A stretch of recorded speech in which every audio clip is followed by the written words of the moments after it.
Há uma Sintra que combina o mar selvagem, o vento e o cheiro a terra,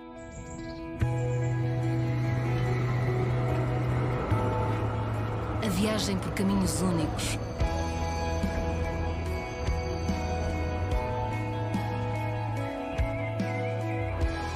há uma Sintra que alia sabores e tradição.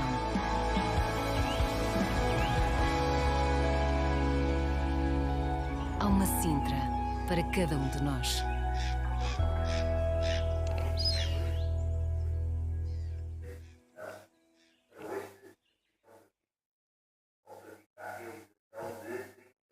Good morning, everyone. Welcome to the fourth day of competition at the Sintra Pro.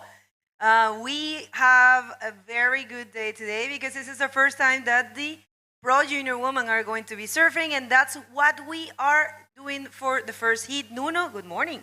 Good morning, bon dia everyone, buenos dias, bonjour. And let's jump straight into the water. We're gonna have the junior women hitting the water for the first time in this event. So we've got a world title to be given this year. So let's wait and see how this competition unfolds and which lady is going to become the first ever junior women world champion. That's right, so exciting. And a good thing to say is that in this heat, we have Alice Teotonio. Exactly. I'm very sorry. We have Beatriz Pinto in yellow. We have Filipa Freitas in black and Mariana Padrella in white. Mariana is a defending Sintra Pro Junior Woman champ from 2021, which was the first time that this division ever participated in a World Tour event. That was last year. It was a World Cup, and Madalena won. Yes, Madalena won, but this is Marianita. It's the youngest. There are a lot of them. There are five, right? I always mix them up. Sorry, Padrella family, but I always mix them up. Wait a second, and all of them have names with M. It's like Mariana, Madalena, Teresa, no, Maria. Yes. Oh, well, I'm very sorry. Yeah, no, Mariana Padrella, it's not the one that won last year. It's Madalena. Probably one day Mariana will win that division. So, well, anyways, there are 3 Boogie Chicks athletes here. Boogie Chicks is one of our sponsors in this event, and it's a bodyboarding school that's been running here in Portugal for 17 years, and it's only women. What a great job Cata Sousa has been done with that school. It's just simply amazing. Cata has put in the work for a long time. At the beginning, it seemed like it was not going nowhere, of course, but it didn't make a lot of sense back in the day. Bodyboarding school just for girls. You know what I mean? But today, after all the work done, it makes more sense than ever. Katrina is putting out some excellent athletes under her name. She's been coaching them. She stepped out of competition. She retired just to take care of that specific part of helping and aiding young bodyboarders and female bodyboarders into the competition world. And she's been getting some great results. And of course, Mariana Padrella is right now competing in the white singlet, but all of her sisters have titles on them. Like you mentioned, Madalena Padrella won here actually this division, although it did not count for a world championship. It was just the division was added as the IBC took over the bodyboarding competition scenario. And of course, Teresa is current national champion, and Madalena Padrella, like I mentioned, won this division here. And it looks like Maria Padrella as well is the junior champion, sub-14 category here in Portugal. So a family of champions. That's right. And look at this, Filipa Freitas from Carcavelos. And I have her trainer sending me some info. Thank you, Diogo Pais. And he's saying she's the princess of bodyboard. First time in the Sintra Pro, and she's 15 years old. Scuola Bodyboard Nova Onda. Yes, Nova Onda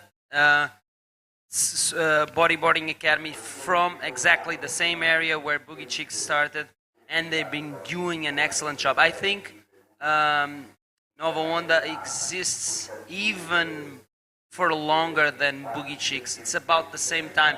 At the beginning, didn't make much sense for me. It's my opinion. Back in the days, like bodyboarding, school for bodyboarders. What is this? But throughout the years, they've been putting out champions. They're the wing of some very professional people and some really dedicated bodyboarders that love what they do. And the result is at sight right now. They are bringing in some new blood into this junior division. And I really like to see finally some Portuguese getting amongst it here at the Sintra Pro, because on the previous years we had these junior categories, but not a lot of Portuguese were stepping in. First wave of the heat is the Mariana Padrela. I was a little bit of a hectic drop in there, but good that she tried. The waves, guys, we haven't given the conditions, the soil dropped a little bit, but I'm actually surprised. I thought it was going to be smaller, but there's still a lot of waves. I was watching, look at that, it's breaking out there. So I think it's what you said yesterday. Your friends in Ericeira were saying that they feel energy in the water, and I think that energy is not going to go anywhere. I think it's here, you know, look at that. I thought it was going to be like last year or something, like close to flat or very small, but look at that. Yeah, I think between two swells that are approaching this week, the west coast of Portugal, of course, while one swell is on the decrease, but the other swell is building up, there's no time to, there's no waste of energy, basically, and the energy is still here, and it's just building up for an upcoming swell on a Friday. It's going to start to build up on Friday during the day.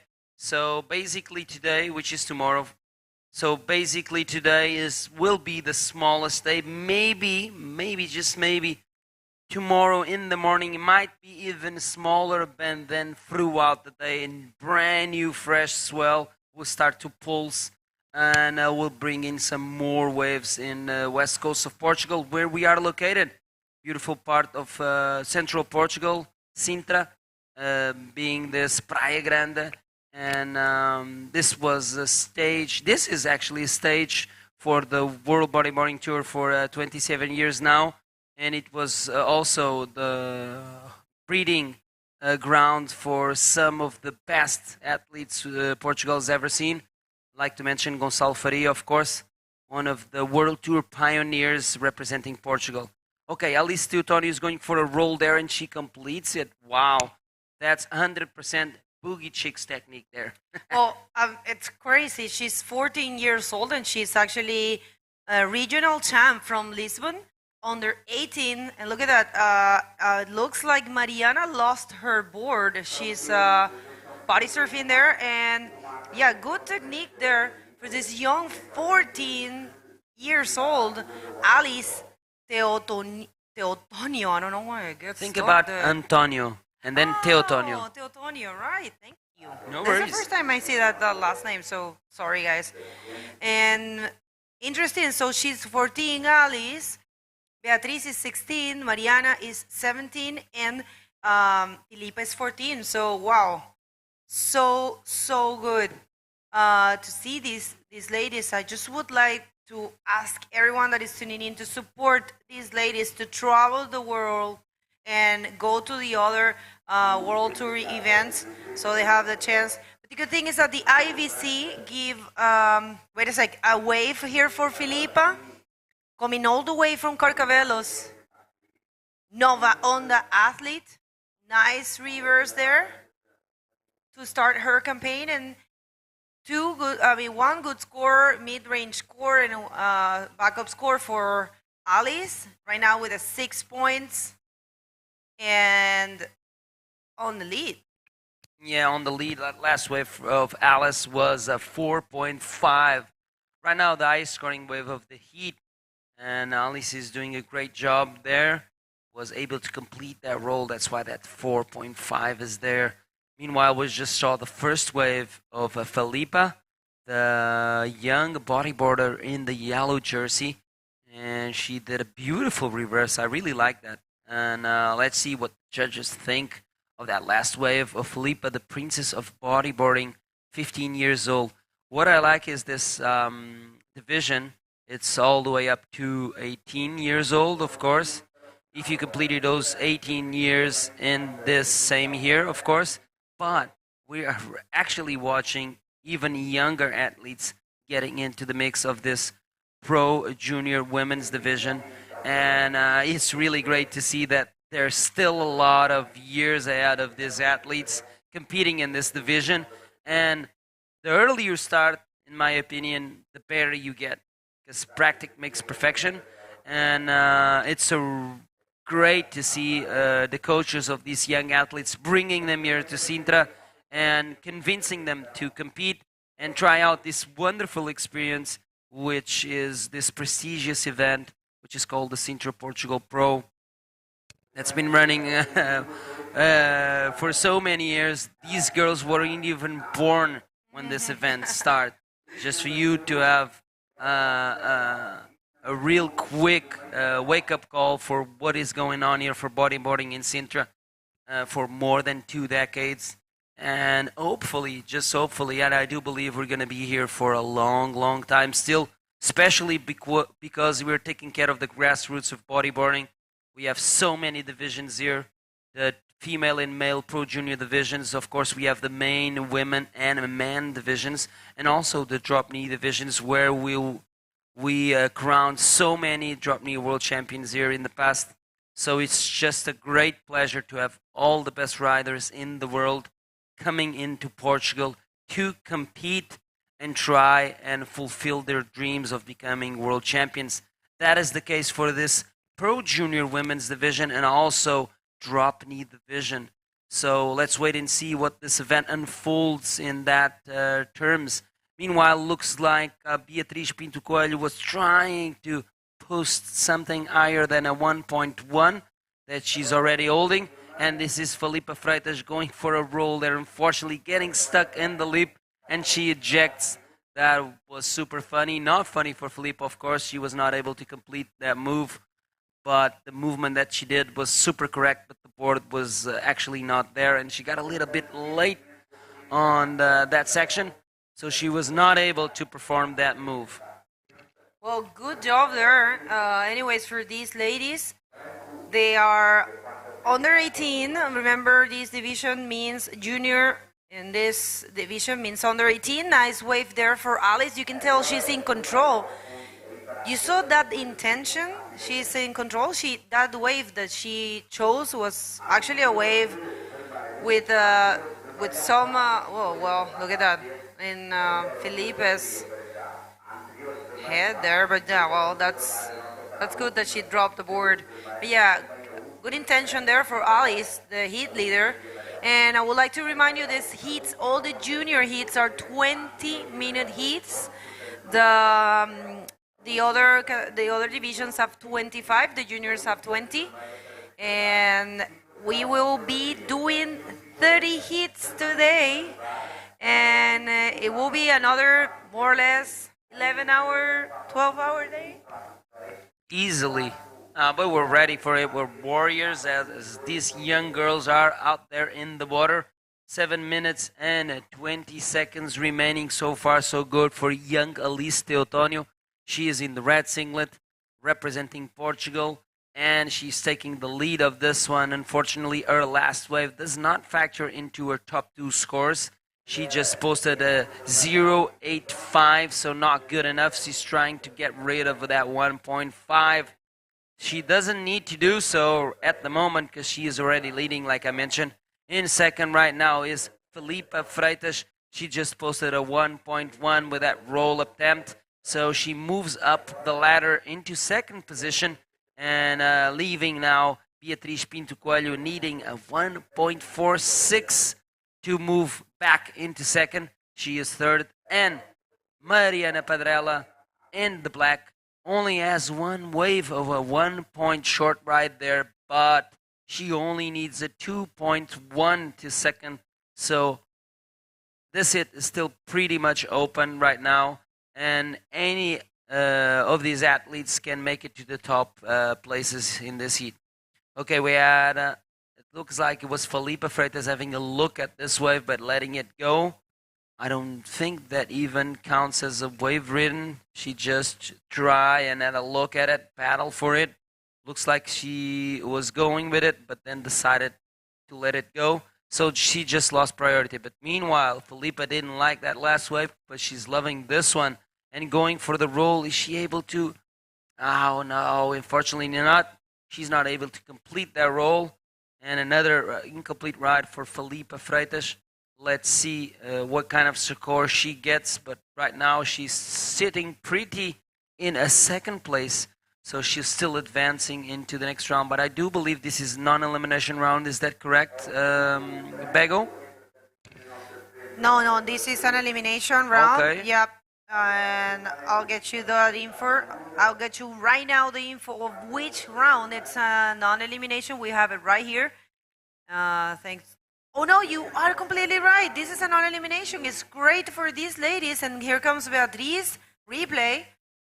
Nice. What a great job Kata is doing. Unfortunately, she was not able to perform, to complete, but definitely you can tell there is a lot of work in these ladies. And yes, thank you. It is a non-elimination round, and it's got to be like that, you know. We are crowning a world champ, and we need to give these ladies an extra push, an extra opportunity. So this, remember, how's the procedure, we will say, to be world champ in this division? You have to have, what counts is one good result or one win, let's say, in whatever event of this year, and this event. So this event is mandatory for this division, as well as for the Dropknees. So for the Dropknees, the same story. So let's see how this one unfolds. But you know what is interesting? We have a variety of scenarios, but definitely in this division, the two contenders for the world title are the Isabelle Nunes and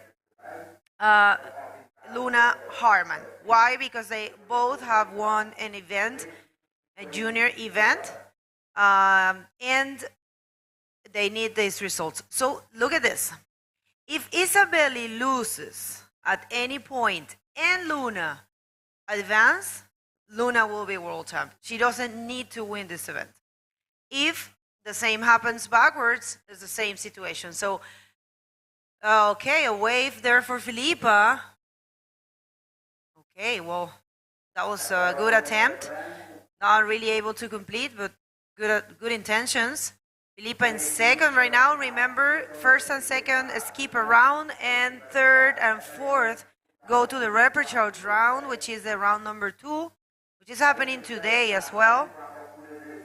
And yes, I was saying that if Luna loses before Isabelle, only advancing one hit more than Luna will give Isabelle the world champ title. So we might crown it today, depending on what happens. Wow. So that's the lowdown from Bego Martinez, making sure you viewers there in your region of the world know what is going on in this specific Pro Junior Women division. And we've got 2 title contenders, both Brazilian. Isabelle Nunes and Luna Ardman can clinch the first ever Pro Junior Women's World title. And the scenario was just described by Bego Martinez. Thank you, Bego, for that crazy good lowdown on this Pro Junior Women division that is eating the water for the first time in day number 4 year of the Sintra Pro 2022. We would like to thank Câmara Municipal de Sintra for their huge support, as every year they do. Instituto Português de Desporto e Juventude, they get behind this event every year as well. Federação Portuguesa de Surf, of course, the big guys in the name of Surfing Year, representing Surfing Year in Portugal, and a Junta de Freguesia de Colares the local council here. Thanks for getting behind this beautiful event. There's a wave here for Filipa. Nice looking roll. She holds on that one. Good technique there. Congratulations to the young Filipa, from 14 years old, holding that roll. Very good, huh? Yeah, I think Pipa Freitas is 15, actually. Please confirm it. Please confirm. We don't want to be wrong, and we try our best to You are right.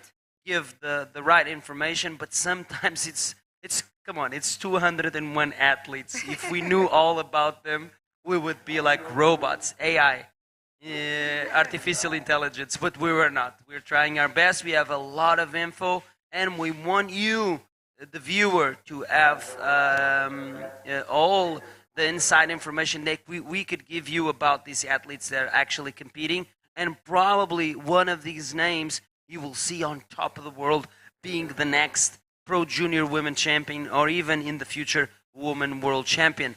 But there's a lot of athletes that still have a big career ahead of them and have a lot to say in that matter. So let's see who's gonna be on top of this one. It's the most important thing right now. It's the present. Beatriz Pinto Coelho with that last wave effort, 5.25, jumps into the lead, leaving Alice Teutonio now in second.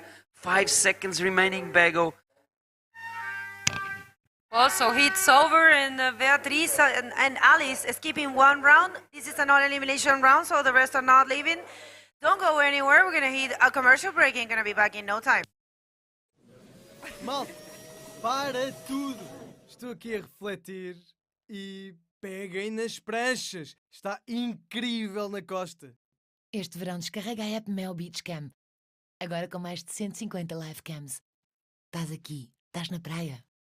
Mel, humaniza-te.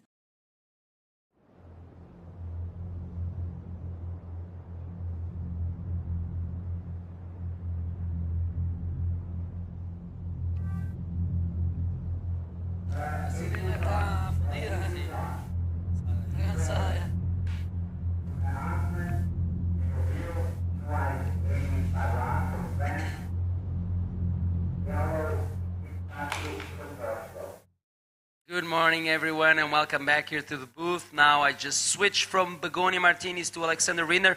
We were talking about world champions, and Du does pop up in the booth. Of course, Alexander Rinner. She has something to say about this Pro Junior Women's Division. Let's hit the water real quick.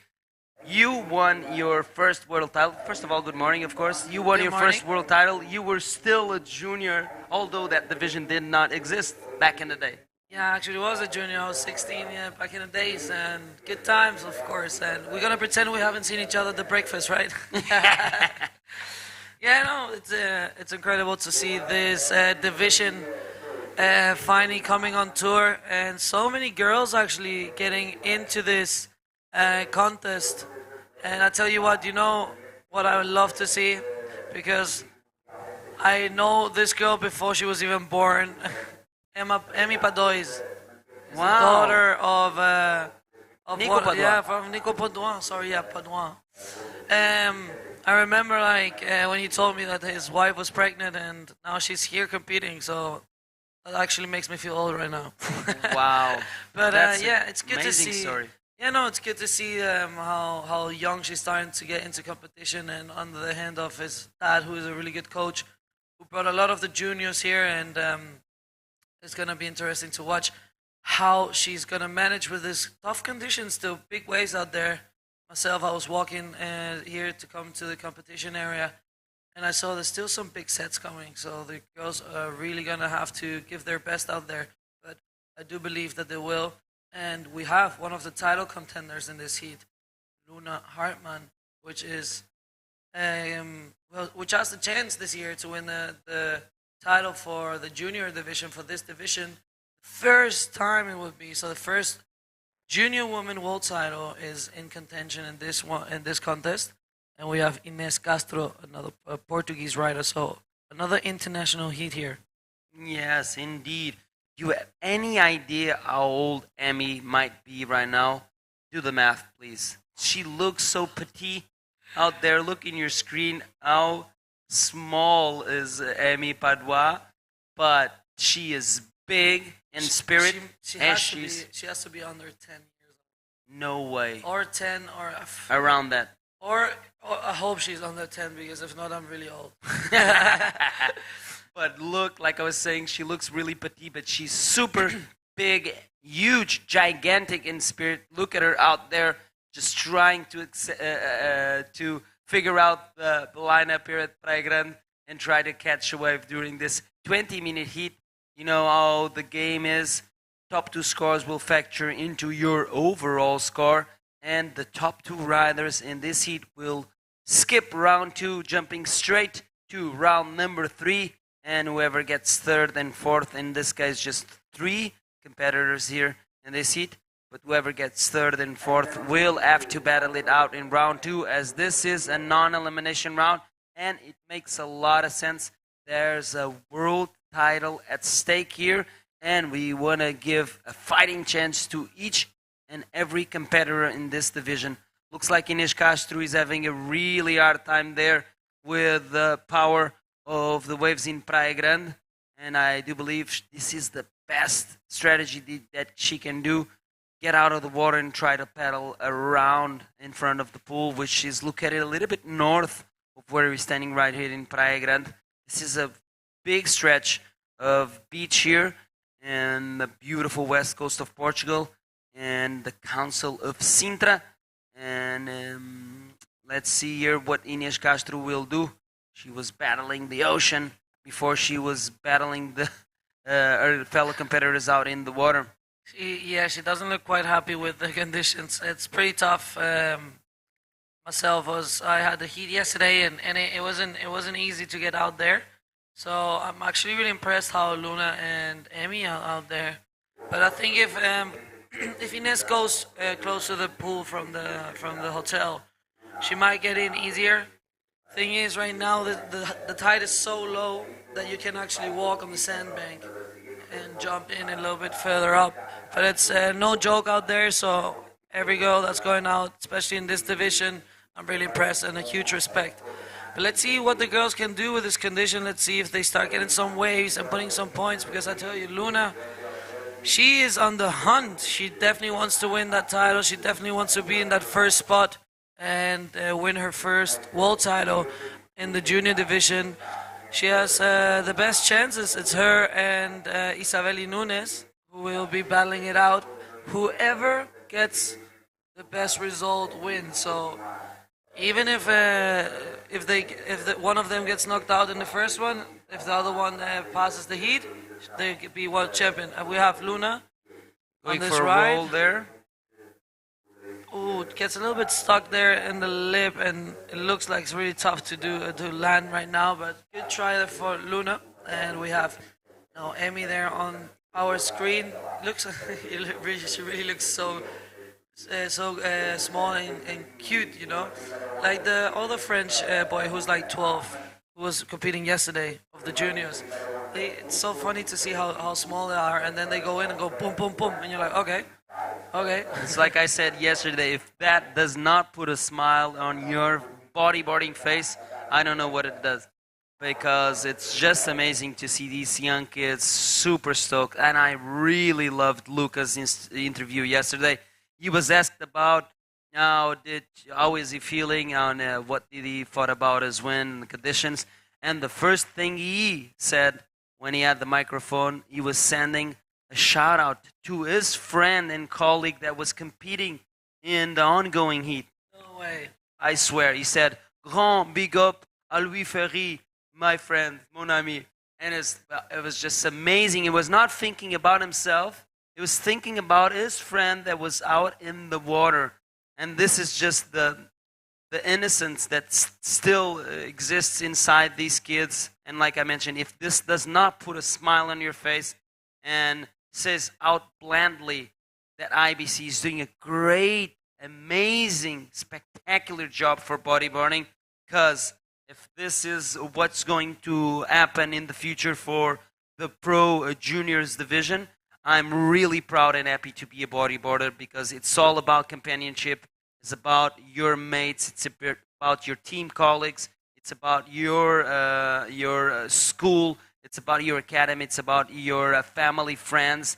and coaches. It's all about your life, you know what I mean, and bringing that positive energy into this platform, which is the World Bodyboarding Tour. Oh, definitely that I got emotional when you told me that. I remember those days when you just stoked to get out into the water. Not don't even matter what's gonna happen. You just stoked that you're able to go out and enjoy the time with your friends, because that's how we all started. We just started having fun till one point you realize that it can be your career, that it's gonna be part of your life, and it's just beautiful to see how all these little boys and girls are so stoked to enter the competition and come here to Sintra and show us the best skills. It's amazing. I was with Maxime yesterday talking, and he said like all the juniors, they weren't really allowed to serve the big day, like the biggest day of all. So they were like, had to tell them, no, you wait till tomorrow. As we have Emmy here, as we're talking about Nico, you have a daughter going there and trying for a spin. So I went to Maxime. Imagine how hard it would be to tell a 12-year-old you're not allowed to go surfing. Nico was like, you're not allowed to go surfing because it was too big. It was dangerous to get in. And the way he said it went to him, just have a rest because you might compete tomorrow. But I can imagine the face of that kid saying like, no, I want to surf. Get out of the way. You're not my dad. Luna Ardman trying to make her mama proud here, going for a roll. Is she able to push it in front of the white foam? Yes, she does. Luna Ardman, first complete ride. Let's wait for that score. We're halfway through the heat as we were watching there, a little Hemi getting a wave on her head. Take us through this replay. That was a beautiful roll. She really has a really good style. Really projecting her rolls, making them look bigger than what the wave maybe is providing you. And she struggled a little bit with the landing, but this is definitely gonna be the biggest score of the heat for now. As we see Inés Castro here, she did manage to get through that whitewash, so now she's in the outside. But I'll tell you what, we have the first winner of the day with Katie. Take it away, please.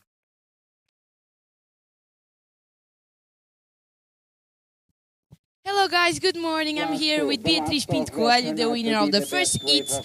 Beatriz, how long do you bodyboard, and since when did you start to getting this more serious? I bodyboard since my age, and I started competing since I'm 12. Good. How was your summer? Did you train hard? How do you train? I trained hard this summer. I went to Sagres to surf because here there's not a lot of waves, especially in the summer. I surf with my family a lot, and I wasn't training, but I was free surfing, and that counts too. So. Congratulations. This was Beatriz's first time competing in a world event. I wish you the best luck for the rest of the event. And back to you guys. Okay, thank you, Katie, and good morning back to you, and congratulations there for the winner, the first winner of the day here, representing the Pro Junior Women's Division. Right now we have heat number 2 underway, and it looks like Luna Ardman just dropped a 4.5 as we were explaining the replay of that first complete move for Luna. Beautiful roll there. Luna, of course, means business, and she's on a mission to get that world title under her belt. Right now we see Inés Castro out the back. She fortunately made her way into the outside. Now she is having a look at this wave. Let's see if she's going to take it. Ooh, a little bit of a paddle there, but she decides that one to let that one go. I think that was a good call because it was super fast wave and looked like a closeout. Okay. Now riding is Inés Castro, and she goes for a roll and she completes it. Wow. Beautiful roll there, not in the easiest wave, so she's gonna be stoked with that. And yeah, look at little Amy there. She's trying to get in again as we see the replay. Beautiful roll. It's not easy out there, so that was a good decision to take that wave, a little bit smaller wave maybe, to get a score in. So we have little Amy Padouin, and we see her in this wave. She goes for the spin. and keeps on going. Because you see, it's not easy because you see the like kind of the backwash. So there's a current when they take the wave. So when you do maneuver, you really have to push forward. But that was a really good, cute little spin there for Amy. For Amy, I guess to say in French. As we see Luna going on her second wave there. Third wave, sorry. Goes for a good roll. She's going to get another good score in. So putting herself maybe a little bit more far away from the other girls as we go through replay. Yes, nice roll there. Luna has done her homework and she seems to be on point. She knows what she needs to do to set herself away from the rest of the field. 2 complete rides there. It's going to be enough for her to be in a big lead here. 9.5 total score. Luna Ardman, of course, is in first. Inês Castro just posted that 3.75 with a roll, is now in second. And Petit Emi Padua is just so cute. For me, she's a winner already. Maybe she's winning right now. Yeah, no, look at her, having so much fun. And looks like she was always looking to the shore. Probably her father's like, do this, do that. It must be so hard also for Nico. Because I have to figure out how old she is because she must be the youngest contestant for sure in this contest. And man, I'm really close to cry. It's just so cute to see something like this. It's the future of bodyboarding. Look at her having a go at the outside. She saw a clean lineup and she's going at it. And look at this. This is super cool. I love this. It's the cutest thing ever. I think she won the cute award from the contest. If that's something we should put in, who's the cutest competitor of the contest? She's definitely gonna win this year. It's lovely to see that she's so stoked to come here and compete as in such a young age actually, and actually doing some good ways. She has a 1.2 right now and a 1. I do believe if she might get a little bit of a bigger wave or a stronger wave, that she will do a good 360 or maybe a good roll there and gonna make us all cry out here. Look at Luna. She's exiting the water 5 minutes before the end of the heat. She is saving herself up for the next rounds. I don't know if we will still see round number 3 of the Pro Junior Women's Division today, because if she's taking this one, and it looks like it's going to be very hard for Inês Castro and Mi Padua to take away that advancing position, first or second, of course, she will skip round 2 straight into round 3. Whoever gets knocked out in this heat will still have a battling chance in round number 2. So don't worry, we will get to see Amy Padua, even if he gets further in the seat once again. And this is a beautiful sight to see the youngest ever female competitors in the world are here to try and clinch a world title. This is the new add-on to the IBC World Tour, the Pro Junior Women's Championship, and we'll be crowning in this event for the first time ever this Pro Junior Women Champion. This is amazing. It's either going to be Luna Ardman or Isabella Nunes. Yes, 2 really good riders who have been also battling it out in the open division of the women, and this is definitely the best thing that the IBC could have done. And I'm actually becoming really good friends with Luna, so I'm gonna be joking about it a little bit that she came out earlier, just to tease her a little bit. But it is hard. I actually felt a little bit better yesterday when in my heat I struggled so much to get in. And I was like, is it me? If I'm not like ready for these conditions, I know I am. But then I saw the next heats and I saw the girls struggling also. So I was like, okay, it's not only me. And I see this now. It's really tiring. It's really tough conditions out there. And to get through that section of the whitewash, now it's really low the tide, so you can kind of walk. But there's one point where it's really, really hard to get in because the waves break on the sandbank. You can't stand, so you have to paddle. You have the waves, you have the current. So it's going to be another interesting date for bodyboarding here. watching the juniors battling it out with these conditions, but because there's still some big sets coming out there. Yes, indeed. Looks like there's that frontier, which is the sandbank, and then behind it, that's that steep channel that takes a lot of water when the tide fills in. And then, of course, the ocean comes from the outside with pounding waves. And there is a frontier in that sandbank. Either you are behind it or in front of it. And that's what's so hard. It was not only you that struggled, Alexandra. It was every single rider from every division was struggling.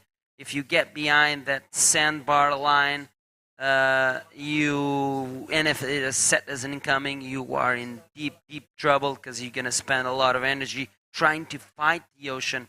And you know how the ocean is. You should never turn your back to it because you need to respect the ocean and Mother Nature, of course. Look at Hemi going over that wave, making it look so huge.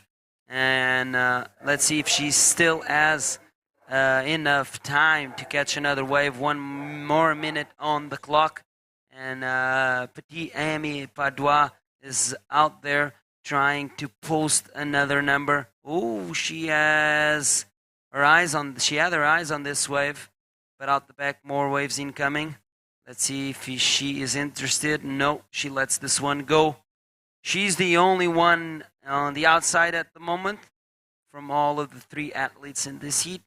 So with 30 seconds to go, let's see if Amy Padua can post that 2.56 that she needs to advance into second, making her skip round 2 into round 3. Nevertheless, this is a non-elimination round. We do remind every single viewer. And Amy will still be in this competition either in round 3 or round 1. 10 seconds remaining. Is she able to catch this wave? She's letting this one go, and I do not believe she has enough time for another wave. We will skip into a little commercial break and come back right after this.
Welcome back, everybody. We are in the 4th day of competition. We were seeing a little technical thing there. Let's go to the water, please, because the next heat it's there. And, well, what a situation already. Luna Harman with a 6.15, of course. She knows she needs to advance. Oh, I'm very sorry. That's the heat from before you. Luna Hartman taking the win out of that heat. Ines Castro in second. And Amy Padua, which must be the youngest competitor ever here right now, got in third. But she will be surfing again later on in the day and will show us what she's made of. She's being coached by probably one of the best coaches ever, her own dad, Nico Padua. So I'm really looking forward to see the next heat. But now in the water, we have the 3rd heat of the day. And it looks pretty rough out there, but I think the girls are going to do just fine because we saw in the last heat, Luna Hartman managed to get 2 good scores in, and now we have Isabelle Nunes. We have Kuderiat Mathilde? Yeah, that happens with the French, that I think they filled up the forms backwards, because all of the Frenchmen have the last name first and the name before, but after, I'm sorry, but her name is Mathilde. Okay, that's easier for me to pronounce. yeah. So that's gonna be.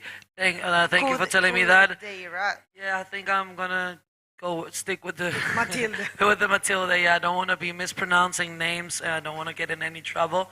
So I'm sorry if I mispronounce it. And then we have Luana Dourado, I guess Dourado, from Portugal. So we have two. We have a Brazilian, a French, and a Portuguese. Another mixed up and international heat here for this division, the junior women division, which is the first time ever in bodyboarding that we have this on tour, and it's lovely to see. But yeah, I'm looking forward to watch every single heat of these girls, and after we have the junior men, which also gonna be really interesting. But yeah, we are fixing the scoring system. It's that's from the previous heat. The riders that are there are not the ones in the water. We're gonna get that to you, but yeah, like Alex was saying, in this heat we have in red Isabeli Nunes, and we have in white Mathilde Cudera from France, and Luana Dourado. That's the right thing. Yeah, that's will be the heat number 3. And I have some information here sent by Nico Padua, coach for. Do you know Emi Padua is his daughter? She's only 10 years old. okay, she's 10. We were talking about it with Nuno, but we'll get back to this as we have the interview ready at the beach. Kate, take it away. Welcome back, guys. I'm here with Luna Arman, the Brazilian rider. Luna, this is a very important event. How do you prepare for this? I'm training so hard and step by step, and I'm very happy to be here. And it's only gold. Okay, thank you very much, Luna. Rest your during the day. Luna will have another round today, so keep up with us to see Luna's round. Luna, do you want to say something to your family and your friends supporting you? Eu quero agradecer a toda a torcida do Brasil. Eu estou recebendo várias mensagens lindas. E vamos com tudo. É um hit de cada vez. E vamos em busca do título. Parabéns, Luna. Back to you guys. Thank you very much. And of course, Luna, so happy to be advancing. It's so important for her to make the first position as well as it is here. That heat, it's getting fixed, but it's so important here for Isabeli to advance first and skip around. Remember, the situation here is like this. Isabella and Luna are the contenders for this division world champ, the Pro Junior Women World Champ. So it comes down to this. If one of them advances in a heat, in a round, and the other not, the one that advances is automatically the world champ. So that's a very tricky situation. So both of them basically have to be advancing heat by heat, because losing one heat will mean that if the other advances, it will become world champ immediately. So a lot of pressure for that, huh? Yeah, definitely something you will be having on the back of your mind every time you go in the water. So Luna Hartman and Luna Hartman and Isabeli Nunes will have that in their mind definitely every time they're going into the water, but they're still going to be performing in their best because they have been doing that in actually both of the divisions they're competing in, as both of them are also competing in the women division. And we see some paddling there, but apparently she was not interested in that wave. It looked like a big closeout, so maybe a smart decision. It looks pretty rough out there. The tide is still really low, so the waves really break on the sandbank. But the girls have been doing really good. We saw Luna Hartman put in 2 big scores in there, and she's happy with her performance. Apparently, it's still really rough out there with the paddling. We saw the girls struggling a bit to get back into the lineup, but I'm really they're sending a big message out there. Being so young and competing in these conditions, it's gonna be quite like this the whole week. So we have no other chance than running the juniors also with some big waves. But I think they must be stoked. I would have been stoked if when I was in their age to be able and show the world that you can surf these big waves and perform at your best. So we have no wave ridden yet. We have 13 minutes left in this heat and 15 seconds. Still plenty of time, but maybe the girls have to start taking some ways to put a score so we can have a situation here and see who's going to be the one who's going to skip around and who's going to be the one that has to go through rapid charge. But yeah, 30 minutes is plenty of time as we see the girls just at the back. So Isabeli Nunes trying to get this wave, but I think that the current, that backwash, is really hard to paddle into the wave. And you gotta be fast because as this wave is closing out really fast, you gotta have a lot of speed to get into the wave to be able to perform a maneuver. That is right. That right now it's a little bit of a, I would say a little bit of a texture in the water, and yeah, it's closing out. And well, there you have nice roll there for Isabeli Nunes starting her campaign, and that will help her. Isabeli, of course, looking to advance. This is a replay. Yes, beautiful roll there, extended arms, clean landing. That's going to be a good score there for Isabeli, so she's going to be jumping in that first position with a good score. Let's see what the judges think as we have yellow up and riding. We have Luana. Good looking wave, open face, big roll there. Just unfortunately she couldn't land. She got a little bit stuck there with the lip, but that was a really good attempt there for Luana, the Portuguese rider. So let's see if she can get out there and get another one, maybe performing a good roll and getting a bigger score. We have a 4.5 for Isabeli Nunes and a 1.75 is what Luana got for that incomplete roll. So still plenty of time on the clock, and now Isabeli puts herself in first. She's gonna be happy to have that one score there on the board, but she'll definitely be looking for another one to secure her ticket into round number 3, so she doesn't have to do the rapid charge round. We remind you guys, this is a non-elimination round, so none of the girls is gonna be kicked out of the contest. They will still have another chance further on the day where they will perform their best. Maybe with some different conditions, it's going to be totally different when they're going to go into the water for the next time because the tide is going up. So they're probably going to have a higher tide and maybe a little bit slower waves, not so fast breakups, but like breaking into the shore, sorry. But for now, it is Isabeli Nunes in that first position having a 4.5. She must be stoked because that's gonna catapult her into the round number 3, which is great to skip that round, so you don't have to surf straight away, and maybe having a good rest to be ready and perform your best again. Maybe further on the day after this one, we're gonna have the Pro Junior Men division, so we have a pretty full day of juniors and Dropknee, and there's also going to be the rapid charge round of the women, so stay tuned guys because it's going to be a lot of competition today. It's going to be another long day, and I'm looking forward for the conditions to be good. Me myself, I'm going to be competing today, so I'm looking forward to have a good heat and some nice waves, maybe with a little bit more of a higher side, not so many closeouts, but it's totally contestables and the girls are doing great out there. So I'm looking forward to see what they will do with this 9 minutes and 35 seconds left. But for me, and huge respect for all the girls, and especially for Amy Padouin, who just came out of the water, 10-year-old girl.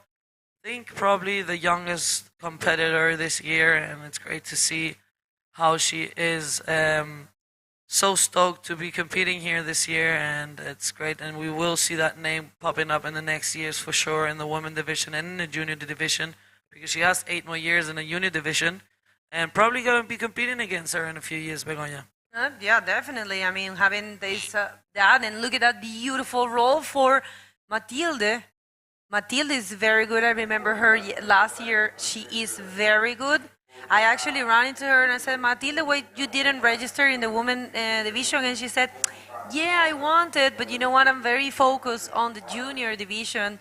And yeah, no, next year I will do so. She was very close to do that role. I'm telling you, this group of French are amazing. We saw yesterday the Saninoto brothers, especially Luca, killing it, and Louis Ferry, and all of them are amazing riders. And I think Ocean Roots is doing a great job as well as Boogie Chicks. And here comes one of the world title contenders, Isabelle Nunes, killing it in that role. That was very beautiful as well. Yeah, and then saying the little high here, I landed, so that's going to be a good score for her. But I'm impressed by that roll for Matilda as I go through this replay. That's a really beautiful extended roll there, clean landing, and she say, yep, I'm here, guys. I did finish this maneuver, so that's going to be a good score. But yeah, Matilda's roll was really nice. Unfortunately, she couldn't land the match. She got a 2.35. And now Red gets a 6.75. So she's going to be there in first position with a solid score of 11.25. As we have Matilda again up and riding. Let's see what she can do with this one. Good roll there, and she lands really good. I hear the clapping of the French team out there, so they're happy. Nico will be happy with that wave of Matilda. And let's see, that's probably going to put her a little bit more far away from Luana, who is in third right now with only a 1.75, but definitely out there trying to get a better score as we get through this replay. She gets down the line, she gets a good bottom turn, goes for the roll, good extended arms, and clean landing. So that's going to be a good score there for Matilda. Let's see what the judges think. It was a smaller wave than Isabelle's, so I don't think it's going to be the same score, but might be close to the score that Isabelle got for her first wave. So 3.75. Good score there for was that? So sorry, that was Luana. That was Luana who did the roll. Sorry guys, that was my mistake. It was Luana, the Portuguese girl, going for that roll. She gets a 3.75 and puts herself into second. Now Matilda in third, needing a 3.16. Guys, sorry, that was my mistake. I did mixed up the colors, but yeah, the Portuguese rider Luana is now in second. Did that beautiful roll there, landing clean, so she's going to be happy with that. Now she's in second, but Matilda is in third, only needing a 3.16, and she's definitely going to be hunting for a good wave and trying to get that second spot again. That's right, so good. So far for one of the world title contenders, Isabelle Nunes, as well as Nuna wanting to skip around. Remember, first and second will jump directly to the round number 3. This is a non-elimination round, but so anyone is leaving competition. Whoever ends up third or fourth will go to the repecharge. So yeah, we did have Nicolas Padua daughter with only 10 years old, as Alexandra said, the youngest competitor in this event, and she was in the previous heat. So great performance, great attempt there for her. Nico said she's not afraid of anything, so it's great to see the future. So the next one is Mariana Silva, Constanza Silva, Maria Padrela, and Elina Bussar. So 3 Portuguese against 1 French. A lot of talents here in Portugal. Remember, we have Boogie Chicks running for 17 years now, working all ages. That's amazing. They have a group of competitors. They have different groups. They have kids, masters, competitive, and they have a competitive team of 20 athletes. And they, in that team, there are athletes from 10 years old until 22. And this school works every day.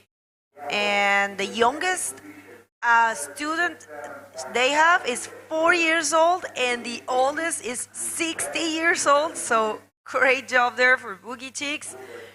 I'm very impressed. We don't have any Boogie Chicks rider in this heat right now, but we do have in the next one, which is Maria Padrela, and we had in the first one. So great job there. One of our sponsors, Boogie Chicks. And of course, we would like to thank all of our main sponsors. This event is brought to you by Câmara Municipal de Sintra, Instituto Português de Desporto e Juventude, Federação Portuguesa de Surf, Junta de Freguesia de Colares, and we have some more. Yes, we have Mayo, we have Mega Hits FM, we have Bird, Mayo Beach Camp, ADP Publicidades, Spoticar, Arriba Sintra Hotel, CC Bodyboard Center, CC Board Center, Escola de Boogie Chicks, we were just talking about, Refresh Bodyboards, and Cruz Vermelha Portuguesa Amadora. Thank you guys. This would not be possible without you. And thanks to you, we have these girls in the water also right now. The girls battling it out in this condition. Pretty rough conditions that we have. White looking at this one in red, but no wave taken. So Matilda is still in third there. She needs a 3.16 if she wants to get through this heat and not having to go through rapid charge. And talking about her, we see her up and riding. Beautiful left, big roll, and she will connect with another maneuver, another roll. But unfortunately, she can't complete that. But that's going to be a good score there for Matilda. It was a clean open face. She did a clean roll, a perfect landing. And she tried to connect with another one as we go through replay. And the size of the wave, it was very decent. In the pocket, rolling there very easy. And I love that intention of trying to do another maneuver. The judges, I'm pretty sure they're going to love that. And look how small Luana looks. They're so cute. I'm not really familiar with Luana Dorado, so if you're tuning in and you want to send some info, we love to receive info from the riders. We are going to check the comments box right now. Thank you very much, everyone, for being there with us. Okay, we have, thank you, everyone. We have 250 people tuning in here. It's great. Thank you for the support for this division. Obrigado a todos. E se vocês querem mandar alguma informação de Luana, nós não conhecemos, desculpa, mas ficamos felizes de ler qualquer coisa que vocês queiram mandar. Desculpa, meu português é básico.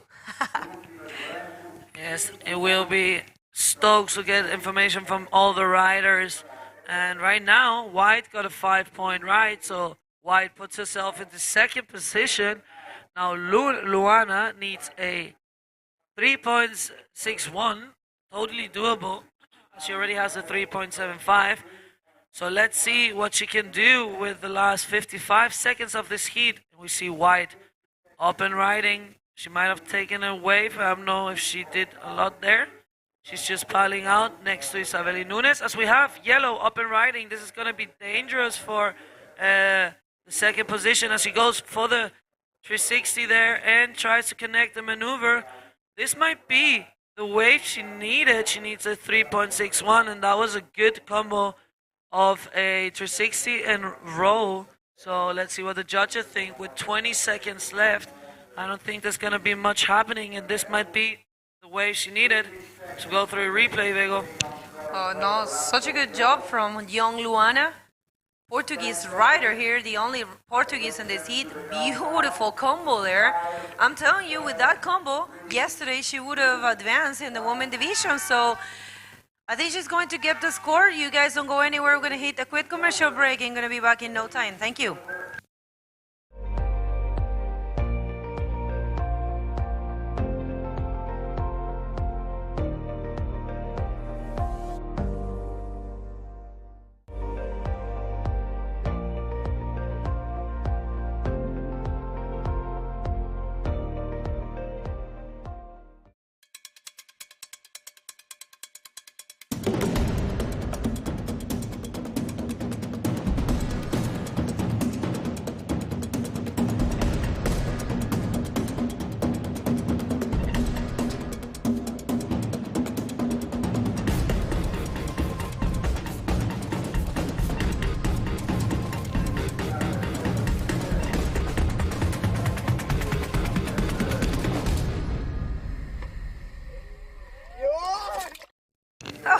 Hi, welcome back everyone. We are in the fourth day of competition and we are seeing the so expected Pro Junior Women Division, which is crowning, who knows, maybe today, the world champ. Let's go to the water please, because the last heat of round number 1, it's ready. Indeed, looks like we have Mariana Silva in red from Portugal. I did mention that we would see Mariana Silva still competing here in the junior division. As we unfolded yesterday, the women's division. And in a white, Constança Silva, representing Portugal as well. In a yellow, Maria Padrella, also representing Portugal, of course. And in black, Elina Boussard, representing France. Of course, Maria Padrella is the reigning junior champ, sub-14 division here in Portugal. So let's see what she can do here in the Pro Junior Women's Division. And this stop of the IBC World Tour event, which is the Sintra Pro 2022. Of course, this is the beginning of the European leg, the last leg of the World Tour this year. And the first stop is, of course, here in Portugal, beautiful part of the world called Sintra. And the last stop will be in the Gran Canaria Islands, Gran Canaria, for the Fronton King. Right now, it's all about these ladies in the water. 20-minute heats, you know how it goes. Top 2 scores will be accounted for your overall score, and whoever gets first and second will skip round 2 straight into round 3, and whoever gets knocked out in this heat will have to battle it out in a rapid charge round. So no one loses here, everyone wins. And right now, taking the lead on this one is Constança Silva. 5-point wave, very good wave to start off as campaign in this one. And Mariana Silva just posted 1.5 and Maria Padrella 1.4. That's right, and I can read here BBB Portugal, hit Tuga, boa sorte a todos. Tuga mais uma francesa. Eu gosto muito desse Tuga. It's a short for Portuguese. I love it. Yeah. I found out last year, and I really like them. The call here in Portugal, they call the Portuguese Tugas. Yeah. It's pretty cool. We shorten every single word that you can possibly imagine. Like Tuga for us is a Portuguese, Zuka for us is a Brazilian. Oh! Yeah, exactly. And I can give you a lot of examples. Like, we don't say estou, which means here. Eu estou, I'm here. We say eu tô. Ah, right. We That's have why, that in Spanish. yes, that's why I do believe that everyone complains that learning Portuguese or trying to understand Portuguese is impossible because they study it properly, like I did when I was a kid. But if you're a grown-up and you're studying it, and then all of a sudden you go to speak to a grown-up, and I'm like, and I cut like, in 10 words, I will cut 5 or 6, and everyone, what did you say? And I was like, yeah, I'm speaking Portuguese. Didn't you say you spoke Portuguese? It happens to me all the time to speak with like Portuguese people. I'm studying and they say something and I'm like, what? And then like, oh, okay. And they start to speak like slow and they use all the words and then I understand everything. But yeah, you're right. That's right. In Portugal, they caught the words. And also you kind of like put all the words together, like if it was a huge single word. I have a funny story. I have this, one of my best friends was having dinner at my house, and his girlfriend is Norwegian. So she speaks a little Portuguese, but not a lot. And then my friend picked up a phone call, and he said, "Já aqui estou," which means I'm already here. If I was to say it properly, it would have to be Já aqui estou. Wait, we'll get back into that. No, it was Alina Bossard having a look at the wave. I would have to say Já aqui estou. And my friend was saying repeatedly to the guy that was on the phone, I'm already here. Já aqui estou, já aqui. Oi. Okay. Já aqui estou, já aqui estou. And then all of a sudden, we were in the dinner, and her girlfriend turns to him and says, "What does já aqui estou mean?" And we could not understand what she said. What is já aqui estou? It's like, you said já aqui estou. It's like, I didn't say já aqui estou. And she said, you said já aqui estou. I heard you on the phone. And we were looking at each other like, já aqui estou, já aqui estou. Oh, já aqui estou. And we started laughing because já aqui estou is like Japanese. Já aqui estou, já aqui estou. Right, you know? And it was like, it's Portuguese because we We glued 3 words in one. Jaquito. Oh, That's impossible to it's, understand. the other day I was talking to Madalena and she said, "Não te tiro sorte." I was like, "What?" Like, what do you say? She was like, I wasn't looking, but she didn't even say I. Wait a sec, here comes a wave for Elena. The first wave for the French lady. Almost there, Elena. Good intention though. And yeah, it's pretty cool actually. I love to, but I didn't know it was like that. I was expecting you guys, because you guys are the Portuguese language. You guys are like the owners of the language. Basically started here, so I thought you might, use a lot of like proper words and blah blah. But you do. You have a lot of proper ways to speak, but definitely the pronunciation and the slang will be like very different. Yeah, current conversation, like a normal, regular conversation between 2 Portuguese, will be cutting a lot of words, not because we want to or intend to, it's just because the way it is. We talk super fast and we get straight to business. We don't lose a lot of time talking. we want to get the job done as fast as possible in terms of trying to talk to another person. Okay, 13 minutes and 15 seconds. I'm glad I'm not talking here in Portuguese, otherwise no one would understand me. I would have to talk slow. And right now, so far, so good for Constanza Silva. She's leading this one from early. 5-point ride, the best scoring wave of this heat so far. Meanwhile, looks like we have an interview with the winner of the last heat. Katie, please take it away. Welcome back, guys. I'm here with Isabelle Nunes, one of the girls who can be the champion this year in the Pro Junior. Isabelle, this is a big pressure.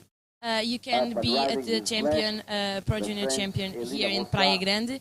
How did you train for this? Eu estou muito feliz por estar buscando o título. Eu consegui passar meu hit agora com umas ondas muito boas. O mar está pesado, muita corrente, mas eu estou muito confiante. Eu acredito muito em Deus. E eu estou buscando o título e eu estou muito afim de ganhar mesmo. She said that she really want to win. She really wants to be a champion. She believes God is with her. The heat was good for her. She got 2 good waves. The conditions are a little tough, but she did her best, and she's really waiting for the world title. Do you want to say something to your friends, family, and sponsors? Eu quero deixar beijo para todo mundo que me apoia, todo mundo que me ajudou a estar aqui, a minha mãe que está aqui atrás. E é isso, eu estou muito confiante e bora lá. Parabéns. I hope to see you here the next round, okay? And back to you guys. Okay, thank you, Katie, for that lovely interview, and congratulations, Isabelle. She's looking on point, and she looks super confident for the win here, which will allow her to become the first ever Pro Junior Women's Champion, but she has to fight it out with Luna Ardman, that looked on point as well. No, I mean, these ladies, it's all about heat by heat. I mean, just by losing one heat, losing a heat might mean losing the title. Only if the other contender loses, they could have a chance. And I think there, the technical team will have to check on the points. Let's say if both of them lose in the same stage, they will have to check on the points and see who has more from the different, from all the run, because all of the junior events will give the same amount of points. So that will be very challenging, but of course the judges have that plan already. We have our technical director, Diogo Marquez, and our head judge of the IBC World Tour being head judge here, which is Chico Garritano. So definitely they are completely empowered of that situation, but it will be very interesting to see. So basically, if Isabelle loses in one round and Luna advances, she's automatically a world champ. And the same happened on the opposite way. If Luna loses in one round and Isabelle in that same round advances, world champ in this division. So you guys have to stay tuned because we don't really know what's going to happen. And in the Dropknee division, the situation it will define a little bit further on. And we have a variety of scenarios that we are going to present to you further on today. We are bringing a little surprise there, and you guys have to stay tuned. Today we have planned to do 4 hits in the round 3 of Dropknee, and then the Rapid Charge round, which is 2 hits, round 4. And you guys have to be all the time looking at this streaming.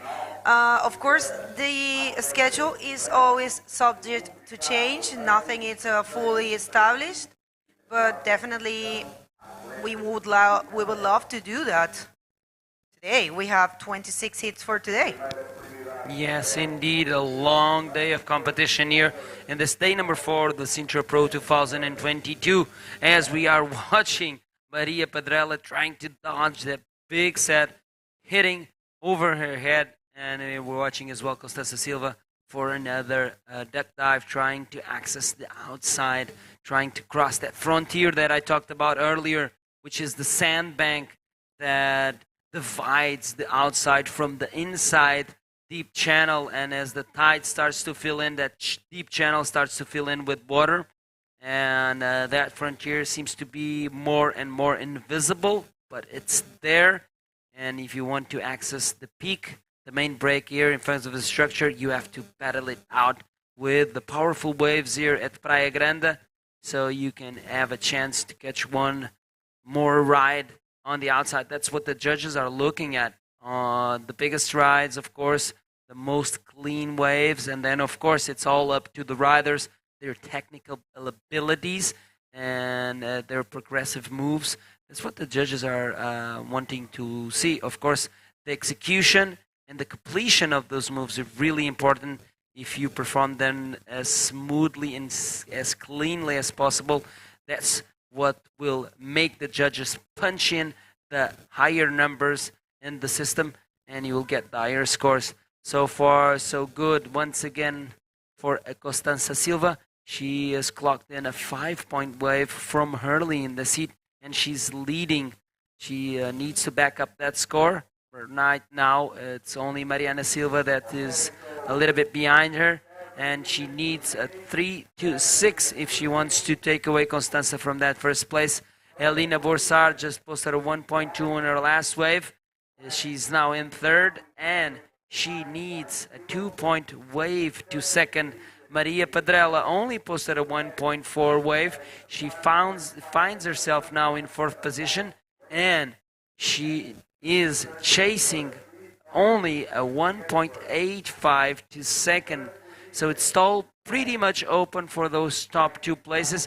I would say especially for the second position in this heat. Let's see what this 6 minutes and 35 seconds will unfold for these young ladies. And it's a good moment to speak about one of our sponsors, which is Boogie Chicks, because we have a Boogie Chick there, which is Mariana Padrella. Padrella's sisters are 4, Teresa, Madalena, Maria, and Mariana. The 4th are from Boogie Chicks, and Boogie Chicks has been running here. It's a bodyboarding school, Portuguese bodyboarding school, been running for 17 years. Like you said at the beginning of the day, it was very interesting for me to hear that from you. Nuno said at the beginning it didn't make too much sense because there was not too many girls bodyboarding by that time, but Kata always had a dream of pushing her sport, and she made it. I mean, I remember she actually did an event with like 100 competitors. That was really impressive. And yeah, this school works in all levels and all ages. Actually, the youngest student, wait a sec, Mariana Silva there. Nice roll. A little bit hard to follow, a little bit late there for that approach, but good attempt. That's what you need. I mean, she needs to keep trying, and eventually she's going to get it.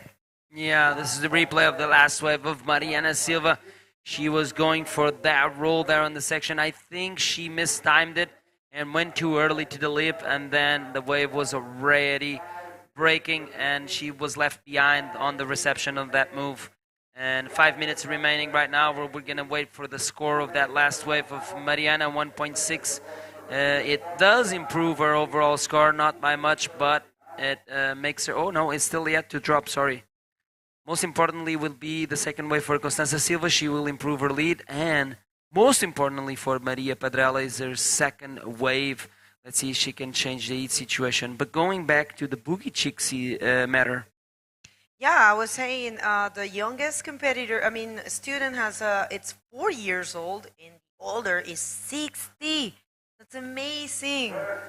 And they have athletes of all ages. They have a competitive team of 20 members. And in that competitive team, there are ladies from since 10 until 22 years old. So, Kata, I have to say, I think the whole world is proud of you. In her team, the Padrella sisters have a variety of titles. Actually, Maria, who is right now in the water, it's a champion, under 14 regional champion, 2021. That's the region of Lisbon, right? Yes, we call it Linha. Which is the coastline there where Carcavelos is, which is the local beach for the Boogie Chick school. And speaking about the devil, this has been happening to us a while. Every time, right? We are speaking about certain rider and they take a wave. Yeah, they look like you're talking about me. I'm gonna look pretty. Like the peacock. I'm here, so spread all the feathers. Exactly. Beautiful. So yeah, well, that was a good attempt there for Maria Padrella, yes. I want to also give a big shout out to Cocas and Bernardo Esparteiro. They work with Catarina on this school for many years, and they are the ones that are mentoring these young girls as well, and starting as well to invest in new students and bring them into the competition scene. But most importantly is they show... Every time they show a good time to the people that go and have a class with them. That's the most important thing, to have fun in the water. Okay, big spin there for Constanza Silva. And she finishes up with a roll and she completes it. Wow, Constanza.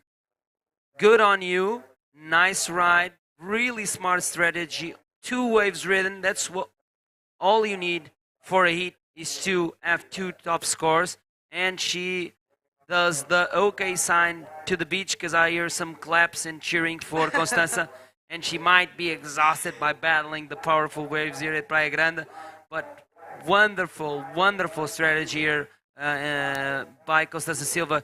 2 5-point waves, and she leads this one comfortably over the rest of the field. And she is able to get out of the water already. She's done all of the work. Yeah, well, I mean, it is tiring out there. You definitely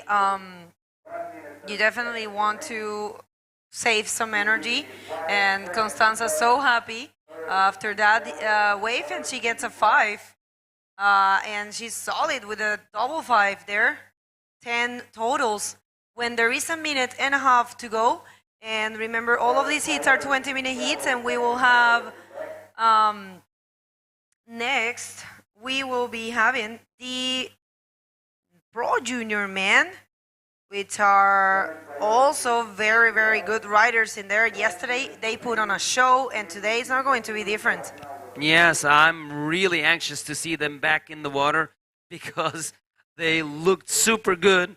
Yesterday, at the end of the day, we hardly could see any of the action. We had to move the competition area a little bit further north so the judges could see and distinguish the colors of the riders perfectly. But there was one thing that we all saw during that Pro Junior division. There was a lot of action and some really good grommets having a go at the powerful waves here at Praia Grande. And I cannot wait to see them back in the water.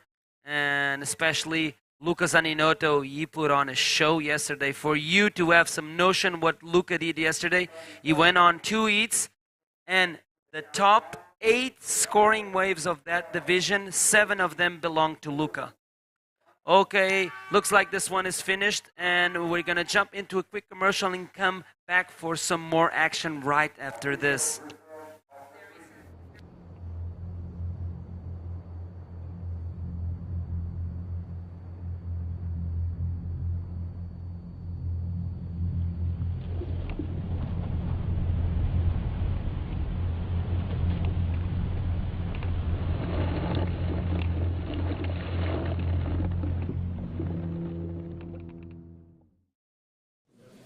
Malta, para tudo! Estou aqui a refletir e peguem nas pranchas. Está incrível na costa. Este verão descarrega a app Mel Beach Cam. Agora com mais de 150 live cams. Estás aqui, estás na praia. Mel, humaniza-te.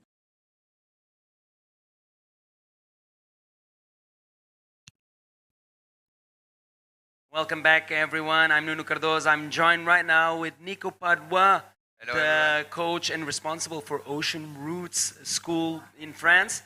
And you have brought a lot of competitors here. We'll talk about that, but let's jump straight into the water because we've got some action to unfold there. First of all, bonjour, Nick, and welcome to the booth. Yeah, thank you. Hope everyone is great. This is a good morning for bodyboarding. There is still good waves, and the waves are pretty big. It's not small as suppose.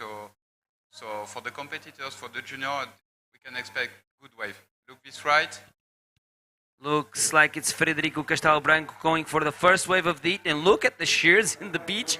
And Frederico looks pumped up as he claims that one. Nice roll there for the first wave of the white singlet. The Portuguese Frederico Castelo Branco. Of course, we're going to have Ethan Perez in the red singlet. But first of all, take us through the replay, Nico.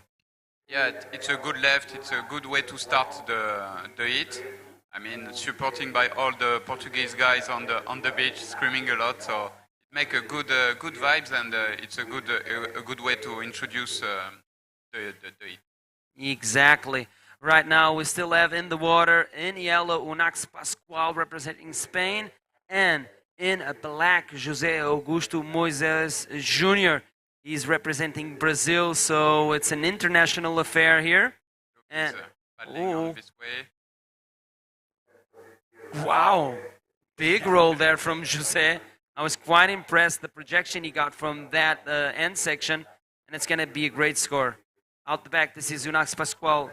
Oh, close out there, Nico. Yeah, the junior are on fire. Huh? They're really exciting. I saw them on the beach. They were like ready to fight, and you can see on the first exchange, everyone want to show the skills they got. So it's really interesting, and we're going to wait the first wave of the black because it was a short wave, but with a good projection, it was great. Look, this with a good big roll, it was like so impressive.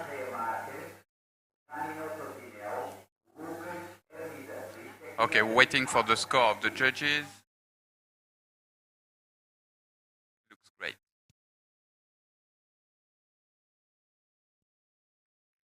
Okay, thanks for holding on the fort there, Nico. We're waiting for the scores to be dropped in. We've got some information for our technical team.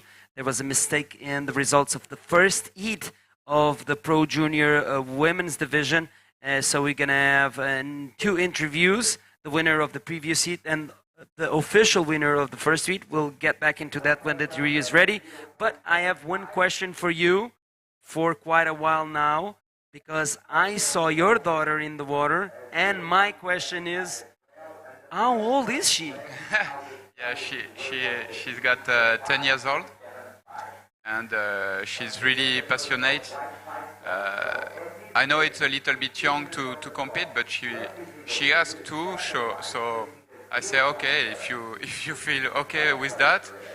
I mean, with that position, I was like, okay, you know, it's a little bit big. You can stay on the beach. Don't matter. It doesn't matter. But she was like, no, I want to compete. Oh, look the red. Nice roll there for Ethan Perez, representing France. Ooh, finding another section. Yeah. This is interesting. Nice ride there for the young Frenchman. I don't know if I think there is a mistake on the nacionalidad because he's not French. Okay. Perez, I think he's Spanish. I don't know if it's part of the Euskadi team with John Lopez, who come with a lot of kids. And another roll. Yeah. Yeah, Paris. Eden seems like to be French, but Paris is definitely Spanish. Yeah, definitely. But yeah, John Lopez, who came with a lot of kids, they came from Zumaya in Basque Country. And look at I don't know if he's part of the team, but I know there is one of them. Wow. Looking on form here, Eden. Two quick rolls. That was not an easy combination to pull. in such short space. Yeah, it was a small wave. It's just to make a good backup. Let's see the score, and I think it's gonna be good. Okay, looks like we have an interview. I don't know if the winner of the last heat or the winner of the first heat, but Katie is there and she will let her know. Take it away, Katie. Hi guys, I'm here with Constança Silva, the winner of the previous heat. Constança is the vice champion of under 14 Portugal Championship. Constança, it's your second turn surfing here in this event. What do you have for your expectations? It's always good to be back here. Last year, this championship was very good to me. I could have the first place, and now this year I'm trying to get to the final. The conditions are difficult, but I'm gonna try my best, and yes, that's it. Thank you. Congratulations, Constança. Do you want to say something to your friends and your family supporting you? I want to say thank you to my family and friends because they're always there for me and always watching me on YouTube, and yeah, that's it. Thank you, guys. Thank you. Parabéns, Constança. I hope to see you here once again in the next round. And back to you guys. Thank you, KT, for that lovely interview, and congratulations, Constança, for that win. We will see Constança in round number 3 of the Pro Junior Women's Division. She's skipping round 2 because she won that heat. Right now, it's all about the man in the water, and I think you have a lot of stories to tell us. I was very impressed yesterday with some of your students, what was going on yesterday at the end of the day. Looks like it was the dullest part of the day, and all of a sudden, it was probably one of the highlights of yesterday regarding day number 3 of competition here. These kids are on fire. What have you been feeding them? Yeah, thank you for them. Yeah, they got great skills. They have a great motivation. It's what we're working about. It's like my daughter, it's like the Mathilde Kudera and all the people from my team. We are working for, to be hungry, like to want to show, because we are a small country, a small place, a small town, and we are proud to represent where we came and from where we came, and they have great skill. I mean, Luca and Timeo are really good. The other one too, but they are still really, really young, so good things take time. So we are pretty. We want to see what's going next, and I'm sure they're gonna show good skill on this kind of condition. Just next hit. Yeah, we do remind every single viewer that this Pro Junior division is under 18, and some of the riders will be talking about their 12, 14. They are not even at their peak of the division, so we could expect big things from those riders. And I want to congratulate you personally, because bringing them early will give them the experience they need, so they feel the frustration of losing, feel the highs of winning, and start dealing with it since an early age. And it's not only being good and having a gift of bodyboarding or having a good coach and being the best, but also turning them into men, dealing with their emotions and dealing with life. Yeah, it's a good way for good training for the life and good training for bodyboarding. I mean, even to come with the best rider in the world, just it's a good expectation of what we are waiting for them, and so they learn every time they learn, and it's gonna be a long work to go to final, but this is not the main goal. The main goal is to have a good regularity and to learn. Lucas still 13 years old, so he have time to show the world. Look on the Brazilian guy, another big roll, huh? Another one. Yeah. His first roll was a 5.75. That loopy extended roll gave him an early lead. Right now, he's going to back that one, and he's going to take even more distance away from second, third, and fourth position. Right now, second is being held by the Portuguese Frederico Castelo Branco. He posted a 5-point with that first wave as well. But take us through the replay, Nico. Yeah, you see, he's got good skill because he don't go too low on the wave. He don't make a big bottom turn, but just take the power of the wave. Look, the yellow on this one. Good line, huh? Wow. Yeah, Big this wave. is a big roll. Huh? I like the bottom turn and the line he used to find the section. It's really interesting. It's like very nice. You know, you can see the difference between the two riders with a high line to have a good projection with a high projection, and the other one use a long bottom turn to find the good section and a projection to the front and not to the eye. So this is two different waves. I think it's going to be two important waves on this. Oh, look at this. Yeah, the yellow take a 7 point on this wave. It's great, huh? Yeah, really great read on that wave, like you mentioned. Long bottom turn, timing perfectly that end section and performing that roll, and it's a 7 point. This is one of the biggest waves we've seen surf today. Yeah. So well-deserved score and really great analysis. That's why your students are so good. You are differentiating the two rides, and you were exactly on point. One of them was an eye line. We'll get back into that because we got Federico trying to answer back to this last wave exchange.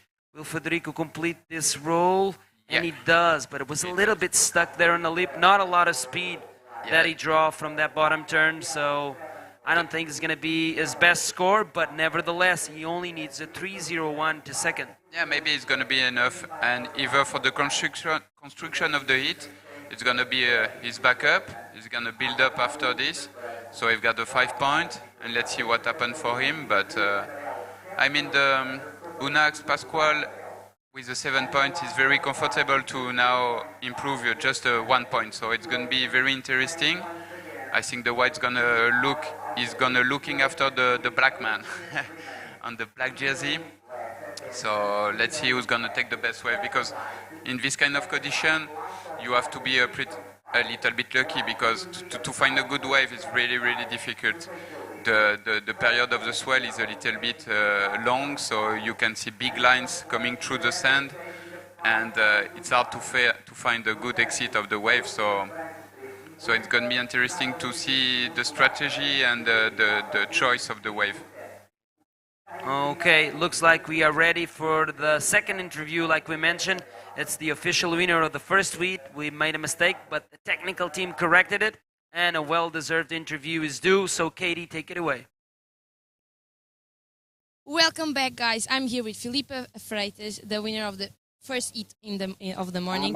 Was a little mistake with the jerseys, but it's okay now. I'm so sorry, Filipe. Filipe, you did a great heat, consistent maneuvers. How long did you surf, and how long did you have been competing in bodyboard? Então, eu comecei a surfar há cerca de 5 anos e já nesse ano o meu treinador desafiou-me para começar as competições e não parei desde aí. She started surfing 5 years ago, and since then her coach asked her, do you want to compete? And she said yes, and since then she's competing. Filipe, I wish you the best luck for you for this event, and I hope to see you here more often, okay? Do you want to say something to your friends and your family supporting you? Eu queria agradecer a toda a minha equipa que esteve aqui a apoiar-me, aos meus pais que estiveram a ver lá em casa, aos meus treinadores Bernardo Abreu e Diogo Paes, e é isso. Obrigada, Filipe. Muitos parabéns e boa sorte para a próxima ronda. And back to you guys. Thank you, Katie. Filipe there under the wing of Nova Onda School in Carcavelos, making their coaches be proud of her in that first heat. So we stand corrected on that first heat of the Pro Junior Women's Division. Right now it's all about the Pro Junior Men, and wow, José means business, Nico, huh? Yeah. He got a really good technique on his roll. It's really interesting. Like he's very tall, so like you can see, he's very tall. So when he push his arms, make a lot of amplitude. So he make it's really nice to see. So, but one more time, you can see there is a short line with a good wave, good size wave, but the distance is very short and still on the high line. So maybe what happened, but maybe 5.5. I'm trying to guess. Will he improve his overall score? And 5.2.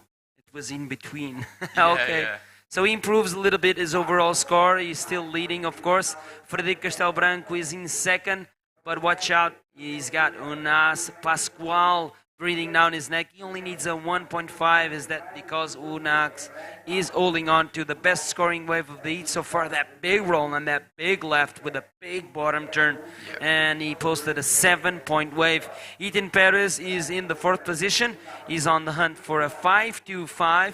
He posted a 3.25 on his last wave. Let's see if the Frenchman can make something happen for him and try and get to that 2nd place position. Yeah, it's a very open hit because the best wave, the Unas, only have one wave, so everything can happen right now. 4 minutes remaining. The red is first priority, so he's looking for a 5. It's something very possible for him. And so it's really interesting. I like this kind of situation, you know, because all the strategy and the choice of waves gonna happen right now. Everything is possible, so it's very, very cool. I love the last minutes because it looks like pressure is on for all of the riders, and they are listening to the beach announcers saying the scores that they need, what positions are they at, and this messes up with your mind, and you want to, of course, you want to win and perform. Wow. He can't pass through the lip. It was hard, but he's got really interesting skills. I love this line. It's really, really cool. I think he's coming with Unas. It's a Basque name. I think he's coming with the Euskadi team with John Lopez. It's enough. It's enough. It's a 1.8. So it makes the situation change.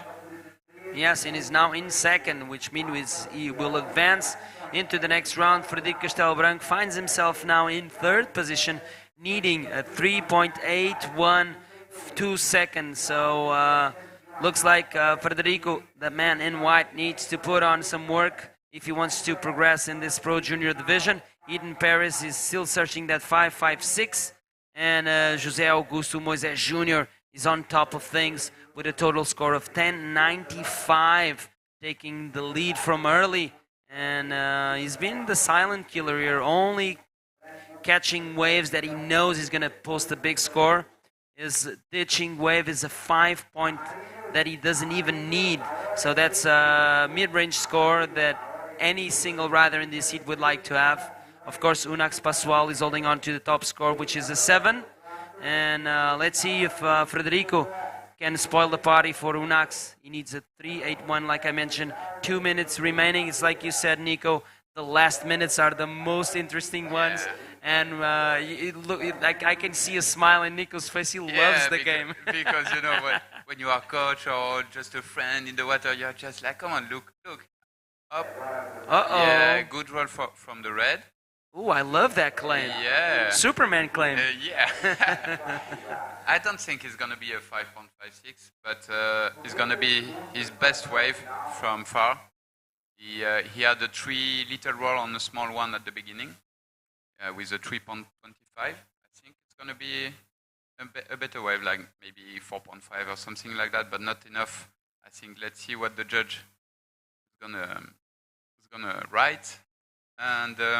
short ride, also high line, like you mentioned, and it's strategy, like you said. You can see every hit in every look 4.25, but now he's just looking for 4.56. 1 minute remaining. It's going to be a little bit difficult for him because there is like it's hard to go back to outside to find a good wave, but everything can change right now. So the last minute is always exciting. I love the last second, especially when the wave is caught and we're waiting for the scores and the situation might change. And if we are nervous and all the big emotions happening here in the booth, imagine these kids, what they are feeling. Yeah, imagine the friend, the family, the coach, everyone like, come on, you just have 3.81. You can do it. Catch a wave. Catch a wave. Go down, go down. And look, the black, still working on his hit. Look, this line is... it's a little bit better from the next one. Boom! This is his best wave from far. Uh-oh. It was a nice finishing wave. That's what I call a victory lap there for José Augusto Moises Jr. Yeah. Take us through the replay, Nico. You see, he just work is it. He start putting points after points, wave after wave. He improve, and this wave is, it's really great. Great job from José. Okay, gonna jump into a quick commercial. Come back for some more action right after this. Don't go anywhere.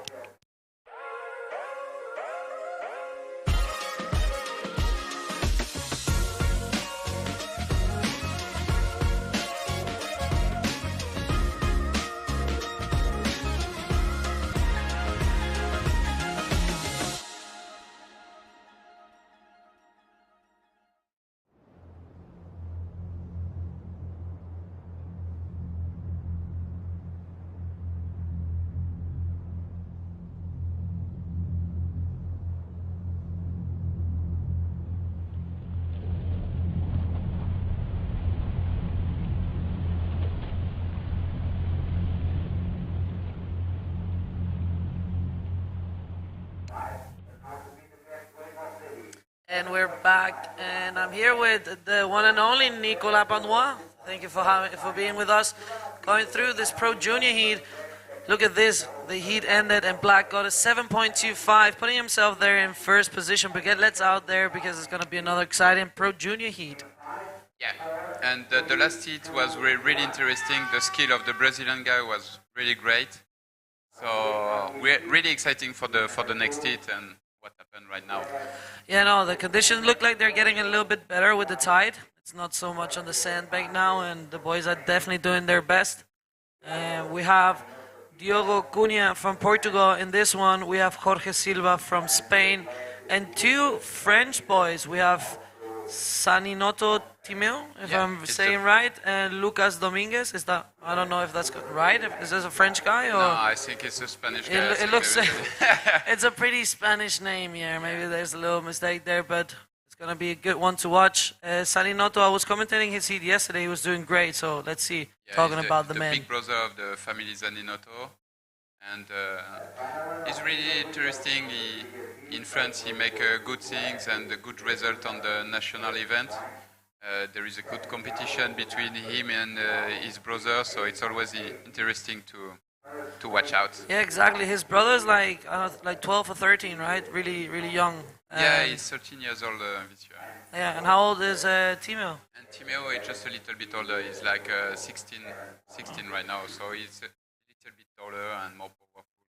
Yeah, it must be really nice for the parents in the house. Maybe like I talked to Maxime yesterday, a little bit like the same, like him and Alex when they were younger, always fighting each other. But it's good because I also have an older brother, and it's nice to go out there and train with your brother, having fun, and it just makes you go better and better. And I think these names, we will see them in the tour for sure for a few years if they're gonna keep ripping like that. Yeah, this is what they want, so it's gonna happen. But you know, sometimes it's difficult because there is two boys. Maxime and Alex were more friendly. There is a good competition between Timeo and Luca. Oh, so it sounds fun. Oh, the black one, Lucas on this little left. Unfortunately, it just got a little bit stuck there. Now we have Jorge, and this one looks like a really good left there. Goes for the roll. Yeah, on the foamy roll. Foamy roll, yeah. It looked like it was going to be a little bit better, but it looks pretty challenging out there. That was a good roll. That's a good wave to start off the heat. But I'm sure that no one's going to put it easy for the boys as we go through the replay. You see, going up the line in the foamy roll at the end. Yeah, just the first section was not didn't make what he's supposed to do. So yeah, kind of like a current going there, and not letting Jorge perform at his best there. But so plenty of time, and we have another wave there for red. Get us through this. Goes for the roll. Little take-off rollo. It's always a way to start the heat and to build it because like you see all the day all the riders need to put score quickly because it's very long to come the wave, and sometimes it's difficult to find a good way. It's moving a lot, and it's really difficult the choice of waves. Sometimes like we saw with the white, You think the wave is perfect, it's an opening face, and it is not enough. The better wave on the contest is the big wall, and you are sure to have a good section. If she looks too perfect, it's not going to be good. Yeah, if it looks so perfect, probably, no, it's not going to be. That happened yesterday a lot, you're talking about that, but the only problem with the bigger ones, the section is going to be there, but it was hard to land the maneuvers also, because it's on that sandbank. You really have to push yourself forward, landing in front of that lip so you don't get caught. But we did see some really good performance yesterday. We had a lot of different divisions, and everyone was just ripping. We saw the boys in the morning having some good scores. And actually, in the women division, we saw some upsets, some big names not getting knocked out because it was a non-elimination round, but not making it directly through the round. As myself and Isabella, we're going to be battling it out today in the repechage round. So you can tell this wave is really challenging, and even if you have the knowledge of the wave and you have the skills, sometimes you also need a little bit of luck, and also knowing perfectly where to sit is really important. So definitely going to be sitting before my heat, watching where's the best way, where's the best place also to paddle back to definitely perform better than I did yesterday. Yeah, the last 2 days was very intense for paddling. It was like, wow. You can see there is guys on my heat who make 10 minutes to pass the away. To pass, I took 10 minutes, so I know like, what you're talking it's about. very long. You are red and up the black on this right. It looks like a good wave here. You got good speed and make a little roll, just a little bit with the lip. Didn't complete. Yeah, he got a little bit stuck there, so he can't really project himself out of the wave. Yeah. But he's gonna be going back there and.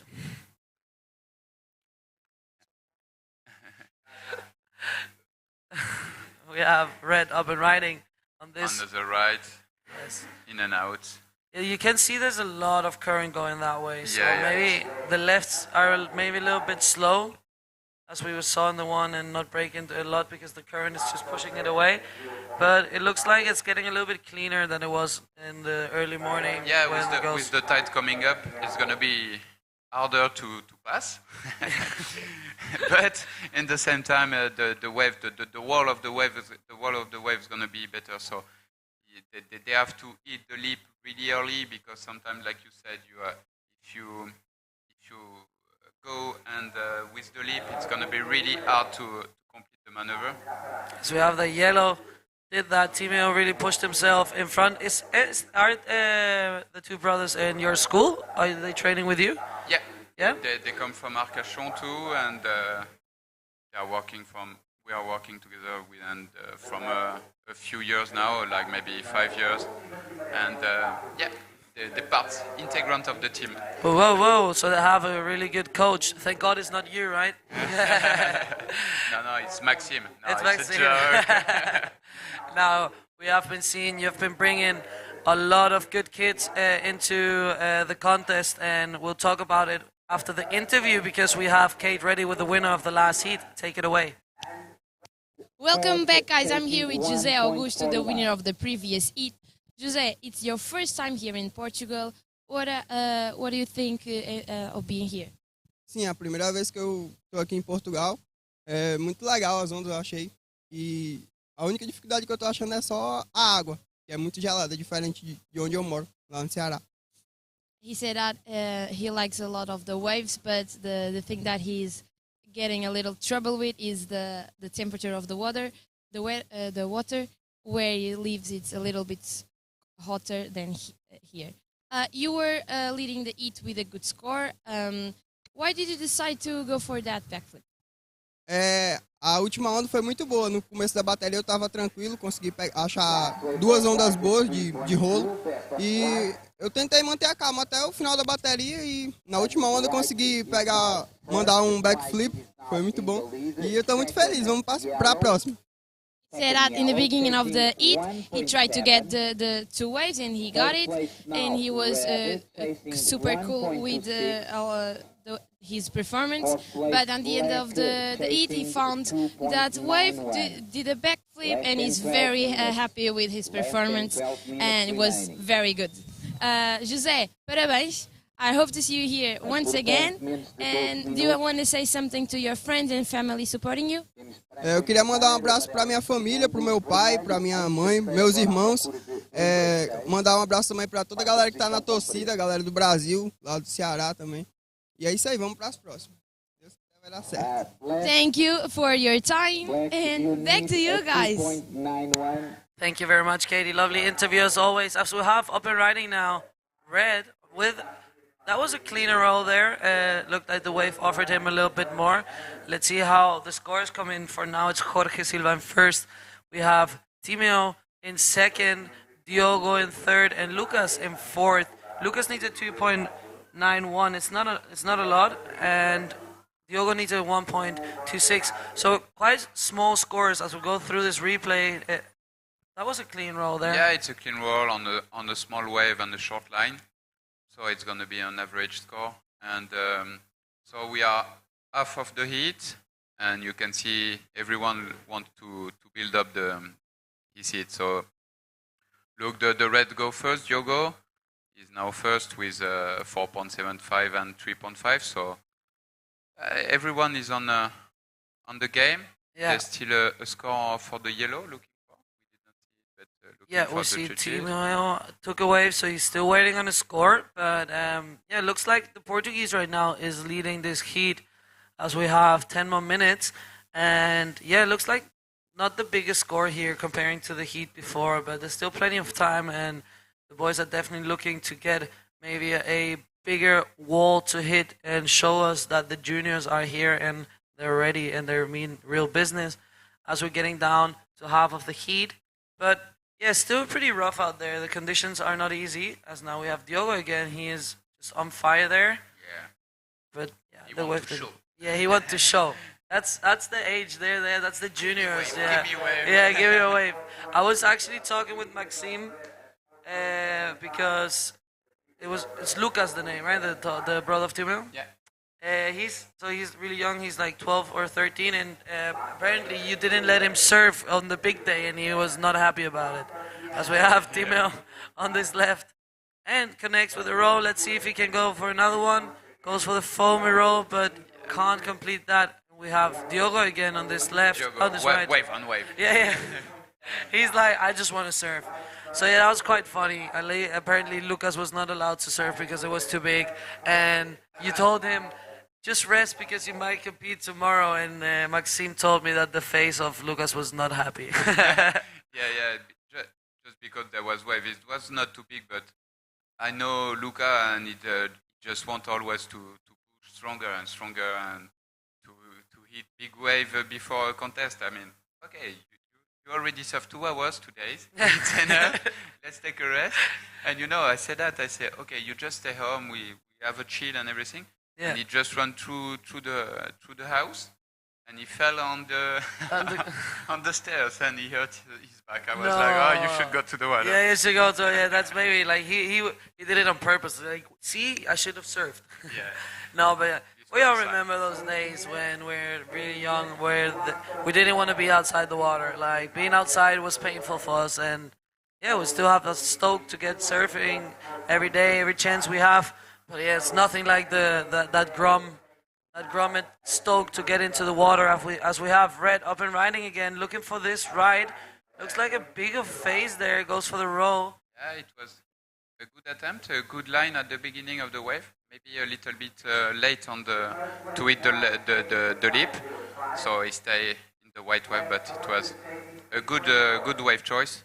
And you can see the yellow Timeo pass first with another 4.25, looking to improve now. Just this kind of score to stay first. Yeah, to maybe separate himself a little bit from the other riders, securing his way into the next round. We're only in round 2 of the juniors. We're still going to have 2 more heats, and then we're going to be back on the junior woman repechage round. So your daughter will be facing the waves again later, and I'm sure she's going to do great. I'm really looking forward to see her in the next years as she will be growing a little bit older, maybe a little bit stronger. Yeah, stronger. She has that. You can see it in her face. She has that like grip. She wants to do that. Same as we talked about Lucas. Like you have it in some kids just have it. You see in the face. It's like I want it, I want it, I want it.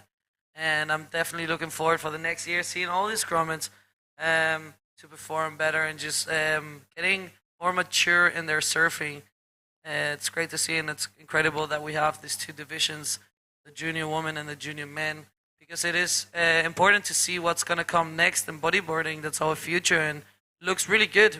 The future of bodyboarding looks bright, and it looks like the European are killing it. Yeah, I mean, you can see South America.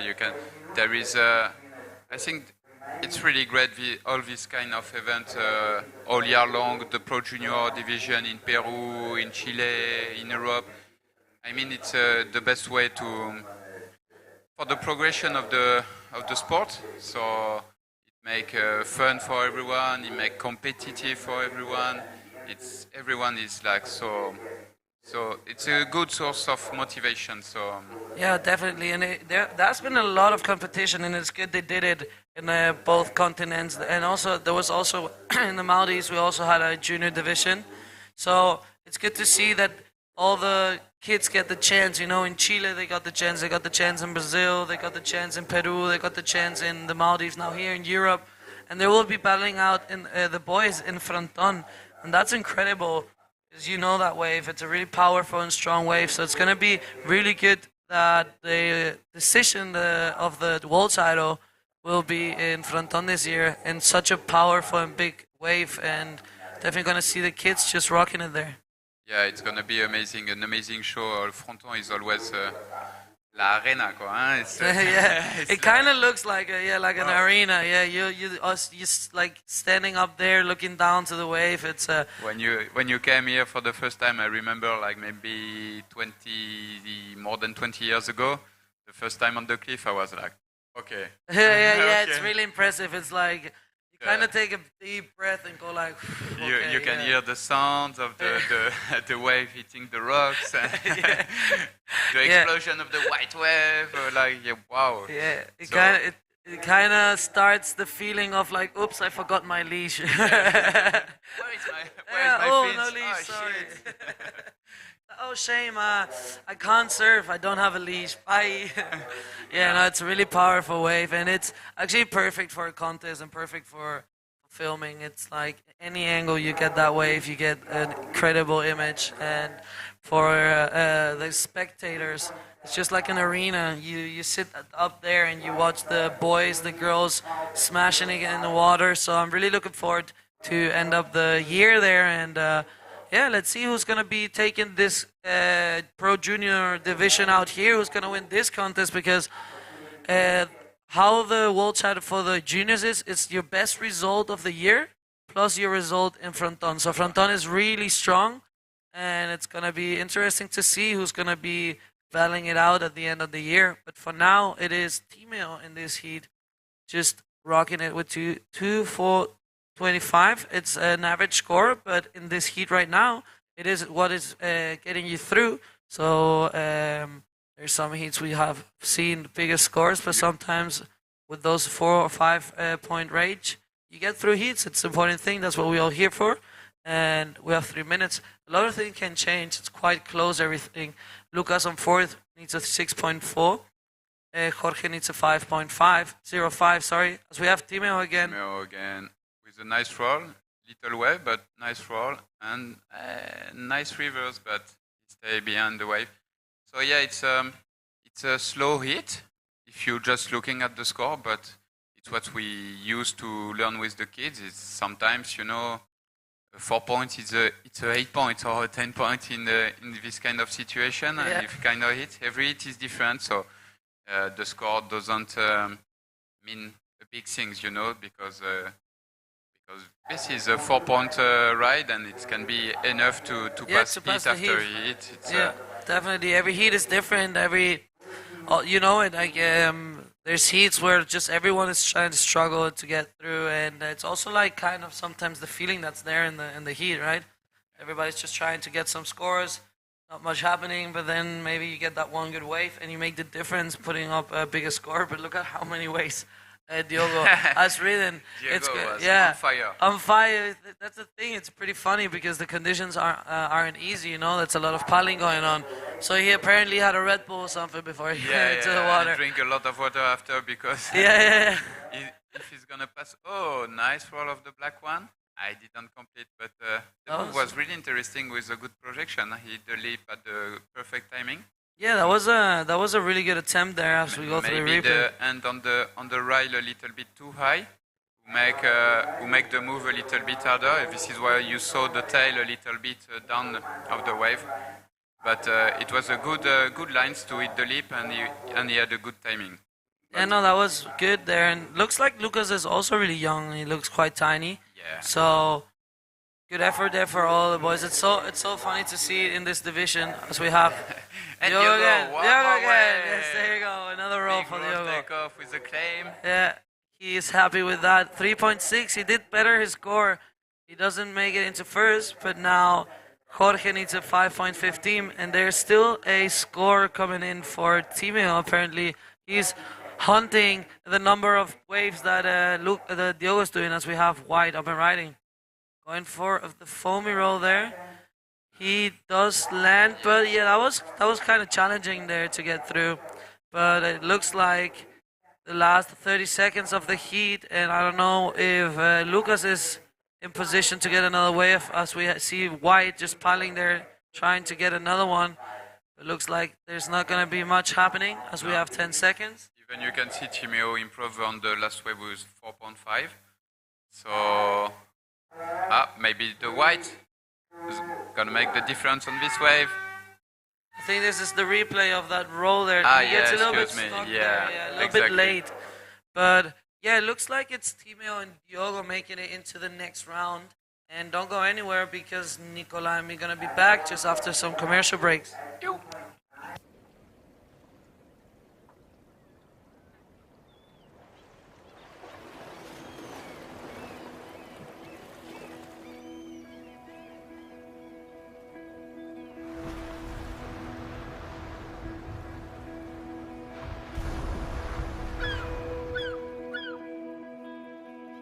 Há uma Sintra que combina o mar selvagem,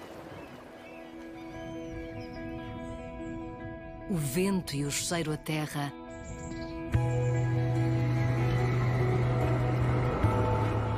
a viagem por caminhos únicos,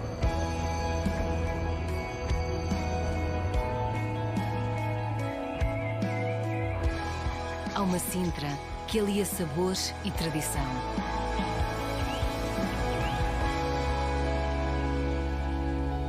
Há uma Sintra para cada um de nós.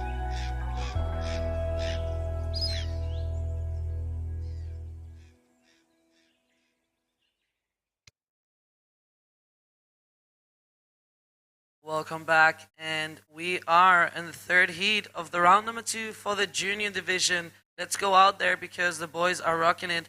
Timeo taking the win in the last heat.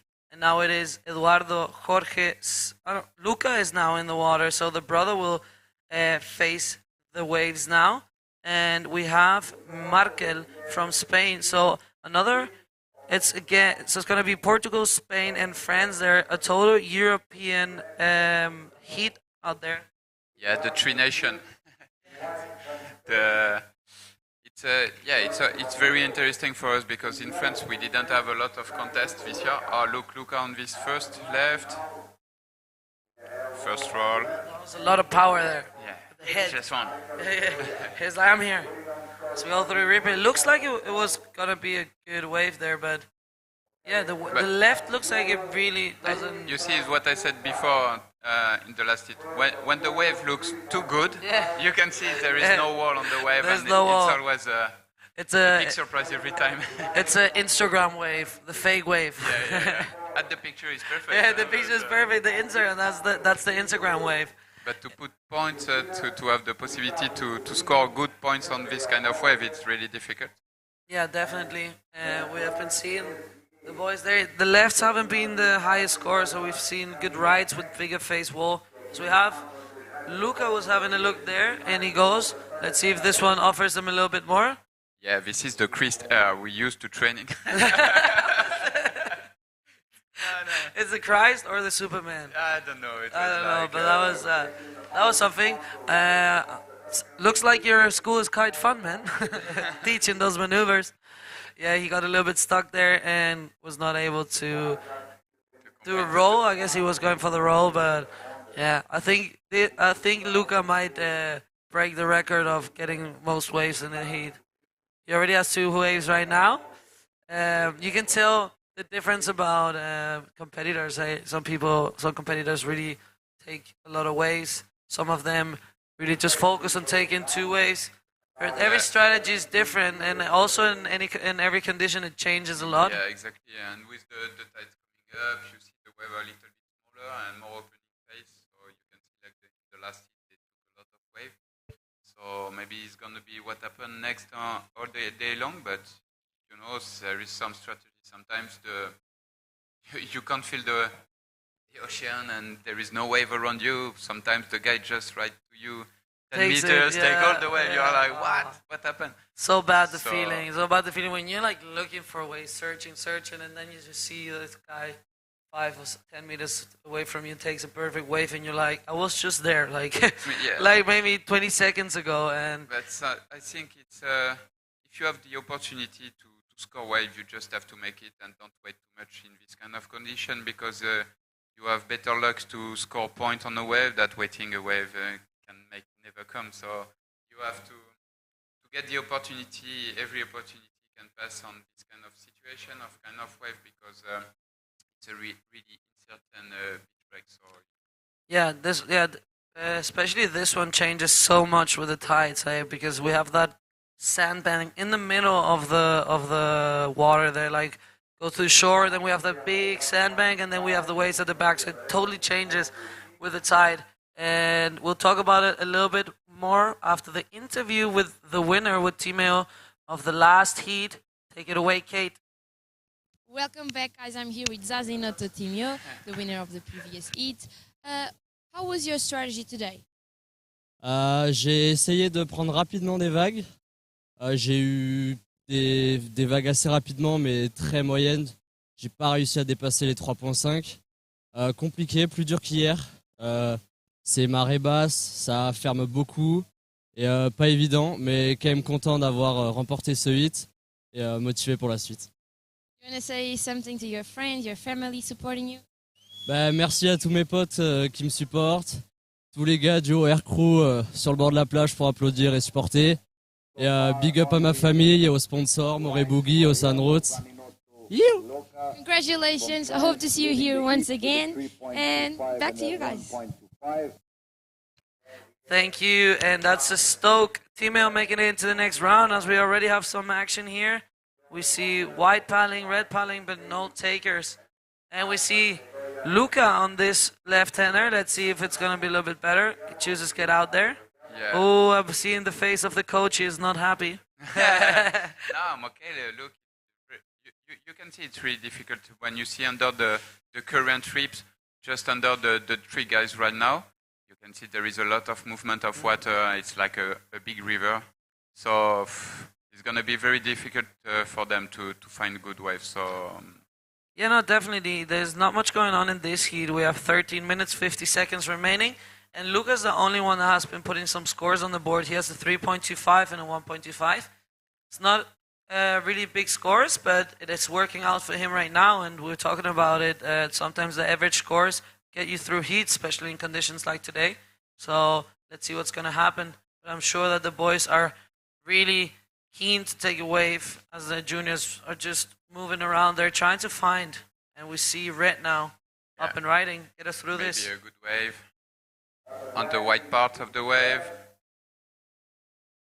Ow. It was a difficult wave to ride, really white. Oh, this is a good line of the white. That was a good roll. Let's see if he can land. They're struggling a lot. I think they're doing the roll is too much on the rail, as you say, and landing too sideways, so they don't get the chance to get out of the whitewash there. Yeah. You can see the wave selection here. It's really important and really difficult in this heat. You can see there is like 2 strategies. The Luca is more on the side than the other one. There is a pack and Luca alone. the wave Aluka looks cleaner, but don't have wall. And this one is quite heavy on the landing there. This one is a really good attempt. That would have been a good wave if he maybe would have drawn a little bit of a different line to put himself a little bit further in the front. But yeah, definitely a good attempt there for wide. But yes, the right was really good, but just his head and how do you call that? The chin? Yeah, the chin was a little bit too much on his chest. Yeah. So this is why the nose died first. Yeah.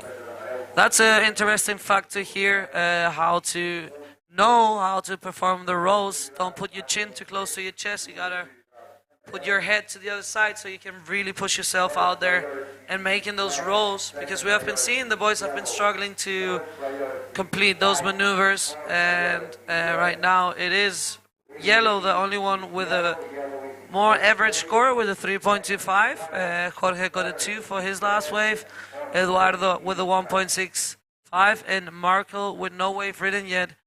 We see the three boys are kind of closer together, and Luca decided to get a little bit further away from the boys. Yeah, everything can happen. Huh? Just the half of the heat, almost the half of the heat, and no good score for everyone. The red on this good left. It looks just closing out. They were a little bit too fast that wave, and unfortunately, he did not make that wave possible to do a maneuver, but we gained some scores in. Another 1 point right there for Eduardo. Yeah. My brother is caught FaceTiming me. Yeah, not a lot happening for now. Small scores, and let's see, there's a set approaching. Let's see if the boys can do something with this. We see Black in position, paddling into this left. So we have Black. It's gone difficult to ride, and you can see all the movement of the water. To find a good line on this kind of wave is always really tough. Oh, the good line from the wide, big roll. He's just getting a little bit too late on hitting the lip. He gets a little bit stuck. He had a good speed, but his line was too straight and too parallel to the lip. So when he hit, he passed through the lip and just have a reception on the white wave, and it was almost impossible to land that. Yeah, good attempts there, but maybe trying to approach the wave a little bit different. That would have been a good wave if maybe a little bit more speed in the paddle, but yeah, it's closing out quite fast. It's really difficult. We see a lot of water moving. Yeah, and some of them are really young, so to have a good paddling to enter the wave, it's tough. Yeah, no one got the Ian Campbell style for the moment. So yeah, I was just about to say it. I'm like, no one is Ian Campbell there. I think, was it the other day I saw him again doing it. I'm like, how the hell can he paddle so fast? Like, yesterday I wished I would have had his legs to paddle in. But yeah, that's what we were talking before. I'm really looking forward to the next years when they mature more in their surfing and they have more of that strength in the paddling. As we have Black with a good looking left. Let's see what he can do. Goes for the roll there, and looks like he's gonna land that. Yeah, it just come out of the foamy, and he was with a little bit of precipitation, maybe with the stress of the contest. You know, sometimes you don't surf really relaxed, so you just want to make a move, and this is what happened. But it was really good wave selection, and just you can see the lip was not really good. Yeah, not really offering that much, but he gets a 2.5, which puts him in third. Now he needs a 1.2 if he wants to get through this heat. And we have actually a really calm Luca there, patiently waiting for his wave. But yeah, Luca already has 5 waves. Not offering him much, also small scores, but right now he's leading this heat with a 4.5 total score, so he'll definitely try to improve that 1.25, putting himself a little bit more far away from the other riders. We have Jorge in second with a 2 and a 1.7. Markel in third with a 2.0 and a 0.5. So really small scores, and Eduardo with a 1.65 and a 1 So we see really small scores in his heat. Not really getting over the 3 point mark, but yeah, 7 minutes and 40 seconds remaining. Still plenty of time, but looks like they're challenging, that they're struggling a bit with the conditions. Yeah, it's always stressful, this kind of heat, because you know that everything can happen and you have to be patient, but in the same time you have to find a solution and to put rhythm on it, to find a way to put scores. So it's always hard to manage. This is the everyone up, the red, good wave. Yeah. Oh no, that was so unfortunate. He got stuck there. As we have Luca on this one. Good looking ride. Big roll there. Finally getting a good score, and that's going to be, the judge is going to like that one, and I think Luca is also going to be happy. Let's see a little smile here on the coach's face also. Impassible. Playing it cool. But you can see the line and the speed and the good projection. I think it's a good average score, maybe a 5.5 or something like that. Maybe more because of the slow hit, but I think it deserves something like 5.5, and it's a good score of this kind of situation. And there was a good wave selection from the red too, who got a really good ride. Yeah, it looks like the rides are now a little bit better with a better wall to hit. Yeah, but yeah, we're waiting on a score for all of the riders actually. I think on this contest the right got more. Oh, 6.5. Yeah, you are a tough coach, eh? Yeah. I need to. Yeah, you need to. You're gonna go like that was a 5.5. After I will lose all the credit if I say. Yeah. You're like, no, that was a 5.5. Yes, 6.5. And it's always the rights, I think, have got the more potential on this contest. The more opening phase with the more wall, but they are really fast too. So it's really hard to manage the speed of the wave and this kind of wave selection. The best wave are right, but really hard to find the good opening one. Yeah, the line was he got a little bit stuck there with the lip, but he got a 1 point for that. And the white Jorge. Yeah, got a 4 point right. So put himself into second. Some bigger scores happening right now. Getting down to the 5 last minutes of this heat. We have Luca in first. We got a 6.5 for that beautiful ride that he got there. And also Jorge got a 4 point for his last wave. And now Merkel is in third. He needs a 3.51. And if Eduardo wants to make it into next round, he needs a 4.35. So it's going to be some exciting last minutes of the heat. Still really possible scores for third and fourth. So it's going to be exciting to watch as we have Luca. Luca one more time on the right. Another good roll. I think he's going to improve the 3.25. So it's going to be good for him to manage. It's a good heat construction. Yes, definitely. He's going to be stoked with that if he gets into first and getting an interview. Also 5.75. Beautiful wave selection there. Big roll, clean landing. That's what the judges want to see. So he gets rewarded with a 5.75. Yeah. That's going to put him a little bit more far away from the other riders. Actually, Jorge in second needs now a 8.25 if he wants to get that first spot. Yeah, Merkel, that's going to be hard for the boys now. Yeah, I think everything is open for the tree to have the second place. So it's going to be interesting. It's going to be that fight for the second place for sure in these last minutes. Yeah. And you know, on the beach, it's the kind of moment you are like walking on the beach, like, come on, 3.5. Yeah, oh, that's awful, eh? You're like, yesterday I saw it with Katarina. I was watching with her one of the heats and of the girls, and you could see it in her face how she was like, come on. Can you imagine? As a coach, I must feel. I think when you are coaching some guys, it's really important to make them feel comfortable, but in the same time you have to give the energy. And sometimes the energy you can give, even you are walking on the beach, the riders can feel it and make more power to him in the water to find the good solution. So yeah. Katarina is a great coach, and his work with Boogie Chicks is really great. No, she's doing a great job there. Yeah, with the Boogie Chick, it's amazing to see, and it's amazing to see how many guys are also doing the coaching part. We have John Lopez also coming from Uzumaya. yeah. So that's the future. That's what we need. As we have Red and a beautiful left there, going for the spin, trying to connect with another wave. Yeah, this is a really good wave, huh? Small wave, but a different style with a combo, with a nice 360 and a little roll at the end.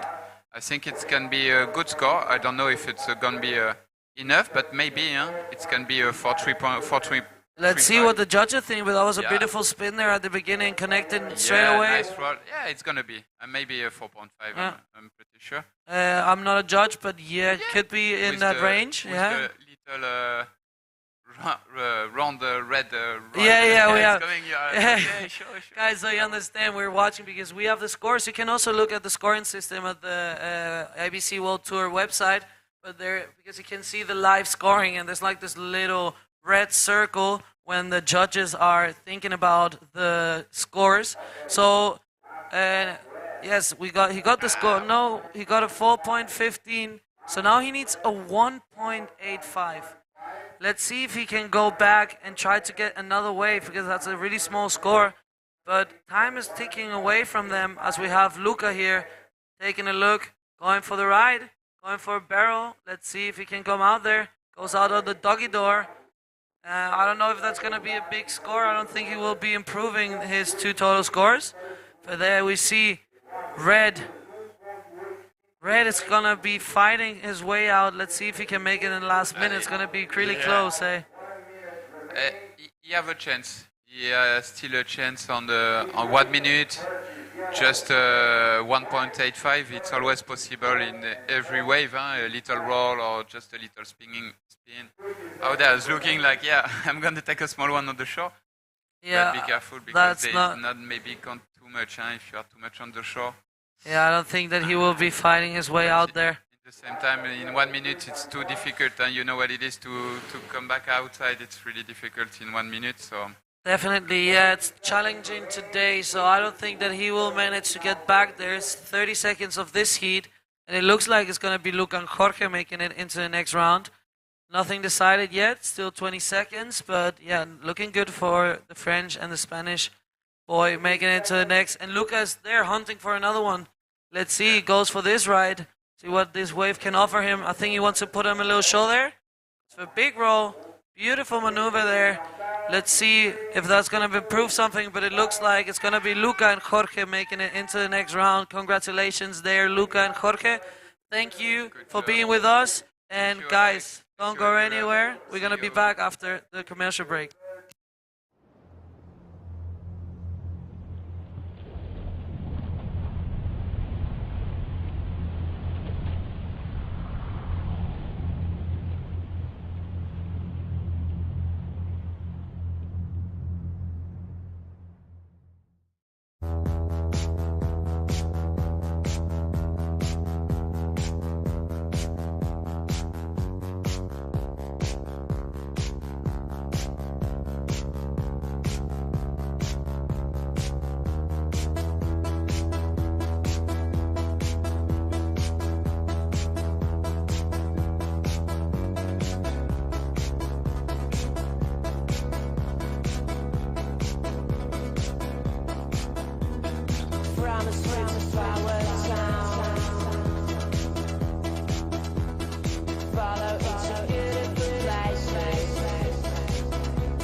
And welcome back, everybody. We are here ready to keep going in this 4th day of competition in the 2022 Sintra Pro. Let's hit the water, please. Yes, indeed. Oh, Pro Juniors division is in the water in the likes of the men. Round number 2, heat number 4, last heat of this round. And we have in the water in the red Enzo Vildina representing Portugal. In black, Merlin Gresbis from France. In white, Gustavo Sobrinho from Portugal. And in yellow, Rafael Naubrega from Portugal as well. So it's 3 Portuguese and 1 solo Frenchman. Yesterday, we saw the opposite in one of the heats of the Pro Junior Men's Division. It was 3 Frenchmen and 1 Portuguese. Let's see if this time what is going to be the outcome Either it's going to be the Frenchman spoiling the party for 2 Portuguese, or 2 Portuguese spoiling the party for 1 Frenchman and another Portuguese, because you know the name of the game. Top 2 riders will advance into the next round. Other 2 will get knocked out of the competition, because this is round 2, elimination round of the Pro Junior Men's Division. 20-minute heats. Top 2 scores will factor into your overall score. And let's see who's going to come out on top. Drawing first blood, it was Merlin Grasbees with a 1.5, and he's already posting his second wave there. Nice roll. He completes that ride. And important points there for Merlin to keep the lead. Meanwhile, this is the answer from Rafael Nobrega. Going for a big roll there. And he stomps it. Ooh, good on you, Rafael. This is the replay of the last wave of black, Bego. Yeah, let's see. But that's Merlin, right? Exactly. Merlin, and this is Rafael Nobrega. Nice roll there. That's going to be a nice score for him. Good way to start the heat. Let's see how this one unfolds for all of them. Yes, let's wait for the scores of these first waves. The first of yellow just was punched in, as you can watch on the top left of your screen on your device. Either it's a cell phone, a computer, or a pad. And it was 4 points for Rafael Nobrega. And we're still waiting for the last wave of black. And let's see if he's going to take the lead on this one, because he already has 1.5 wave under his belt. Meanwhile, Enzo Vildina caught a wave of his own and posted a 1.25. All right, we're about to find out who are the next 2 lucky riders to go into round number 3. This is Enzo having a look at this left-hander. Nice roll there, still going, finding the end section there, goes for the roll, but gets stuck. Is not able to complete that ride. Unfortunately for Enzo, that first move made him lose a lot of speed, but he was very ambitious to go for the second one. I would go also. And fortunately for Enzo, he did not complete that ride, and it did not maximize the points on this wave.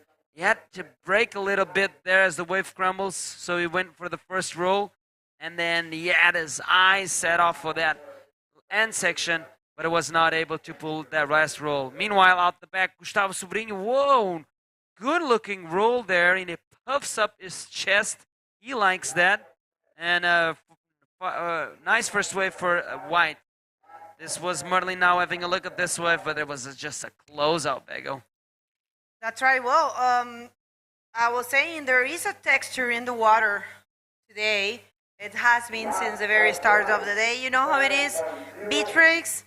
And you never know. I mean, you can't control weather. And you can't control swell. You can't control Mother Nature. So yesterday, very different conditions from yesterday. I think every single day has been different. And there are so many factors in the wave that affects the wave, you know, the wind, the current, the size of the swell, the direction of the swell. There's so many things in. And right now, well, the riders are doing a great job. So now there is a change of situation. Last wave of White, Gustavo Sobrinho, it's a 5. And now he's in the lead.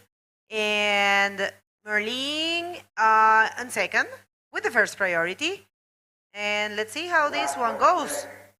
Yes, Mother Nature is actually in control. We saw some texture on the face of ocean, and it means there's a little bit of a wind pattern upsetting here the conditions at Praia Grande, but still very weak winds, so it maintains that glassy look about it. But one thing is for certain, the energy is not backing off.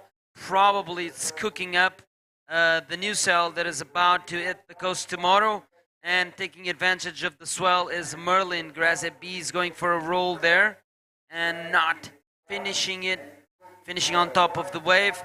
That's not the ride that Merlin needs to jump back into the lead. He's looking for a 2:01 to first. That's being held now by this guy running up the beach, Gustavo Sobrinho, looking very fit. There goes Gustavo running on his fins. You know, if you are a bodyboarder, you know how hard it is to run on your fins, and how easy it is to slip up and fall and trip. So good job there. Gustavo Sobrinho looks like he's very used to his bodyboarding gear, and he's gonna run up the beach next to the swimming pool of Ribas Hotel to find him way to the outside, because the current has been hectic today, Bego. But there are good ones. Look at this shape. That's a nice looking wave, and yeah, well, he was almost finishing that one. And look at this nice looking one. I think it's going to provide, and yes, of course, good projection. Let's analyze that. He used actually the strength of his arms and his body to project the roll. That's very important. Take us through it. It's Enzo Vildina going for the left-hander. Nice bottom turn there. He kind of stalled before he got to the lip, so he made sure he hit the strongest part of that end section so he could roll and extended his arms, like you said, Bego, and try and maximize the flight of that move. And then he was rewarded with a 3.35. Meanwhile, looks like we have an interview with the winner of the last heat. Please, Katie, take it away. Hello guys, I'm here with Zanino Toluca, the winner of the previous heat. Tell us a little bit about your heat and the conditions. Bah, les conditions, il y a des bonnes vagues, mais au début c'était un peu compliqué. J'ai pas réussi à prendre directement des bonnes vagues. J'ai dû attendre vers les 10 minutes de la fin de la série. Du coup, c'était assez compliqué. Pour le hit, bah, je suis assez content de moi d'avoir fini premier sur ce deuxième round. On se retrouve au troisième round. À tout de suite. Congratulations. I hope to see you here more times. Do you want to say something to your family and friends? Bah, encore merci à Ocean Roots de m'amener sur les compètes, de m'avoir donné toutes les consignes pour finir premier et prendre les bonnes vagues. Et voilà. Thank you for your time. And back to you guys. You. Love those interviews. Well, he was saying the situation was really complicated out there, but he was very happy to find the waves. And at the end, he thanked Ocean Roots for giving him the right tips on which which waves to take. And yeah, of course, Nico Padua forming champions there with this great future boy. And there was a change of situation. Is Enzo Vildina right now in the first position? Enzo from here, from Portugal. Followed by the other Portuguese, Gustavo Sobrinho, and the Frenchman, Merlin, looking for a very, very small scores. This heat is very tight. Basically, anyone that takes a wave and do a maneuver can change the situation. So let's see how that goes for these juniors. These boys are under 18, but it doesn't mean they have no level. On the contrary, these juniors serve so good. And you know what, Nuno, I had an information from our CEO that we are, the waiting period for the Anael Challenge has started. And this event has a waiting period from this September 17th, actually. Says in the World Tour, in IVC, I'm sorry, I stand corrected. But yeah, no, it has started, and they are an amazing event. It's a specialty event that happens every year. I mean, for a while it was not happening, but it came back, and the wave is crazy. So the waiting period is until the December 19, and you guys have to check out the social media for the Anael Challenge or Anael Challenge. That's it's pretty interesting. Last year was insane. Have you been to that wave? No. Me neither. I'm curious. Quick answer. No, it's a very special place. It's in the middle of the ocean. It's in like in a mini island. You have to take boats. There's nothing there, so there is a huge organization. They have to take everything on little boats. It's freezing cold, and the wave is really strong. So let's see how this year goes. But last year was really impressive. So thank you very much, all of the NIL Challenge team, for bringing back this event. We are going to be tuning in all the time. The wave is a monster.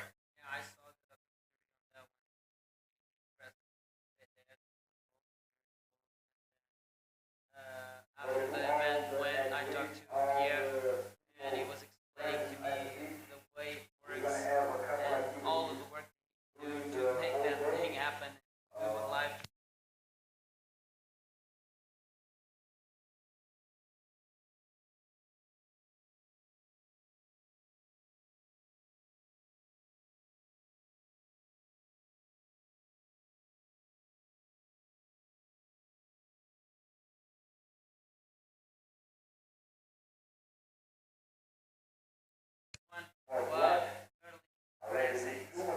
Putting on some work on this right-hander, probably it's going to be the wave that he needs, because it's a 2-0-1. Yeah, that's right. You said it right. Definitely. Oh, there is a wave there with the former Tristan board. And nice combo there for Gustavo Sobrino, who is going to change the situation for sure, because he's only looking for a 1.10. Completely obtainable for him after that combo of one of the classic combos is a roll to spin. Yes, exactly. This is the replay of that wave. Roll there in the pocket, and then he reverse spins that one. Was trying to connect this wave to the inside. Unfortunately for Gustavo, he did not link that second move, but the damage was done on the outside. Gustavo only needs a 1.1, like you mentioned, Bego. He's going to jump into the lead for sure. We're still waiting for scores of red and also black. The score for red is just a short ride, 0.5, will not factor into top two scores, but the most important score will be dropping right now. 5.1. Merlin on his last wave, the man in black got the requirement he needed and jumps into second place. Now Enzo Vildina, that was early leading this heat, finds himself in third position, chasing a 4.76 to second. And the Portuguese in yellow, Rafael Nóbrega, is looking for a 4.11 to second. So everything is still much open on this one. Gustavo has done a great job. He's holding on right now to a 5 and 3.7. That makes him lead this heat, but not far behind is Merlin. And his last wave is the best scoring weight of the heat so far. 5.10, as you can see on the scoreboard on the top left of your screen, and is in desperate need to hold on to second place if he wants to advance into the next round, because this is an elimination round. That is right. So yes, round number 2, heat number 4 for this future division. You guys have to remember all of these names, because maybe in a short future, one of these guys are going to be world champions for sure. From these divisions come the future, as we have been saying. Here comes Gustavo Sobrino. Let's see, showing he can serve really good to the right as well, and the right. Oh well, the immediate answer was going to be there for Enzo. That was a very good attempt of an areas there for Gustavo. Wanted to change one of his scores and make his first place more certain. Good job there for Gustavo. Here comes again Merlin, not able to complete, but I'm loving the efforts. You know, the kids are very active. I love to see that. I've got some info here on Gustavo Sobrinho, who is under the wing of Nova on the bodyboarding school that is run by Bernardo Abreu, putting up champions out there for more, almost 2 decades, maybe 2 decades already, and is the current national. He was national champion in 2019 in the juniors division. So yeah, and he's actually the champion of the regional south of Portugal competition under 18. And this is first for Sintra Pro. Wow. Oh. Good on you, Gustavo. You're Yeah. doing a great job. Congratulations also to the coaches and to his team, because he's putting on a show. That attempt was wild. I like to see that Gustavo build up his heat, try and post some mid-range scores, and then he went for it.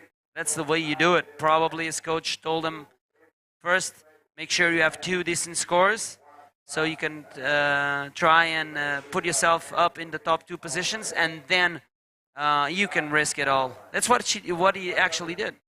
Well, yeah, their coaches, our 2 coaches, is Diego País and Bernardo Abreu. So great job there again from Nova Onda Bodyboard School. We had Filipa in the first heat winning, actually. There was a little bit of a mistake there with the rush girls, but yeah, Filipa won. And here comes Enzo Vidina. Beautiful roll for Enzo, looking for a 4.76. I don't know if that's going to be the score, but it probably close. Maybe Enzo can... I think this is going to be the best scoring way for Enzo, in my opinion. And maybe he can make that requirement a little bit lower. And unfortunately, time is running out. That's the only thing against him. And let's see if he can make it, because he's not very far away. But yeah, 4.35. That's his best scoring wave at the moment. Like I mentioned, now he needs a 3.76 to second. Meanwhile, this is Gustavo Sobrinho going for that right-hander, but we lost him there on the screen. Nevertheless, he's leading this one. Oh, out the back. Here comes Merlin. Everything happens in the last minute, Bego. It's always like this. So, roll there for Merlin is still going on this wave, trying to find another section, going for another roll, and he completes it. Still kicking his fins there, trying to link one more section, and goes for one more roll, and he's still going. Look at this kid go. 3 rolls there. He's trying to defend the second position. This is going to be a very important score for Merlin, Bego. I think he might be getting that score. Bon travail pour Merlin. Look at that. I enjoy very much. I really like when they are so active like that. So one roll, another one, and we have a replay from last wave of Rafael Nobrega looking for a 4.11 that happened while we were doing the other wave, watching the other wave. Well, I don't know what's going to happen. Wait a sec. Another roll there. So wait.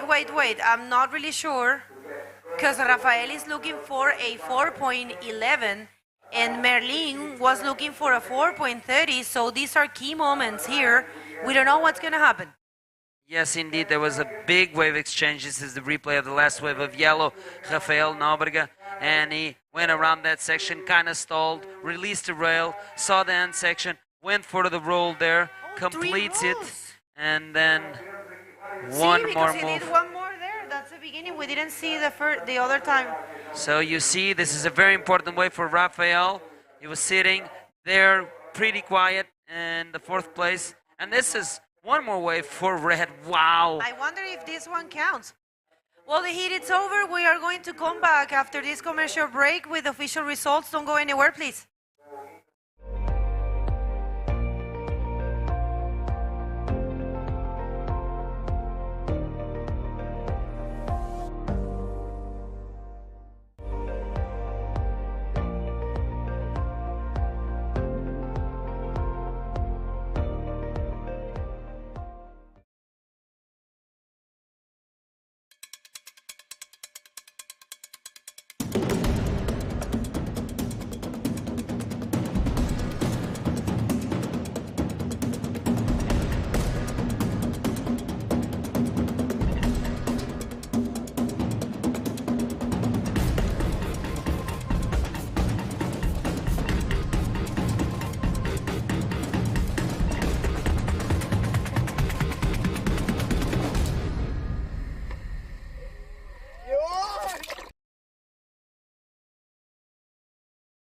Oh, we just got in the middle of something, but we've got a big guest coming into the booth. So I'm going to step out and leave you with them, because he's bigger than life itself. and I will let you comment the next heat. That's right. We are going to bring Amaury Laverne here to commentate this heat. And we have been asking a few riders to come and join us here in the booth because it's always so good to hear from them. I mean, come on, it's such a pleasure to have world champions and great riders, coaches, great bodyboarders such as Amaury. Welcome to the booth. Hi everyone. Very nice to meet you guys. And today, the waves are pretty cool. Now watching the ocean. Hey, Mike, what's up? Okay, so hi, Bego, and thanks for having me here in the booth. Hi, everyone. And yeah, really cool to be able to comment a couple hits. The waves still pretty fun today. I've been watching the ocean for like about an hour. And yeah, we still have some good swell and a couple really good waves coming through. So how you been in there, It's Bego? been great so far. Look at those waves. There are good waves. Let me just give the results from the last heat because we went to a commercial break. And you guys can also check them in the IBC World Tour website. It's all there. So last heat of the Pro Junior, I'll tell you in 1 second. Amaury, it's so good that you are here. Welcome, welcome. So yes. Okay, it says unavailable. We'll get back to that. But first of all, let's introduce, this is the heat number 1 of round number 2 of the Pro Junior. And this is an elimination round. This is a repechage. In the water, we have Mariana Padrella in red, Emi Padua, Nicolas Padua, daughter, 10 years old she is. My God, I saw her yesterday. I didn't know she was going to compete. She is competing, and look at those conditions. She's right there. And Beatriz Pinto from Portugal. And the waves are looking so good, huh? Look at that. Yeah, now the waves are really good, actually. The wind is going pretty much offshore. The swell dropped a bit from yesterday, which is cool from most of the categories because it's been hard, even for us. The open division, it's been like some really tough condition, really physical. And to see some softer condition today for most of the division, that's going to be easier for everybody to express themselves in the water. And as we see, a good set just came through. Yeah, really hard for the athletes sometimes to find a good spot to sit. There is a little bit of rip out there, but we see some really good waves, some very good right-unders mostly with this north swell. And I heard with that new swell coming tomorrow, which is going to be full west, we should see some different types of wave coming on Praia Grande. En français, qu'est-ce que tu penses de l'AMI alors en compétition? C'est incroyable, quoi. Non, bah, franchement, je suis bluffé. Je l'ai vu hier déjà, je l'ai salué, elle est avec son papa. Et là, nous avons la jaune qui démarre sur cette première vague. Elle va essayer d'avoir son premier score, un 3-6 qui ne passe pas, mais elle va remonter au pic vite fait pour essayer d'avoir une deuxième vague. Donc Emi Padua, je l'ai vue hier et je pensais qu'elle accompagnait juste son papa et ses amis du l'Ocean Roots, mais là maintenant je vois qu'elle est en compétition. C'est incroyable. Et franchement c'est impressionnant parce qu'il y a quand même des vagues assez solides et donc vraiment ça promet, ça promet pour le futur. No, well, Amaury was saying that he saw her yesterday and he thought she was only here for fun to be with her dad, which is Nico Padua. We had him for a few heats and he's from Ocean Roots. The work of Ocean Roots, it's been really remarkable.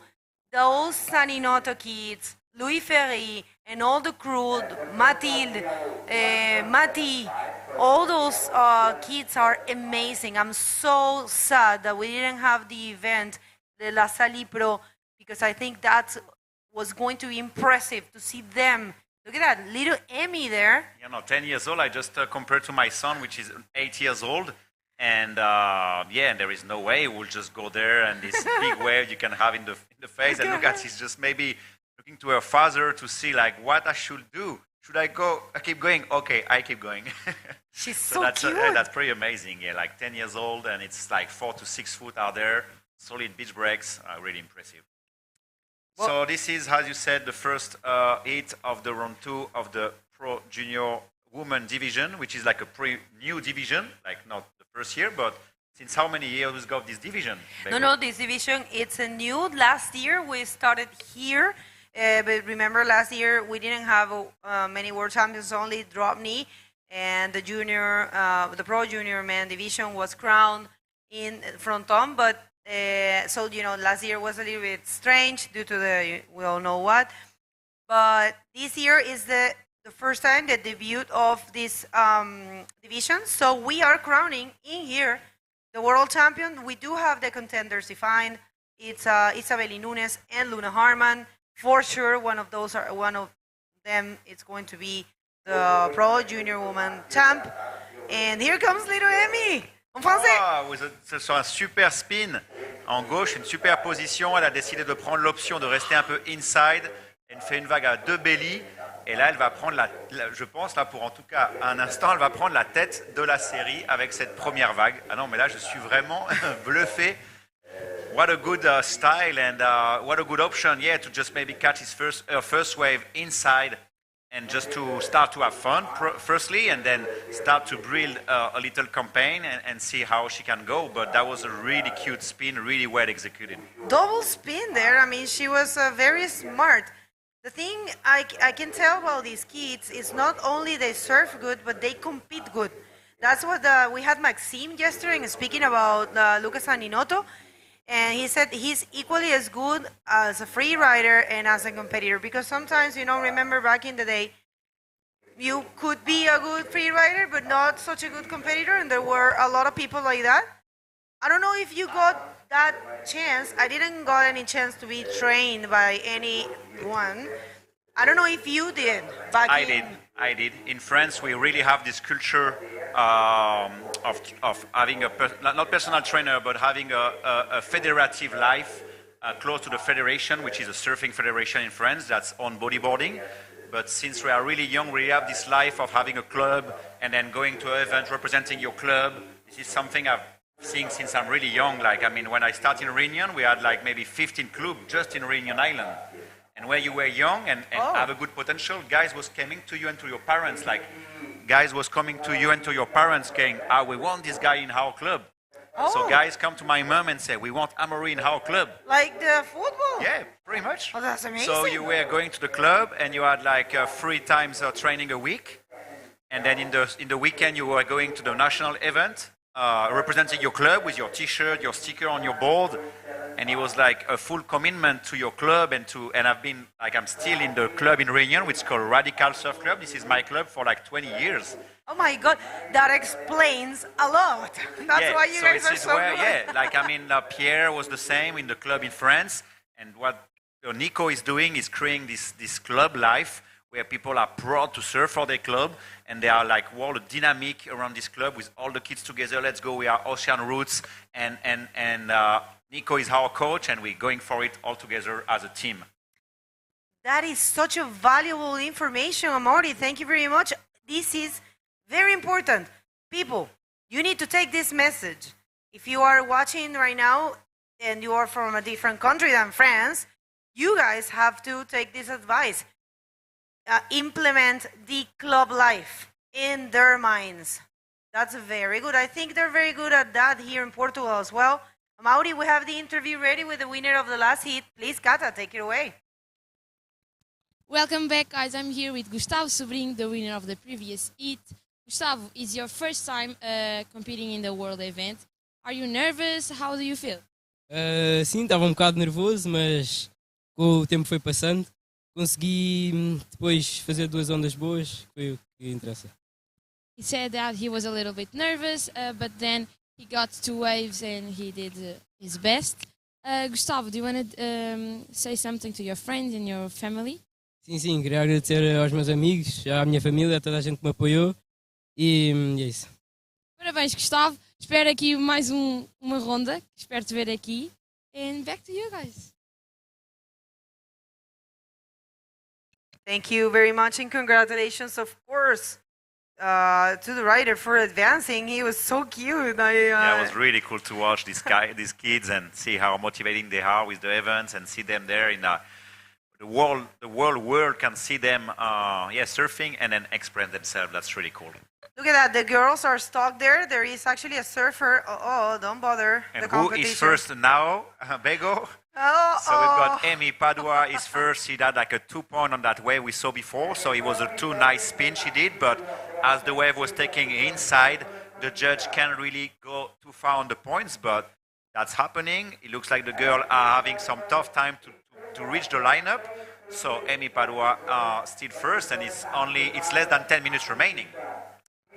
Well, it's amazing. I think it all comes down to do the points, Some people get too proud sometimes, and I include myself there, because you wanna do something big, or you want to, show it off. But the reality is that you only have 20 minutes, and you only have in this heat they have 20 minutes, and in ours is 25. But you have a certain amount of time and a certain amount of waves, and only 2 count. So definitely you have to build your score. If you see that the time is running out and you have not done much, you have to start doing something, and that's what Amy is doing. She took a small wave, and look at that. There is another score coming. I'm pretty sure she tried like a spin, didn't made it. But as Bego was saying, it's all about making the hit. Yeah. It's not really showing your best surfing out there. If you can show your best surf and make the hit, that would be the best. But the main goal is to make through your hits, and you need to catch the wave that you need to catch. And as we see Red there, decide to catch also an inside wave, and she's gonna be like with 2 spin on that one, trying to get another one. That's a pretty good technique. Really nice tie, crossing legs. She have no speed and a good impulsion. This is 4 spin already in that wave, and she's gonna try a roll there, almost. So after paddling and duck diving for such a long time, and she had no waves really, she just decided to turn back, just get a foamy takeoff, but that's offer a kind of a potential. She had like 4 spin on that wave, she tried a roll, and then sometimes you just need to use a good strategy, and if you didn't catch wave for like 12 minutes, you really need to change your mind and find a solution, which was Mariana did, and she got a 3.5 on that one. Well, I'll tell you what, Mariana is Boogie Chicks, and Cata Souza, one of the greatest Portuguese riders, actually the first to win this event, the first Portuguese to win this event, is coaching her, and look at that. Well, that's not much. So thank you for Boogie Chicks for supporting this event, and great job there for Maria Padrella. And look at that, that's a little Matilde. Exactly, that's Nikos Padua's coaching Matilde for the next hit, and trying to find a strategy. So it's really good to have someone behind you, just trying to guide you and coaching you, and give you some advice. Even if in the water you're gonna be by yourself, and you're gonna depends on all the. Okay, that's that way. Matilde Cudera.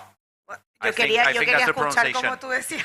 Okay, I wanted to listen to you to see how it is, but that's not an easy one, right? Okay, I think because they just they put it on the other side, so that means they put the family name first. I think all of the French did that, because we had Andrea Simon, we had Sani Noto Lucas. I don't know, it's something in the heat draw. I think they filled up the... No, I think the French people confused and they filled up on the moment of the registration. Yeah. Okay, they confused on the name, like last name, first name. I'm still confusing sometimes also.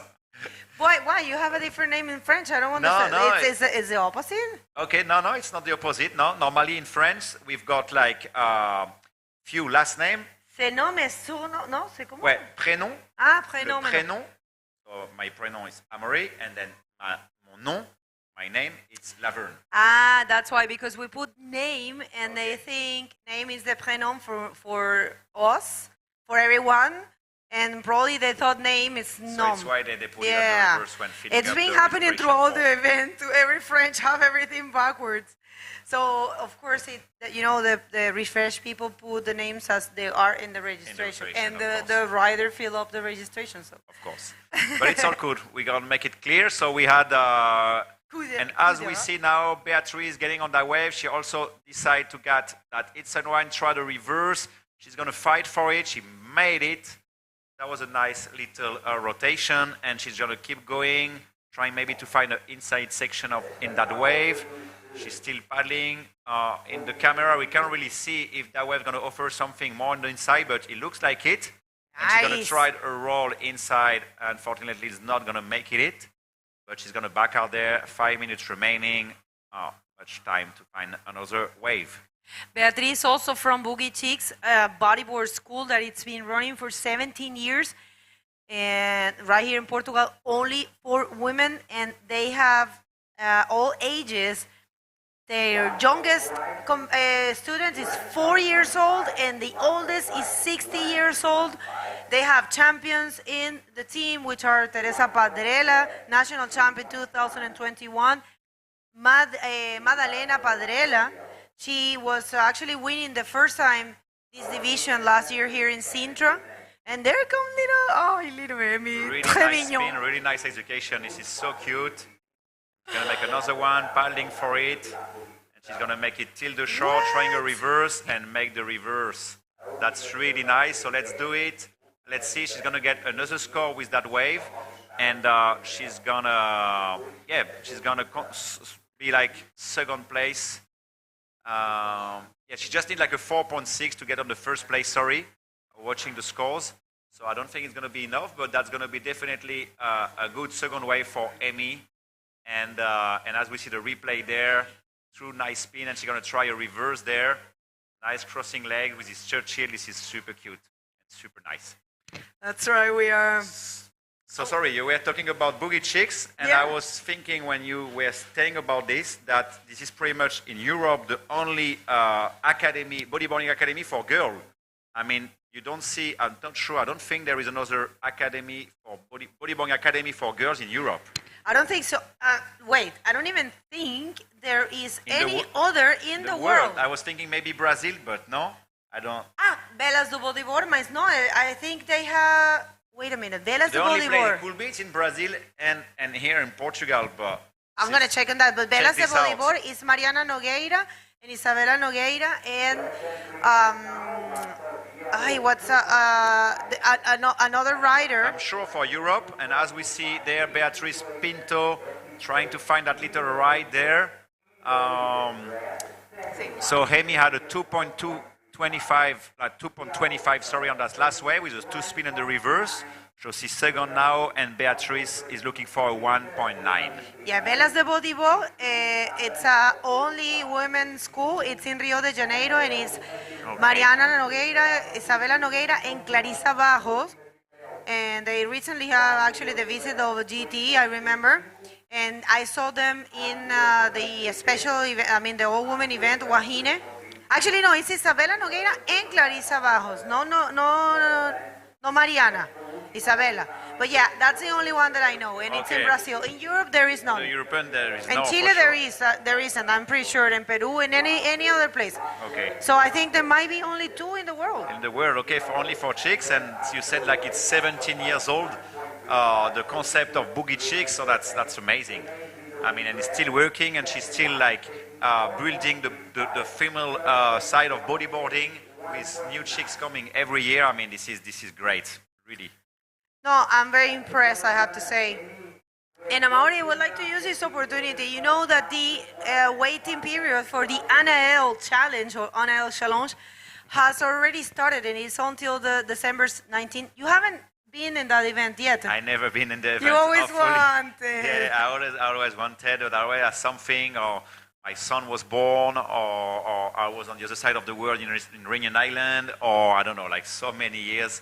Things happening, and as we see Mariana, which is first now, getting that other inside wave with a 2 spin, panning a little bit to get some extra speed to make it to the shore, and that's going to be a 4 wave spin on that one. Is that a thing? And from what I see, it's a 50 seconds remaining, and Amy still, and as we see Beatrice, that's only need a 1.9. Oh. So let's see if she can build something there on the shore, and yeah, she's actually making that roll just before the end. And as we see the answer of Amy there, looking for.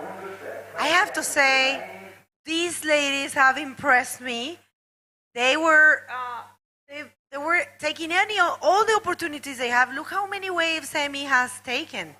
I mean, she's not giving up. And this one here might change the situation. Amy was second, but she was looking for a 1.90.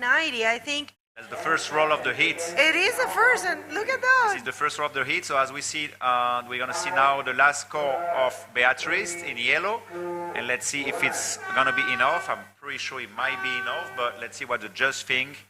She only needed like a 1.9 to go through that heat and get back on the main event, escaping from the repechage. It did change. It's Mariana and Beatriz advancing. Don't go anywhere. We're going to hit a quick commercial break and going to be back very fast. Mal, para tudo. Estou aqui a refletir e peguem nas pranchas. Está incrível na costa. Este verão descarrega a app Mel Beach Cam. Agora com mais de 150 live cams. Estás aqui, estás na praia. Mel, humaniza-te.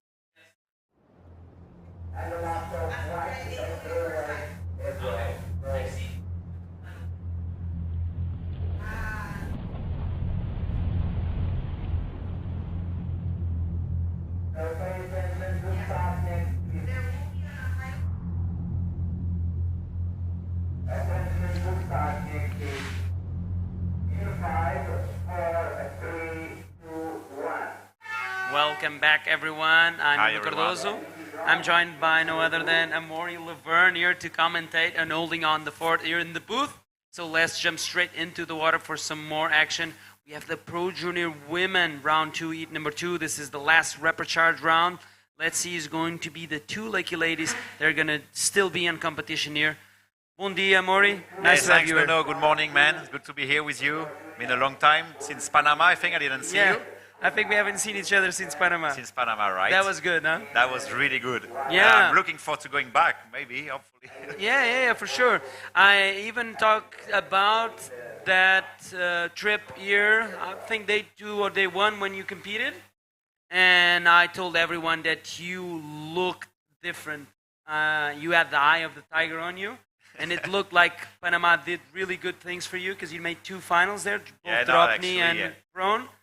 And then when I saw you in Arica, I said, wow, that's what he meant. Because you looked like on point. I've seen you more focused than ever. Yeah, actually, just starting a year with a different mindset, starting to compete with the goal to have more fun and to, it's like more contest about against myself, you know? Because when you get older, you just want to stay there and show yourself that you can do it, still can do it when you see the new riders coming up and some young guys coming up, riding really well. So yeah, I went to Arica with a really different mind, like not thinking about title and stuff like that. I just went there going, oh, that's one of my favorite events, and I'm going to try to do my best. And it's actually worked pretty well. Wow. And it just changed all my mind for the year, and today it's why I'm in Sintra and actually fighting for the top ranking this year. Yeah, if you haven't seen it, go check the highlights of the Arica Challenge this year. And you will see Amaury Laverne going for broke. How many 10s did you get in that event? Like 5, I think. Oh my God. So check out the highlights. You will see Amaury doing this stuff that we are already used to. And it's pretty cool to watch you describe your mindset because actually last year, Manuel Centeno won the national tour here in Portugal. And I do believe he's 42 now. And he actually described it the same way you did. He said, I came here not thinking about a title, and I'm a very competitive person, but this time I wanted just to prove myself I could do it. And at some point, because it was 4 stops, he was leading, so there was the chance he could win. His odds were against him. He just won in the last stop.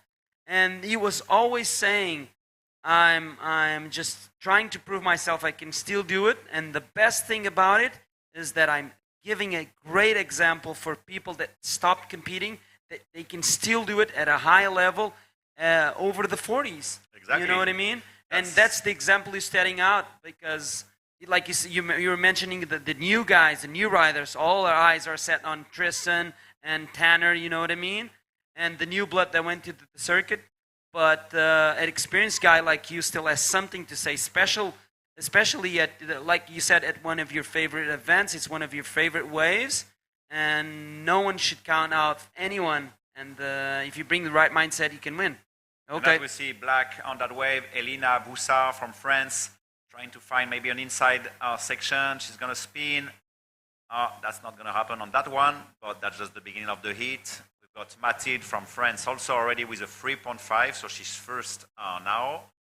And yeah, these girls really want to wait for a good one since it's pretty tough to get back in the lineup from what I've seen on the previous heat. So when you are there and in the lineup, you really want to wait for a decent wave that's going to offer you a good potential.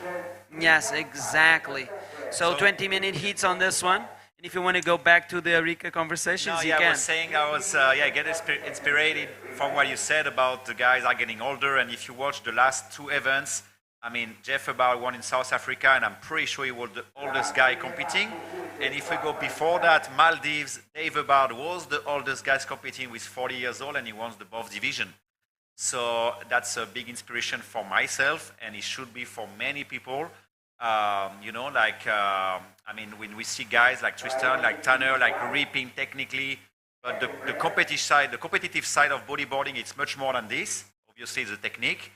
I mean, it's physical, but it's also a lot in the mind. And when you go there with a different mind setup, you can get really surprised. So, and also in my case, you have to add that I'm a father of two kids, and I'm trying to run a business to still living my dream, and still competing now. You know, so everything is possible if you really have the discipline and you organize your life around that. Yes, exactly. And you still have your family life, which is the most important part of your life, I guess, to manage. And it's not easy. Yeah, of course. And you want, of course, to be a part of all of the tour, but at the same time, you don't want to lose the most important part of your life, which is spending time with the family, taking care of your family, and providing. Exactly. And sometimes it's getting hard with the. I'm going to get back to that. And as we see Mathilde on that nice ride. A nice section, a nice spin on the top, really nice rotation. It's going to be out. You don't want to go too far on the wave if the wave don't offer a good potential inside, because it's going to be hard to get back in the lineup, in the peak. So yeah, you just want to have that good maneuver. She's going to improve her score. Exactly, that was a 3.15, and as we see the replay there. There goes Mathilde, nice line there, and she spins there on top of that face.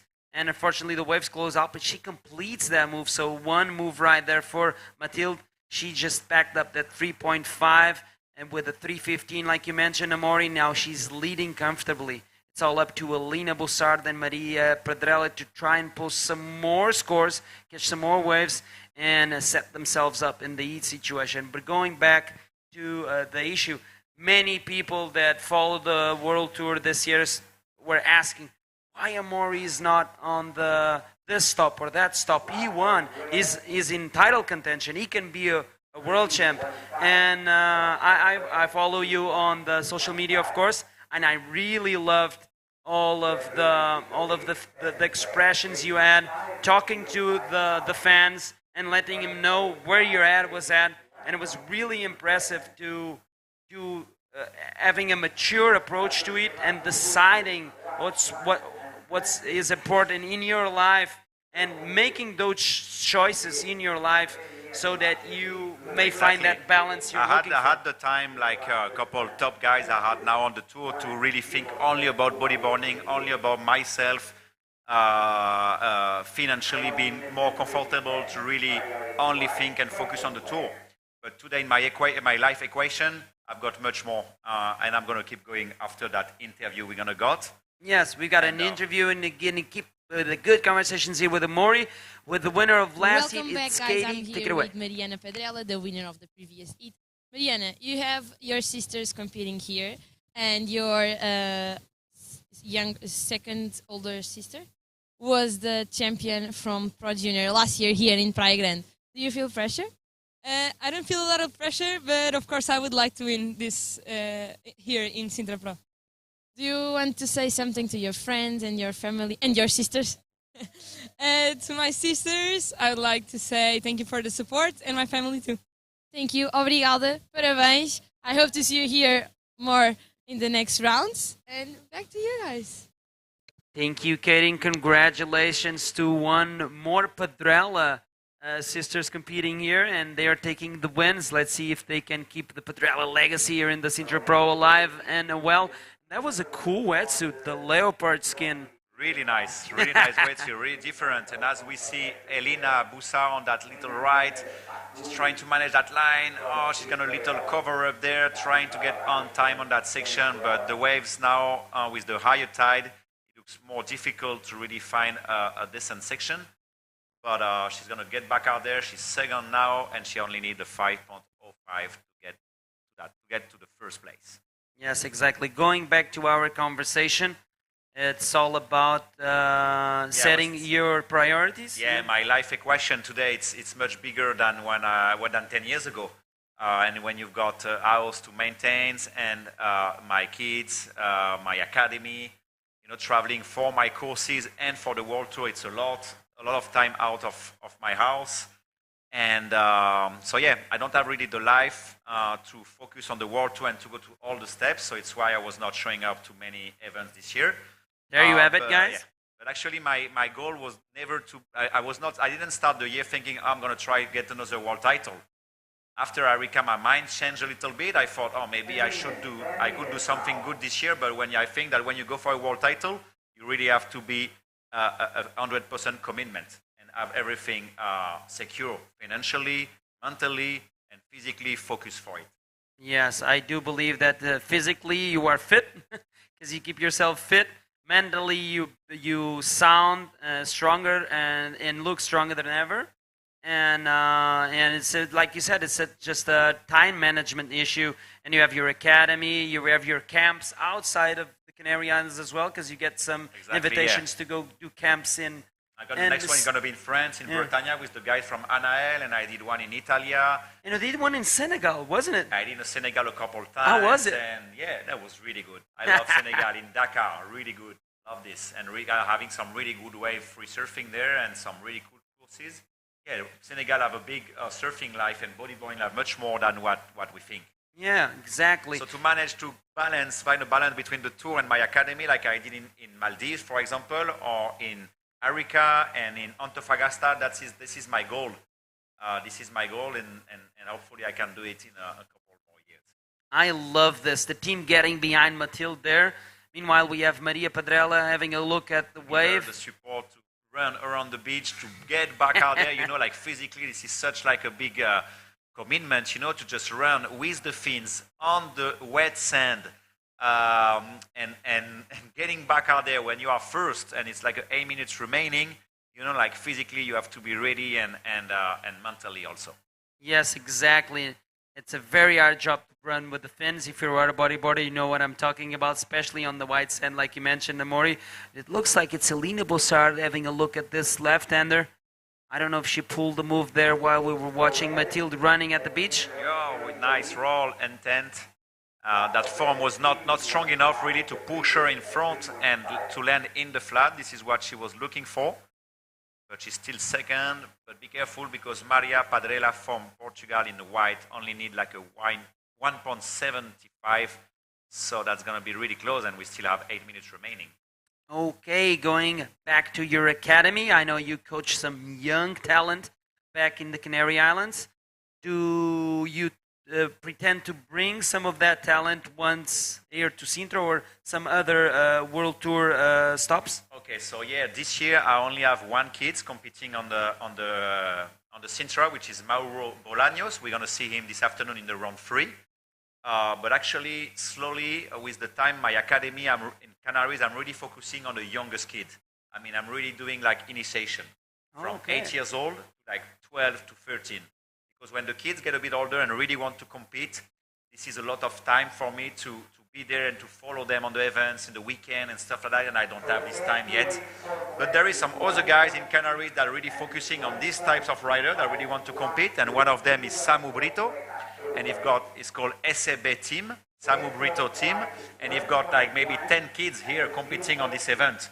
Wow. He's not there because I'm pretty sure he's working, but he's a really good Canadian rider and he's building a really good team around the kids that really want to compete. And I just saw the Yo-Yo Mini Pro event unfold as well. That was really nice, and so many guys. So one of the guys that won is the guy from the Samu Brito team. Oh, okay. And my kid Mauro finished third. But yeah, I'm Your really, son? No, No, the kid my you're coaching. Yeah, Oh, my okay. kid I coaching. My son did his first event there. That was his No first way. hit. Yeah. That's all time. So he's 8 years old, and I was motivating him to do his first event. So that was his first hit. And how did he go? He did good. He did a couple spin because I could not help him, could not touch him. I mean, pushing, I could not push him. I could not push him to paddle back, and he catch like 4 6 wave in Guencha, like. Wow. So it was with the rocks and everything. It was like about 2 foot, so it was pretty small, 2 feet, but he did well. He did a couple spin, people screaming on the shore, and I mean, he was super stoked, and I was really proud and really happy. Yeah, you should, of course. 8 years old, already competing. And he was asking me like, "Oh, you will ask Pierre what he was doing in bodyboarding at 8 years old." What did you tell him? So I asked Pierre. I sent him a message like, "Pierre, you have to tell me what you doing." He said, "At 8 years old, I was discovering Pokemon cards." and Pierre, I'm pretty sure he was starting bodyboarding really around 10. So I told him, "It's okay, Oliver. You've got to be an advance." No, he's really Don't worry competitive about already. He comes out to his father, of course. Yeah, exactly. It makes sense. It's definitely your son. Okay, there you have some cool stories from Canary Islands. That's going to be the last stop of the World Tour. Of course, you'll be competing in the Fronton King. And because it's really close to your home. You actually see the wave from your house, don't you? Yeah, I'm seeing the wave from my house, and such a pleasure to be able to compete on a World Tour event without taking any plane. I mean, I could go there by bike if I want, so that's cool, and my family will be there to watch me, many friends. And from what I heard, it's going to be like a really cool event, man. It's like they're celebrating the 10 years of the Fronton King. Wow. So from what I heard, the all world organization is going to be amazing, and they're going to have a special hit with the Kings of Kings. Wow. So they're going to put all the winners, way. all the winners all together. I don't know exactly which format. Maybe it's going to be an expression session for like an hour. We're going to go all together.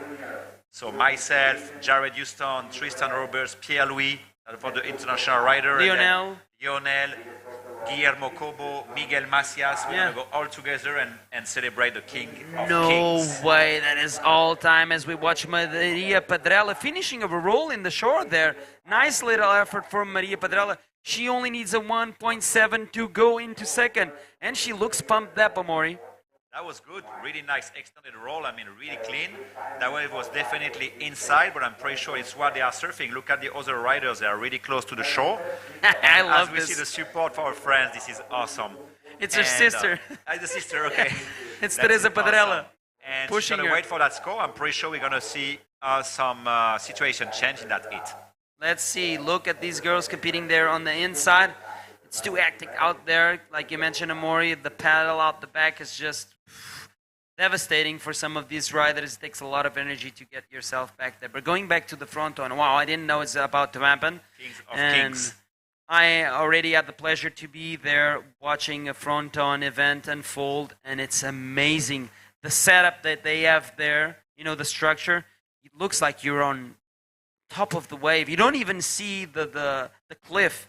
The structure is just on the cliff, and you just see the wave. You're looking down at the wave, and you can feel all of the power energy. of it. Yeah, It's I don't know. just- Like well, for people that knows Fronton and how the wave is setting up with the parking there, and as we see Elina going for a nice roll, trying to land that. Don't think it's going to be Contina's landing. That was straight on the shore, but she's going to go back out there since the waves are really close now from the shore. And as we see Mathilde on this left trying that roll, it's really hard to land straight on the sand. You really have to get enough speed to get enough projection to go to the sand to really have a clean landing so the judge can give you the highest score for it. Yeah, you have to complete that move as fast as you can in front of the foam. Otherwise, you're not going to roll up the sand. You're just going to be crushed in the sand. Looks like Maria Pedrella dropped a 2.85 and jumped into second. This last wave of Mathilde looks like it's just a 1.6. Does not factor into his top two scores. And also last wave of Black, an incomplete ride is a 115, not enough. Looks like Maria Pedrella is having a look at this one, going for a roll and completing it. Wow. She got busy in the last minutes of this heat. She wants to advance. Of course, every single one of these riders wants to advance to the next round. Yes, of course, because it's an elimination round, and as we see, she got a really good roller technique, you know.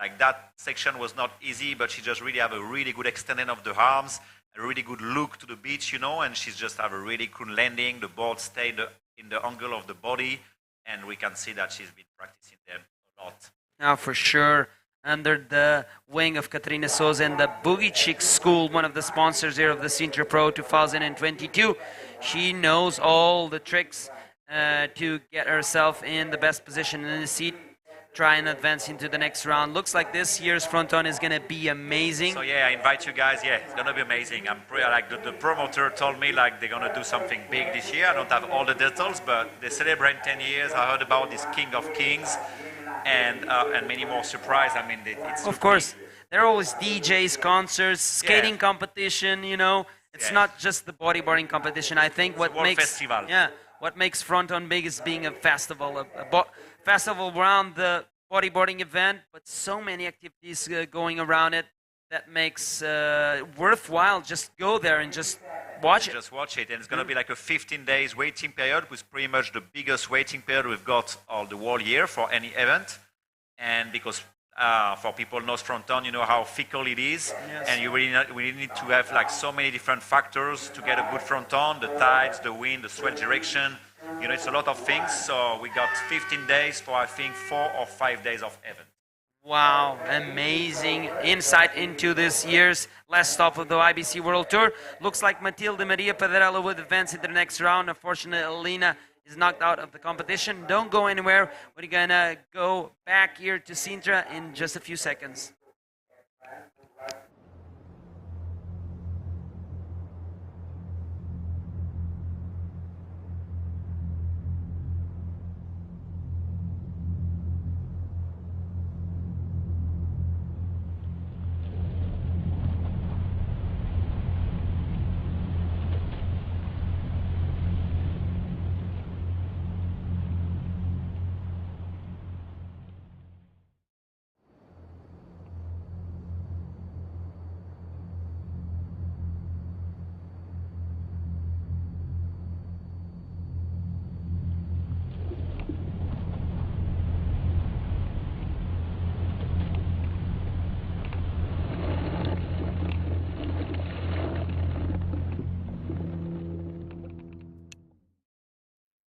Welcome back, everyone. I'm Nuno Cardoso. I'm here with Alexander Rinder, ready to commentate the next heat. Yes, it looks like Dropknee is going out in the water, and it looks like a really good heat. Look at that. Ian Campbell, Hen Haim, David Valadares, Francisco Fernandez. Exciting. And we already have Ian Campbell up and down. This one goes, whoa. That was so good. Unfortunately, couldn't pull it out, but whoa, how much water he's just spraying that one. And where is the black jersey of what's RP? Francisco. Yes, but like his country. I don't recognize Rapa Nui, I think. Probably, yeah. Okay. Take us through this. Eastern Island, Rapa Nui. Is it? Right? Sorry, guys, for our knowledge, but look at the flag. Wow. Guys, I'm not bad at geography, but I'm really so. If someone in the comments can let us know, but I'm sorry for not knowing where he's from. But that was a 1.5 there for Ian Campbell. I think if he would have pulled that out, that would have been a really big score. Yes, exactly. Champagne showers all the way from that move from Ian Campbell. He'll be wearing the red singlet, as you notice. Looks like we have in the white, and I'm Vaturi representing Israel. Nice to have you here, and in yellow, a very on-form David Valadares, the Venezuelan living in the Canary Islands representing Spain this year. He'll be wearing the yellow jersey, and in black, Francisco Fernandez Pajoa, which we will trying to figure out the mystery of what that flag country represents. On the comments, I'm going to Google it. Sorry, so guys. If you're watching, guys, please let us know where Francisco is from, because we want to let you, everyone know which country is representing. So right now, if you are in tune to the YouTube live channel, Alexander Rinder is right there waiting for your shout-outs, and we'll give the shout-out back to you guys. So it's time to throw in your favorite flag, the flag of your country. If you're tuning in, supporting Anne from Israel, show us the Israel flag. If you're supporting Ian Campbell, we want to see the South African flag, of course. If you're supporting David Valadares, you can throw the Spanish, the Venezuelan, and the Canarian Island flag as well. And if you're supporting Francisco, please let us know where he comes from, and we need to find out what that flags represent. All right, 25-minute heat, so the conditions has changed for this Dropknee division. This is heat number 1 of round number 3, and we are watching the top-seeded riders coming into play here, and we have a scenario chart for you guys. So if the production team is ready for the scenario chart, we will explain to you what is at stake here at the Sintra Pro, the last stop for the Dropknee division in this year's IBC World Tour. So let's check the scenarios and let you guys know what can happen in this division on the run for the world title. Basically, we've got a lot of contenders, Alexandra, but meanwhile we have action. Ian Campbell up and riding. He goes for this left there. Nice floater there, and keeps on going. That was really stylish from Ian Campbell. He keeps on going on this one. Let's see if he can connect with something else. Looks like the wave flattens out there. Yes. Ian Campbell is what we call in Portugal a falso lento, a fake slow man. It looks like he's taking it easy, super calm and slow, but then he means business when he attacks the lip. Look at him. Super stylish. Goes there, tweaks the board there on the floater, lands it, tries to find another section there, but the wave just dies off. There's not much there. He does a little quick snap there, just check turn, but the damage was done on the outside. Good ride for the South African there, 3.75, and he's taking an early lead on this one. 20 minutes remaining, 5 minutes have gone in this heat, but Ian Campbell already 2 rides. Look how the ocean now is glassy. Looks like the wind has backed off and the conditions are grooming up. We still have plenty of swell here present, a lot of energy. I thought today would be the smallest day. Maybe tomorrow in the morning is going to be the smallest wave size-wise. But then after tomorrow, it's going to bring a new swell. There's going to be a building swell tomorrow. And it's going to start to kick in tomorrow afternoon. Nice to hear that. It's going to be a lot of paddling, though. It's going to be strong. Trust me. We have some shout-outs, actually, from Shane Lono from Hawaii. How are you doing? Missing you here, man. We'll try to come to Hawaii as soon as I can. It's good to hear from you. Yeah, let's go the Hawaiians. We have the Israel flag also. So, shout-outs from everywhere. Let us know where you guys tuning in from, and right now it's Ian Campbell with that first position. No waves written yet for the other riders, so still a lot of time, and we have the interview with the winner of the last heat. Kate, take it away. Welcome back, guys. I'm here with Mathilde Courdevet. Mathilde, it's your first time here. How do you feel? And tell us a little bit about the conditions. Franchement, les conditions étaient assez difficiles. Passage de barre pas assez compliqué quand même pour tout le monde. Et franchement, je suis super contente d'être ici. Les vagues, c'était assez chouette. Mais voilà. Bisous à papa, maman, si vous me regardez. You want to say something to your friends? Merci à Ocean Route, à Bodyboard Rider, à 71. Et congratulations, Mathilde. I will hope to see you here once again. And back to you guys. Okay, thank you, Katie, and congratulations once again to the winner of the last heat, a very own farm French lady. Okay, looks like so far so good for the South African in this one. We are yet to see the other 3 riders catch a wave, and it looks like during the interview break, Ian got another wave. And we're waiting for the score of that one. I don't know if the production team has a replay. If you have it, please let us see it.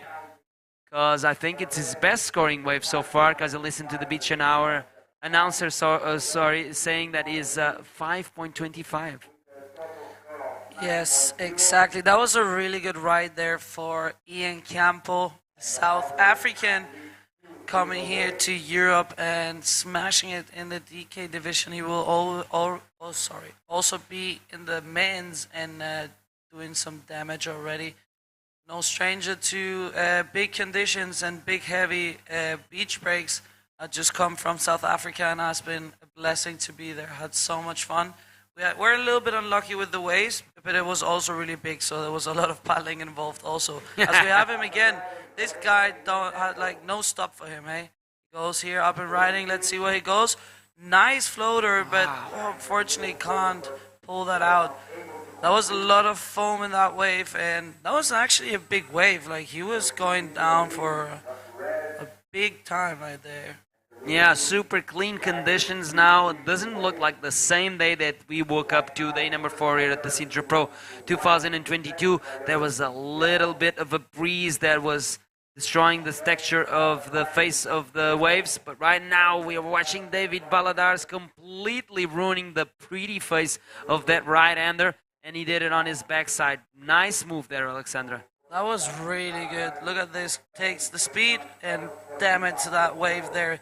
Boom, really powerful. I think the judges are going to like that. Let's see what he's going to get. He's going to paddle back out there and try to get another one to make it difficult for the other riders to get through this heat. As we have Black up and riding. A little bit difficult there to stand up, and now he goes down the line. Beautiful snap there, but not much more to offer. So he kicks out of there. I think I recognize the rider, and yes, I think this is a Rapa Nui flag. We're still figuring it out. I put the 3 letters in Google, and it didn't come out. I was like, there was something political came out. I was like, I don't think it's this. No big you. No, definitely not. We have a 4.75 for David, so he's going to be stoked with that. He now will be looking to put another score there, but definitely going to... I do believe that Francisco Fernandez Paoa, sorry for interrupt you, is cooking, isn't he? Yeah. I do believe so. And he's from Rapa Nui. I think that's Rapa Nui, 3 letters, probably, and yeah. the flag. It's the first time I've seen the Rapa Nui flag. Same here. That's why I feel a little bit better now not knowing it. Not the only one. We're always learning. Yeah, we're learning every day. Yes, exactly. So, look, I cannot stop talking about the conditions because it seemed like a different day, doesn't it, Alexandra? Look, it's super groomed. It does look clean. I hope it stays like that throughout the day. It's going to be a little bit more high tide when the girls are going to be going in. But I think also the second round that's coming after Dropknee also, so it's going to be maybe a little bit easier for the Dropknees and not so heavy on that sandbank as we have. Look at this beautiful wave. We have Han going on this left. Whoop. There was a cloud out. He was up. I'm going out of here. But that was a beautiful looking wave there. Let's see what the judges think. Haim, the Israeli, so much fun also with him in the Maldives. Such a really nice human being, just beautiful soul, really gentle. And he brought he was there with an entire junior surfing team. And he was coaching them also, so that was really fun and really good. We served chickens together, and they were ripping. That's good to know. Looks like Israel is in good hands. And let's wait for the score last wave of yellow. Meanwhile, it's David Valadares having a look at this left-hander. Ooh, attacking the end section there. Nice lofty float, and he completes it. Wow, nice ride there for David. Beautiful looking wave. It looks really fun actually out there. And look at this, boom. That was beautiful. That's going to be a good score definitely for David. Maybe taking that first spot away from Ian Campbell. He needs a 4.26 to do that. And that could probably be around that range even more. But yeah, let's see what the judges think. And we'll give you a situation because it's going to be quite difficult for the other ones to get through this heat if this big score come in. But yeah, it's gonna be interesting to watch these boys out there. I'm really looking forward to all these heats because here we have the top seeding riders of the Dropknee division. 3.5. I would expect it to have been a bigger score, but I am no judge. And yeah, 3.5 there for David Baladares, and he's gonna keep he's gonna still be in the second position, and Ian Campbell there in first with a 9-point ride. Exactly. It was not enough for David Valadares with that last flow through 3.5. And he's seen second, which is not bad. He's in an advancing position. We do remind all the viewers, that this is an elimination round. Look how great the ocean looks. I think it's the best looking day of the event so far. It started to be the worst looking day of the event so far, but then all of a sudden the wind stopped and the waves look super glassy, and it's so tasty. I feel like I want to go out there. Yeah, definitely. I will be surfing later. I hope it stays like this, and hopefully to get some better waves than yesterday. And yeah, it looks like it's way better than yesterday. It's cleaner, more possibilities to do some big maneuvers. So it's going to be interesting to watch the Dropknee division killing it, because this is the top seeding riders. So we're going to see some show going on here.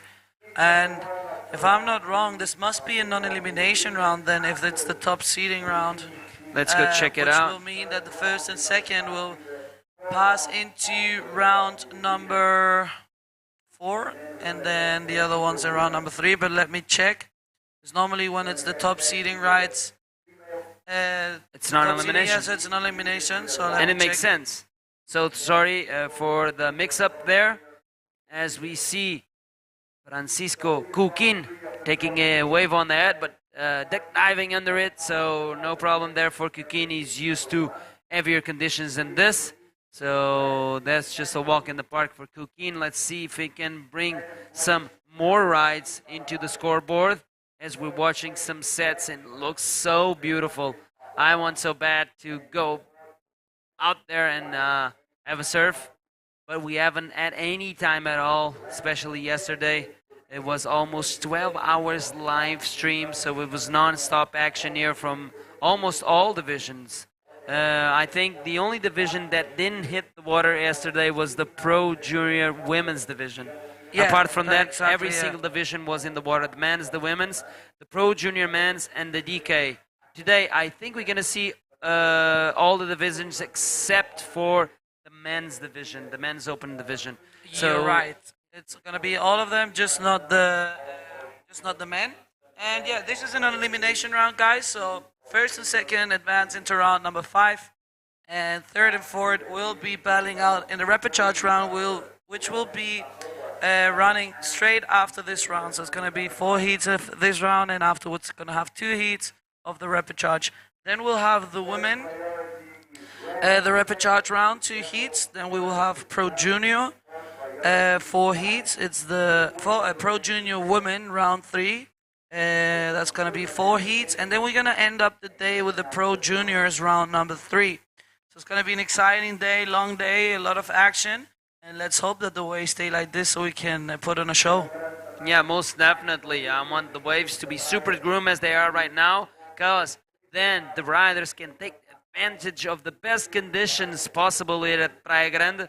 And this is what's happening right now in this round number 3, heat number 1 of the Dropknee division. And we have the heat leader, Ian Campbell, the South African, going for a big floater there. Wow, if he stomped that one, that would have been a great score. Probably the highest scoring wave of the heat, which belongs to Ian, but he would improve on his situation for sure. Yeah, that was a really big maneuver. He had some proper airtime there, and that looks sick. If he would have pulled that out, that would have been a good score. But yeah, Ian going all in here, and as we see now, David, beautiful style there, snap into 360, and he's not done yet. Goes up to the floater and pulls it out, and he's happy with that. He's like, hey, I'm here. Give me more than a 3.5. That would be kind of like a little showing off there, but he totally deserved it. He smashed this wave, get through this wave. Yeah, nice snap there. Almost instantly to that forward spin. He pumps his board, trims it all the way to the end section, and then floats it. And he opens up his arms. I like that claim. He's feeling loose, and I like that about David Valadares. He's super stylish. I really like his style on Dropknee. He's a really tall guy. He's huge, so I think it's more difficult to be big in such a division. But he's smashing it, as we see. Ian Campbell looking for some money there in the in the sand, going for the money. Sinking the nose of his board there and pitching. So he's falling off of his board. That's not going to be a keeper for Ian Campbell, that now finds himself in second because the last wave of David came out as a 6-point, and he now leads. Cooking is still in third place right now, and he's on the hunt for a 6.5 to second. And Anheim Vaturi posted a 2.5 on his first ride and is now looking for a 6.5 as well. 6 minutes and 15 seconds on the clock. There's still a couple of minutes plus some seconds, of course, in the clock, so these riders can try and reverse their situations. Of course, David Valadares and Ian Campbell don't want to reverse anything at the moment. They are in comfortable positions. I don't know if it's just the first that will advance straight in skipping one another round, or it's going to be two riders, because it's different from every single division, and then we get kind of confused. Sorry, because it's a lot of divisions, a lot of riders, a lot of competitors, and competition unfolding, and we don't know how. We have an expression in Portugal: only an idiot thinks he knows all. So this is the case. 5 minutes and 20 seconds. You can see it there on your top left of your screen. The clock is ticking down, of course, and you can see who is in to play in this heat number 1 of round number 3, where we are watching the top-seeded riders getting into play. Yeah, and if you ever wondered how it looks like when I drop knee, that's what it looks like. That nosedive there from Ian, that's what if I would go on my drop knee. I'm not good at all. That's something that I'm really bad at, but yeah, that's the boys are cleaning outside there. We have David with a 6-point ride and a 4.75. But yeah, looks like some damage is done there for the Spanish representing Spain, but from Venezuela, as we have been going through the comments and the people cheering for him. Of course, you can recognize David from afar. He's super tall, like you mentioned, and it seems like his teeth are always showing because he's always smiling. And I always like to see David. He's a pretty cool guy. Every time he comes to Sintra, he takes time to greet everyone, and I was no exception. On the first day, he was super happy to see me. I was super happy to see him because it means we have a very good rider in this Dropknee division. And what I want is for everyone to enjoy themselves, of course, and show us their best bodyboarding ever, especially in this world platform, especially when we are about to crown a Dropknee world champion here in Sintra. So 3 minutes and 40 seconds, David Valadares, the smiling Venezuelan representing Spain this year, with the yellow jerseys taking the lead. Ian Campbell from South Africa is in second, and Kukin Francisco Fernandez from Rapa Nui is still searching for that 6.5 to jump into second, and I am Avaturi is searching for a 6.5 to second as well. So that probably means, because this is the requirement to second, probably means that first and second will skip around and jump into round 5. Yes, that's exactly it. so We got the confirmation from Bago, always on point with the intel from the technical part of the competition. So that's the scoop for you guys. Top 2 riders will skip round 4 straight into round 5, and then whoever gets third and fourth will have to battle it out in the repechage round. Yes, exactly. It's the same format they're using on the girls. yeah, it's beautiful because you get the chance to have another opportunity. For me, it worked out that way. I have to go into the repechage round today, but I will be doing my best. It's gonna be a cracker of a heat. It's gonna be going after the Dropknees. It's gonna be Isabella and me are gonna be in the same heat. Ooh. In such a early rounds. I think that's never happened that we're facing each other so soon. But yeah, we have David, not done yet there, going down this ride. Puts the speed. He looks so calm on that wave. Goes for another little snap there and looking for that inside section. Another one. Now he's gonna try to go up there. Yes. Whoa. That was too hard there on the sand, but he's gonna be happy with his performance. He did great. He has a 6 and a 4.75, and we're still waiting on that last score. I don't think that he will paddle back in the last 1 minute and 45 seconds. We have the boys out there, Francisco and Hen, as we go through the replay here. Yes, this is David Valadares linking a wave all the way to the inside. I don't know how he did it. There's no wave there. He's just like using his arm for like a small pedal. Still does a snap on his back and turns the direction, snap on his front end, and then tries to go for a floater there, but there was nothing there. That Another was so 6. good to see. You got another 6 there, so 2-6 for David, 12-point total. Just dominating this heat, and Hen Haim and Francisco Fernandez not really taking much wave as we're talking about. Francisco, he goes down this ride. Boom! Wow. Whoa, he was looking for that wave. He liked that one. He's proud of that wave. He needs a 6.5. Let's see if that's going to be enough, but it's Ian Campbell on the left now.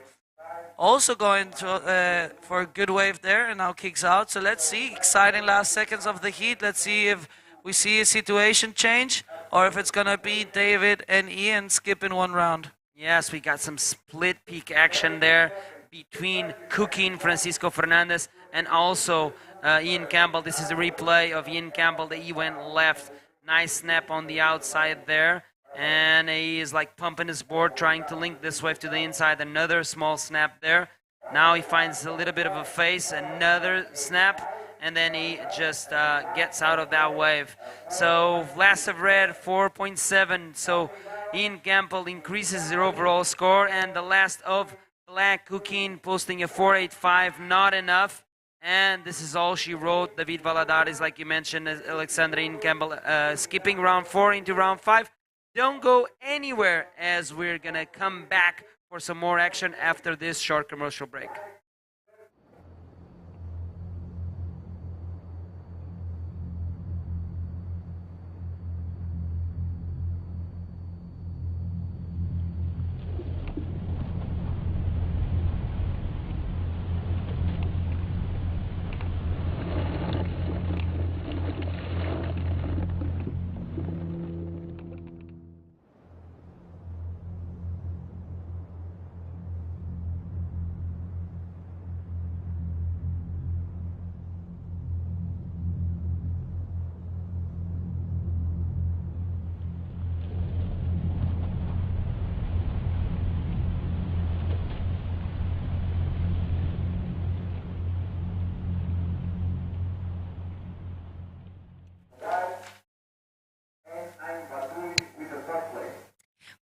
And we are back, and this Dropknee division is on fire with great conditions out there. So let's hit the water straight away because we don't want to miss any action. Because you know why? The most important thing is that the main world title contender there, David Hubbard, it's in this heat in red. First appearance in this event. Dave Hubbard and Logan Somova from Hawaii in white shading and from Hawaii as well. And Hugo Hernandez from Spain doing a great job so far. Here comes the first wave. As we see David up and riding there, boom, really strong move, but gets stuck there and not able to complete the maneuver.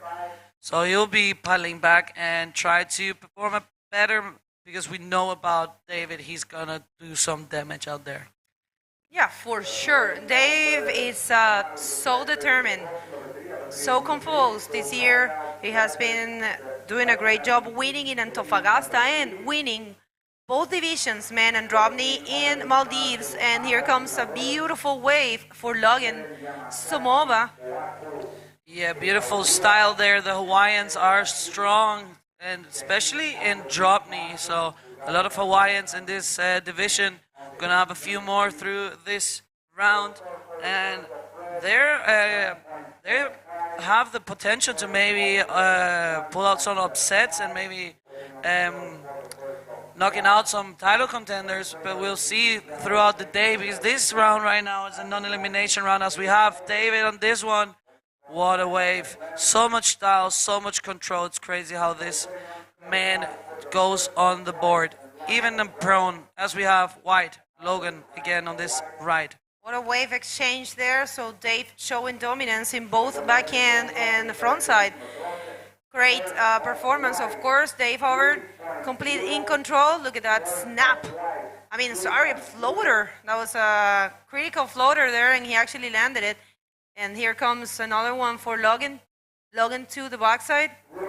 And it's definitely a thing to...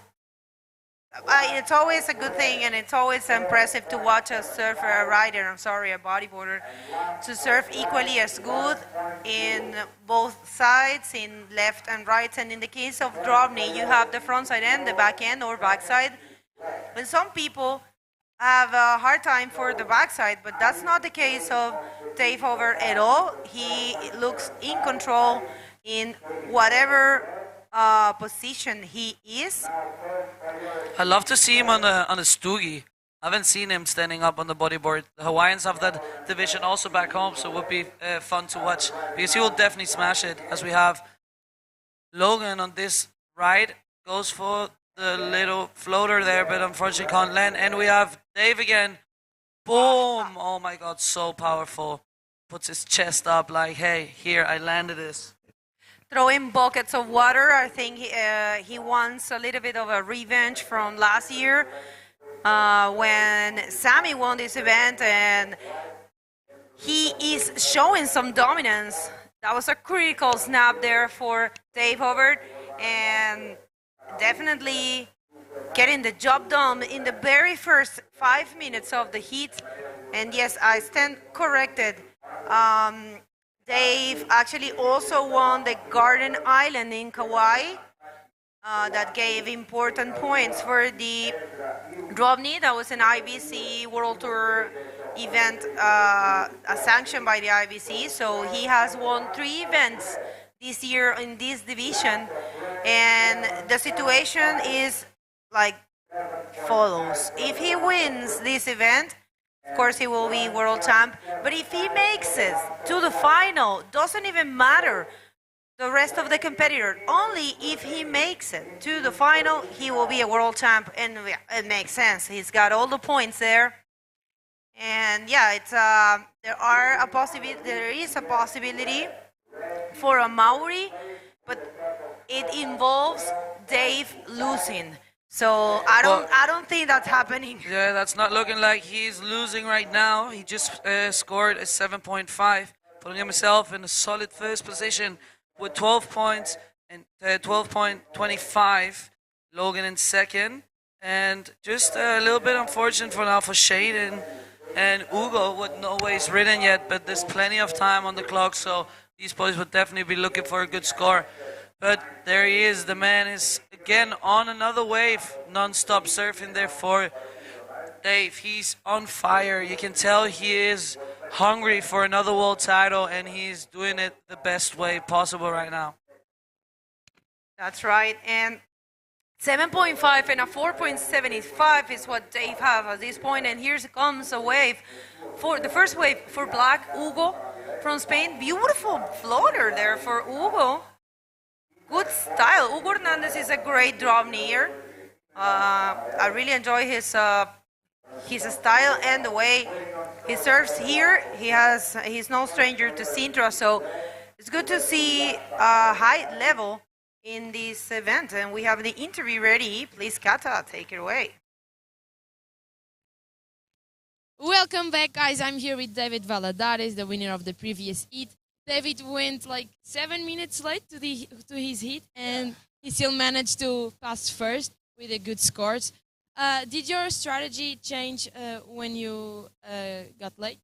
Well, I came pretty late. Yes, I was in the bathroom when I heard that they were already competing, and I came running, and it was really stressing though. But as soon as I get in the water, my mind gets in completely relaxed, and I think I need to do it well.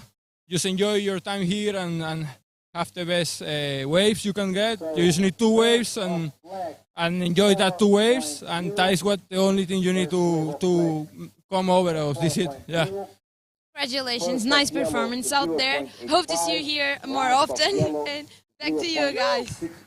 Thank you very much. And while this interview was going, Dave was just destroying another wave. But congratulations there to David. I didn't even realize, none of me were commentating that he arrived late in the heat, but worked out for him. Maybe next time having his bathroom break a little bit earlier so he doesn't get too late into his heat. But yeah, while that interview was going, there's a few scores coming in. We have a score for white and for red waiting, and Hugo got a 4 point for that right there, for that floater. That was a really nice wave, and he got a 4. Now, Dave got a 6.5, putting himself in an even more solid first position with 14-point total. And yeah, Logan Samoa right now in second, Hugo in third, and Shaden in fourth. Sorry, Shaden needs a 3.9 and Hugo a 0.75. And now we have here the statistics of how it will look like for Dave Hubbard to win the title this year. Great, thank you very much, production there. This is what we were waiting for. So look at those great graphics.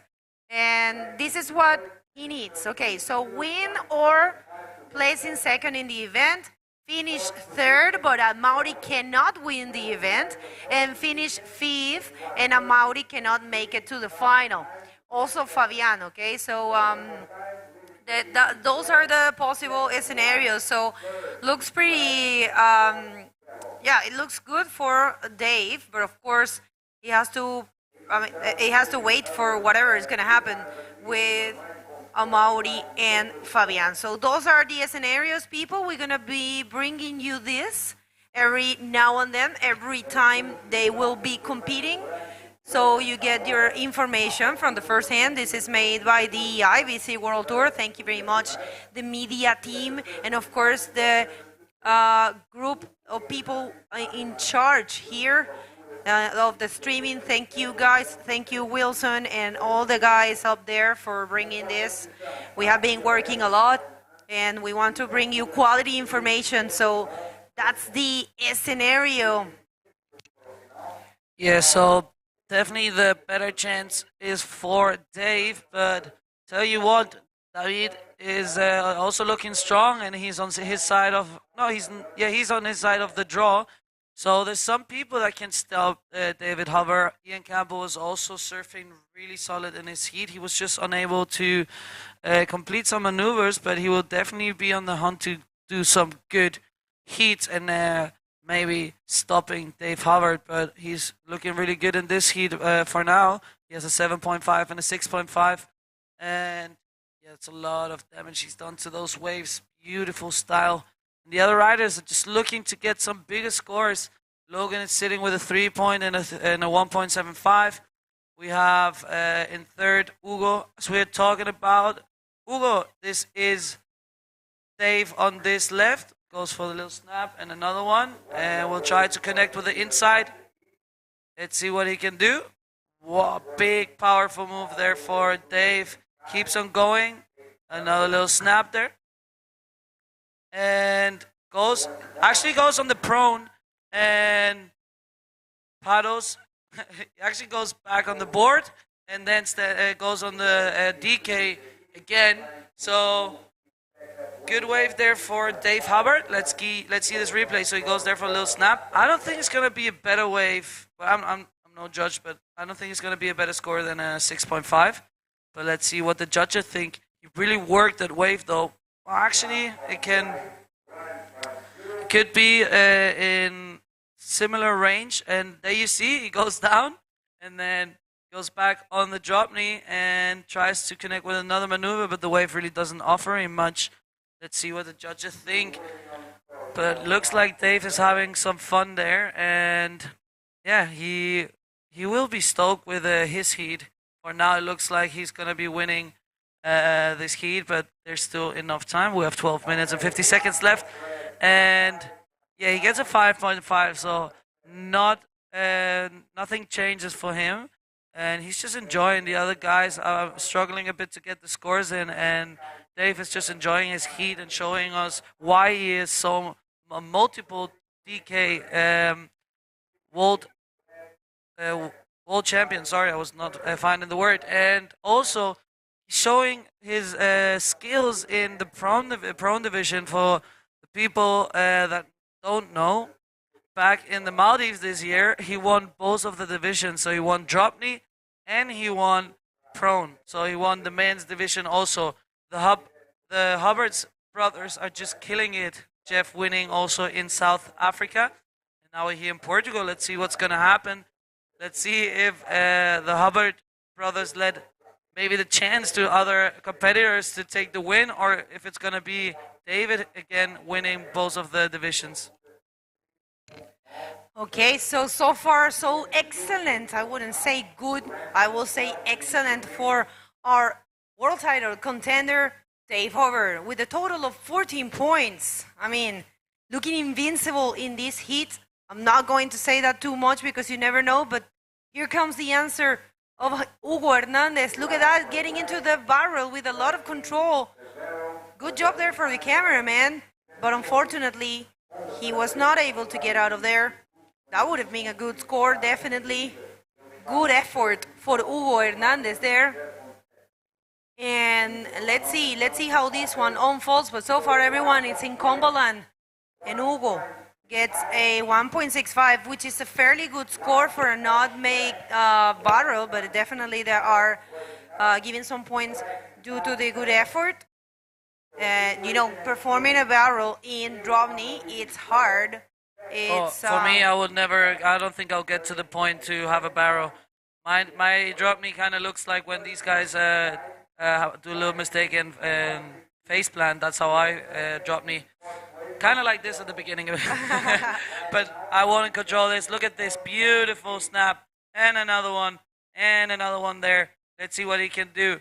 This is Shaden on the Hawaiian, doing some damage in that wave. Let's see. It's going to be his best score, I think, because he only has a 0.85 and a 0.65. Let's see what the judges think. Let's see if it's enough for him to get into second position. He needs a 4.8. I don't know. Take us through this replay. Yeah, it was a little bit tricky to stand up there, but he found some control.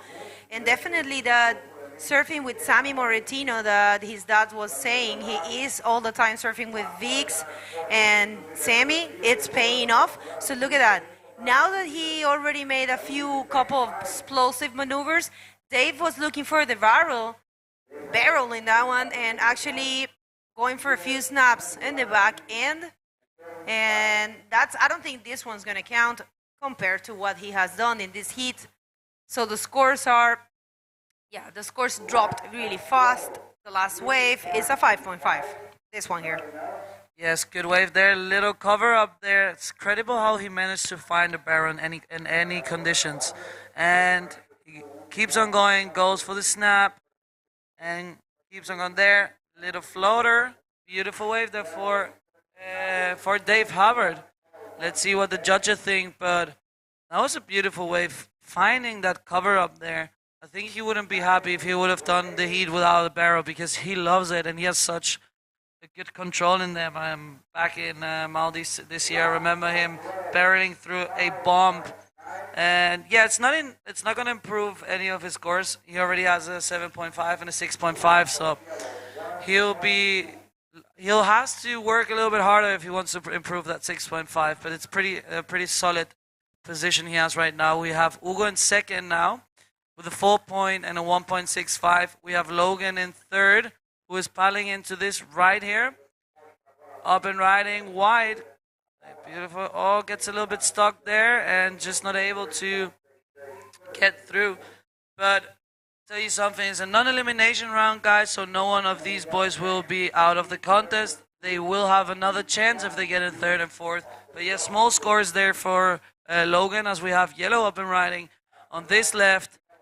Goes for the little floater there and finish that one. Complete maneuver there for Shaden as we go through the replay. Great wave there for Shaden.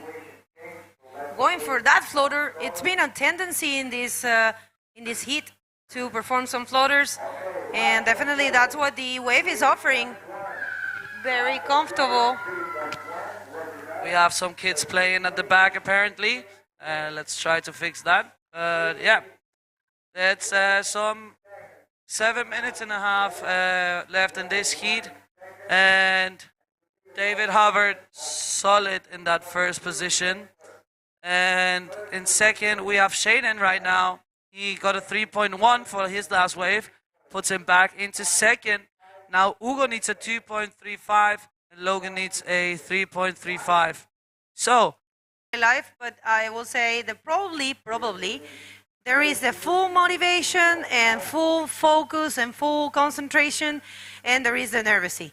And when they are fully focused and fully confident, they, I think, surf even better. So this is the scenario that we have for Dave Hover while we're waiting for some waves.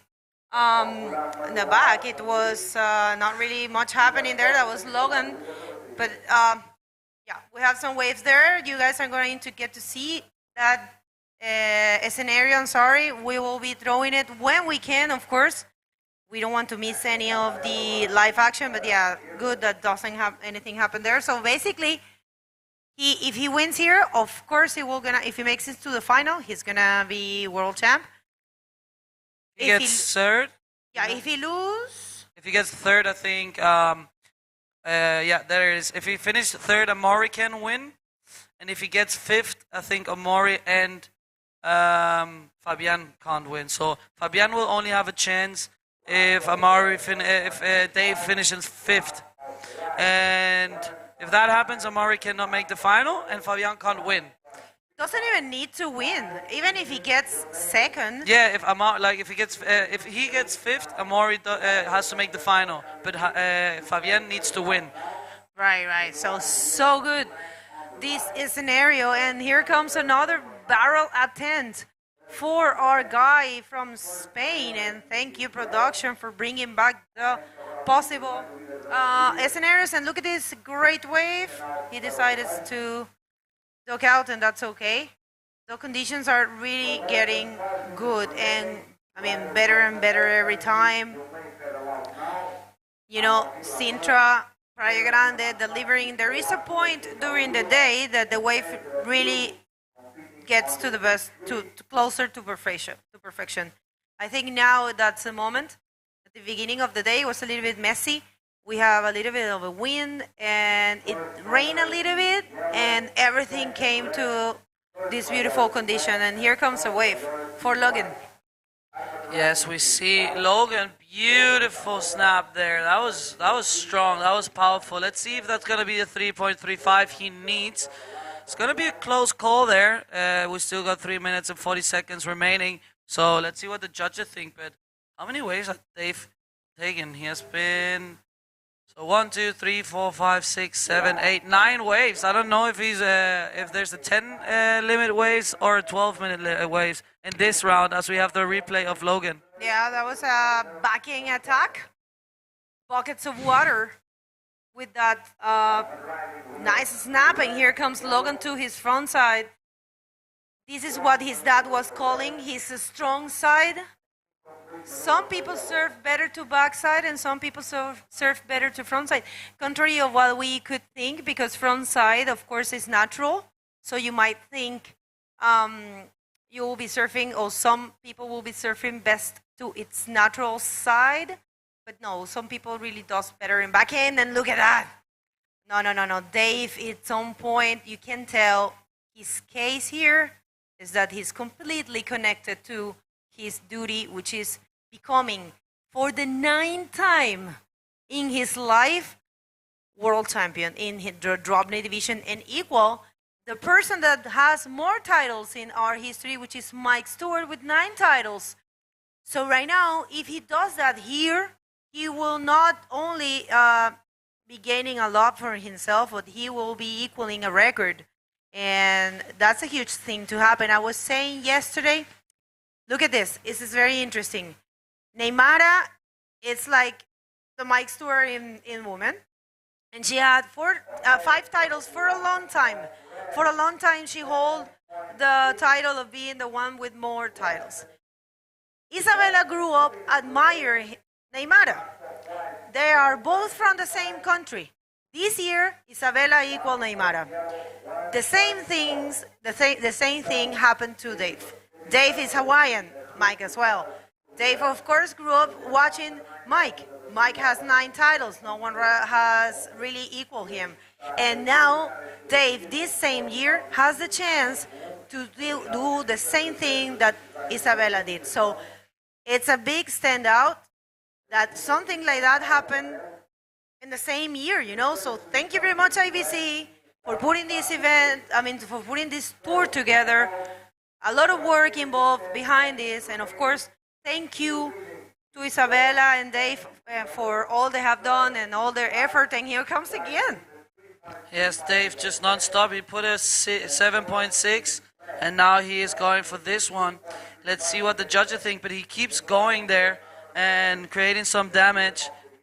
And yeah, just going. He goes on the prone to get some speed, and yeah, just gets out there. Not much more to do. That's right. This is a replay, and this is a victory lap for our world title contender, who is just getting better and better. I mean, who does that? You know, those sprays.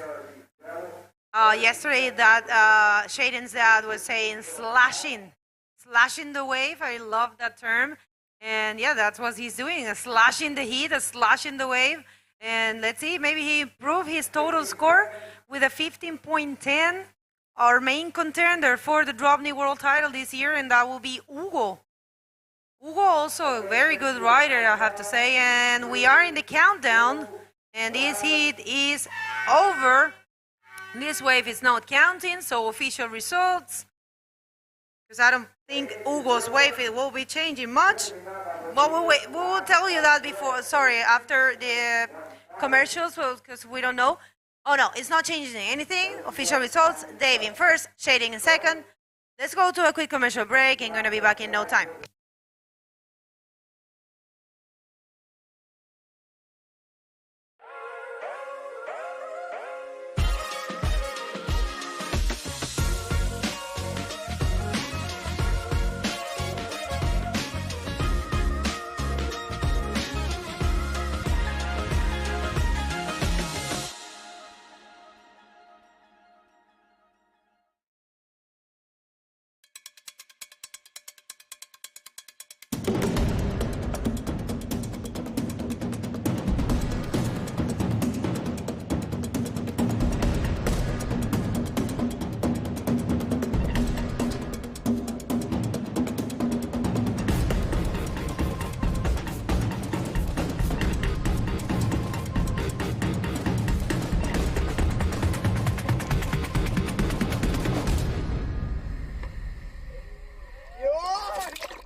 Welcome back, everybody. We are so stoked to watch the Dropknee division and to be closer to crowning the world champion. Nuno, what a heat we just had. Let's just go to the water because the other one is about to start. Who do we have there?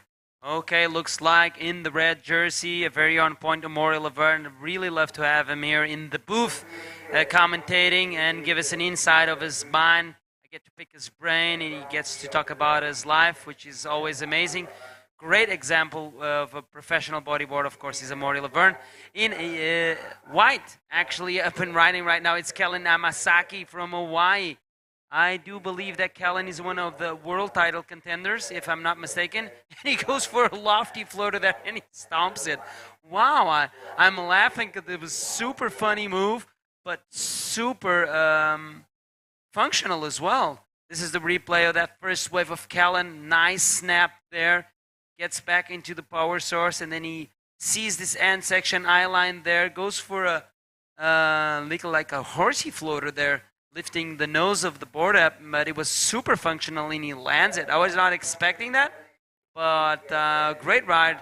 Great opening ride for Kellen Yamasaki. In the white, like I was mentioned. In yellow, you've got Pohaku Kekawalua, and in black, also from Hawaii, Ezreal Boy. Meanwhile, this is the replay of the first wave of red. Nice floater there for Amori to start things off. Let's wait for those scores, and let's check out who's come out on top. In my opinion, I liked more Kellen Yamasaki's waves. It was two move. And this is the first wave of Ezzy Boy, Ezra Hill, also representing Hawaii with the black singlet. Nice flutter there. He looks to the beach and is like, okay, I kind of feel good. And I've got a 3 points already. Good job there, Ezzy. Meanwhile, Amori dropped 3.75. And Kellen Yamasaki, the best score out of this wave exchange, was a 5 point for Kellen Yamasaki, opening up this heat quite nicely with the mid-range score. That's what you want to guarantee, at least, that you have a mid-range score that you can use as your backup and start building house from there, improving your scores and setting yourself apart from the rest of the field in this one. This is heat number 3, round number 3 of the Dropknee division. This is a non-elimination round because this is the first time that we see the top seeds getting into place. And this is the chart for the scenario for the world title race in the Dropknee division. Amaury Laverne needs to finish first or second in the event, but Dave cannot make the final. And Amaury needs to reach the semifinals, but Dave cannot make the semifinals to Amaury Laverne to become the world Dropknee champion. And that would be a beautiful, beautiful title to put into Amaury Laverne's career, as he's holding on to a couple of world titles in the men's division, prone division that is, as we just saw behind the chart here, the away from Kekaulua. Thanks for the production team to putting on the scenario chart here for Amaury Laverne, currently competing here in the Dropknee division in a world title contender. And at the same time, it's just an opaque background that we can still watch what's going on in the ocean. This is an amazing work from our live stream production team. So shout out to you guys up there doing your stuff while we are here doing our stuff, Bego. Yep, so good. So far, so good. And we have a very cool activity today here. We would like to invite you. We have a beach cleaning at 3 p.m. This is offered by Tenda Ambiente Artista. Disculpa. No, yeah, we have a beach cleaning offered by the organization. I'll let you know. And this is Amaury Laverne, who is also looking for important points. Amaury here, cutting the wave there. Let's see. He has a 3.75, and he goes. Take us through that replay. Yes, he drives a nice line there, and then he snaps, lets the tail slide there, throwing some spray there, and it's a textbook Amaury snap there. Out the back, we've got Pohaku. Have something to say here. Trying to find a barrel time there. He went around it. Now changes direction, goes for the floater on his back, and then completes it. Wow, nice ride there for Pohaku. And he's going to back up that 3.5 or even improve it. This is replay of that wave. He tries to find a little bit of shade there, but that not happen. And then all of a sudden change directions and goes for the Fokker in his backhand and completes that ride. So we're waiting for scores for red and yellow at the moment. Yellow just dropped a 225, and we're still waiting for that last wave of Amaury. 4.5 puts Amaury on top of the leaderboard here. 375 is the backup for that 4.5. And it looks like we have an interview with the winner of the last heat. Another title contender is with Katie. Take it away. Hello guys, I'm here with Dave Hubbard, the winner of the previous heat. Dave is competing in the both in the DK and Pro Men division. Is your goal the same for the both divisions? It's a little different because I'm really hoping to do the best I can in the DK, and it would be great to win, but one heat at a time. And in the men's, just to make a few more heats would be terrific. Of course, it always comes down to the same thing. I'm having fun heat by heat, and the end goal is always to win, but there's a little bit different expectations, I suppose. And does your materials change between divisions? Yeah, I'm using a Dropknee board for the Dropknee. This is what I ride almost all the time, and in the men's, I'm using a little bit more. The board has more projection, and it has a little bit more of a prone shape, and it has my dovetail. So, yeah, I'm using different equipment.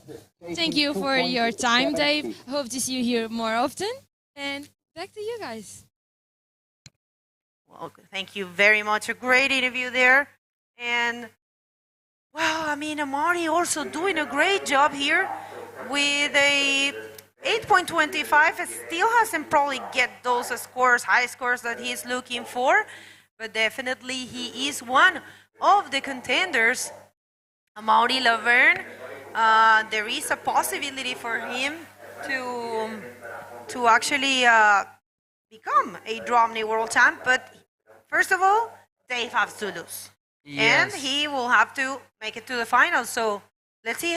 We will mainly take it hit by hit, because that's the same case in the Pro Junior division. Yes, in every single division. Of course, on the women's division, we already crowned the world champion, so there's no world title scenario. It belongs to Isabella Souza for the 5th time.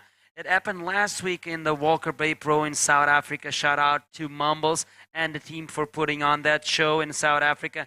And also making for the first time stop in South Africa for the World Tour. That's one that's going to go to the history books in terms of the long history of bodyboarding. Shout out also to Tom Murray, who recently passed away and is the father of all of us. Meanwhile, Azriel going on in the jack stance, which we call now Dropknee.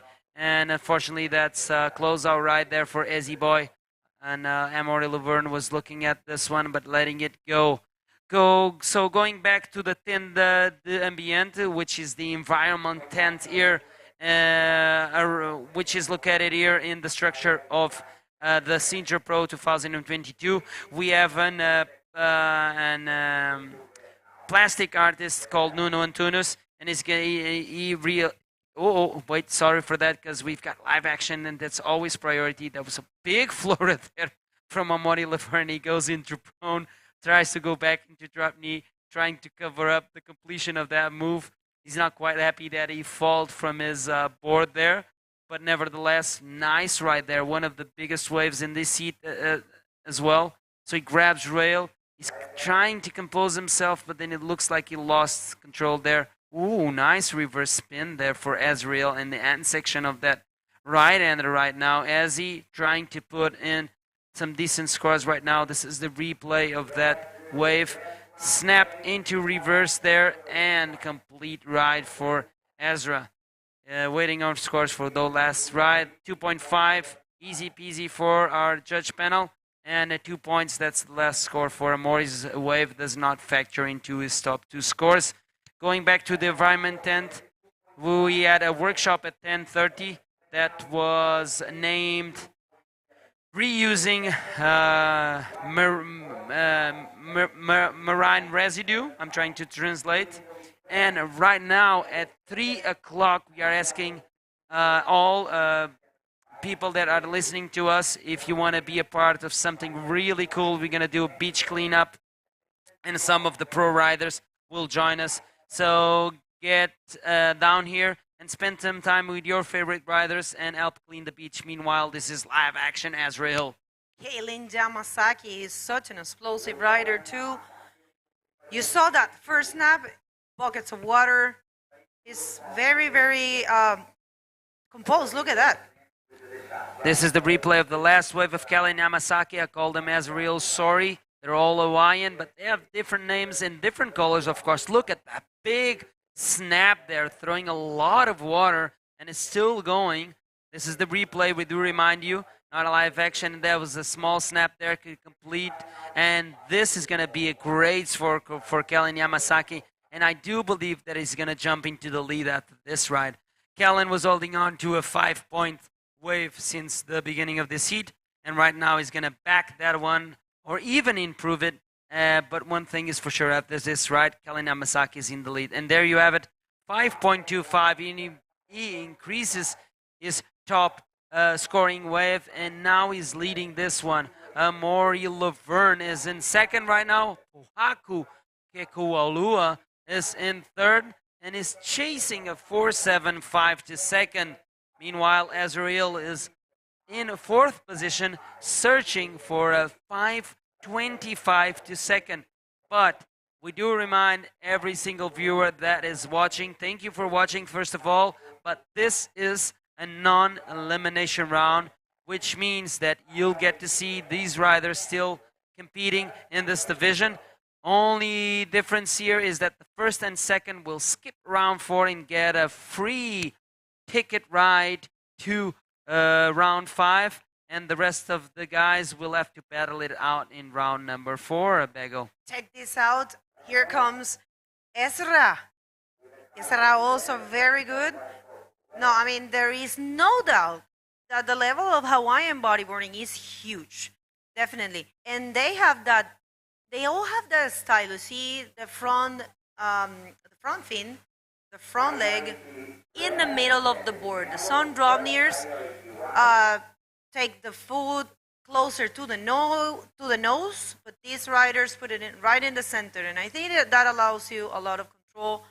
I've never done it that way. I think you need a bigger board for that, and it will be interesting to ask them. I'm gonna ask Katita to ask them if they switch boards and if they have a very big board. Some riders prefer to use a small board. Some prefer a bigger one. Yes, exactly.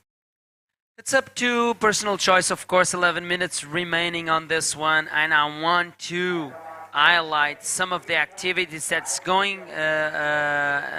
going to happen and happened yesterday and the day before surrounding the Sintra Pro 2022.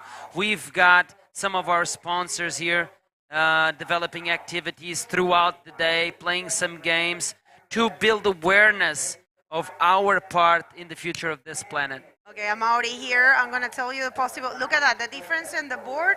See where his foot is? Either way, he has a lot of control. But I'm saying there are different styles, different ways of riding. And look at that. He's destroying this wave. And look at where this, I'm sorry, where his foot is. I was going to say this kid, but that's not really respectful. Ezra's foot is. He's a kid. He's 17, I think. Take us through this replay. This is Amori's wave. Nice big snap there, throwing a lot of spray, spending time on that first move. He knows where the money is at right there. Second move, and then he finished this wave off with a reverse spin. This is the answer from Azrael out the back. Goes for a big snap there, and another small one there on the inside, and a third snap there just to finish it off. Let's wait for those scores. I think Amaury Laverne will improve his total overall score, and probably this is his best wave in this heat so far. Same thing, I think it will go out to Azzy Boy in the black singlet representing Hawaii. Let's wait for those scores. We're still waiting as well for a score for the last wave of yellow. 9 minutes, 15 seconds, plenty of time on the clock. And let's see who's going to come out on top of this one. Like I was mentioning, a lot of activities surrounding the Sintra Pro 2022. This is not only a bodyboarding competition, but also a lot of activities going on surrounding and concerning the environment. And there's a lot of games and activities to build awareness for our part in the future of the planet. And it's destined mostly for kids, of course. You can be a part of it, but it's nice to see that it's still vacation time for the kids at school, but they're coming down to the beach and getting involved in these games that Smash and the environment and are developing to build awareness since from a young age to the kids to make sure they take care of this planet. No, that's I totally agree with you. I will tell you that if I wasn't working, and I think you will do the same, we will definitely be helping with the beach cleaning. I always do, and it's very important. So if you are here in Portugal, close to Sintra, and you want to come help, that will be at 3 p.m. and it's right here in Praia Grande. Although the beach is very clean, though. Yeah, exactly, and it's clean every morning. No, I saw it today, like Yeah. very early. There is a person and a little truck. It's Exactly. That's a lot of conscience. Okay, so I would like to let you know, because we have the possible scenarios for a Maori. So the thing is, a Maori, to be world champ in the Dropknee division, need to be first or second, but only if Dave do not make it to the final, okay? So if he goes to the final with Dave, it doesn't matter. Dave is a world champ. And also he can reach the semifinals, but Dave cannot progress further than quarterfinals. That's a situation for a Maori.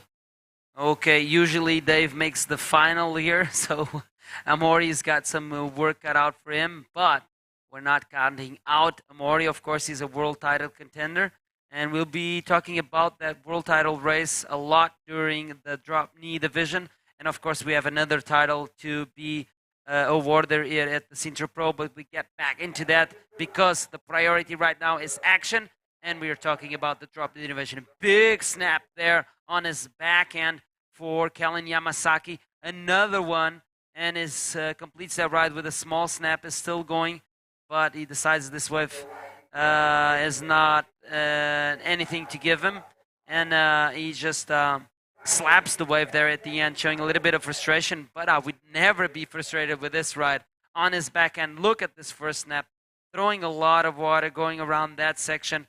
Another snap here, and throwing a lot of water as well. This third snap is a little bit smaller, but the damage was done on the outside. I think Kellen Yamasaki needs a 6-0-1 to the lead, because it was taken away from Amori, because Amori got a 6-7-5 on that last ride. Well, that was a very well-written wave. It makes a lot of sense. Amori one step closer, but he has to take it step by step, you know. And he is very focused. I mean, it's not a secret for anyone that Amori is one of the most complete athletes in the sport. And in this case, I think it's a mind game. You know, you need to be focused. You need to trust yourself, confident, and just do what you know what to do, you know. Because he serves really good in both divisions. He's a great sportsman, and it's all about just focusing. And I think Dave showed that very well. And guys, I let you know, we have a little surprise for you. We will be having Dave here for 2 heats, and the Repercharge heats. Dave will come here to commentate, so get ready with your questions for the possible 9 times Dropknee world champion. Possibly he will get that crown right here in Sintra, where he has been getting 3 crowns already. So that might happen again here. Get ready with your questions. He will be here commentating Heat 1 and 2 of the Repercharge round, which is coming right after this round. This is heat number 3. We are doing one more heat, and then we're going to the Repercharge round. And we are jumping to the women, which is the Repercharge round for the women. Oh, okay, there you have it. That's the lowdown for the schedule of today, day number 4 at the Sintra Pro 2022 101. We'll go back to the beach cleanup, 3 o'clock. There are going to be some pro riders helping to clean up the beach. Take time to spend time with them, and at the same time clean up the beach. I like to follow the movement that is called Take 3 for the sea.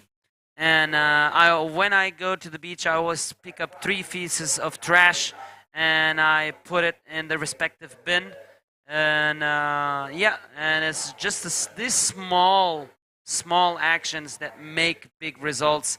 And if every single one of us did like I do every time that I go to the beach, if I see trash, of course, not all the time I see trash in the beach, that's a good sign, but every time I see trash, I pick it up and then I recycle it in the proper bin.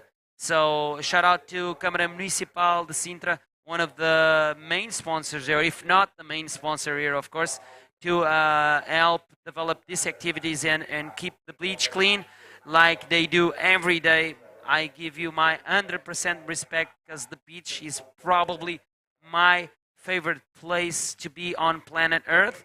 And to see it clean and proper is respecting Mother Nature and is respecting mankind. And yeah, thanks for supporting this event and supporting clean beaches and making sure if you let your beach clean, you leave the ocean clean, and the ocean is give me all the good things I have in life, and I want to keep it clean and safe for future generations. Would also like to thank Instituto Português da Juventude, but meanwhile we've got live action Bego. Ezra, surfing really good too. Oh, well, what about that technique? Grabbing the board, grabbing the rail, in order to assure more water to come out of the tail of your tail and complete with a spin. Unfortunately, at the end of it, he felt. But yeah, loving the Hawaiian technique. Take us through that replay. I like the stance of Ezreal. It's a really laid back stance. It's really more situated on the bottom part of his board, but it seems to work for him. He shows a lot of control and his snaps are super powerful. So his stance is a little bit further down to the tail than most of the drop reed riders you will see here today. But if it works out for him, who's the one to say what's best or not? Here we see Amaury Laverne, those snaps there with the tail slide, another snap, and he goes for the forward spin. Lets that one go. We're waiting for the score of that last wave. Will he improve the backup, which is a 4.5? That is the question that the judges will answer. Kellen Amasaki currently in second in his heat. Big snap there. Now trying to get back to the power source of this wave, but she dies off in front of him, and he decides to let it go. Okay. Looks like Amaury didn't improve his overall score. That last wave was a 4.25. Kellen Yamasaki on his previous wave got a 6 and equaled the total overall score of Amaury Laverne, but Amaury's got the highest scoring wave of the heat, so he's in first. Last waves for Ezreal came out as a 3.4 and 3.5, not enough. He needs now a 7.75 to second, and Pohaku needs a 7.75. Talking about the Devil Bego. Wow, big snap there right now, and going for the floater. He does not stomp it. That would have been a good one. Maybe not a 7.75, but good effort there for Pohaku. And everyone that is tuning in, I'm sorry, we are very focused on the action here. We will be reading your comments, and let's see if this one counts. For Yonkeli Yamasaki, yeah, well, I don't know. I don't think that's going to be a 5.26. Here comes Amaury. Last wave of the heat, I think. Nice snap with the tail slide. And that will be end of the road. But, yeah.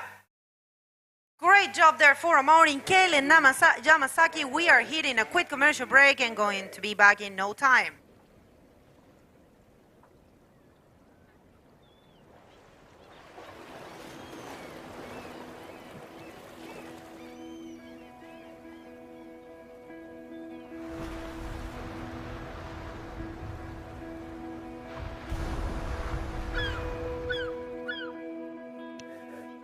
Há uma Sintra que combina o mar selvagem,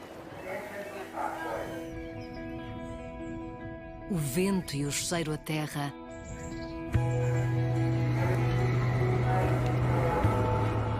a viagem por caminhos únicos,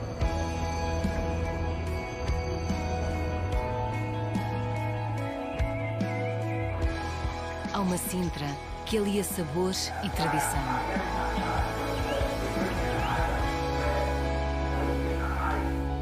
Há uma Sintra para cada um de nós.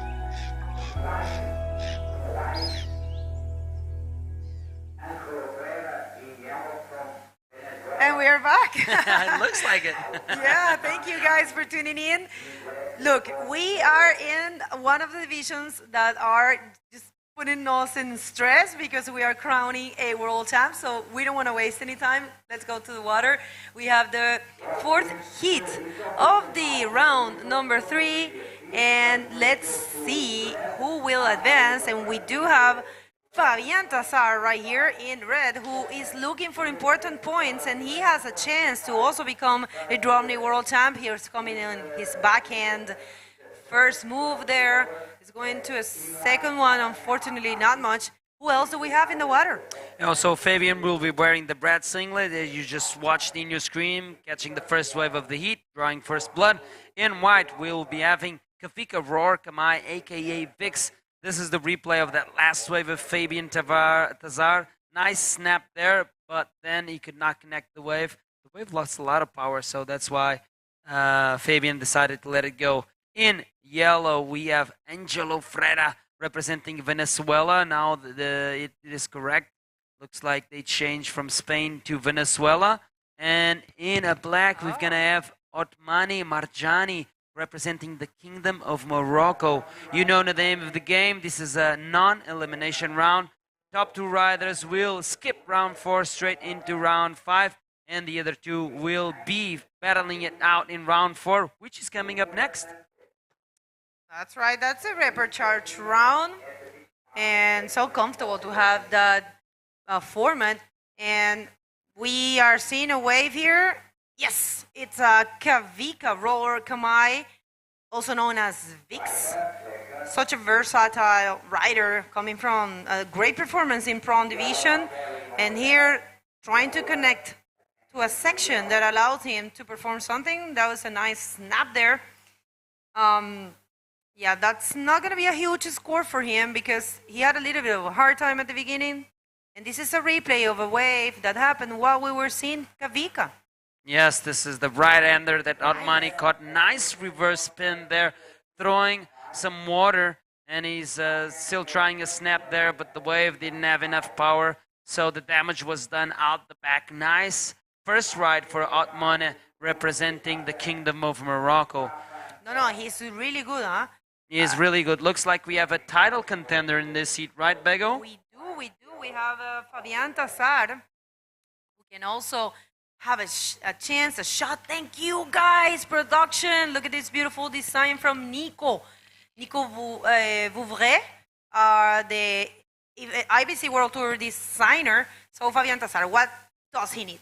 Okay, for Fabian Tazar to become, for the first time in his career, a world Dropknee champion, he needs to finish first, with Dave not making the final, as to win the event, with Amori going out in the semifinals. So the odds are a little bit lower compared to Amori Laverne, but he still has a title shot. Well, sorry to interrupt, but that was a huge floater there for Angelo Freda. Unfortunately, he was not able to complete, but such a nice style. And look at this. We have a score for Otmani. Oh, first a replay. Okay, this is the wave, second wave for Angelo Freda. Nice floater there. Unfortunately, just at the end, he could not complete his move. And the reception, it was just the last part of the reception of that floater that he could not complete. Meanwhile, we have another replay, Bego. Well, this is White Vix. Woohoo! That was Vix. It was Vix. Thank you, guys. Anyways, you know, these kind of things happen. We are all humans. We are doing a great effort to bring you the best we can. Great team of people working. And well, anyways, there you have it. There is a change of situation. Last wave of Vix is a 4.5, and now he gets a lead. And Angelo is in second. Last wave was a 1.5, but it's still adding up some points. Everyone needing a very small score. Otmani, with a great performance, he has a 4.4, and definitely he can get a very tiny score. Practically just to take a wave, he will get that 0.75. And there is another change there. It's Fabian with a mini score, but able to get the third position. Yes, looks like we are ready for an interview with Katie, with the winner of the last heat. Katie, where are you at? Welcome back, guys. I'm here with Amaury Laverne, the winner of the previous heat in the DK division. Amaury, When did you start? When did your passion for Dropknee begin? Yeah, I come from Reunion Island, where I'm come from. The Dropknee is have a huge impact there.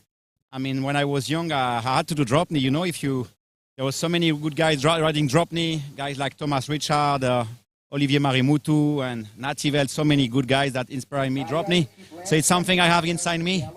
And even if I Dropknee for sometime a few weeks or a few months, I really like it, and I think it's such a good way to ride a bodyboard. What do you say to the kids or who's starting bodyboard to motivate to do TK? I think it's such a fun way to ride a wave, and sometimes you don't need that much good waves to really enjoy. I mean, prone riding sometimes is not all the good wave, like all the wave that suit to prone riding, but for Dropknee, any wave can be fun. So I really invite the new generation to get on the knee to practice this way to ride a bodyboard, and you guys are gonna have so much fun. Thank you for the motivation, Amaury. Guys, keep up with us and keep up with the pros out there because the action is getting really good. Back to you. So cute. Thank you. So good to know that that is a tradition in Reunion Island to Dropknee. I kind of knew a little bit about it, but didn't know that much. And always good to hear from our 2 times world champ in the prawn division. So probably he gets a title in this division. Who knows? It will be his first time. Nice title to add on to his already filled career of titles. And yes, it was amazing to listen to Amaury giving a shout out to Thomas Richard and Olivier Maramoto, old school riders from Reunion Island, and they loved the Dropknee. Look at this big wave here for Angelo Freda. Wow! Well, if he would have landed that, I tell you what, he would have probably get a 10. That was really difficult, really hectic actually. And I think if you don't do it well, you can even break your knee there. And it would be in the excellent range for sure. I agree with you, Bego. He drew a lot of speed, but unfortunately, the reception was too hectic.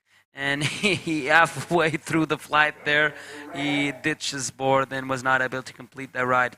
Meanwhile, having a good look at this left-hander was Fabian Tassar, but this wave was full of foam from the previous big wave from Angelo Freda, and that was one of the biggest waves I saw today. And Angelo rode it in Dropknee, which is amazing, and is for you, viewer, out in your house where you're tuning in from to watch the level of Dropknee just only in round 3 of the Dropknee division. This division will be crowning a world title in Sintra. Amazing. Yeah, once again, we'll have that honor. And I always say this when I commentate the heat of Angelo. I remember back in Venezuela, I was starting bodyboarding and he was already killing it in both prawn and Dropknee, and it was really impressive always watching him surf. He will do crazy, really critical maneuvers in small waves.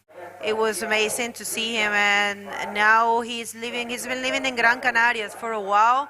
He's frequent to El Confital, also serves in fronton, and I tell you what, he's equally as good in prawn as he is in Dropknee. So great to see him, and I can tell you the same about Kavika and the same about Fabian. Unfortunately, I don't know if Aunmane is that good in prawn, because I really haven't seen him surfing in prawn, or I don't know his background too much. But here he comes. Another world title contender. Let's see.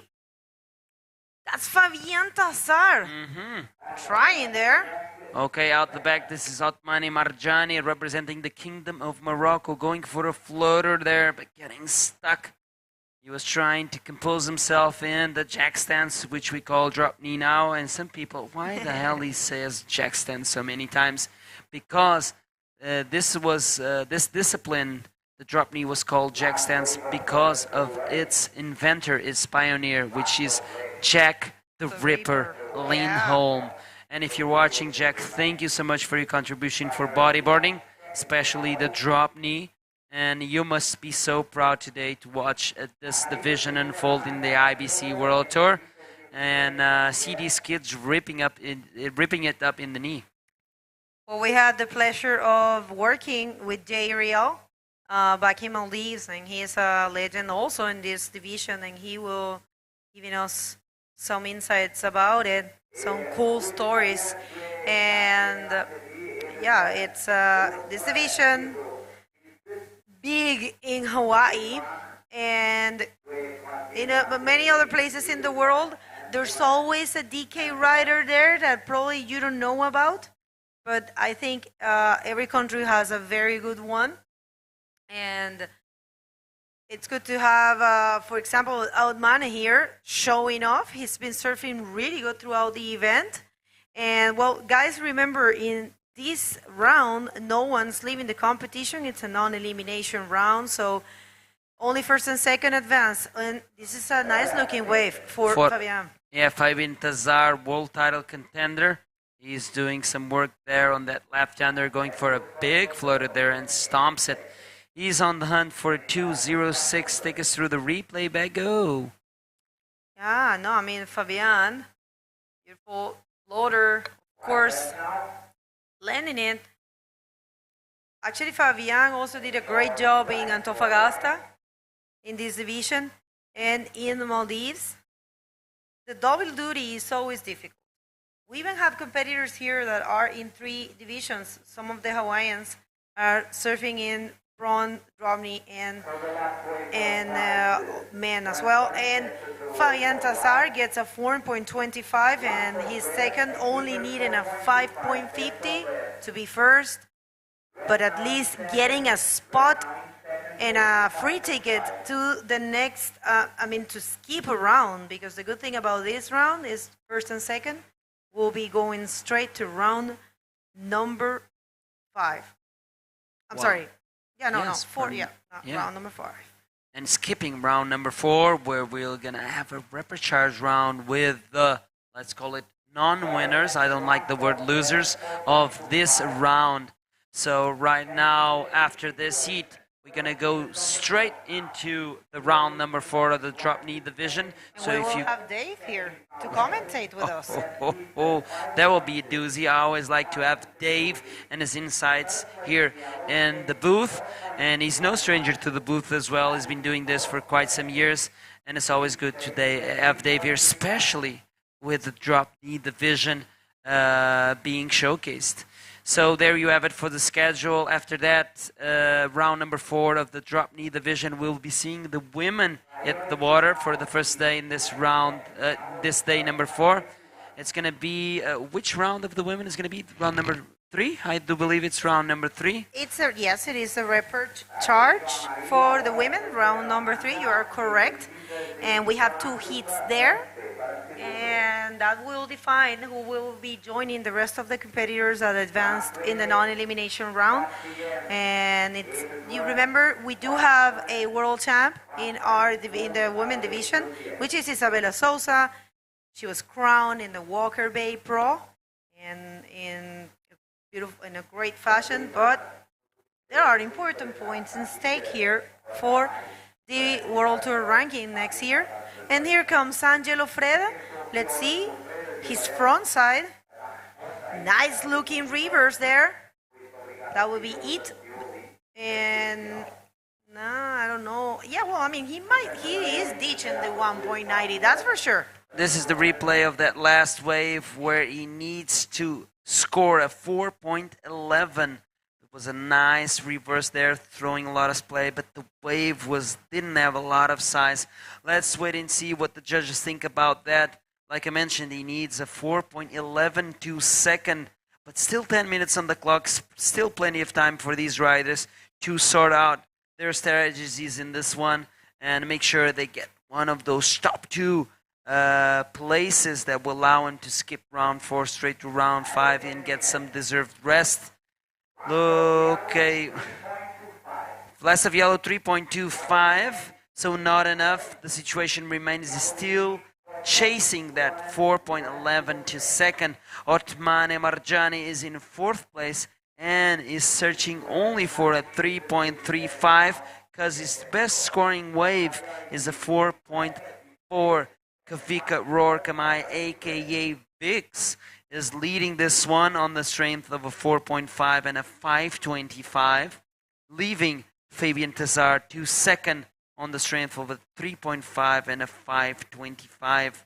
9 minutes remaining. I would like to take time to thank once again to our main sponsors, Câmara Municipal de Sintra, Instituto Português de Desporto e Juventude, Federação Portuguesa de Surf, and Junta de Freguesia de Colares. Thank you for supporting this event throughout these years. And we would like also to thank our partners here, Meo, Mega Hits, Vert Magazine, the Portuguese Bodyboard Bible, Meo Beach Cam, where you can check most of the live cams for a couple of beaches from north to south there in Portugal. ADP Publicidade for making us look beautiful design-wise and structure-wise. And Spoticar, showcasing a brand new sustainable car here in Sintra.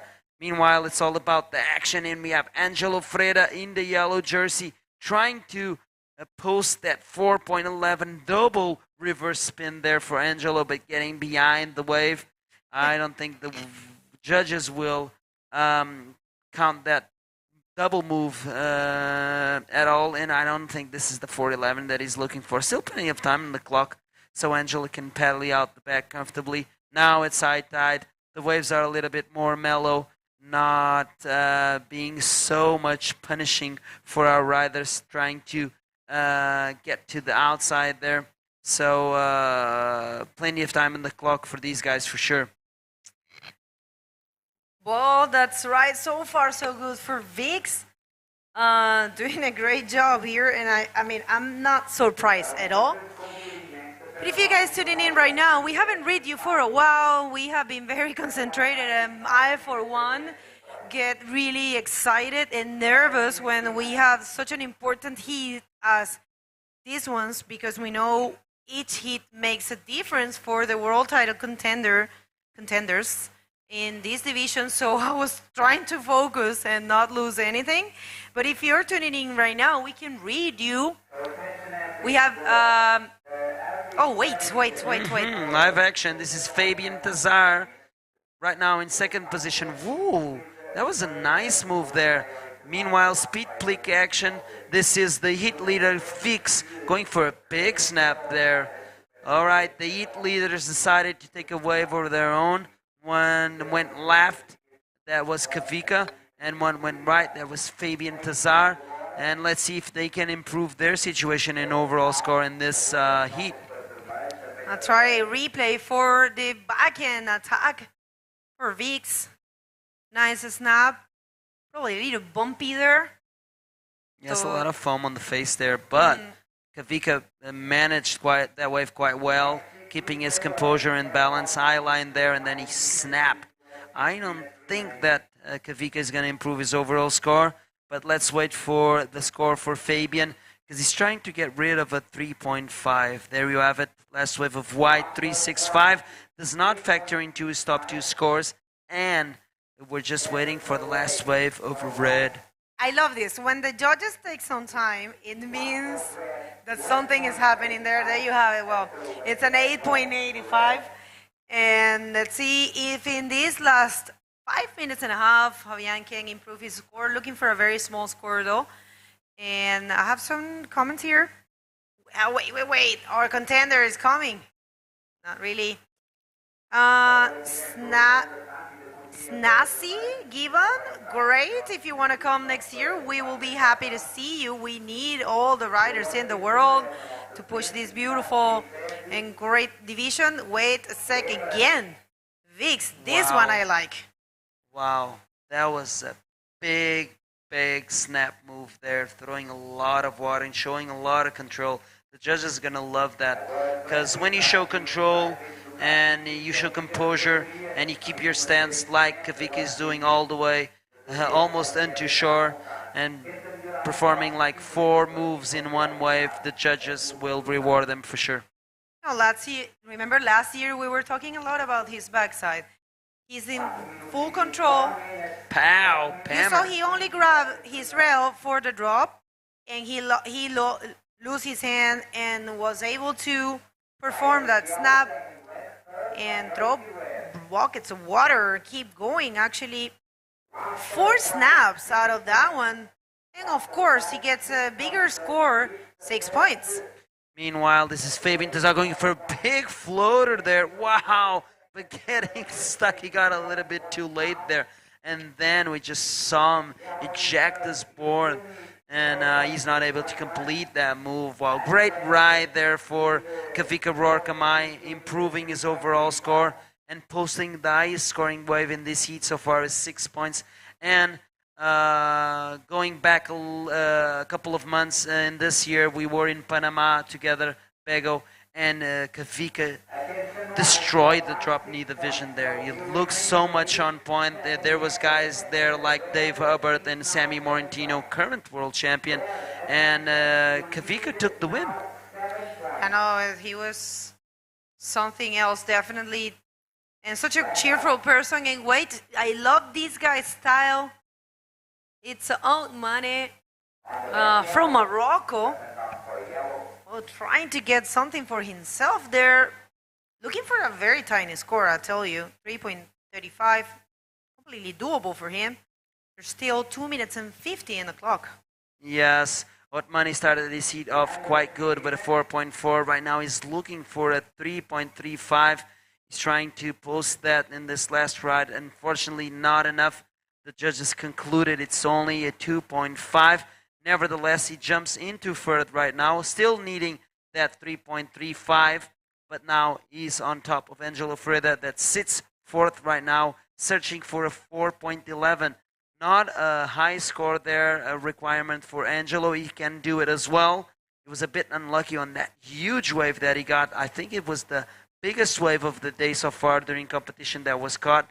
And with 2 minutes left, Fabian Tazar is out there holding priority. And Angelo Freda is holding on to second priority. Of course, Fabian should try and defend his second position in this heat, and Angelo Freda is interested in having a wave within this 2 minutes. But for you viewer out there, don't be sad about any of these riders, because this is a non-elimination round. No one gets knocked out of the competition, because the first and the second will advance straight to round the number 5, skipping round number 4, where we will be watching the non-winners of this heat, of the respective heats in this round number 3, battling it out to progress in this competition. Yep, that's right. And don't forget, we have a beach cleaning after at 3. We have a beach cleaning. We count on you. If you're around, join us. And if you're a competitor and you're listening, make yourself present and help to clean the beach. We do have one of our kings coming and getting ready to commentate, guys. Piece of paper and a pen and start your questions, because Dave Hubbard is coming to commentate the next 2 heats, which are the reprecharge for the Dropknee division. And so far so good for Vix, advancing now in the first position with 35 seconds in the clock. And Fabian Tazar, another world title contender, doing a great job too there in the second position, skipping around. And it's everything for Almane and Angelo right now. They have to try to do those points in order to skip that round. Everybody wants that prize. It's a big prize, right? Of course, the clock is against them. 10 seconds remaining. Low scores required for Atmani, 3.35 and a 4.11. And look, this is Atmani paddling. Last second effort, but he cannot catch that wave. Don't go anywhere. We're going to jump into a quick commercial and come back for some more Dropknee action.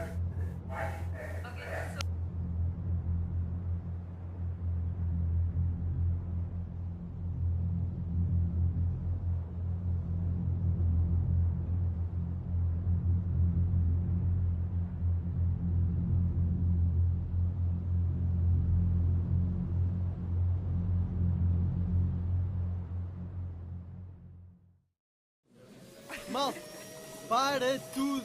Estou aqui a refletir e peguem nas pranchas. Está incrível na costa. Este verão descarrega a app Mel Beach Cam. Agora com mais de 150 live cams. Estás aqui, estás na praia. Mel, humaniza-te.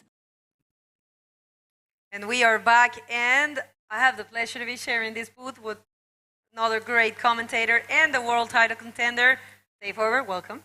Thanks for having me, Bego. Great to be here with you guys, and excited to see the Dropknee action continue on. Well, let's hit the water. We have the first repercharge heat.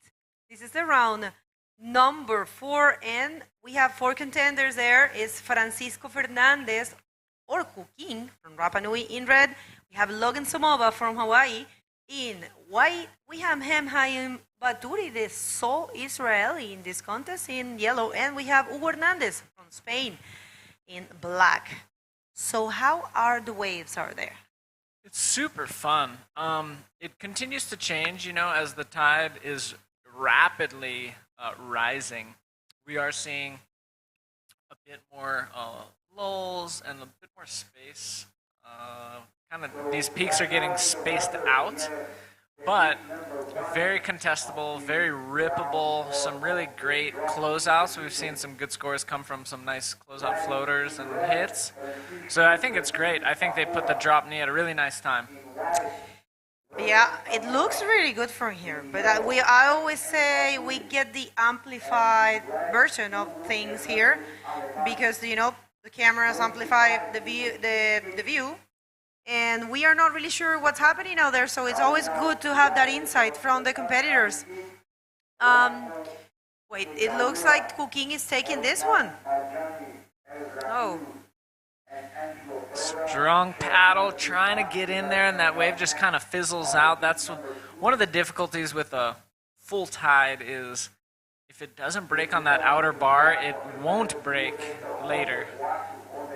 That is right. So here comes the first wave. Oh, having a hard time there. Just, oh. Back in attack for Logan Somova. Young competitor from Hawaii as well. Doing a great job. He's such a cheerful person. Have you talked to him? And look at that. Yeah, multiple snapping there. He's always stoked, always got a smile on, and that was a nice wave to make it so far and put a series of maneuvers down. I think that's a great start for him. Let's take a look at the replay. Interestingly, this wave didn't really break, but he's able to just weave. The wave's standing up tall enough that he can get some speed. He can make some turns. Here's going to be a redirectional now as he goes on the front side for another turn. And just a pretty cool little series there to start it off. Finally, a successful ride. Score's coming in at a 2.75 for Logan, so it's a good start. Yeah, well, Logan, it's 17 years old. And he's from Kaneohe on Oahu. Finally, I get that pronunciation.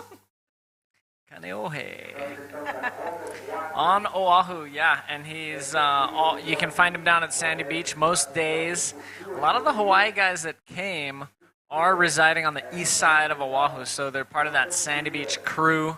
And just such a huge contingent, probably the biggest one we've ever had here at the Sintra Pro.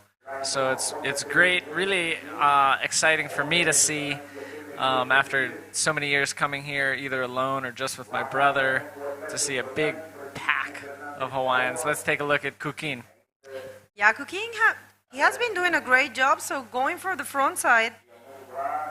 Nice cut back there, keeps going, let's see. Might connect to a better section. Oh, that was way more explosive in my eyes. Little spin, generating some speed, and goes for the floater. What a fun ride, and what I liked about this ride, we're going to see the replays, you can see how much he's pumping and his upper body is moving on as he's cutting back and pumping, doing another little slash, throwing the spin, hair flying, and now those big pumps there, just trying to get speed enough for that finish. Doesn't quite get it, but we do have a a 5-point ride coming in for Kukin. That was a good wave for the Seoul guy from Rapa Nui. Dave, I have to ask you. I mean, I don't want to bother you with this, but are you aware that you will be equaling Mike Stewart in number of titles? Sorry, what was the first part of the question? Are you aware that aware. you win here? That's what people say, and it's super cool, and it's fun, and you know, people ask me, and I do know the number of titles I have just because other people have told me, you know. Right. But Logan here, another redirectional, so getting kind of 2 turns there, cuts out. Well, I asked you this in Maldives because you look so composed and so confident. And wait, let's just do this replay. Logan is actually playing smart. He's not really button turning too much.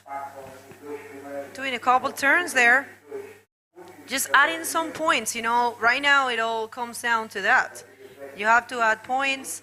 You have to build your scores, and it's better to do something than just wait, you know. Time goes by and he gets a 2.35, actually jumps in the first position, so it's serving him. For sure, and he was just out there, you know, we surfed together in round number 3, so he had quite a bit of experience from, you know, 25 minutes in the water, came in, found out he's going to have to surf in round 4, and he's just going to find a strategy that's going to suit him, and right now it seems like being active and just working on, like you said, getting those points. Okay, let's just hit the interview real quick. Welcome back, guys. I'm here with Kavika Kamai, the winner of the previous heat. Kavika, you did surf before, and then you leave it for bodyboard and DK. What make you a change? Just the passion, I guess. Yeah, freaking found most of my friends through bodyboarding, and just blessed to have it a part of my life. Thank you. And about the heat, what you want to say about it? Yeah, the conditions were really tricky out there. It wasn't how I was watching it all day. The tide got a little higher and it was a little harder for Dropknee, but got the job done. Can rest for tomorrow. That's all that matters. Thank you. Do you want to say something to your friends, family back home supporting? Just shout out to mom and dad, my little sister and my girlfriend. Thanks for staying up and watching.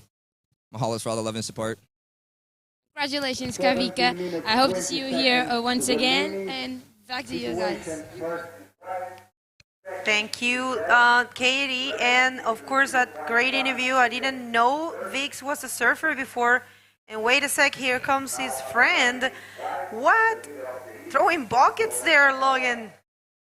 That was nice, but I would have liked to see him really regain control.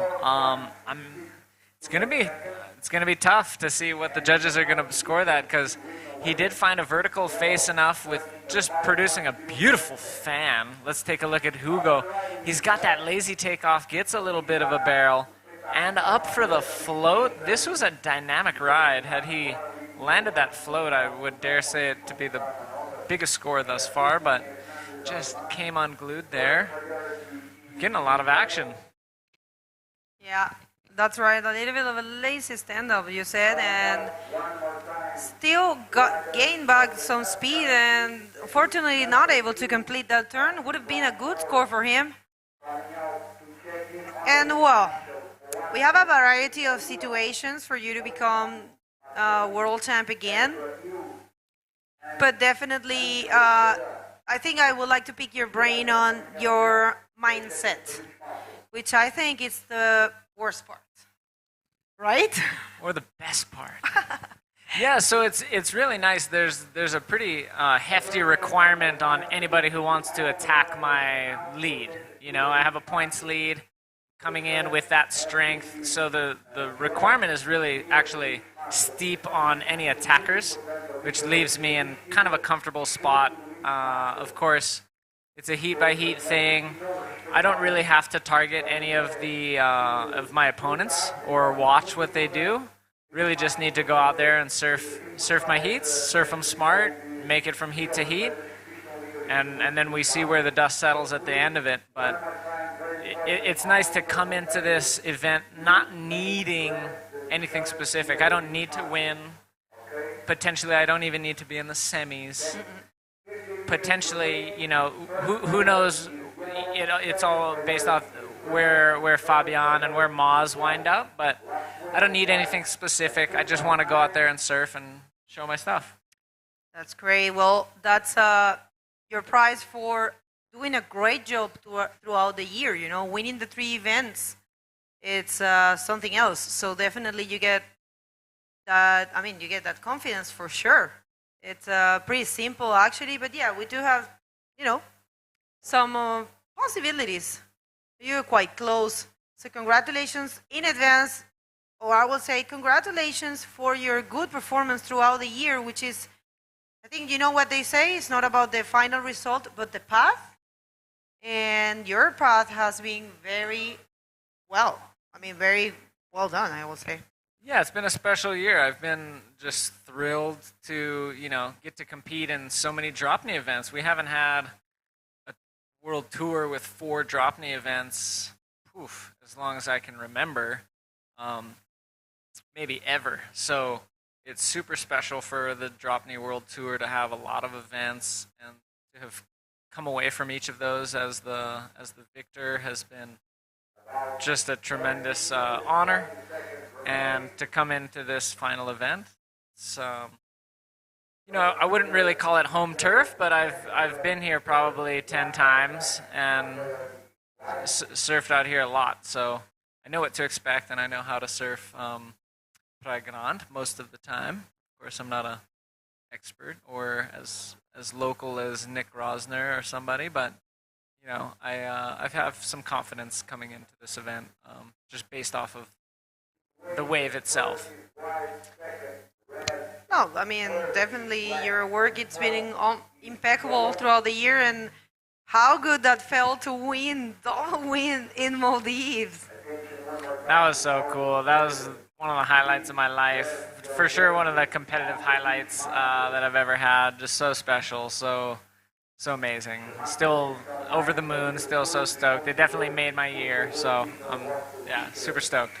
Did you join the boat afterwards? Yeah, we went on a great boat little trip. A few nights there. The Hawks.mt or something, and the MBBA. And there's a few other sponsors that made that boat trip possible. And it was really special. A bunch of great people came and joined, and it was super cool. It was a great time. Yeah, I followed all the action. I think everyone did, and that was great to see you guys having the chance to, that's one of the dreams, I think, from every surfer or bodyboarder, to go in a boat for wave hound, and also, I mean, it looked kind of luxury.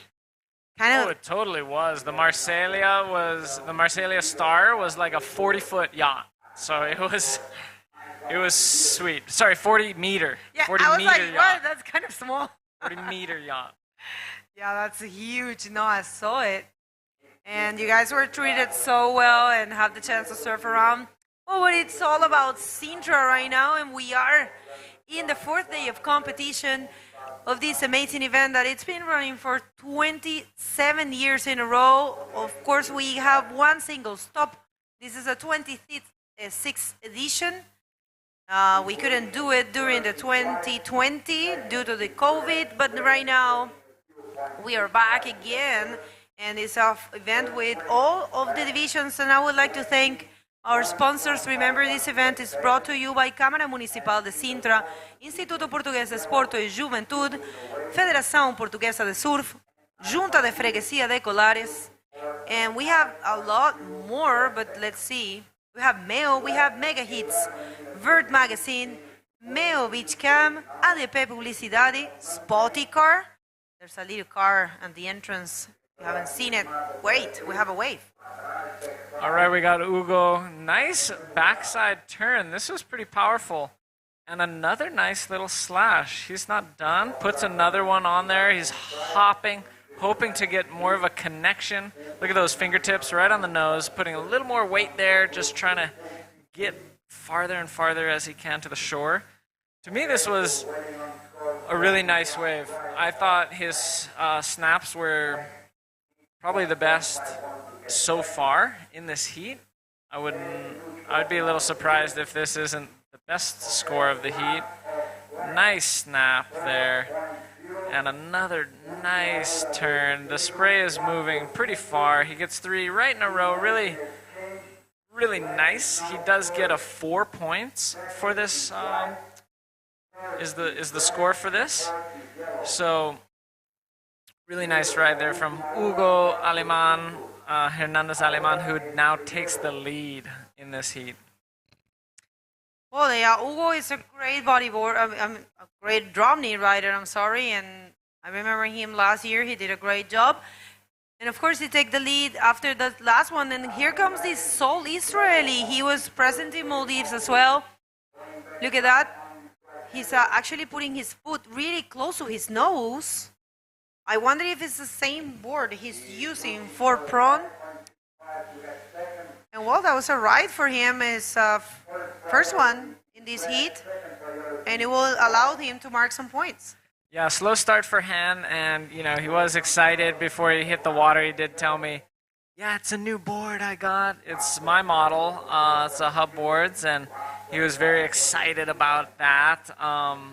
And looks like it's doing well under his feet, but man, he took 16 minutes to catch that wave, and he got a 1.9, so now he needs 3.75 to move from 4th up into an advancing position. Again, this is round 4, which is a repecharge, so top 2 make it on, and the bottom 2 do not, so it's kind of critical here.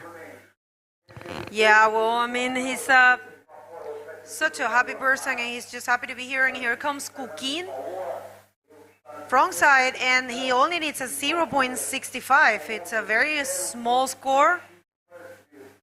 He might get it actually because he dropped, and it might be that. He had some speed. I could see him getting just slightly north of a 1-point ride because he had speed. He went pretty far on the wave. You are so good. 1 point. Yeah, 1 point. So it's just enough for Kukin. He now needs 2.5 to attack that lead, but Logan now needing his best score of the heat. 3.11 would be his best ride. If he can get that, he could move back into 2nd place.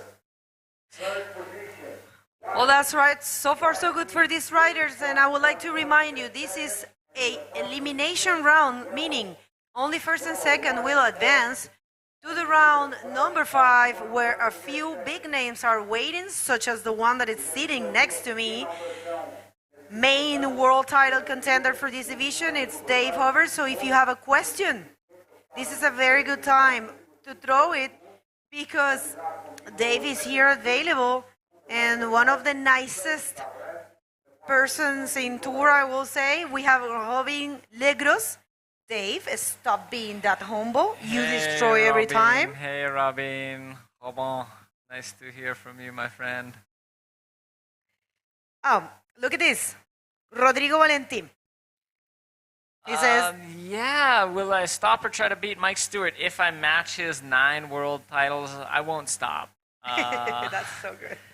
Not in the near future, and especially while the IBC is putting on such a fabulous tour in all categories, but especially the DK. Like I mentioned just a little while ago, this is potentially the best year of the Dropknee World Tour that I've ever been a part of, and potentially that's ever taken place. We had great quality of waves at the events that we've had so far. It's just amazing. So, you know, as long as the IBC keeps rocking with such a cool tour for the DK, yeah, I want to be a part of it, and I'll throw my hat in the ring, so to speak, to see if I can, I guess, beat Mike Stewart's amount of titles and feel really cool about that.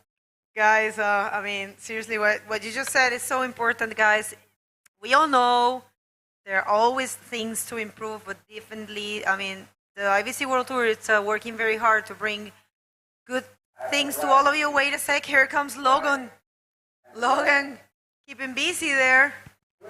And not much there for Logan. Logan looking for a 3.11 to advance back to the 2nd position and get a chance to remain in competition. Everything has to be left in the field right now because this is the last chance for these competitors to advance. Here's a little replay. Kukin trying to get after it. Has that speed, and he just wants to unleash, but just catches that edge. Something that gets tricky, while the high tide does give us more opportunity for longer rides, it does introduce quite a bit of bump and some unpredictability to the way the wave breaks. Sometimes it's really steep and then gets really fat, like from one moment to another. So that's some of the difficulties. Okay, thank you for that insight. And we have Barbaro asking you, Dave, when are you growing your beard again? Love the Rasputin look. Awesome, thank you. And oh, Logan, this is maybe his best snap. I'll get back to that question, but Logan wants to make this wave count. Like we said before, it needs a 3.61. I think that's going to be it. We don't know it. It could be. I think it's very close. Let's take a look at this replay here. Nice bottom turn. Comes up. A pretty decent snap, but the wave face was a little bit flat. It's not going to be the score. 2.85. And it reminds me of Hugo's wave. You know, just Hugo did great. Better snaps, but you know, the wave wasn't so steep and vertical, which is why his score was held back. So all of these riders have to seize this opportunity, because the scores are really close, you know. So here comes Hen. Hen recently have an injury in his knee, so he's going back to the knee and definitely doing a great effort. He loved this division, so kudos to him. And here we have our heat leader, Hugo Hernandez, getting a couple little turns in after that opening snap 360. And yeah, under 3 minutes now. Let's take a look. Kukin's up and riding finally, and he's nice bottom turn. Very casual carve to a 360. I think he clapped his hands for a little while he went around that section, which is an interesting tactic. And then just doesn't get farther, but very cool from our rider sitting in that second spot. He just wants to improve on a 1.5. I think that's going to help him get farther away from Logan and make the requirement bigger. That's right. This is a replay of last wave of Kukin, who is looking for a 2.5 to get that lead. And those were for sure claps. He definitely clapped after his snap to 360. Confirmed. He was clapping for himself. Loved it. He gets it. He gets actually a 4.25, but this is the immediate answer of our boy Logan. Let's see what he can do. He's been picking those kind of fat waves. Yeah, it's hard to find like where on the bar to sit. You feel like you're in deep water wherever you are sitting, so it's not easy to feel where is the good ones coming. It's part of the difficulty. Maybe, I wanted to just finish up our sponsor list right before we close out. We have Cruz Vermelha Portuguese, Refresh Bodyboards, Boogie Chicks, Arribas Sintra Hotel, and CC Board Center. We got a shop, and it's open. We got a lot of great gear in there here on site, but we do have some other locations of CC Board Center, Mirafontes, as well as in Lisbon, and a new location just opened up, also a little bit north of Mirafontes. I forget the name at this point, but great place to go get your boogie gear, CC Board Center. That's right. Thank you very much, Dave. And this heat, it's almost over. And Kukin in the lead with, after that wave and wait. Here comes the sole Israeli. Oh, that was a very good effort. And last-ditch effort for Logan, maybe, going for his frontside attack. Well, I was actually wondering why Logan didn't take many of those rides. I mean, it's his frontside. Some riders are better to backside, right? Yeah, and depending on the wave conditions, sometimes they feel they will be able to achieve more scoring potential on their backside. So that was his strategy, but it didn't serve him. We got Kukin and Hugo moving on. Okay, let's hit a quick commercial break, and I'm gonna leave you with Nuno. Don't go anywhere.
Welcome back, everyone. I'm Nuno Cardoso, joined by the talented, they say, Dave Herbert, and we're going to jump straight into the water for some more Dropknee action. And who do we have in the water, Dave?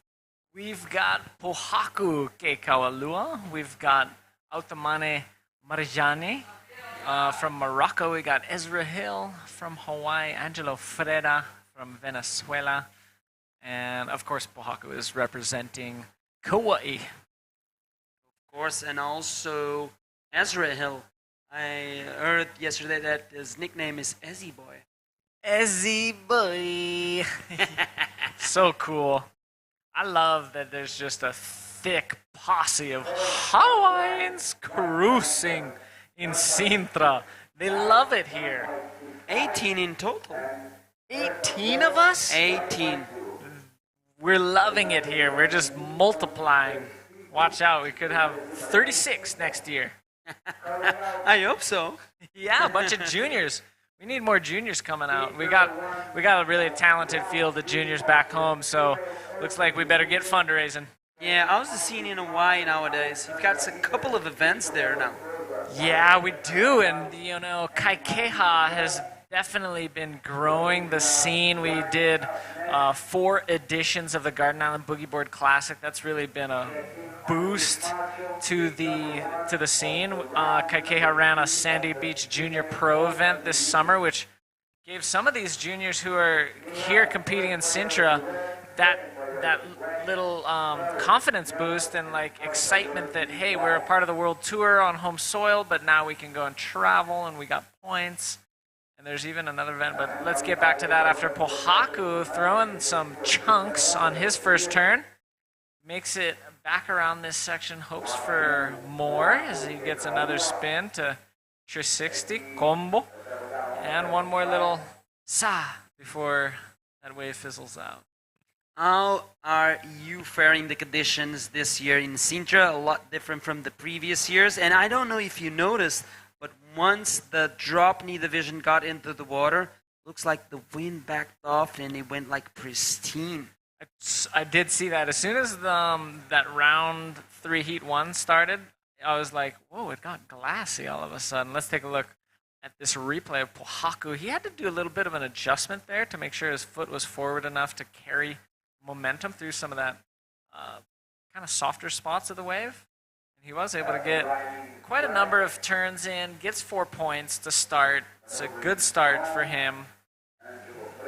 Oh, Ezzy Boy having a look at this right-hander, stalling there, trying to break himself with the hand there on the face of the wave, going for the snap, but not completing. I noticed that Ezzy's stance is way down to his tail. Way back. Yeah. What do you think about that? It works for him. That's yeah, I mean, it's very fascinating when you see about half of the board unoccupied, sticking way out in front. But I do think it limits his mobility a little bit, like rail-to-rail work. because he's so far back. I think it kind of leaves him with less, not as steep of turns, I think, are accessible. Because usually when you, at least at prone, when you put your body back into the board, it usually slows you down. So I would think that stance would probably not even will allow him to generate enough speed, but it seems to work out for him. He had plenty of speed on there, but I do think if you're looking for stability and mobility, the foot just a little bit more forward. And it is interesting, you know, when we watch an event like Sintra, we see guys from Morocco, guys from Venezuela, Hawaii, Israel, Spain, all over the world. And you get to see the different styles of Dropknee that are just radically different from each other. Let's take a look at Ezra. Little backside snap here. But I think it's really cool because when we watch the prone, I think there is differences in styles. Of course. But potentially a lot of similarities too. But when you watch Dropknee, you're going to see probably more differences than similarities when it comes to style and approach, technique. Yeah, I agree with you. Nowadays, I think the style in the prone division or the prone stance is way more sectored, you know? It's just like the Aussie style, the Brazilian style, probably that kind of Guilherme Temega style. And there used to be like a kind of a European style, which would be a mix between the Brazilian and the Aussie. But yeah, I agree with you. In the Dropknee, you see a lot of different stances on top of the board. And you've got as well the forehand and the backhand, which then seems different visually. For sure. Definitely a lot of differences in how the riders hold themselves on the board. Some guys are leaning forward, some guys are way on their inside rail, some guys are leaning back, you know, and so, you know, you can see quite a diversity. It's actually really good. Like if you're trying to learn Dropknee, here's the thing, you can make a lot of observations, but while you're doing so, make a mental note, what's working, okay? So don't repeat something just because you see it.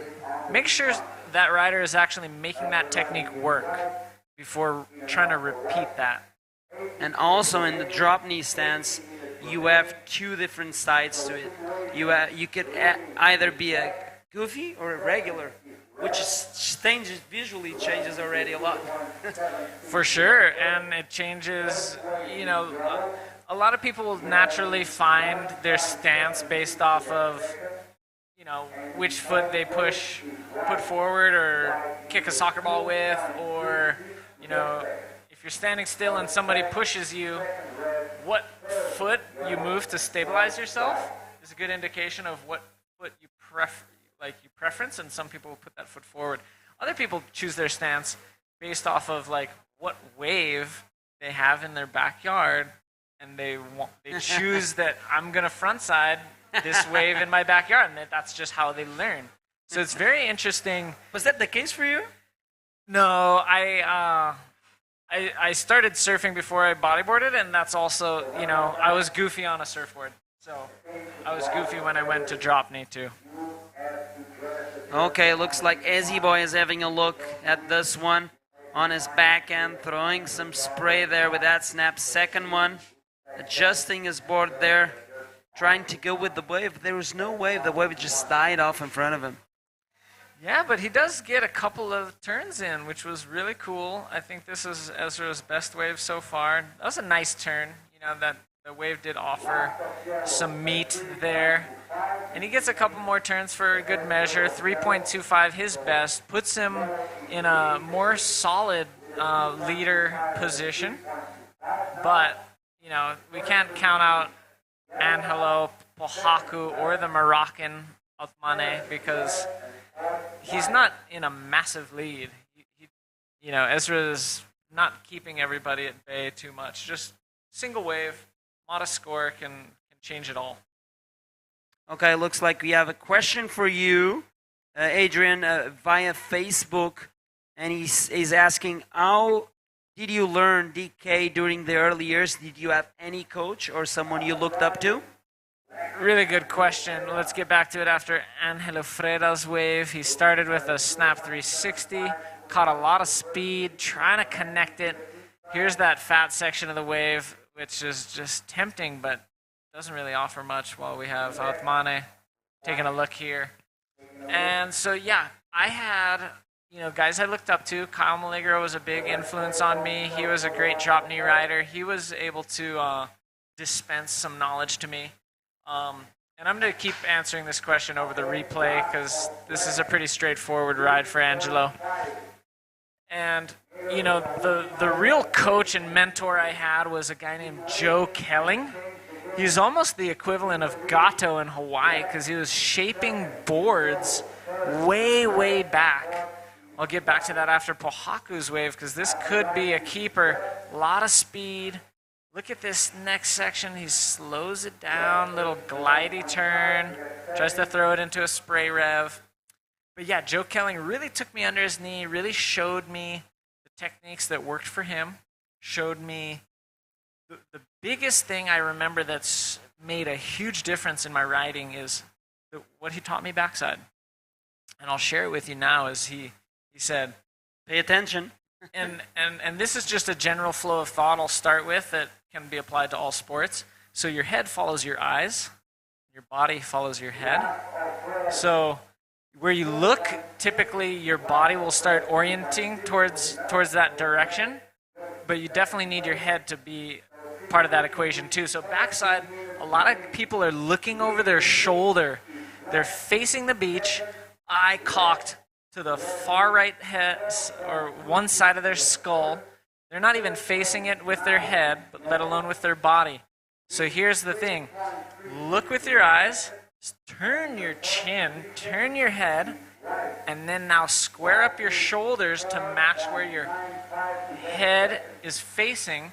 So now your whole upper body has turned, and now you have a really more progressive, more powerful, more dominant, and stabilized as well. More stable, more, just a way better position to access speed, access maneuverability, access even different shapes of the wave that you might have to contour your body to.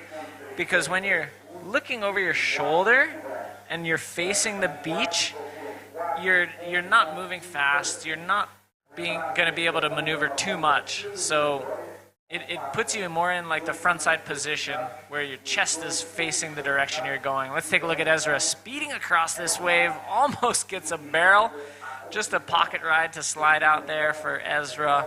But man, he got some speed going. Yeah, it works for him, that stance. That's what we're talking about.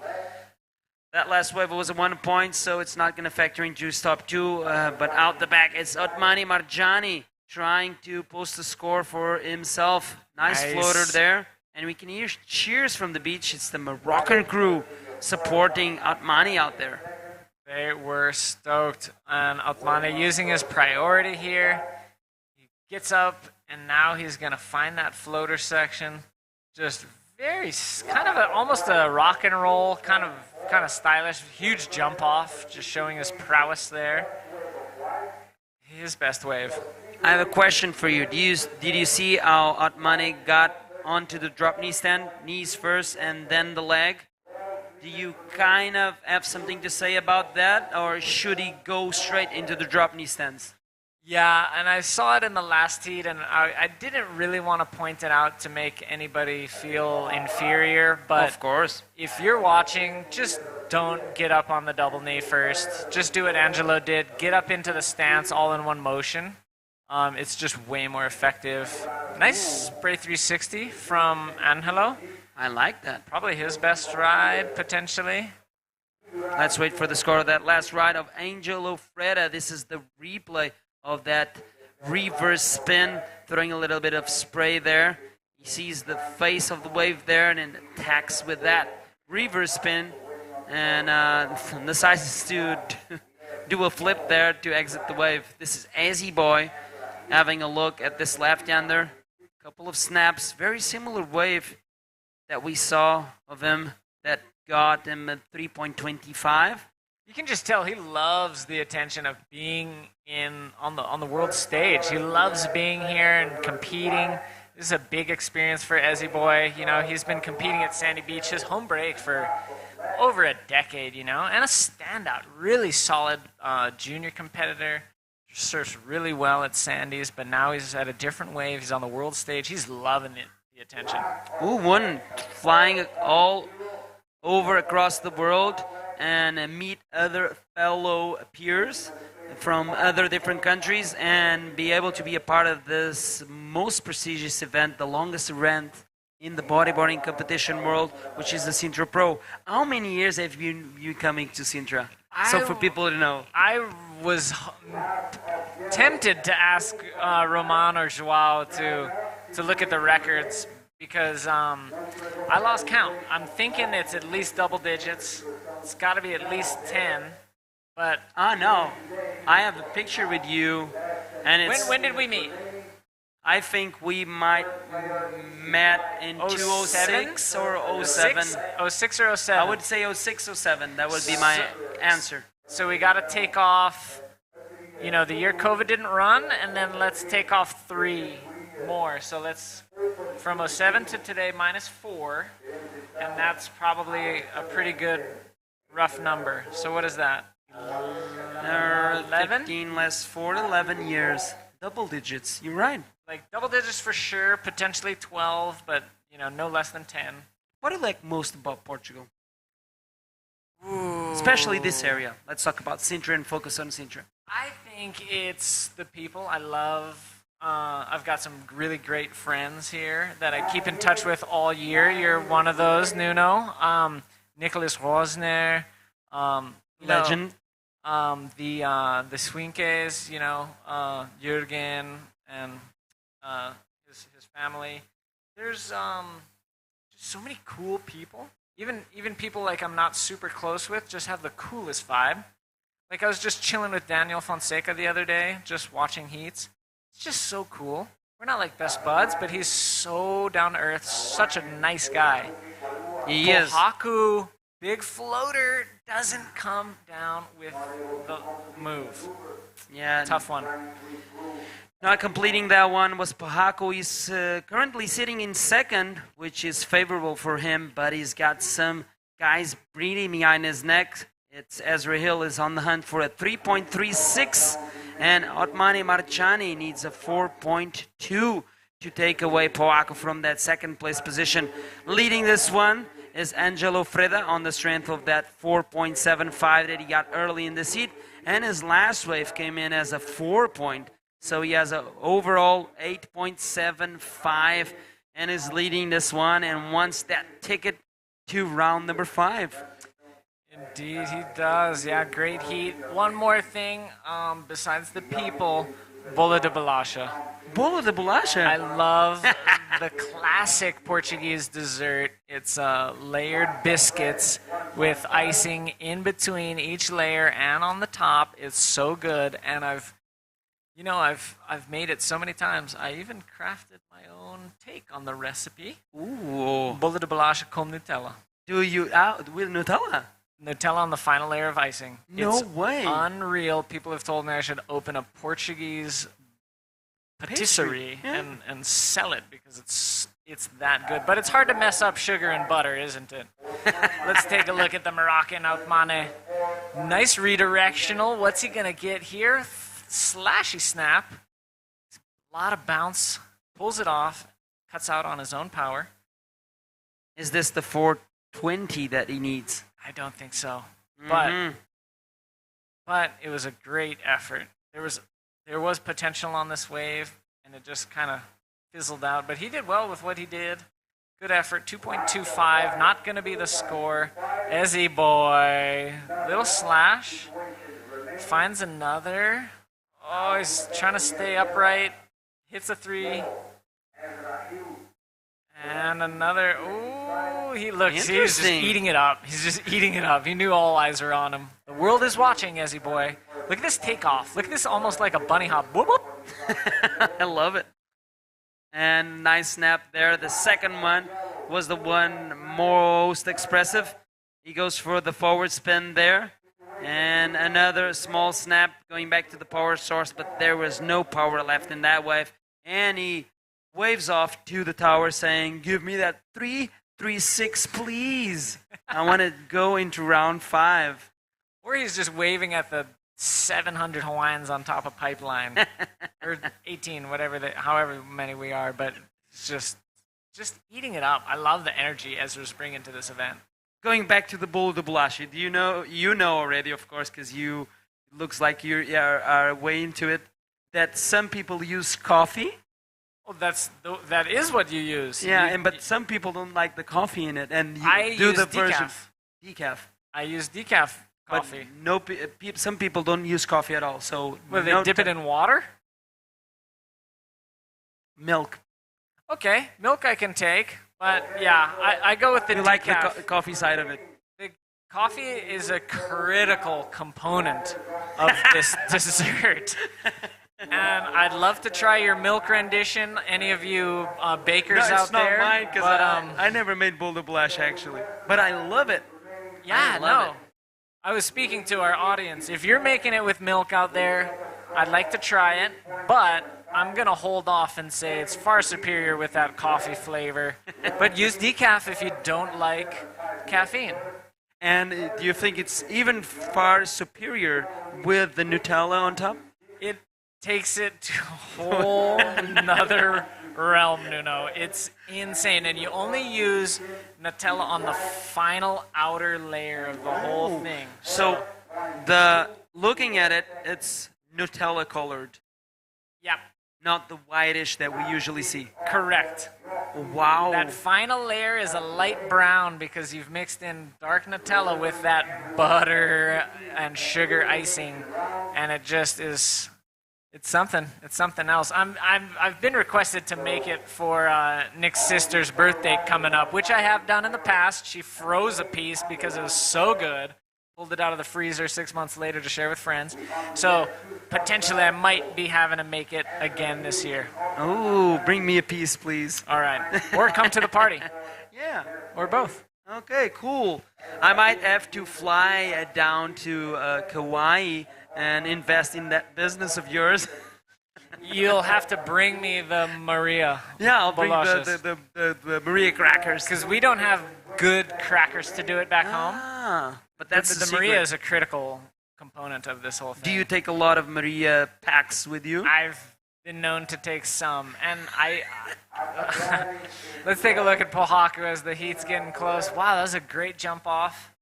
But yeah, I like even the rectangular ones. I know the classic Maria are circles. Yeah. But you can get some generic. Yes, ones. exactly. And what I like about it is just it's a little bit easier to build my cake. Because it's easier, but that means less frosting in between the layers. Exactly. So that's why I go Nutella on the outside to make up for it, get that final coating. Because not everybody does a final coating. Some people just leave it normal. Most do. Yeah, you can you actually see the Maria layers. Cookie or cracker, whatever you want to call it. It's one of the most simple crackers. It reminds me of my childhood.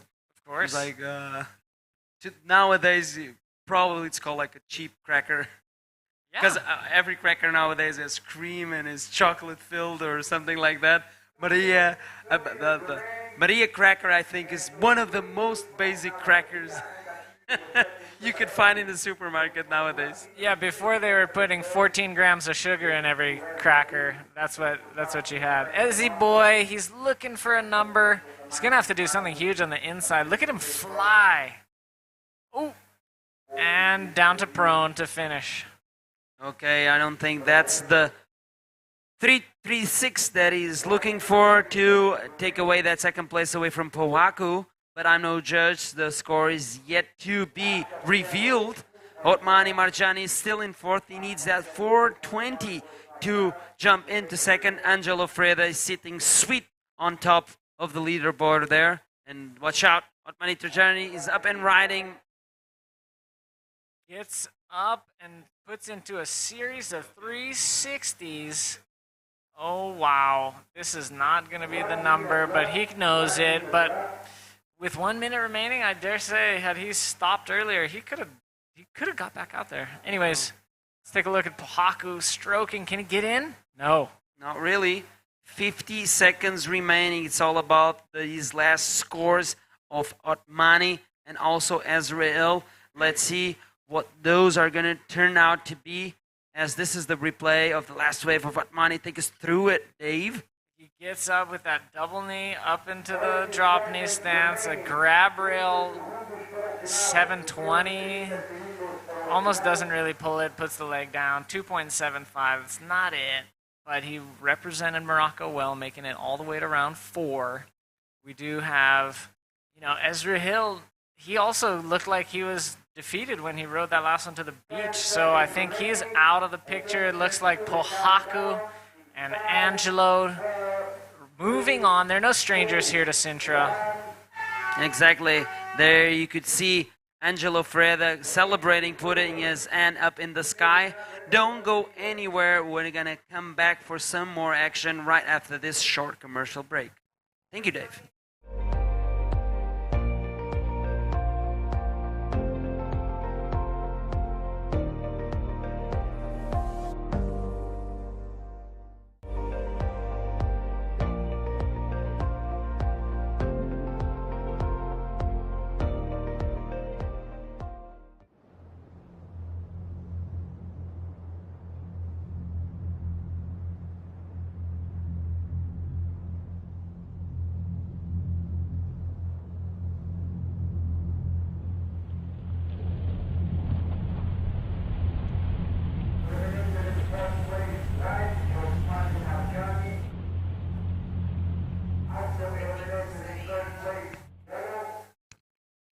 Welcome back, everybody. We are in the 4th day of competition. This is the 2022 Sintra Pro. And next to me is Robbie Berman from South Africa. Thank you for being here with me. We have some action in the water already. Straight off the bat, not even a minute has ticked off the clock. And I think that was Alex Rinda with a quick spin off the back. Interested to see if she'd had anything before that. And instantly we have Mati Goujon. No. That was Angelo leaving the competition area. Angelo leaving. Okay. Yeah. Apologies for that. And yeah, we are here for another day of competition in Sintra. The sun is not out today, which is actually a bit of a blessing because my skin is really burnt from the past few days on the beach. It's been such a nice few summer days. The weather was yesterday was about 34 degrees, something crazy like that, and it's just been nice to just sit back, put on a bit of a jersey, and just relax today. The waves are still really good. We've got the ladies round 3, heat 1 in the water with Alexander Rinda in red.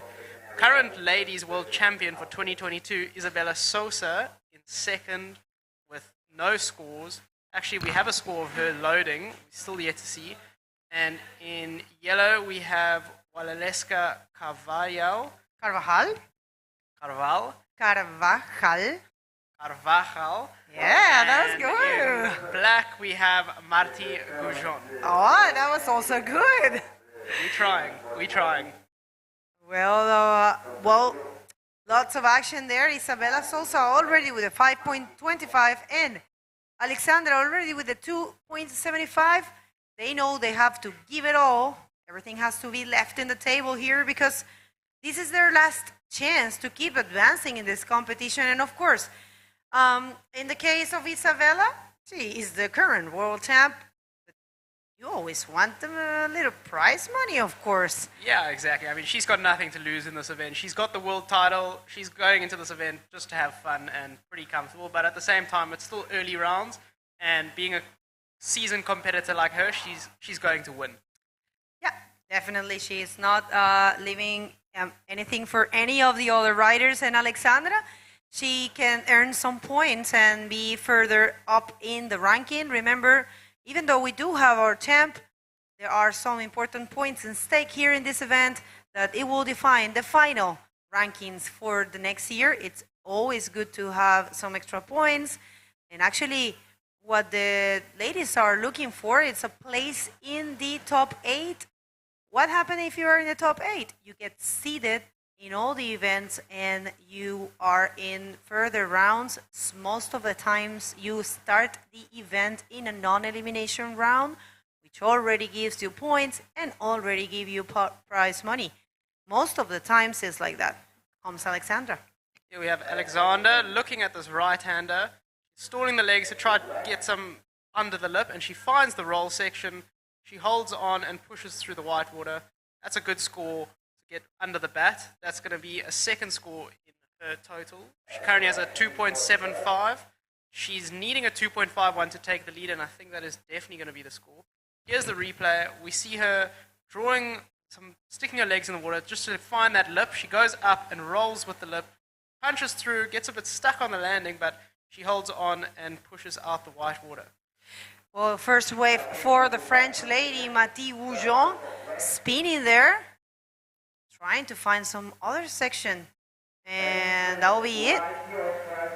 Well, Alexandra gets a 6.25, now comfortable in the first position, not too comfortable because Isabella needs a 3.76, which is very nothing for our queen, 2022 bodyboarding queen, world champ for the first IBC World Tour year. And we have the interview ready with Nuno. Please, Nuno, take it away.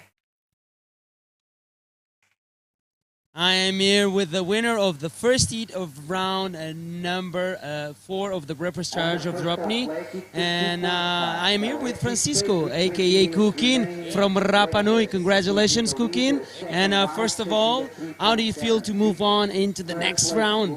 Come on, I feel very happy, bro. Estoy muy feliz de estar aquí. Es una alegría compartir con todos los amigos. Mejor si estoy pasando, avanzando. Primera vez que estoy en este punto. Y ya en la competencia, lo importante, como dice todo, es divertirse y compartir con todos los amigos aquí. Pura felicidad.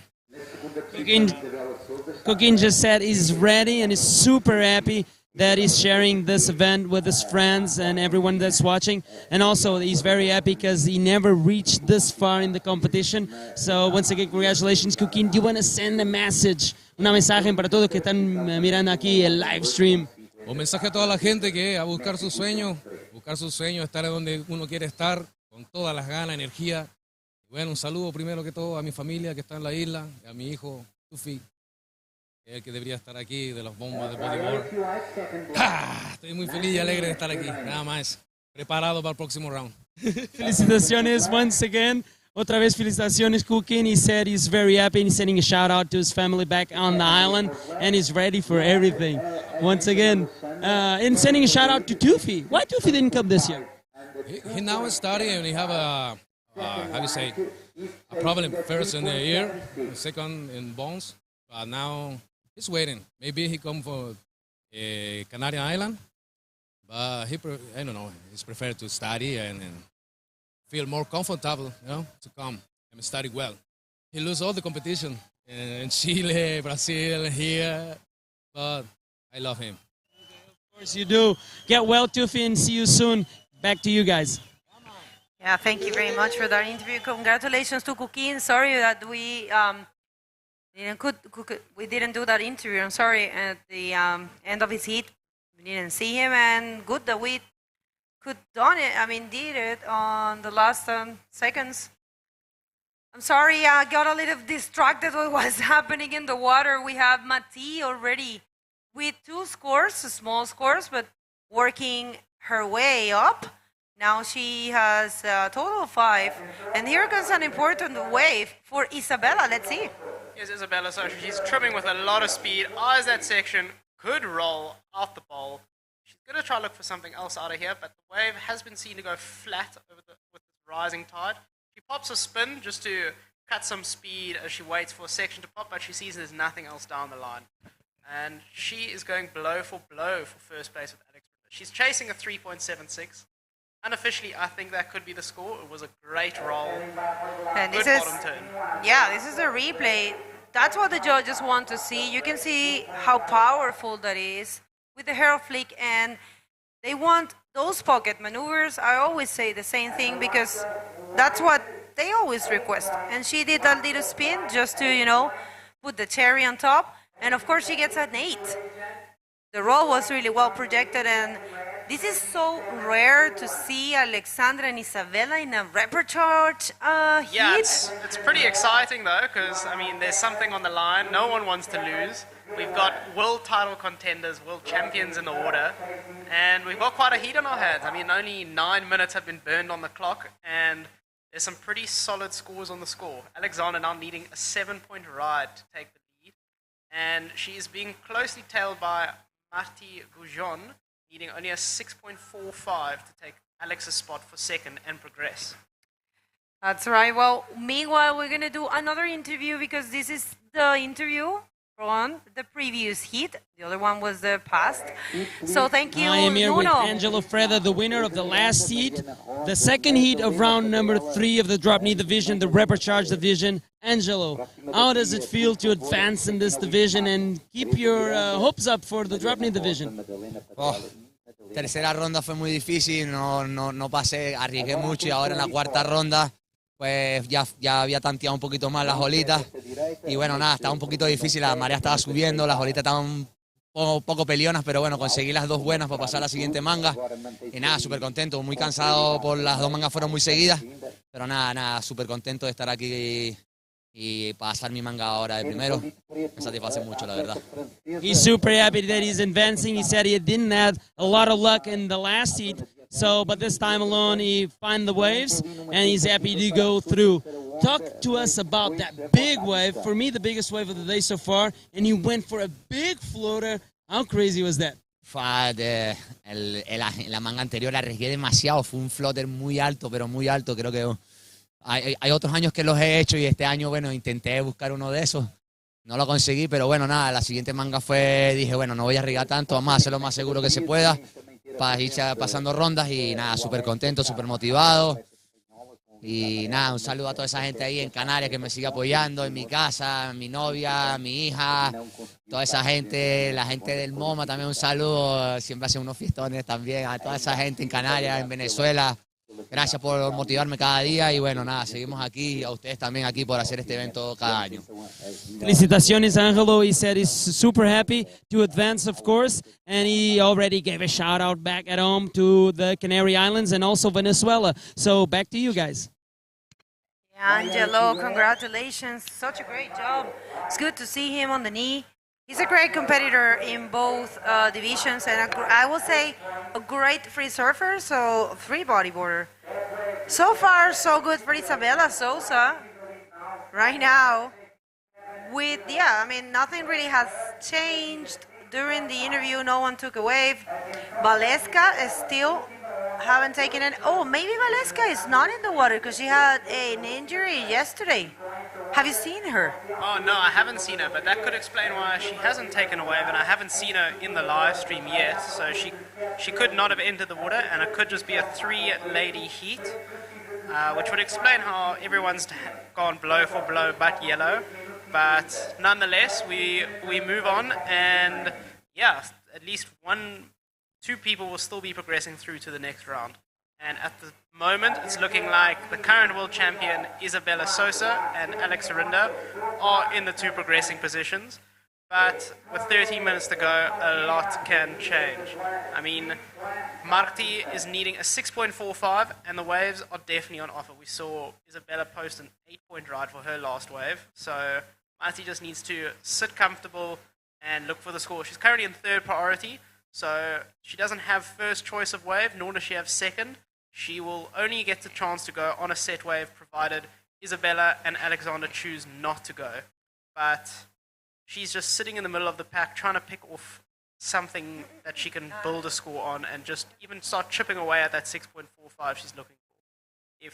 Personally, if I were her, I would maybe try sit away from the ladies since I'm under priority, or maybe try catch a small one and just get a decent score on the bat and start building some momentum and confidence in the heat. But like I said, there are 12 minutes to go, so there's still a lot of time and enough time to wait for a good wave, because the score she's looking for are out there, and there's not much, the pressure isn't mounting to her just yet. As we see on the screen, she is starting to, I don't know if she can hear me, but she's definitely starting to move away and pull away from the crowd. Start looking for those scores, so she's definitely got the right idea in mind. But with the rising tide, we'll slowly start seeing the ocean start lulling out as the hours go by. With the rising tide, swell usually starts backing off and the waves just start washing over the bank and more onto the inside. So it will be harder to find those consistent high-scoring set waves, but they are still on offer. But yeah, with the higher tide, it means a lot more effort on this bank because this beach is notorious for having, it's almost like an empty channel on the sandbank. You have to paddle over all this deep water and then paddle onto this shallow sandbank and then out to the back line, which is a lot of effort, especially when the tide is high and the waves are big because there's a lot of water pushing you off and you have to fight against that current. But straight back to the action, we have Red, Alexander Rinda up and riding, and she's just going to duck out of that. She saw no scoring potential in that wave. She was looking for a 7 and that wave didn't offer it, so she made a good call. Well, she's quite comfortable anyways because, I mean, 6:45 for Mati Wujong is also a difficult task. Not impossible, you never know, but given the current conditions and seeing what the other competitors have done in order to obtain a score like that, it will take, a big effort. Not impossible for sure, I always say that, but it's, we can tell the tendency. And here's a wave here for Isabella. Yeah, well, good choice, good call there. Good call ducking out. Maybe not the smartest move using her priority for that wave because Marti is now sitting in first position, priority I mean, looking for a 6.45, meaning whatever comes through, no matter who wants to go on the wave, she will have first choice. But Isabella still has 2 really good scores on offer, so it's going to take a lot for Marti to take it away from her, but Alexander Rinda is definitely in the hot seat right now. So she needs to try put the pressure onto Marti and try and prevent her from getting the score to take her out the heat. That's right, guys. And if you are just tuning in, this is the 4th day of competition right here in the 2022 Sintra Pro, an event that has been running for 27 years, and this is the 26th edition. We would like to thank all of our sponsors. Remember, this event is brought to you by Câmara Municipal de Sintra, Instituto Português de Esporte e Juventude, Federação Portuguesa de Surf, Junta de Freguesia de Colares. Oh, well. And here comes Alexandra again. Let's see. She's not bottom turning too much. She knows she can lose the speed. Good reverse. Keeps going. And well, I don't think that one's going to count. Maybe. Do you think she's going to get... That's definitely not going to be the 7-point ride. To get a big score like that... No, the 2.75 maybe? Change it? To exchange at 2.75, it could potentially improve, but she's still going to be chasing a 7-point ride to change her current position. But it could definitely be an improvement. I'm not too sure what she got for her. There we is. The score dropped. She got a 3.5 for the reverse spin. It was a very beautifully executed, nice, clean maneuver. But in order to get into that good to excellent range, you're going to have to go above the wave, hit the lip, and perform some aerial maneuver. Yeah, the intention of her, the performance of that reverse was really good, really fast, well reading, good timing. You know, she figured out, okay, I have to do something or I'm going to waste this wave, and she's not wasting anything. So good for her. Here comes another wave for our heat leader. Of course, Isabella Souza, looking stronger than ever to her right side, which she always says it's not her strong side, but it's not showing. I don't believe it, because I've seen her free surfer right. Everyone's seen those Pride team clips of her absolutely sending it on the right. So, I mean, if that's her weak side, I'm scared to watch her open up on her left. But back to the action in the water, we see Marti looking for a wave. She is still sitting out the back, needing a 7.2.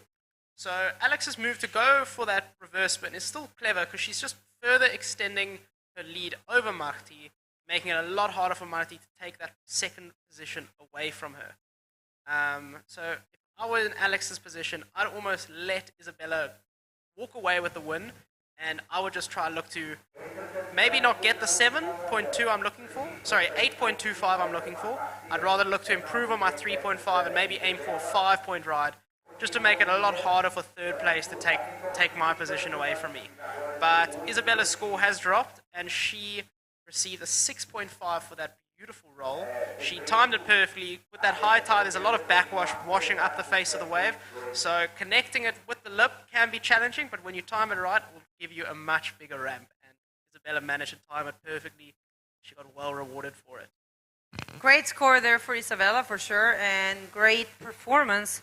Typical Isabella Souza, our current world champion in this division, first for the IVC.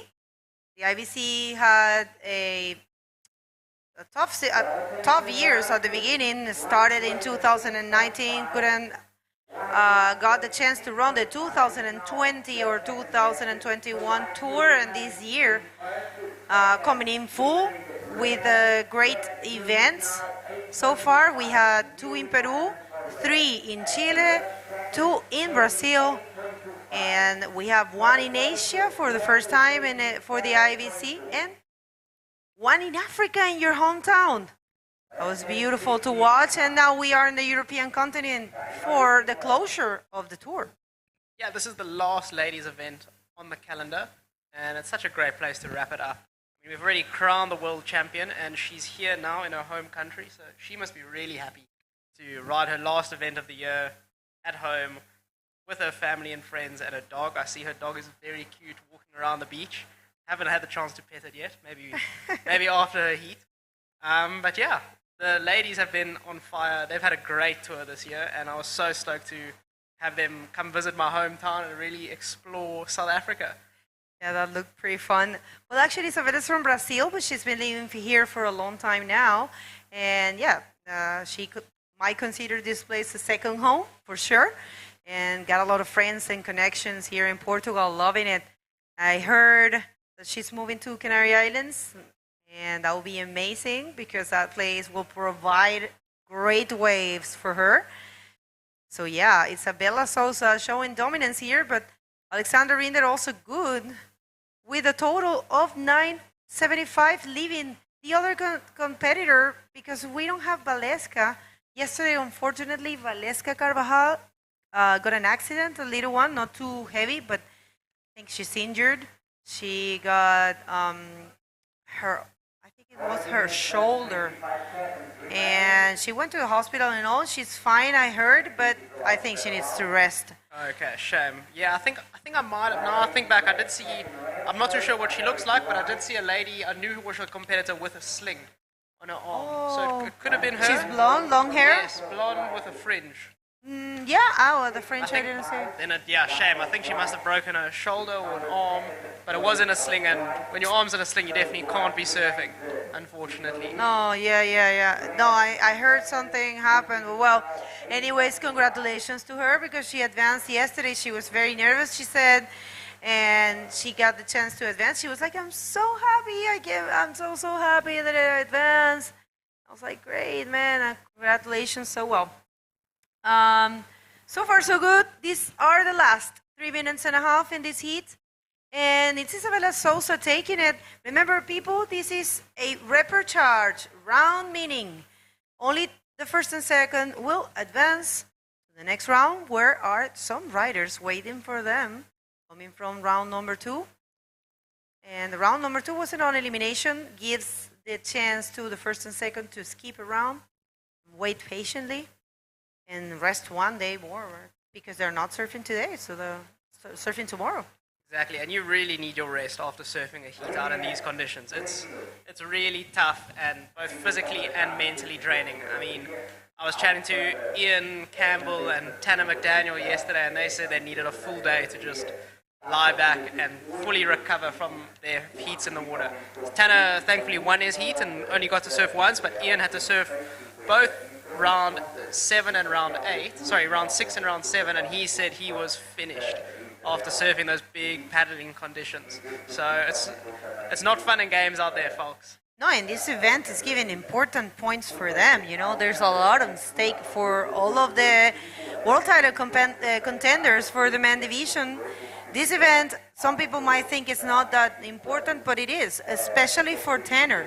Especially for Tanner. And Alan Munoz. And Alan Munoz. And Amori. And Amori, exactly. We got 3 guys vying for a win. So whoever wins this event will put them into great position going into front on. But hold up, we have Isabella looking at that one, but it's not offering any scoring potential, or at least anything to improve on her current 6.5. But here we have Mahdi looking to strike back. She finds a roll, beautiful roll. She times that great with the backwash. She's kicking as hard as she can to see if she can link it, but the wave kind of just tapers off and fades. That's definitely going to improve her current position. I mean, sorry, not her current position, her current scores. She's going to definitely do away with that 2.5 of hers. But I'm interested to see what the judges think of that. The scores are busy loading. I really like the look of that roll. It's a big wave, beautiful bottom turn. She really just flattened out at the bottom and waited for that section. Timed it perfectly with that backwash and the lip. She got lovely projection out into the flats. Yeah, definitely. That will be her best score. And she's also from ocean roots. That's why she was looking to the beach, because she has Nicolas Padua there coaching for her. And she's actually French champion, junior French champion 2021. And I think she just turned, or last year, she turned 18. And now this might be her first year only in the open division or in the women division. Wow, well, she's really showing how she is the future, and just showing she's no longer a young lady and now a proper open woman, and she's ready to battle it out with the pros.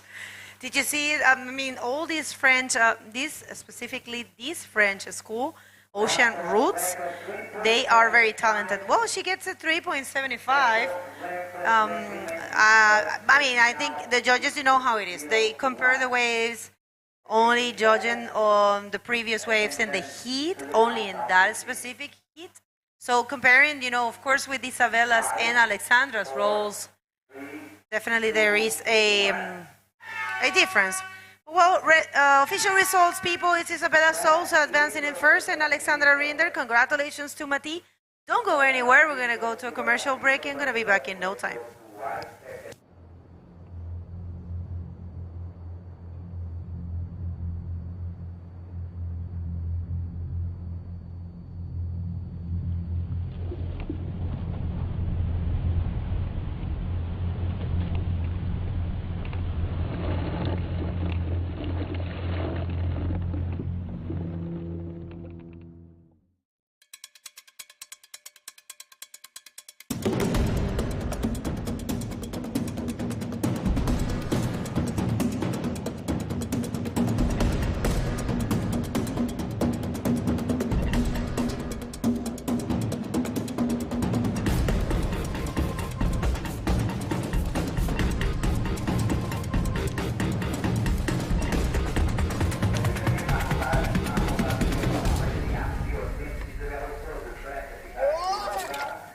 Welcome back, everyone. I'm Nun Cardozo. Sitting right next to me is no other than South African Robbie Berman, holding on the fort for us here at the Sintra Pro Day number 4. Let's go straight into the water because the women are killing it, Robbie. Absolutely putting on a show for all the spectators. We've got some pretty stacked heats. I mean, round 2 repecharge, heat 1 was pretty crazy. We had world champions, current world champions, really putting on a show and showing their dominance in the water, and are they here for the win? Yeah. And here for heat 2, we got Teresa Miranda from Spain in red. We have Mariana Rosa in white from Portugal, a local lady, as well as 3 other local ladies, Madalena Padrella in yellow and Madalena Valerio in black. Ooh, let's see who's going to get those 2 fast tickets into round number 5. And unfortunately for 2 of these ladies, it's all she wrote for the competition here in Sintra. Yeah, it's always sad saying goodbye to fellow competitors, but that is unfortunately how competitive bodyboarding goes. There are always going to be winners and losers, and unfortunately in most instances you will end up losing more than you win, but everyone's looking for that win because the feeling of winning is just second to nothing. There's no better feeling in the world. So everyone's looking for the first place. Although the world title has already been given to Isabella Sosa, these ladies are hunting for valuable points because everyone wants to crack that top 8 seed going into the 2023 World Tour to prevent them from having to do trials and enter the non-elimination round as soon as the event kicks off. That's quite right. That's the lowdown on what's going on here in the women's division. Of course, this year, like you mentioned, Robbie, we've got already a world champion for 2022. It's none other than Isabella Souza, and she just won her 5th world title.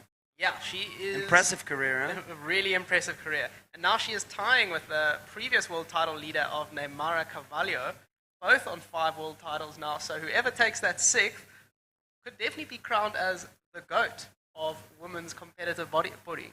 Exactly.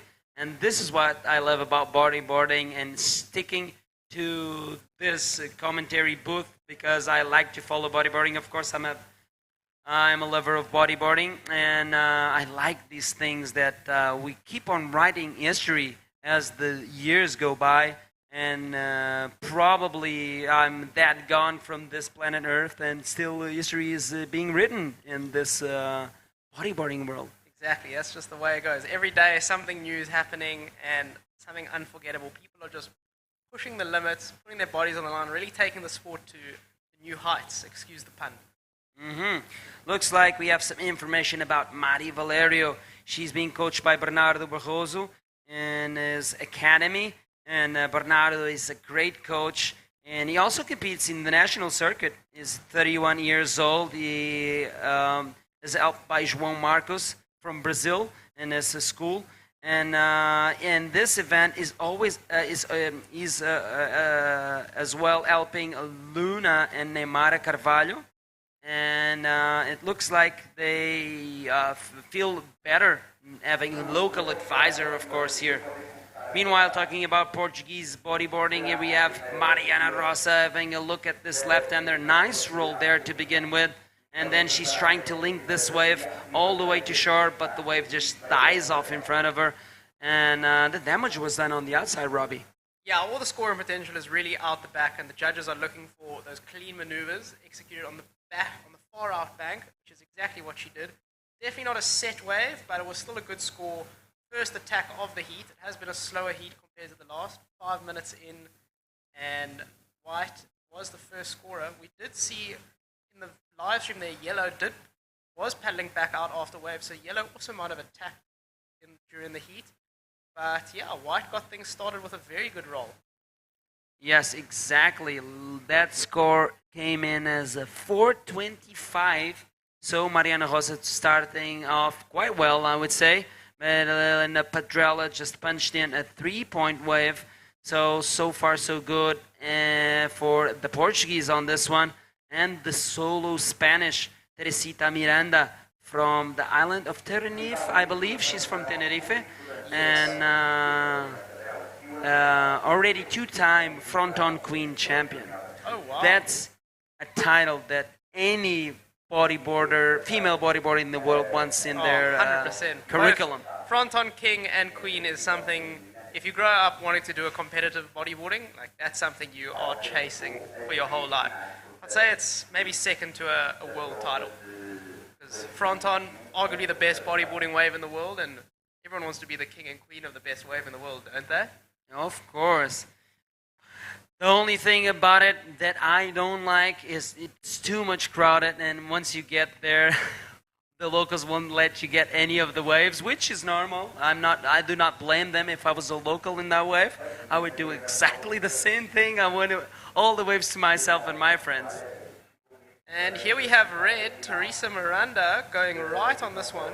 She sees the section, good section. She does a great roll out of it, and she's going to ride out very cleanly.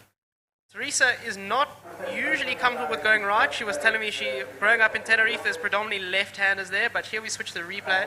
She fades a long bottom turn, eyeing out that closeout, and she just rolls over. You see with that backwash kind of juggling up the section, it's quite hard to time the lip perfectly, but she did really well there, rolling through and landing out in the flats. So that's going to be a good score to get her campaign started. Yeah, for sure. Going back to the front-on issue, of course, it's if you compare it to Pipeline, the mecca of surfing, it's super crowded as well. And I think it will still get crowded because, like you mentioned, if it's the best wave in the world for bodyboarding, of course, all the bodyboarders in the world want to be there and be a part of it and want to be amongst it. And if you are into a competitive drive, of of course, you want to go there and train, you know what I mean? Yeah. So you have to gain your respect out there, you know, wait patiently, respect the locals, wait your time. And in my case, last time I was there, I was quite happy because everyone was pushing for me because they know I only do commentary and don't have enough free time. So everyone was cheering for me to get a wave, you know. You don't want go. And it's like, really? It's like, yeah. You don't want to get the commentator angry in case he says some bad things about you. That guy dropped in on me. I hate him. Exactly. But yeah, I was also in Fronton in December last year, and also just really crowded lineup, but the waves were perfect, and you kind of just got to sit on the sidelines and wait your turn, and slowly, once they start seeing you, respect them, and you can kind of hold your own out there, they'll start giving you some waves and call you into bombs. Like on day 3, the boys were throwing me some bombs of waves, probably some of the best I've ever had in my life, and I was just so appreciative of them. So as long as you tone respect, as with any wave, let the locals know that they're the boss and you're grateful for letting you come surf, then they'll be fine having you get waves. There you have it, the breakdown for trying to get a couple of waves at Fronton. Be friendly, wait your turn, and then if you are able to deal with the Fronton power, you might get a chance for the locals to offer you some bombs. Exactly. Because if you go in there guns blazing, pretending you own the show, that's probably the worst strategy to have. I would not advise that at all in any place, not only in Fronton.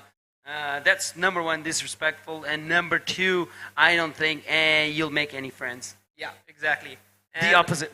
Yeah, and the bodyboarding world is very interconnected. Everyone's friends with anyone, so it's very easy to piss off a few people and get the world angry at you.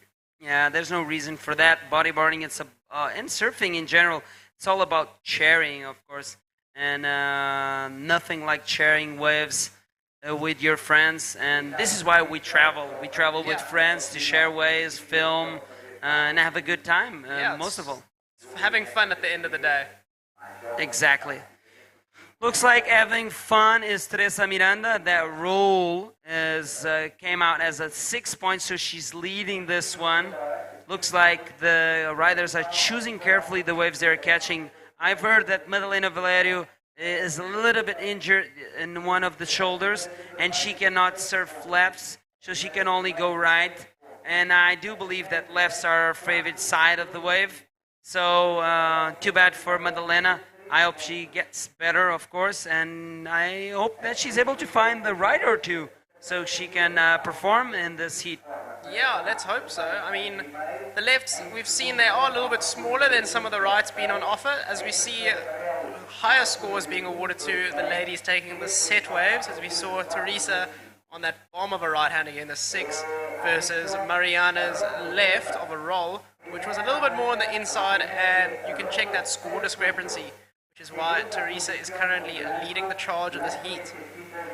But Mariana is only not too far behind, needing a 1.76. So this heat is still up for anyone's taking. Okay, talking about Madalena Pedrella is talking about the winner of last year's junior women division here in Sintra. It was the first time we had that division, but we get back into that as we see Madalena Valerio going to the right, like I told you, and she gets left behind there. She was not able to complete that move. Yeah, unfortunately not able to hold on and stay in the foam on that one. Judges really want to see you land your maneuvers cleanly, and that means landing in front of the whitewater, still having momentum and not letting the whitewater push past you. So judges look out for that and how long it takes for you to land your maneuver and get out the whitewater. If you land cleanly, you'll be well rewarded. If not, the scores could bear the brunt of it. Quick and clean is the way to go on the move, and that's where the points are. And right now we have some info, but first of all, we have an interview with the winner of the last heat. So Katie, take it away. Welcome back, guys. I'm here with Isabella Souza, the winner of the previous heat. Isabella, you've been living here in Portugal for a while. Can you tell us the difference between Portuguese waves and Brazilian one? Well, have a lot of difference because Brazil is really big country, so have many conditions of waves. But compare with my hometown, that's Ceará, like Fortaleza, Calcaia City. Yeah, the water is really, when you pedal, you feel more heavy, like more strong, so you have to put more energy, like to pedal in, to pedal out, to get the wave. And then actually the wave to the water is cold, and this make a lot of difference. But yeah, I think it's different, but anyway, Brazil and here is good. You are the world title. You have the world title of a woman. Do you feel less pressure competing now? Not yet. Sometimes less pressure, other times like more pressure, because the people want to see something, that I do something like nice and on the water. But anyway, I feel less pressure because my focus this year was the world title, so I won in South Africa. Now for me, it's just a contest that I'm really like enjoy, and then spend time on the beach. And then I was for 5 months out of Portugal, now doing the world tour. So I just arrived 4 days, and then I was I was like missing Portugal. So now I'm just enjoy to this week. Eat a lot of things that I like from here, and then enjoy the ocean, the beach, and yeah. Does Portugal feel like home now? Yeah, for sure. Now I was in Brazil actually, and then I'm feeling something like strange that I miss Portugal when I'm out when I'm in Brazil, and I miss Brazil when I'm Portugal. So I have my heart like half. But yeah, here is my home right now. I'm here for the last 6 years. So yeah, I'm just really enjoy Portugal, and then pastel de natas. Yeah, and yeah, Portugal is my home now, and then when I'm out, I miss a lot. Thank you for your time, Isabella. Parabéns. I hope to see you here once again. And back to you guys. Thank you, Katie, and congratulations once again to Isabella Souza and also Alexander Rinder advancing into round 4 of the women's division. Meanwhile, while we have Robbie here, if you want to send some questions through the top chat and the YouTube page, please do so. Ask any kind of question you want to Robbie, and any question in general, and Robbie is here to answer you, and I might help as well if it's something that I can answer. Okay, there was a roll from Teresa Miranda. She was looking for a backup, and I think this wave will help. She completed the roll. Take us through this one, Robbie. Yeah, here we see her fade the section a little bit to wait for it to stand up. A long bottom turn, sees the section, punches through the lip. Got there a little bit late, but still managed to get the projection and push in front of the whitewater. Is exactly what you were saying. She landed the maneuver. She landed a bit behind, but she kicked her way through in front of the foam. It's definitely going to improve her 1-point ride. But here we switch to Madalena Pedrella. Talking about Madalena, like I mentioned earlier, is talking about the reigning junior world, reigning Sintra women's junior champion. She won this division last year. Was it the first time we had this on a world tour? This time alone in 2022, we have a championship, so we're going to be crowning here the first ever junior women world champion. So keep tuned in, because that's about to happen. Can happen anytime, because it depends on Isabelle Nunes and also Luna Ardman. If one of them, whoever gets on top is basically the... Really, so it all comes down to who does best at Sintra. Exactly. They can both go to the final and they battle it out in the final. That would be amazing, That would be Great. I hope And we see it just for the entertainment side of things. I mean, Luna looks very serious. I've seen her walking around the beach, and she's just super laser focused. She's got that win and that world title in sight. yeah, and she's got Nermira on her corner, which, like you mentioned already, won this title 5 times, like, of course, the Women's Open, but she's got the experience. Exactly. Who better to have in your corner? A 5-time world champion. Exactly. I want Neymar in my corner for advice too. Yeah.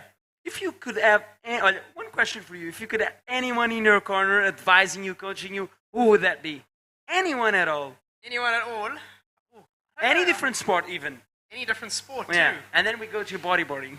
Wow, I think I might need to come back to you at the next interview. Bodyboarding. Just bodyboarding.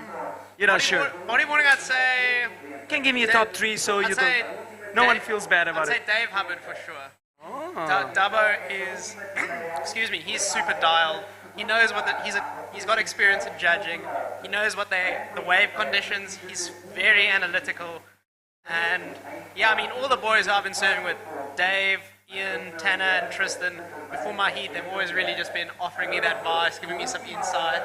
Like, this is what this competitor could be doing, so be aware of that, as well as the wave conditions and what the judges are rewarding. So it's really good to get insight from the pros and just ask them questions and really just be open to hearing any form of advice or criticism from them, because they are the pros at the end of the day, and they definitely know best. They've been here for a longer, of course, so they have the experience. You cannot take that away from them. So right now, so far, so good for Teresa Miranda. She's leading this one. Her last wave came in as a 3.9, so she extends her lead. Madalena Pedrella is holding on to second place at 3 point and a 2.5. Mariana Rosa is holding on to that 4.25 she had at the beginning of the heat. She opened up this heat, and now she's looking for 1.25, very low requirement. Madalena Valerio posted a 1.5 and is on the hunt for a 4-point wave. Do we have any questions out here?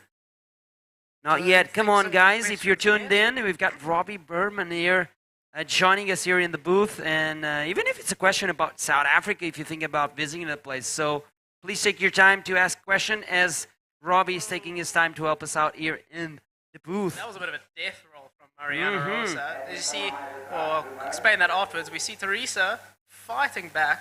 Quick answer. Great roll out the closeout. That was a bit of a bigger wave than a previous one. I think it could improve her 3.9. But nice looking wave, wasn't it? Very nice looking wave. Great drawn out bottom turn, which is what the judges are looking for. And a beautifully executed roll. It was a good wave. We see her ditch her board, which is not really advised because it puts so much tension on your leash. And that's the last thing you want snapping. Your board is your lifeline. And in a heat with very few minutes, if your board gets lost, it's a lot of added pressure that really you don't need, and yeah, it just could put unnecessary stress. But here's the replay, a long, beautiful bottom turn. She sees that section, and she just comes around perfectly with a great roll. We've got scores loading. Did that happen to you, the breaking a leash during 8 already? It hasn't happened to me yet, thankfully. Don't jinx it. No matter what happens, I'm never letting go of my board. I do a lot of rock climbing to just improve my grip strength to make sure I'm always holding on my board no matter how powerful the wave is. That's a great tip. If you're listening to, guys, Robbie Berman practices rock climbing so he can help his grip. Grip strength, exactly. That's smart. A lot of, it's just like a bit of cross training, and it's also a fun way of gym, I find. Because, I mean, we all used to climb trees as kids, so why not do it in a gym? And walls and, exactly, you know. Anything you could find. Yeah. We quickly switched to Teresa, who posted a 6.5 for that last roll, and that was very well deserving. The highest score of the heat so far, and that was for sure the best wave that's come through. Yeah, great read there, Robbie. Thank you for that. And definitely that was the biggest wave that Teresa Miranda caught, and she read it perfectly, and she busted that big roll, landed quite smoothly and quickly, like we mentioned earlier as well. And she got that 6.5 and extends her lead. Right now, it's the answer from Mariana Rosa. She's sitting pretty in second place and goes for a big roll there, punches through the lip. Now she's trying to bring this wave all the way to the inside. There's another section there. She goes for the roll, but gets stuck there. Not much there. Can't find the second roll. I mean, there wasn't going to be much added scoring potential onto that. The main scoring factor was that first roll, which was really good. Nice long drawn up bottom turn. Good bowl on that wave too. She got a nice projection. It was a little bit smaller than Teresa's wave, but that could definitely improve that 1.5 of hers and really just further extend her lead over Madalena Pedrella, who's only needing a 2.76 to take second. So it is tight, but that lead is going to be extended now as we wait for scores to drop with 3 minutes to go. Okay, still waiting for that score of white with 3 minutes remaining. It looks like Mariana Rosa is going to improve her total overall score, and that's a 5.5. So Mariana Rosa right now distancing herself from Madalena Pedrella and Madalena Valerio. Now the requirement for the Madalena Pedrella is right now 6.75, And for Madalena Valerio, 8:25. That's a wow. That's a high, big requirement. Ask. But we've seen an 8-point rod be dropped in the previous heat, and both those ladies are holding first and second priority. So they'll have first choice of whatever wave that comes through within the next 2 minutes and 23 seconds. So the odds are kind of in their favor to get the score, but the pressure is mounting. So it's up to them to hope that the wave comes their way and that they can produce the score that is needed. How good does it feel to be leading, and how bad does it feel knowing that 2 minutes are left and you need a big score? It's a great feeling to be leading. Yeah. When the score is needed and the time is crunching down, the pressure starts mounting and you get busy. And it's really just important to sit tight and kind of think to yourself and be very analytical, because you can sit there and be, okay, I need a 6.75 now, 3 minutes to go, I have first priority. If I don't go on anything, I'm going to lose. And if I go on anything bad, I'm still going to lose. So you've really got nothing to lose but just wait for the best looking wave to come through and really just give it your all. Exactly. So it's a little bit relieving too, because you know exactly what you need and it's time to just really focus in on everything. But at the same time, there's a lot of pressure and a lot riding on the line. So it's not a position I would like to be in. Okay, looks like Madalena Pedrella is having a look at this one. She lets it go. It's not one of the bigger waves, and like you mentioned, Robbie, you need to be on the bigger waves to try and get the biggest score of this heat so far, because if Teresa Miranda, that was actually on one of the biggest waves of this heat and performed that beautiful girl, got a 6.5, we already know what she needs to do to get that 6.75. This is Madalena Valerio trying a last effort there, going for the roll on the right, but getting stuck on that landing. It's all about Madalena Pedrella out the back, holding on to first priority. She is looking, but you can see the frustration there. She's hitting the board with her hand.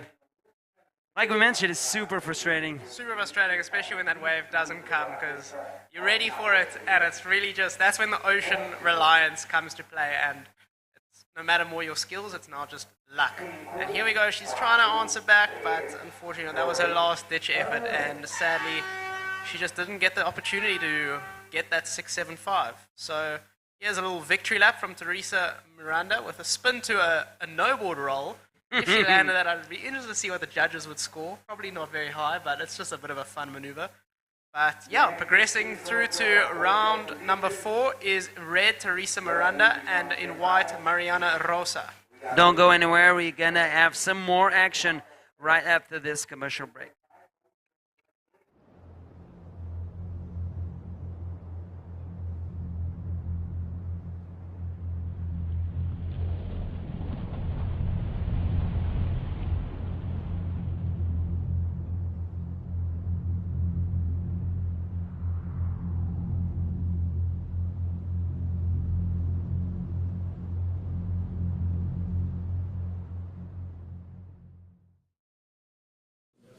Mal, para tudo!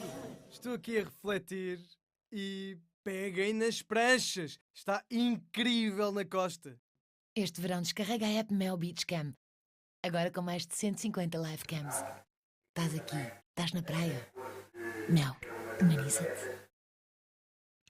Welcome back, everybody. We are in the 4th day of competition. This is the Sintra Pro in its 26th edition, and let's go to the water because we have the heat of the Pro Junior Women, an event, a division that it's going to be crowned here in this event. 3 divisions are going to be finishing the World Tour. We'll be crowning the Dropknee World Tour champion and this division World Tour champion. It will be amazing to watch, and we have 2 defined contenders, which are Luna Harmon and Isabelle Nunes, and this is the rapper charge. Who do we have in the water? In the water we have, from Portugal, Filipa Freitas, and in white, Inês Castro, and in yellow, lady from the previous heat, Mariana Padrella. She is surfing a back-to-back. Wow, the fitness on her must be through the roof. So we see the heat has started and we are ready to rumble. Hopefully Maddalena Padrella is over her last heat and she can now just focus in on everything she needs to make this top 2 spot in this Repecharge Heat 1. Well, that could be a positive thing too. Sometimes, I don't know if it happens to you, but to me, sometimes I go surfing and I kind of like start the engine after the first 20, 30 minutes when I'm free surfing maybe. Sometimes some people in the first minutes of their free surfing gets the best waves. Sometimes I don't. So maybe she, got a different perspective by being in the water. Yeah, definitely. Maybe like she learned the lay of the land a bit better and now she knows how the waves are breaking, etc. But in that instance, you unfortunately just cannot do that in South Africa. Where when you wait for 2 hours to open your heat, to open your surf, your hands are already numb and you can barely hold your bodyboard. That's why you got that face when I was saying that. I was saying that and he looked at me like, what are you saying? To be honest, I wish I could do that, but unfortunately it's really just you surf as hard as you can for an hour and then you're really just getting barreled afterwards.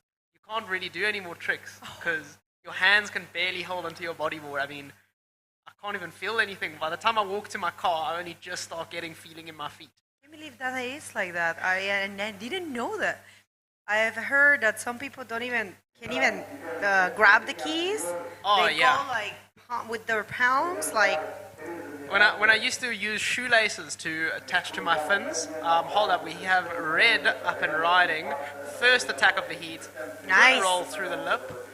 Bit under the lip and not enough speed going up, so she didn't get as much projection going out. And we saw Felipa in Red not land that roll, but it's still a good first wave. Dust it off and get straight back out there to try and get 2 fresh new scores. But yes, back to the cold water of the Cape. I used to surf with shoelaces as fin tethers, and I'd probably have to sit in the shoreline for about 20 minutes, shaking my hands around, waiting for the blood to come back so I could untie them. Otherwise, I was just stuck with flippers on my feet. You're like asking someone else, can you please? Oh, I've had to do it a few times. Ask someone walking their dog, can you help me untie this, please? Because I've been here for the past 20 minutes and nothing's happening. That's awful. I thought Chile was cold. Yeah, but it's just part of the process now. Well, we do have the first score for Felipa Freitas. Well, she did a great effort there, but unfortunately she wasn't able to complete. And she's looking for important points. This is the last time this division will be surfing this year, because this division, it's ending in this event. The last event of the year will be only for the Pro Junior man and the men, and that will be in Fronton. And you are going to Fronton, right? I'm definitely going to Fronton. I've got some redemption I have there. I cut my face the last time I was there. You did? Hit my jaw straight on the That reef. was last year? That was last year over New Year's. But that wasn't during the contest? No, it was not during the contest. It was just a free surfing session. It was my first time there. The tide was a bit too low, so it was probably my mistake. But yeah, just right? Go, to a right? Yeah, on the right. I've heard the right is a bit more gnarly compared to the left. Although the left looks way crazier, it's way more perfect, and the right's a lot more unforgiving.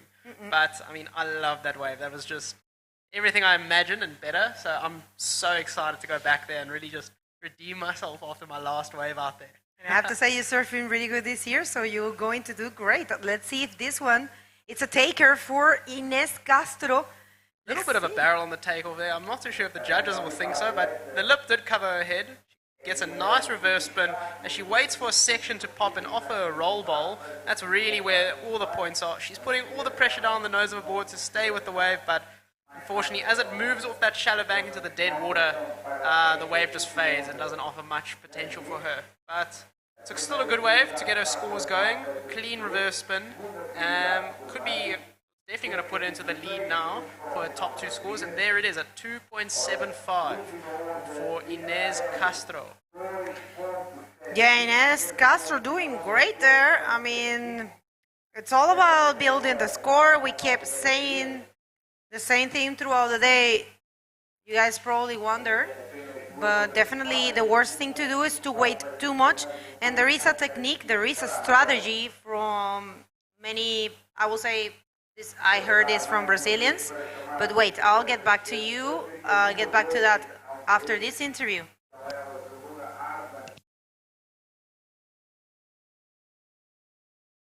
Welcome back, guys. I'm here with Teresa Miranda, the winner of the previous heat. Teresa, you've been traveling for the summer, surfing new spots. Did you feel that improves your bodyboard?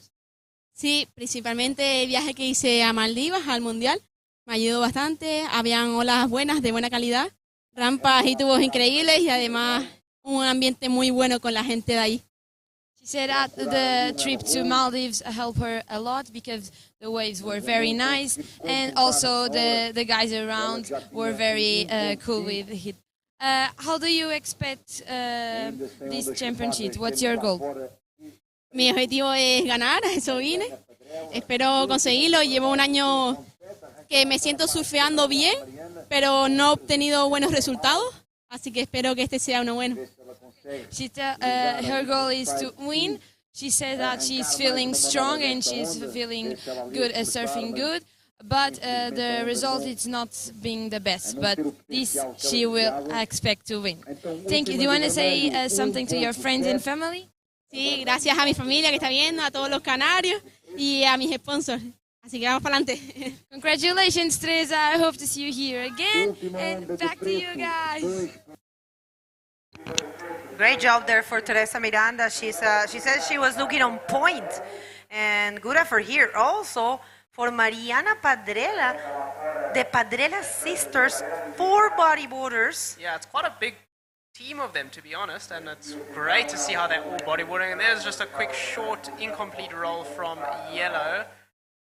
It's probably going to put her into first place, as she's needing only a 0.45 to take the lead, but that's definitely not what they are aiming for. They're looking to land clean, solid rolls, really just to solidify their position in the competition.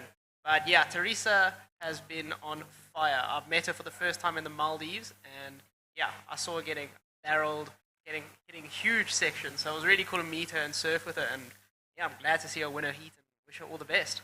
She has a very defined mind. She's determined in following a bodyboarding career. That's not everyone. It's too clear about that. You know, some people says I love bodyboarding.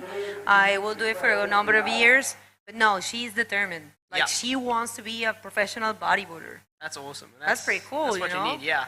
As long as you got that motivational drive, I mean, it's just a matter of time before you're chasing titles. And these other sisters, I mean, Teresa, if I'm not wrong, and sorry if I am, girls, I love you, you know that. Teresa, I think, is the oldest, sorry. My English is getting a little weird after all these hours. So yeah, Mariana, Teresa, and Maria, and Madalena are all of them part of Boogie Chicks. All of them have achievements. All of them have been champions in some of their different divisions. Some of them under 18 and under 14. But yeah, Teresa is the current, I mean, the 2021 national champ here. And Maria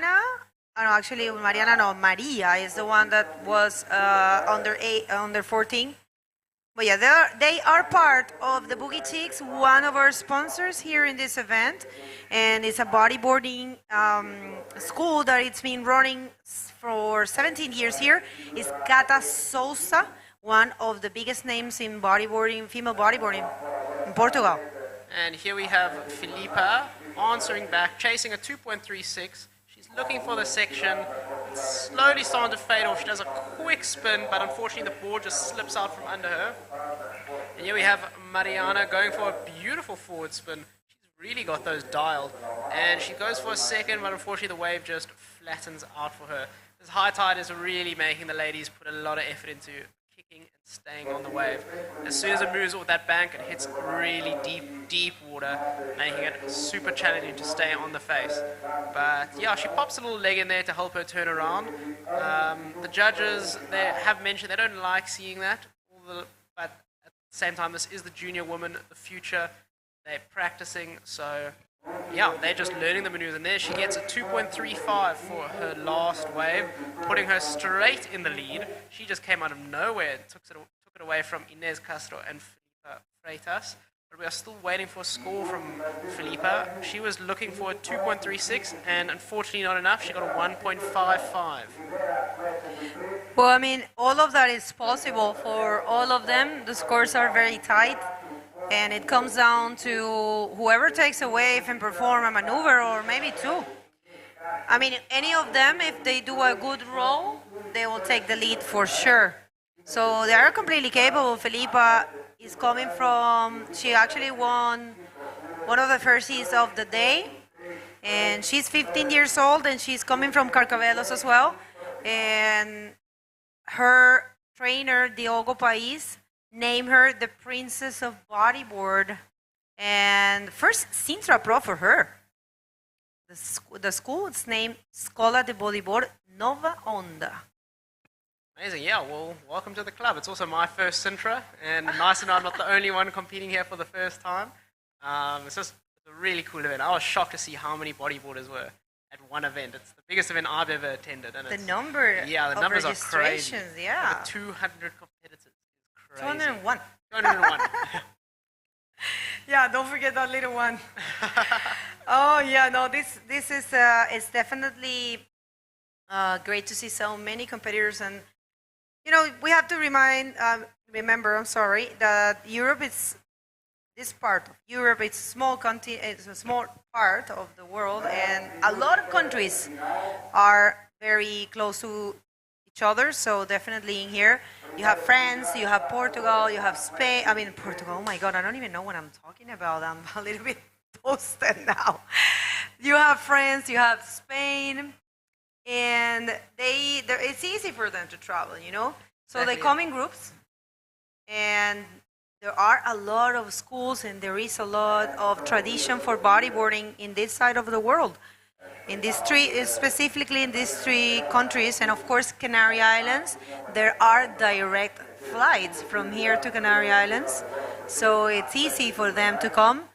So definitely, it's great to see so many nationalities and so many talents that we didn't even know about in some cases. Yeah, I mean, there's so many undiscovered underground riders who are just rising to the top from all over the world. But yeah, Europe is a massive contingent. They are so lucky to have such easy access to all these different areas. I mean, it's super cheap to catch a direct flight to anywhere in the Canaries. Same from the Canaries over to France, Europe. You can even drive a car across the border without any questions asked and just get cooking waves. So coming from South Africa, everywhere is pretty far away, so I'm pretty jealous of it, not going to lie. But yeah, it's really cool after traveling to South America and Europe, just seeing how big bodyboarding is around the world, especially from where I come from in Cape Town, where there's not that many of us, although everyone's super passionate and everyone rips. This is just on a much bigger level. I'm not going to accept that for two reasons. First of all, your country is one of the most beautiful countries in the world. Everybody said so.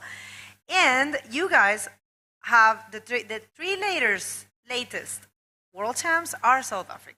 So no excuse. It's definitely a quality over quantity kind of thing for us South Africans. You're coming from one of the best places, I will say, passionate bodyboarders, and I am very happy that you guys have the chance to have an event there. Kudos to Dion Mayer for bringing us that event. He put on a show and he worked very hard. Also, the Tiny Invitational was another great event happening for a number of years now.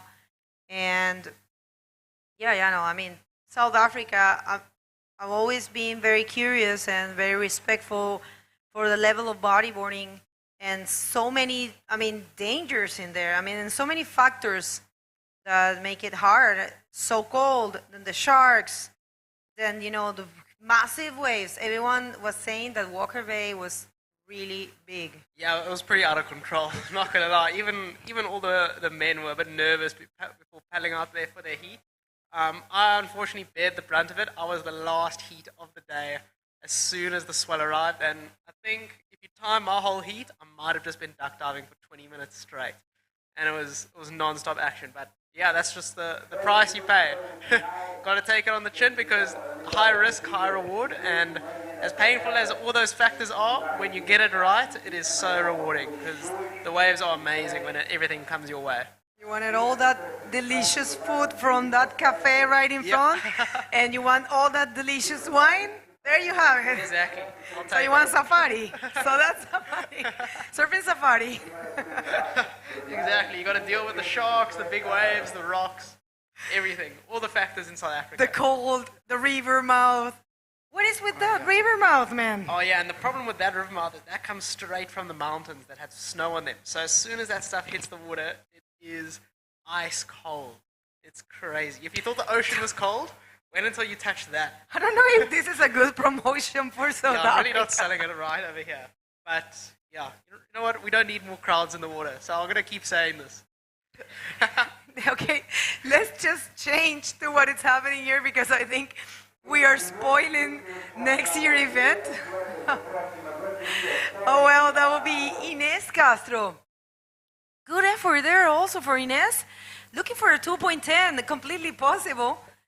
This rider has been showing some dominance, and remember guys, this is a round of a repechage. So it means that only first and second will advance, and unfortunately whoever ends up third will leave competition. But of course I will ask for a round of applause for whoever stays in that, whoever stays in this stage, because these ladies have been doing a great job. And here we have Red with a lot of speed down the face. Unfortunately, the wave just faded off. She does a little reverse spin off the back. I think that's going to be the 2.36 she's chasing. But yeah, Bego, like you said, the ladies are all needing very small numbers to take the lead. So it really is just a matter of seconds for we can see a change in the leaderboard over here. Currently, we have Mariana Padrella, all local ladies. Mariana is leading the heat by a 0.8 with Inez close behind with a 2.10. We've seen the ladies do spins, and the spins are being rewarded with those numbers. So if I were her, that's all I would be looking for. Just try, get a wave and do a clean either forward or reverse spin on the face, and that would be my one-way ticket to round number 4. That's right. Well, so far, so good for Mariana Padrella. Let's see if Filipa can change the situation. Looking for a 2.36. Not really able to complete that one. Small score. Probably she should have gone for a spin. Let's see, Ines Castro also not able to go to follow that wave. Yeah, maybe, you know, those are small scores. Maybe a couple spins will do the trick. Yeah, I mean, we saw Mariana get a 2.35 for that clean forward spin, and then she did attempt a second one, which could have added to her total score. But yeah, clean combo, you know, cut back to a spin, or, I mean, a good roll will really just put you way above the rest. So that's what they're looking for. But the waves have become a little bit more challenging with the rolls. The tide's a bit higher, so it's a lot more crumbly than powerful lip maneuvers we saw earlier. But yeah, don't get me wrong, they are definitely still out there. Just have to be very patient. And Mariana Padrella having her coach Cata Souza and her sisters and mother on the shore. It's very motivated there, you can tell. She is not happy with that score. She wants to get a bigger score, and maybe this is the one to offer that for her. Goes for the roll and completes it. She used a technique that I saw a lot in Wahine that is really useful for this type of waves. It's like it's landing that roll and kind of like paddling sideways with using the rail of your board in order to push and get in front of the whitewash. I think that's gonna pay for her. Oh, that was a nice roll. Timed it well with the backwash, but unfortunately got flipped there by the white water, so that's going to be an incomplete. But yeah, she had the right technique with that last roll. She didn't see the lip, so she decided to roll off the foam. And because the foam doesn't offer that much projection, it's a lot harder to complete the rotation. So it really comes down to your legs, and you've got to kind of kick your way through the rotation and on in front of the white water. But it was the first roll of the heat, so she's going to be well rewarded for that, I think. The scores are still loading, but she is in first place. I think that score could just extend her lead over the rest. Well, yeah, that's going to be an important score for sure. So congratulations to the young Mariana Padrella, coming from Boogie Cheeks, as I was saying, one of our sponsors. Uh, only women bodyboard school, been there for 17 years now, worked with all ages. Younger student has 4 years and oldest have 60 years. So that's really impressive. They work every single day of the week, every single day. Wow, that's amazing. Cata Souza, the founder, is the first Portuguese to take this event ever. That's really cool. And it's amazing to see what a what's the word, legacy to have after winning the event and having your own little school just to train young women to come and ride here and hopefully win. So she must be really proud of what she's created, and it's so cool that she's a sponsor of the event too. Because yeah, at the end of the day, this is the future of the ladies division. We could see a young world champ out here, but that is the end of the heat, and we see Mariana Padrella, local girl, progressing through along with Inez Castro into the next round. And unfortunately, we say goodbye to Filipa Freitas, who exits in round 3. Thank you very much, Robbie. We are hitting a commercial break, and we're going to be back. Don't go anywhere.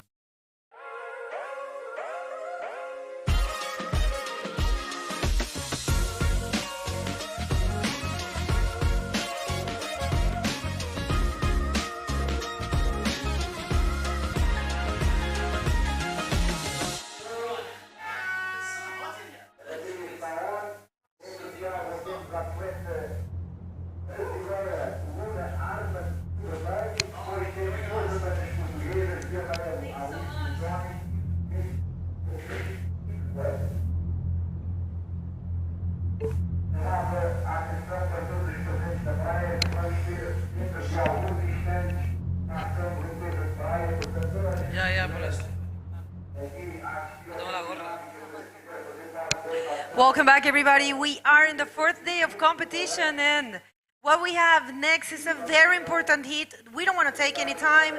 Let's go straight to the water because we have Luna Harmon, Alice Teotonio, and Beatriz Pinto Coelho in this heat. And Luna Harmon, she has to do everything that she can. She needs to make this heat in order to keep in the run for the world title. Definitely, yeah, she has the pressure on. It's game time for Luna Hartmann.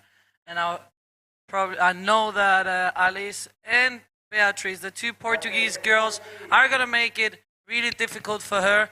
And we'll try to beat her. And maybe then Luna's going to be being kicked out of the contest. And the dream of the world title will be done. But Luna Hartmann is really strong this year. She's surfing incredibly good, so she'll do her best and try to pass her heat to keep the dream alive. Well, we will be having the charts for you guys. Whatever it's, what can it happen for Luna and Isabelli? But I tell you right away, if Luna do not make it in this heat, Isabelli will be world champ, and that's a good start for Luna. Nice reverse spin, goes for the roll, and almost completes it. Yeah, gets caught there by the foam myself. I was just in there, and it was not easy to get a proper wall that you can hit, a lip that you can hit. The tide is really high, so let's hope that with the time, a little bit, the tide dropping, the wave gets a little bit stronger, so you can really attack the lip. But we got the charts for the contenders of the World Junior Women title, but it's pretty simple. It's the one that has the better position in this contest will win. Saying, imagine if Luna will not pass this heat and then Isabelli passes her heat, Isabelli wins, and the opposite way round 2. What would happen if no one of them makes it, though? They will have to check on the points. They will have to count the points. That's what I've been saying. I think they have, because they both won different events, so they check on the points of the events itself. So, you know. But do they count all the events they did this year? No. In order to be a champion in this division, you need to have one win in any other event of the tour. Wait a second, here comes Alice. Let's see if she can do something for herself. Yes, a reverse spin, And she keeps going. Say more there for Alice, but starting her campaign. So, okay. Yeah. Well, then I guess if they have a tie, they will take the third best result, or yeah, because it's the two best results, right? One best result in this contest. I guess they take the third best result. That is right. Let's see this one, and I will get back to that. But this is the first wave of Beatriz Pinto, also a boogie chick rider, and Alice as well, I think. Yes, I think. Yeah, boogie chicks being really strong this year. A lot of girls, also so many cute little girls running around with the bodyboards and having surf lessons there with Katarina. And I think he has another surf teacher there. Has been really fun to watch, and also really stoked. The daughter of Nicolas Padouin. She was now going with her friend who was in my heat, and I went to her and I told her, I saw your heat, I was commenting your heat. They had to translate, of course, but she was super stoked. And I remember being small and looking up to Neymara, to Kira Leveling, and all of these riders, you know, and then when they come to you and they like say something to you, you get so nervous, and I could see it in her face. It was the cutest thing for sure that I have experienced in a long time, and just looking forward to see her performing in the next years.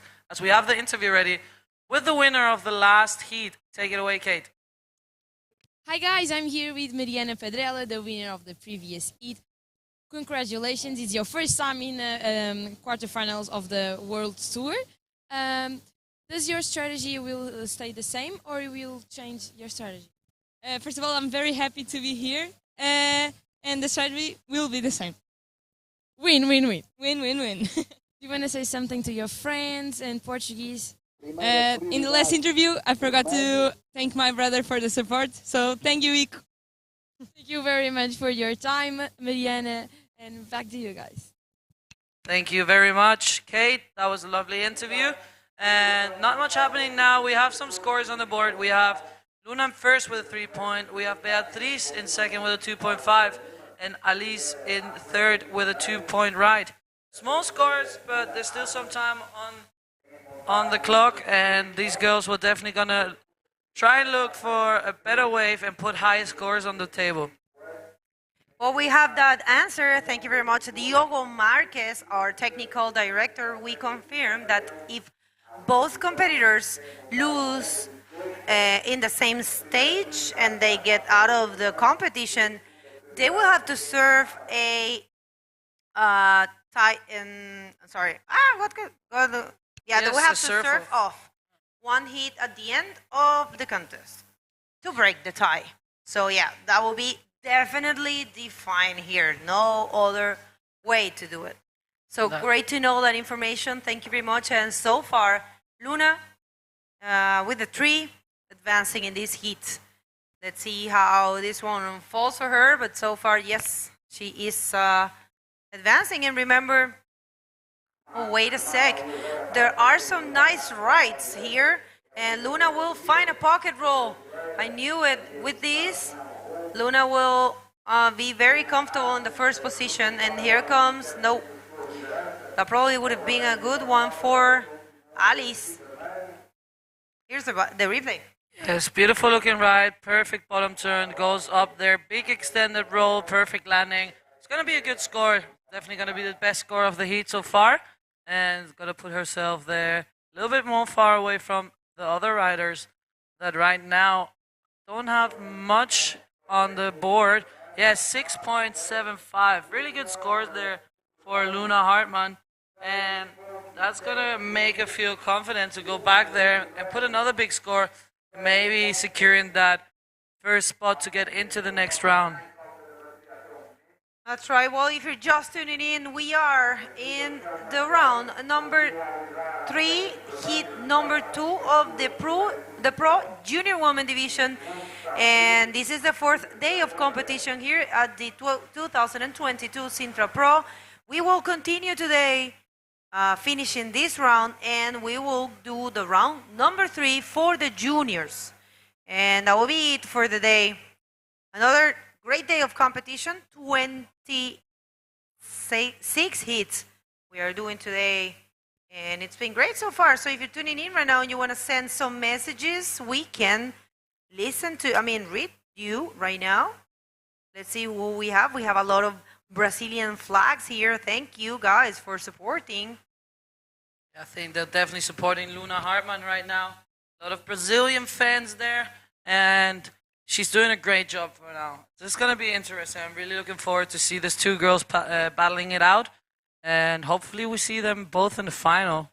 But I would like to see one of the Boogie Chicks also getting quite far, and the French girls are doing really good. So there's gonna be some threatening riders there, putting it difficult for the girls to get their heat done. Yeah, guys, don't fool yourself. These ladies, as well as the pro junior men, are short in age but not in level. They are under 18, but in some cases they serve as well as a pro bodyboarder from the women division. I'm pretty sure Luna would get the same score if she would have done that role against one of the pros. For sure. I mean, she has done it already. She has a very good position in the world tour for the women division rankings, and she's completely capable of winning, even winning a title in the women division. So bright future for Luna Hartmann. And well, Isabeli Nunes is also a great competitor, and she is on her last junior year. So this will be her last chance, but not for Luna. Luna is 16 years old, and she has a lot of chances of keep becoming world champ. Look at that. She's actually getting a few waves there. I think all of the girls are just getting caught by the set right now. But I think Luna is getting 17 this year, so I think next year will be her last year on tour, on the juniors. Yeah, well, that depends on when she has a birthday. Because if you turn 18 when the year already started, you can finish the year competing in junior while being 18. That's at one point I understand, but it's pretty weird though. I don't get it because then you're a little bit older than the other ones, I guess, because you're getting 19. A few months, because you can exclude people. You know, some people will have their birthday at the end of the year, and some people will have the birthday at the beginning. So in order not to exclude, I mean, that's a pretty common practice in Chile, in the junior division, and in everywhere that I've been. You can turn 18 and 18, yeah, but if in that year you turn 19. No. That's what I meant, because she's turning 17, I think, this year. So next year will be, yeah. I thought you were saying that you can, when you get 19. No. I didn't get that. I think I was I think we're talking two different things here. Oh, yeah, I see what you mean. No, of course not. Okay, so more waves there for Luna. The rest of, this is very, calls my attention, because I thought today was going to be small, actually.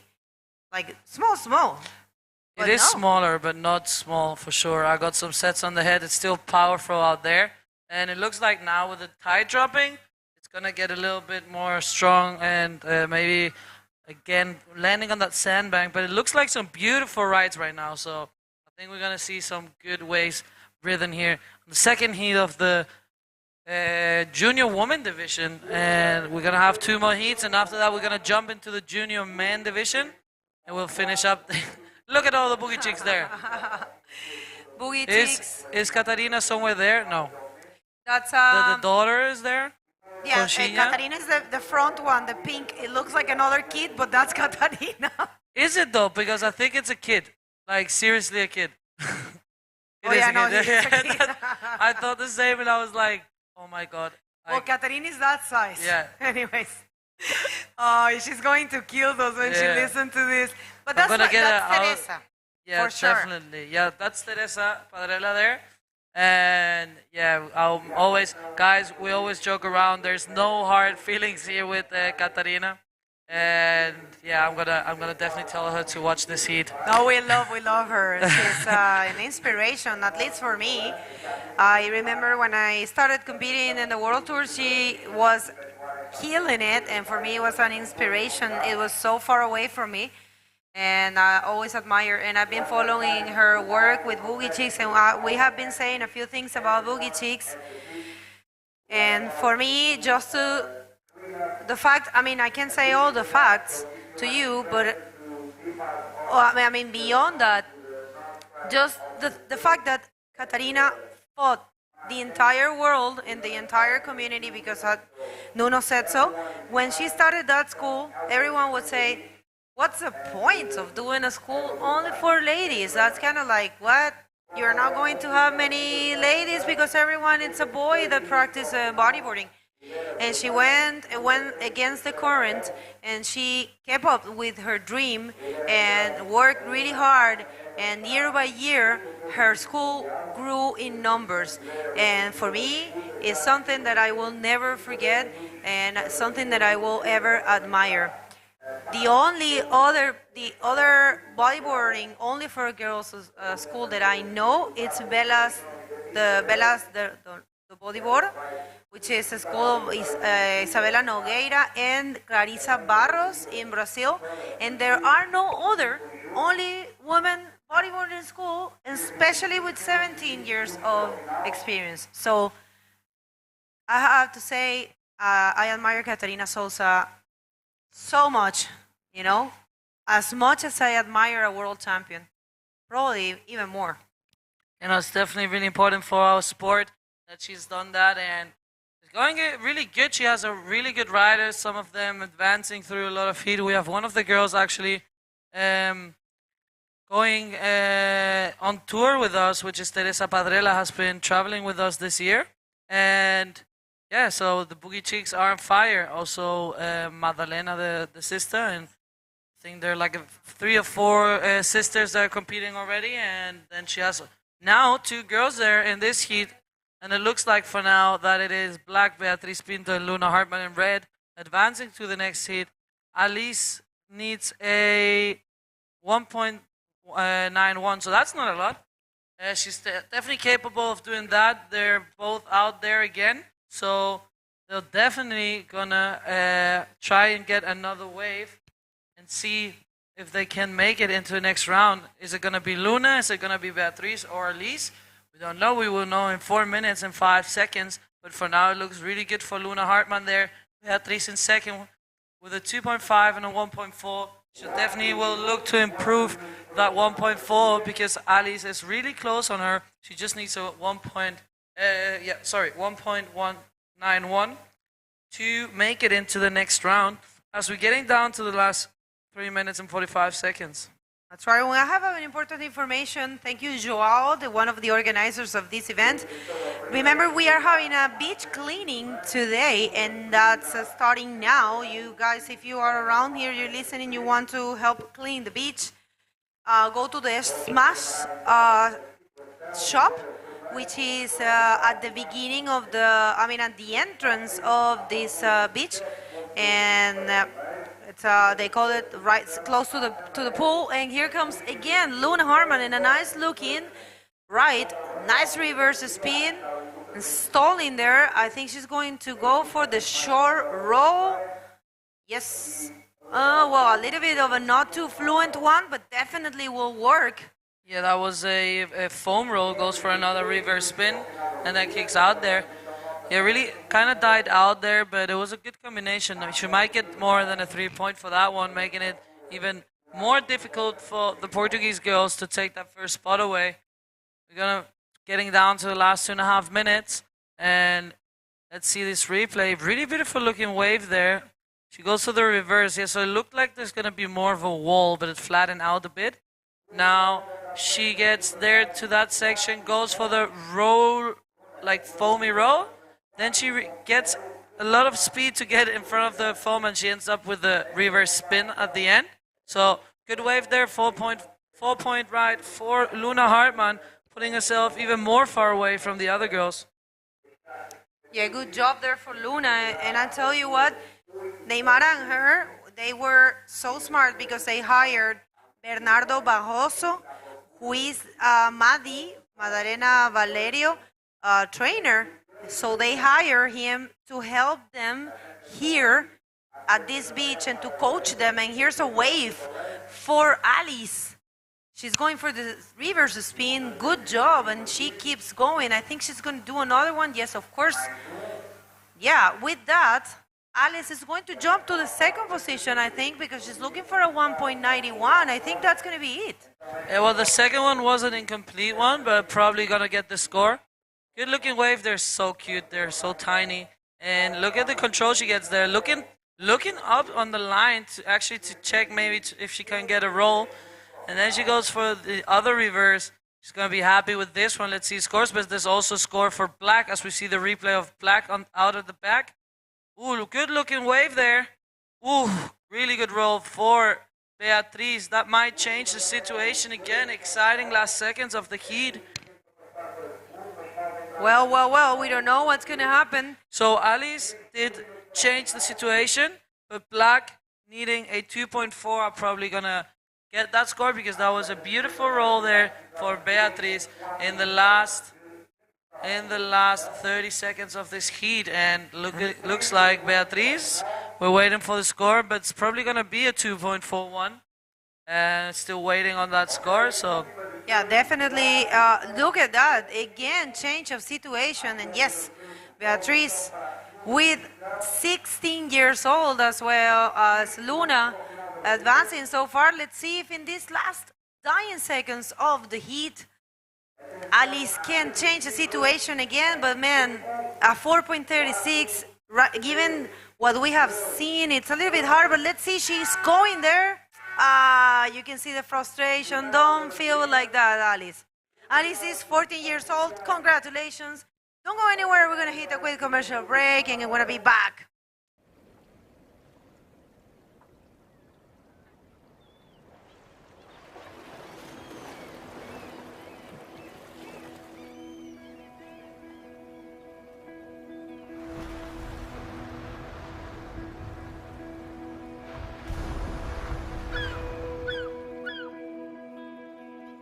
Há uma Sintra que combina o mar selvagem, o vento e o cheiro a terra,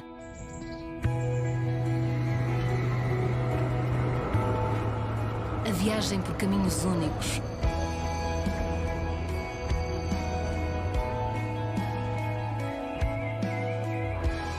há uma Sintra que alia sabor e tradição.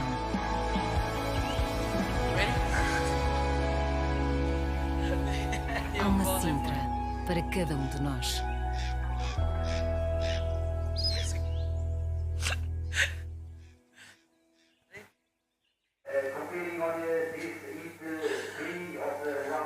And we're back with Nuno. Welcome back after your little lunch break.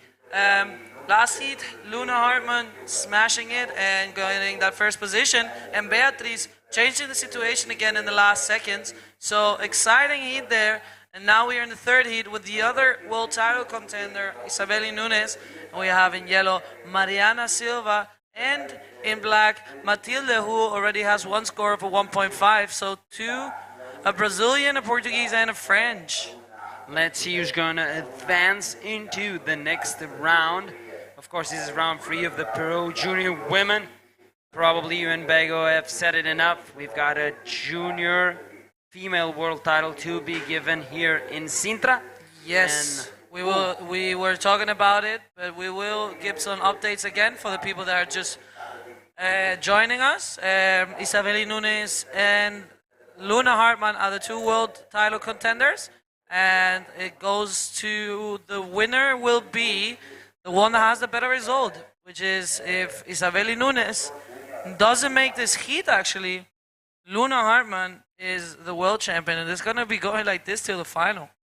So there you have it.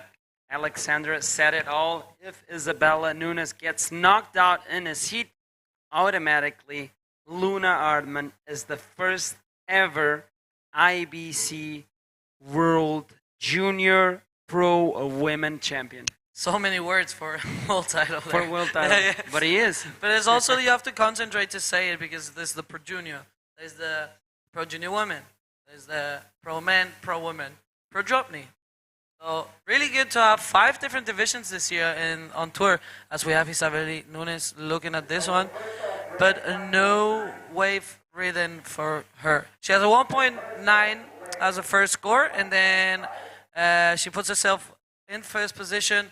not the biggest scores, but it is something to start off. We have 17 minutes left, so it's going to be a lot of things happening still. Yes, exactly. 70 minutes still remaining. Still early in this one. Isabella Nunes already had a look there at a right-hander, and she tried to go for a forward spin.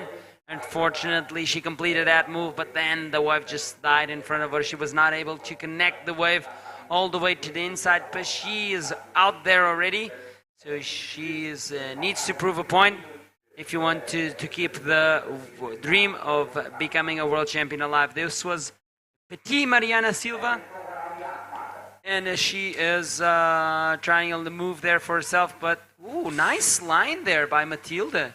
I really enjoy the line there, but she raced through that section.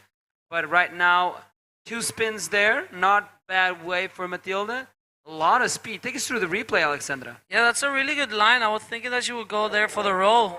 She also thought about it, I think, but then the wave kind of died out. So she goes for the reverse 360 spin.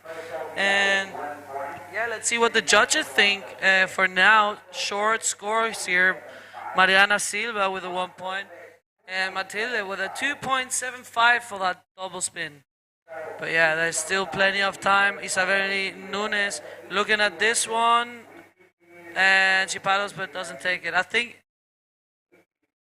that's one of the hardest things for me is when I have a friend of mine in the water, and I guess like every parent or every coach has the feeling. When the athlete paddles but doesn't get the wave. So frustrating. Oh my gosh. Yeah.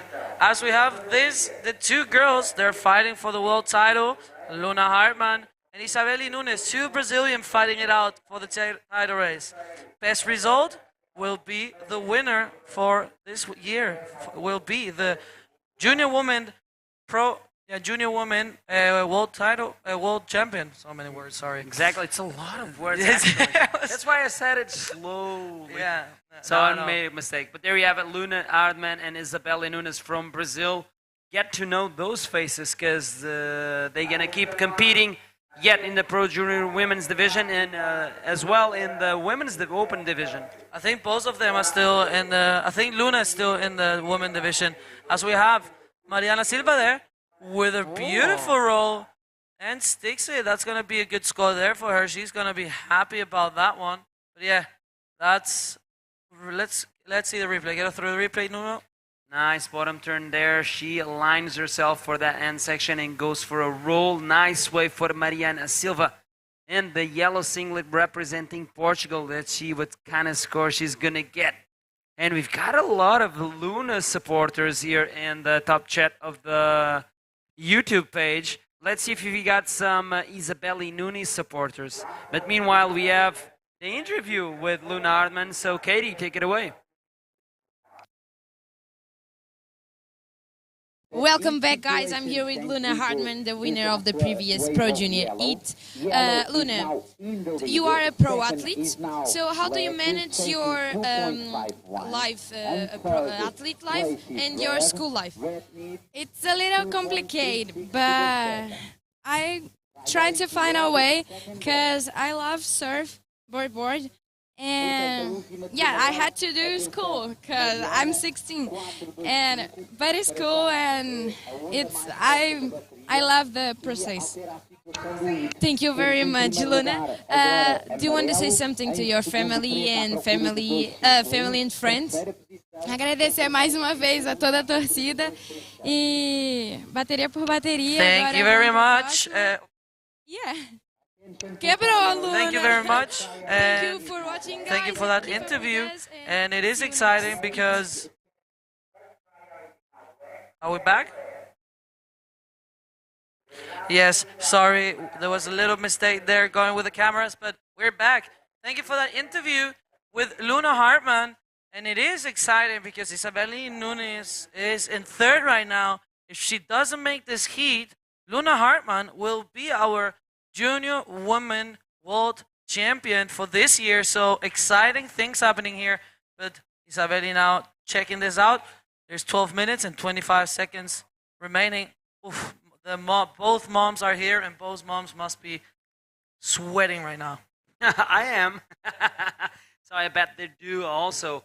Mariana Silva just posted a 4.25, so great score there for the youngster from Portugal. Matilda Kudeha is also posted a 2.75 with that 2-spin combo wave. And yet to catch her second wave is Isabelle Nunes. Of course, I like the fight until the end, so I would love to see Isabelle Nunes battling it out in the final with Luna Ardman, if that's even possible.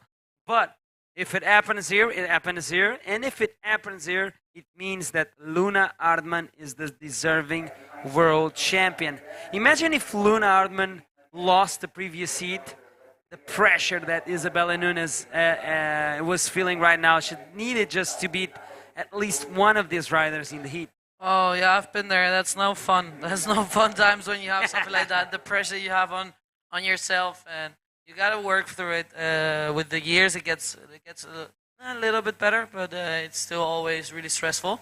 What was your worst, like, I'm going to put a comment on it, worst moment when you're trying to clinch one of the 2 world titles that you have? Like, the one you remember that, like, you were feeling, like, really nervous. So get back into that as we watching Isabelle Nunes not completing a roll. Still plenty of time on the clock, but going back to the question. Do you understand the question I give you? What is the worst time you remember that you were almost there and you felt like so nervous and you wanted it so bad and like, come on, come on, come on? Yeah, I have 2 actually. The year I won, and we'll get back to that, we have the French girl on this good looking ride. Let's see if she can connect something. Big roll there. Let's see if she can land it. No, she gets a little bit stuck. But yeah, I have 2. One involves a good ending, one not so good, at least for me. The first one was I had to make the quarterfinals to win the title, and I didn't make it. But also the way I didn't make it was kind of painful, because I got like an interference. I was really nervous. I was in Nazareth. As we see the replay there, the roll. But now I think that one of the things that was most painful for me was when Ayaka won the title, because I had 3 heats in Nazareth, big Nazareth, and the thing is, it had to fold out that I think Ayaka to get knocked out Isabella in quarterfinals, and it happened. Ayaka in semifinals, that happened, and I had to win to have a tie with Ayaka. That happened, and then I had to have a heat with her, against her, to fight out the title. And they did it straight away after the final. And that was a little bit, I was not really happy with that was back when it wasn't the IVC yet. And that was a little bit painful, I must say, and it was maybe not the right decision to do. They should have let us at least a day, maybe in the next day, because the boys were competing, but now it's done. But that was really painful for me. That was one of the worst times for me that I lost against someone. I'm not a bad loser, really. For the people that know me, I know that I'm not bad. Sorry, because saying that even makes it worse. But no, yeah, that was a painful moment, and I think it's good to share the world, because I think every athlete goes through some moments like this, and I really do this with my entire heart. So that was a big heartbreak back then, I remember. Especially in those days that you turn on social media and everyone is smiling, super happy, traveling, best clothes, best dressed, best face, best whatever, and no one really talks about the hard times. Like, I went through this, and probably you didn't have a lot of support, and you don't even want to talk to anyone, you know? Yeah, and everybody wants to talk to you, and everybody goes to you like, it's okay, it's okay. It's You're not like, no, okay. it's not okay, man. It's not okay at all. Definitely not. But yeah, no, I'm really happy also for that year for Yaka. She did surf amazing, and it really came out to that tie, and we had to do the surf out, which was, yeah, it would have been just nice if I would have had a little bit more time, because Nazareth, you know how Nazareth is, it's really tough, and having 3 heats there and then having a 4th heat on that day, yeah, I was out of breath. But yeah, we see Isabelle trying to get a wave. Time is running out, guys, and this is getting exciting, because Isabelle Nunes needs to pass this heat. If not, Luna Hartmann will be our world champion. Exciting times here. I bet that Neymara and Luna are shaking right now, and does also Isabelli, as we have Mariana on this good looking ride. Wow. Big roll. Lands it. Oh my God, this is getting really interesting. Interesting, yeah. Look Really. at little Marianita from Figueira da Foz representing Portugal in such a high fashion right now. Big roll there for Mariana. She's accustomed to right-handers because she comes from Figueira da Foz. Most of the waves there are right-handers. And Mariana is feeling here comfortable as she would feel at home. And she's about to post maybe the highest scoring wave of the heat so far. She already is the owner of that 425, and right now she gets a 575. My God, this is getting really interesting. They're focusing there on Isabelli Nunes. You got it, guys. We're maybe gonna crown a world champion here today, but Isabelli Nunes still got 6 minutes and 16 seconds, and she only needs a 2.36. But I bet that Matilda is also looking to improve her 1.5. So this is getting really excited, guys. Everyone who is watching, if Isabelli Nunes doesn't make this heat, Luna Hartmann will be our first ever IBC 2022 Junior Woman World Champion. Okay, he said it right. Isabella Nunes, 2 times Brazilian champion, 1 time South Brazilian champion. Oh, we'll get back into that as looks like I'm a champion. I will do this. Ooh, nice reverse spin there.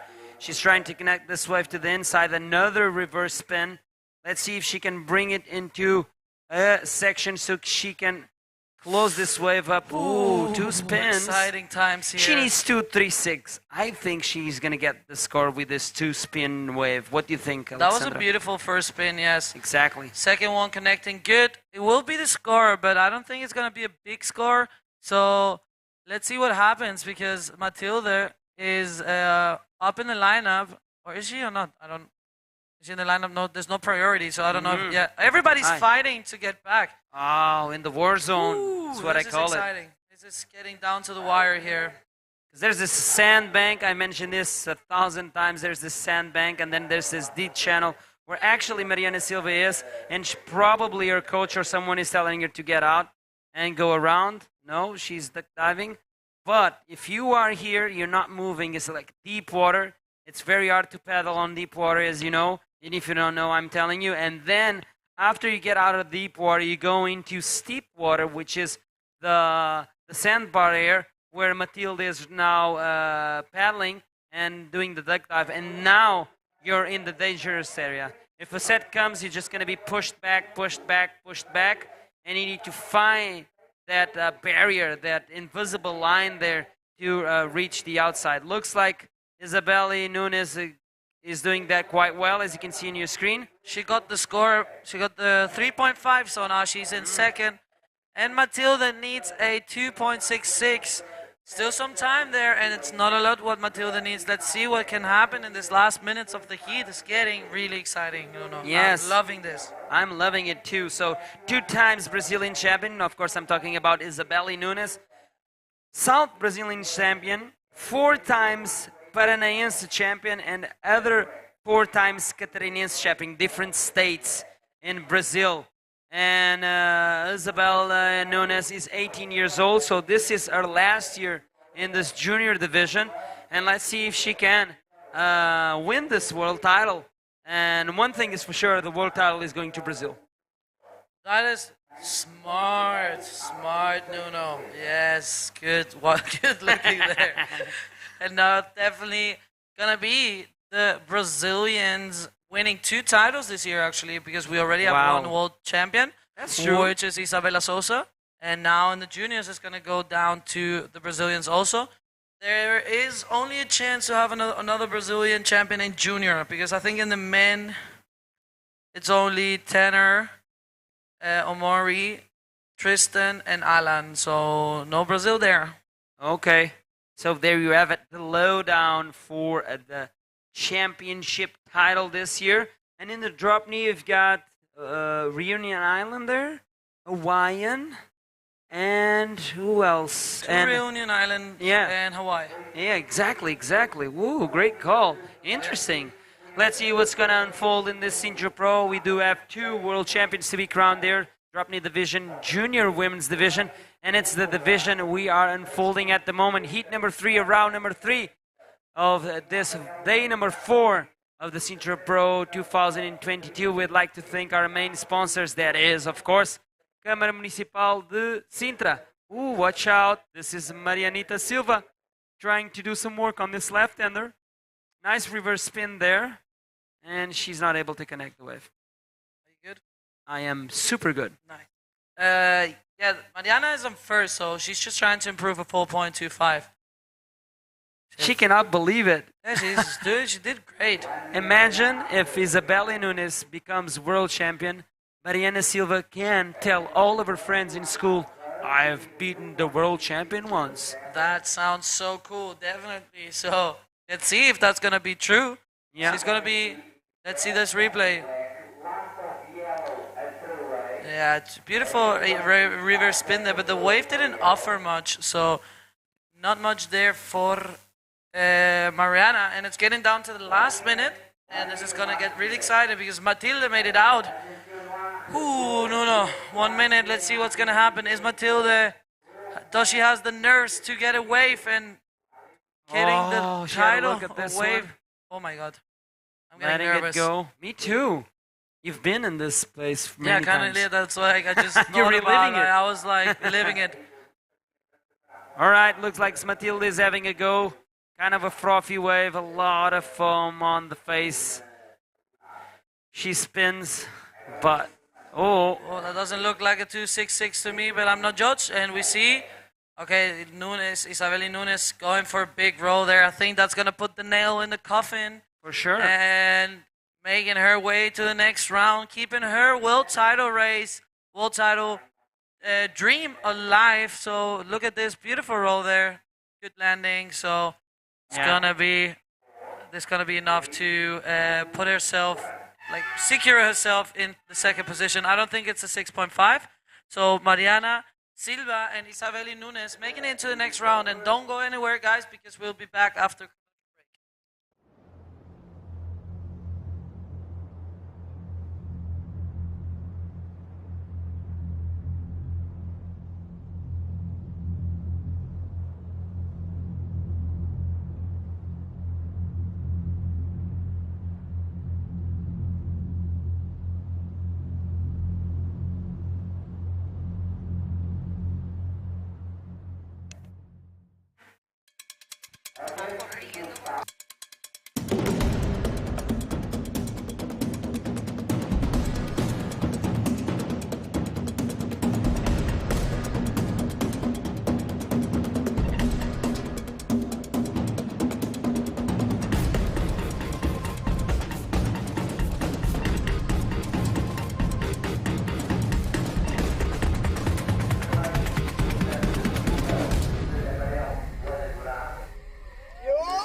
And we're back, and back in the booth as well is Begonia Martinez, and we're going to jump straight into the water. Last heat of round 3 of the Pro Junior Women's. Last heat full of emotions, Bego. Well, I mean, that was really close for Luna. Actually, Isabelle was in the 3rd position for a while during that heat. And it was really close for her, but well, she made it. Congratulations to Isabelle as well. And right now it's all about Constanza Silva in red, Luana Dorado in yellow from Portugal, all of them, and Maria Padrela in black. Exactly, that's the name of the game right here. Top 2 riders will advance into the next round, and whoever gets 3rd in the seat will get knocked out of the competition, unfortunately. But we want to remind every single viewer and the athletes, if they're watching later on, everyone is a winner here, because this is the first time ever in the history of planet Earth that an organization is going to grant a World Tour title to the Pro Junior Women division. Beautiful add-on by the IBC this year, and doing some really great work in the grassroots of the sport, and trying to bring bodyboarding into the mainstream, and trying to attract kids from all over the world to get in sync with the ocean, enjoy themselves and with their friends, and take from here lessons for life. And for sure, this experience will last forever in the minds of these young girls starting their early careers here in the Sintra. And of course, as you know already, and if you just joined in, thanks for tuning in. We're going to crown today a junior world champion in the women's division. Either it's going to be Isabelle Nunes that we just watched in the last heat, saving herself from elimination, or Luna Ardman that looked on point in her heat. Yeah, Luna served really good, and so far I'm very impressed, I have to say, for all the level in general of all the ladies in this division. The Portuguese are definitely the future in the female bodyboarding, and a huge part of that is Boogie Chicks. And we have another Boogie Chicks athlete here. It's Maria Padrella. She's actually who's coming in this one again. Once again. It's been happening to us that we speak about a certain competitor and we are giving some information about this competitor and they take away. Yeah. Under 14 national champion Maria Padrella. Regional, I think. Is it national or is it regional, this one? I think it's national. Oh, that's amazing. Okay, this is Constanza Silva going for a spin there. And another one, but the wave just dies off in front of her, and she knows that it's not much there. In the red, of course, Constanza Silva, as we've been watching. Maria Padrella is wearing the black, as we watched previously as well. And out the back, look at her, so petite, Luana Dorado in the yellow singlet. We got some people here in the top chat of the YouTube page. We'll get back into that as we're watching Luana Dorado going for her first wave. Nice spin there. And she tries to put shit, but the wave just disappears. And look at the paddle. Ooh, a lot of energy by Luana. I like that. So we've got here João Vinagre saying, dá-lhe com alma, Constança, go with the soul. Ana Cristina Alves saying, Luana, estamos contigo, princesa. We are with you, princess. And there goes the princess for the reverse spin. This is replay of the first and last wave of Luana Dorado. If you have any information about Luana, Constanza, or Maria Padrella, give us a shout out here in the top chat of the YouTube page. Tell us what age does she have, what beach does she come from, and some other interesting stats like if she's regional champion, national champion. Give us the goods. Yeah, we love to read you. People, we love to know about all these riders. I'm picking on their Instagrams, and Constanza here do not have much information. Looks like we have the interview ready with Katie, the winner of the last heat. Take it away, Katie. Welcome back, guys. I'm here with Mariana Silva, the Portuguese rider. Mariana, it's your first quarterfinals. You're going to the quarterfinals. Congratulations. Do you want to, if you had the possibility, do you want to run the rest of the world tour? I would love to, but it's so expensive and there's little to no help, especially with money. Or this year I have lots of sponsors that gave me the opportunity to be here, and I'm so happy. So thank you. It's your first time competing in the world event? Yes. And so far it's going very good. Congratulations, Mariana. I hope to see you here once again. Do you want to say something to your family and friends supporting you? Obrigada a toda a gente que está aí em casa a ver e venho no fim de semana apoiar o resto do evento. Guys who are here in Portugal, come to see all of the girls event, Pro Junior event, men's and DK, because the action in the water is very, very good. Back to you guys. Thank you, Katie. I agree with you. And Mariana Silva, I'm going to send a message out to you. I'm your fan. Your smile alone made me become your fan. Thank you for coming for the Sintra. I want to thank your sponsors as well for believing in you. That was a great heat. Keep on going, and I will keep on supporting you as well. I tell you what, these both riders, Constanza Silva and Luana Dorado, are from the bodyboard club Naval Povoense. You were Yes, saying. exactly. Clube Naval Povoense from Povo de Varzim.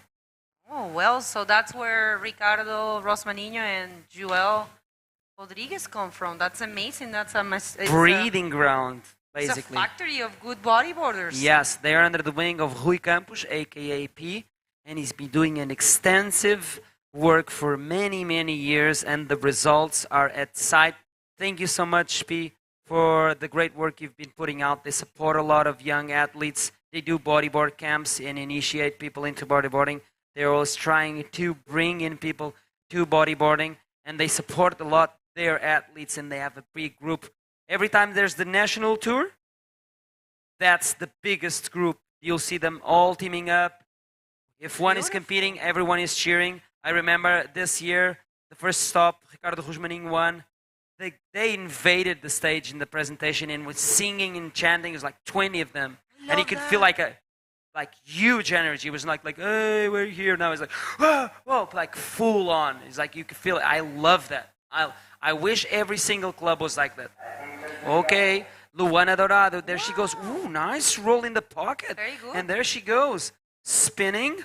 Ooh, still going. Nice wave selection there by the young Luana Dourado. And another roll. Unfortunately not landing it. Take us through the replay, Bago. Yeah, no, I really enjoyed that roll. It was very perfectly executed, and she kept going. You saw how she stalled her, and that allowed her to perform that spin, and she went for another one. No. What a star Luana Dorado is. And look at that. Joao Vinagre is saying exactly what you were saying. He commented the same thing that you were saying, the energy of the club. Yeah, I didn't see that, but yes, it's actually what you said, João. Thanks for tuning in. João is one of the responsibles for BB Vituga, which is Bodyboard Vintage Portugal, and he's always present, so shout out to you, João, and thanks for all of the info. And he's saying that Luana also comes from the north, and it's the regional champion there of the north. Okay, up and right, and this is Constanza, also representing Clube Naval Povoense, and that's a good roll there. No. I mean, wow. These two ladies are surfing really good. Look at the way she rolled, the reading of the wave, because that's so important. You know, there's a point where it's all about how you read the wave, and that's actually the magic of bodyboarding. It's if you know how to read the wave, you will definitely be able to surf any kind of conditions, because you have that knowledge, and that's what she is showing. So great And she's job. only 13, Constanza. No, I'm telling you, I'm impressed with these ladies. And Luana right now with a 5-point ride and a 1.50. It's in the lead, and let's see how much Constanza gets for that last wave at 3.75. You know what's the difference, right? It's the place where the maneuver was performed. Because Luana's roll was in the pocket, and Constanza's was in the end of the wave, and she's getting some waves there in her head. That's normal. You already know that happens in Praia Grande. All right, it's not all about Luana and Constanza. Maria Padrella is still there and has a word to say. Actually, she's paddling brutally against the waves here in Praia Grande. And we've got Carolina LF sending a shout out to Maria, sending her heart and, of course, some positive energy. Thanks for everyone that's tuning in the live stream. We are with you and you are with us. Thank you so much.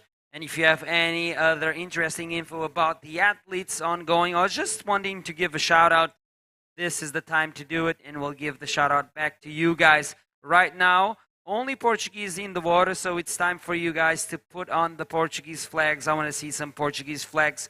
No matter what happens in this heat, I know for sure that 2 Portuguese are going to go through this round number 3 into round number 4. Unfortunately for one of these young ladies, she's going to get knocked out of the competition here in round 3, but there is nothing to be ashamed of. If I was their age and would be an international competition and I would reach round 3, I would be stoked. I would be telling everyone in my school, look at what I did. I mean, I am holding a title here, the worst score of the competition. So, guys, these ladies are killing it. Definitely. So proud of everyone. They are amazing, and I will remember their names, and I think everyone that is tuning in right now will remember these ladies' names. And look the way they are battling the current. They're not giving up, not at all. Other will turn around and leave the beach, but they're there, fighting, showing what a good riders they are. They're not afraid. They keep going. So good job there then for north of Portugal. A factory of champions, I will say. I mean, and all of them have beautiful style. They're consistent. They serve really good to both sides because that's the case of Ricardo and Joel and all of them. That group, it's amazing. And actually, now that you're saying it, I took a picture with the group. I thought it was like a family of Ricardo and the family of Joel. But then I found out that there were these ladies in there, and they all travel together all the time. That's amazing. And I know Joel's father keeps up with his career and accompanies him whenever he can, of course. And that's amazing to watch this family support, the club support. You know what he told me? Yeah. Once he had to have 3 jobs in the same day so he can support him. So he, after, can stop working to travel with him. 3 jobs at a time. But that's some commitment. Yeah, but that's the way you should do it. If you're a proud parent and if you want to support your kids, that's a great example. So big shout out to Joel's dad here, because you need to do what the man needs to do when is the time to try and turn your son's dream come true. So there's a perfect example. Never complain about anything, just make it work. That's the model. Right now, making it work, it's Luana Dorato. Nice looking score there, 6.5 total. Takes her into the lead. 6.25 Look at that. total to Constanza Silva, which seems very frustrated. She's like, I probably know what she's saying. She's like, I'm not getting anywhere. What do you want me to do? I'm not going forward. Yeah. I'm not going backwards. I can't get anywhere. I don't get out of this. I can go to the shore. I can go to the outside. Tell me what to do. Keep your breath, little Constanza. You're still young. You'll learn a lot in life, but keep on pushing it. The way I learned to go to the outside was some days. You were talking about the days with no forecast. I would just go to the beach randomly. Some days I would just be all day duck diving. I couldn't even reach the outside. I just duck dive, duck dive, duck dive, duck dive, and then I would come out. And for me, it would be great because I was not thinking at that time of getting to the outside. Maybe I was too scared to get the outside, but I was training the duck dives. And every time I did a deep duck dive that worked and was effective. Maria, I'm sorry to interrupt. No, but no it's worries. Live action. It's Maria there talking to her sister, big sister, Teresa. Teresita. So Teresa is like, okay, calm down. Let's run together. You are going to go through this. I was saying Teresa is completely committed to become a professional bodyboarder. She's determined. That's what she wants to do for life. Like, so I think she's going to follow Catarina Sousa's steps. And it's pretty special. So, yeah, Maria actually left the area, and Luana also left the area. So the only one that kept fighting was Constanza. What a fighter. Yeah, that's it. Look where she is. Is where the boys are surfing all the way to that left. That is really good. The currents just keep on pushing her. It's normal. That's what the sandbank is doing. There's some kind of channels in between that deep water channel and the outside. And this is one of those channels. That's why that left is there as you watch on your screen. And she's actually might get a chance to go to the outside through the channel between the right, where we've been watching the ladies compete, and the left that's already outside of the competition area. Oh, that's very impressive, man. She is not giving up. Great job. Yeah, but like I was saying, I would spend the entire day. Oh, look at Luana Dorada. She got out. I think a little bit too late. She should have done this sooner, but she's out there. No, Luana left a while ago.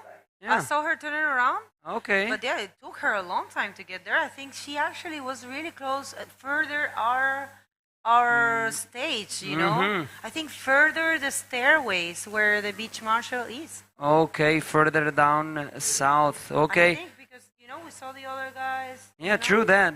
Luna Zorada is back in the water. That's what matters. And she's going to try and get her way to the outside. But like I was saying, I would spend all day just duck diving, and I would improve my duck diving. And that's how I got really good at duck diving, because I was just in my mind, I was like, oh, this was a good one. I didn't went back. And that was my process. And then I do believe now that developed my duck diving technique. And today I can be still surfing huge days and still apply that same duck diving technique and still hold my own. I don't know how long I will, because I'm getting a little bit older and the body is not the same and the mind follows, unfortunately. I try to keep a positive young mind, but the reality is the body is different, of course. But these ladies are not suffering for that No. because they are all under 18, and what a great run they have had. I tell you this, it doesn't matter what happened in this heat. I would like to send a huge congratulations to all of these riders. And if Maria probably do not make it, it doesn't matter. You are adding up some important experience for your life, and this is only the beginning. And definitely very inspiring to see all these young riders surfing here, and everyone that it's tuning in, that it's been pushing for them. There is a huge crowd there. Exactly. I'm just missing we out have there? the Portuguese flags. Okay, the Clube Naval Povoense is here online and saying, Força Constança, Força Luana. They're supporting their athletes, of course. João Vinagre is also, once again, saying, Puxa Constança, puxa. She's wanting Constança to keep on pushing to the outside. That's it. Look, another duck dive. You go, Constança. Wow, And, she's not giving up. And also Letícia Cruzeiro sending some love to BBV Tuga. Letícia Cruzeiro is actually one of the riders that I love to see. Last year we had a stop in the national tour in one of the most dangerous reef breaks that exists in Portugal, and Letícia Cruzeiro went there, 15 years old, and it was her first time competing, first time surfing that wave. And it was amazing. She charged, and I was like, oh, you go, girl. Why you didn't come, Leticia? I don't know. Leticia, if you're watching, this is a question for you. Why are not you here competing? Yeah, Leticia, next year we want to see you. Well, great job for these ladies. It doesn't really matter. Mira, I will always remember this. I will always remember Constanza never gave up, and she's actually wanting to take away She the won. Cheetos. She's a winner right Oh now. my. I don't care what result she gets, she's a winner right now. 13 years old, and she battled the strong waves of Praia Grande against a terrible current. And she's advancing so far, you know? Exactly. So winner. Winner, winner, chicken dinner. Don't go anywhere. We're going to go jump into a quick commercial and come back for some more action here at the Sintra Pro.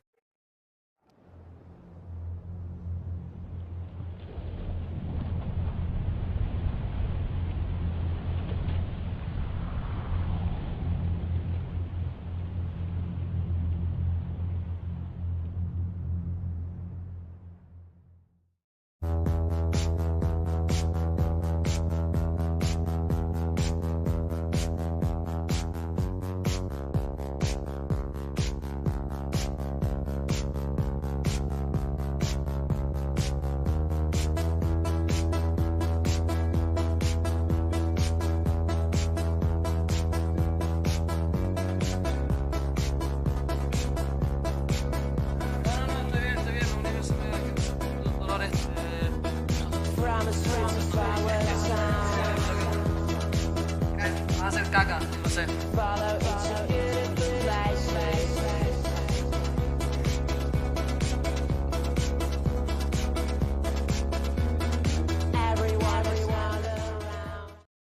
And we are back in this full day of action. What a lesson we just got from these under 18 ladies. Was amazing to watch. Let's go to the water because we have the junior men killing it already. First wave of the heat, we have Jose Augusto Moises there from Brazil.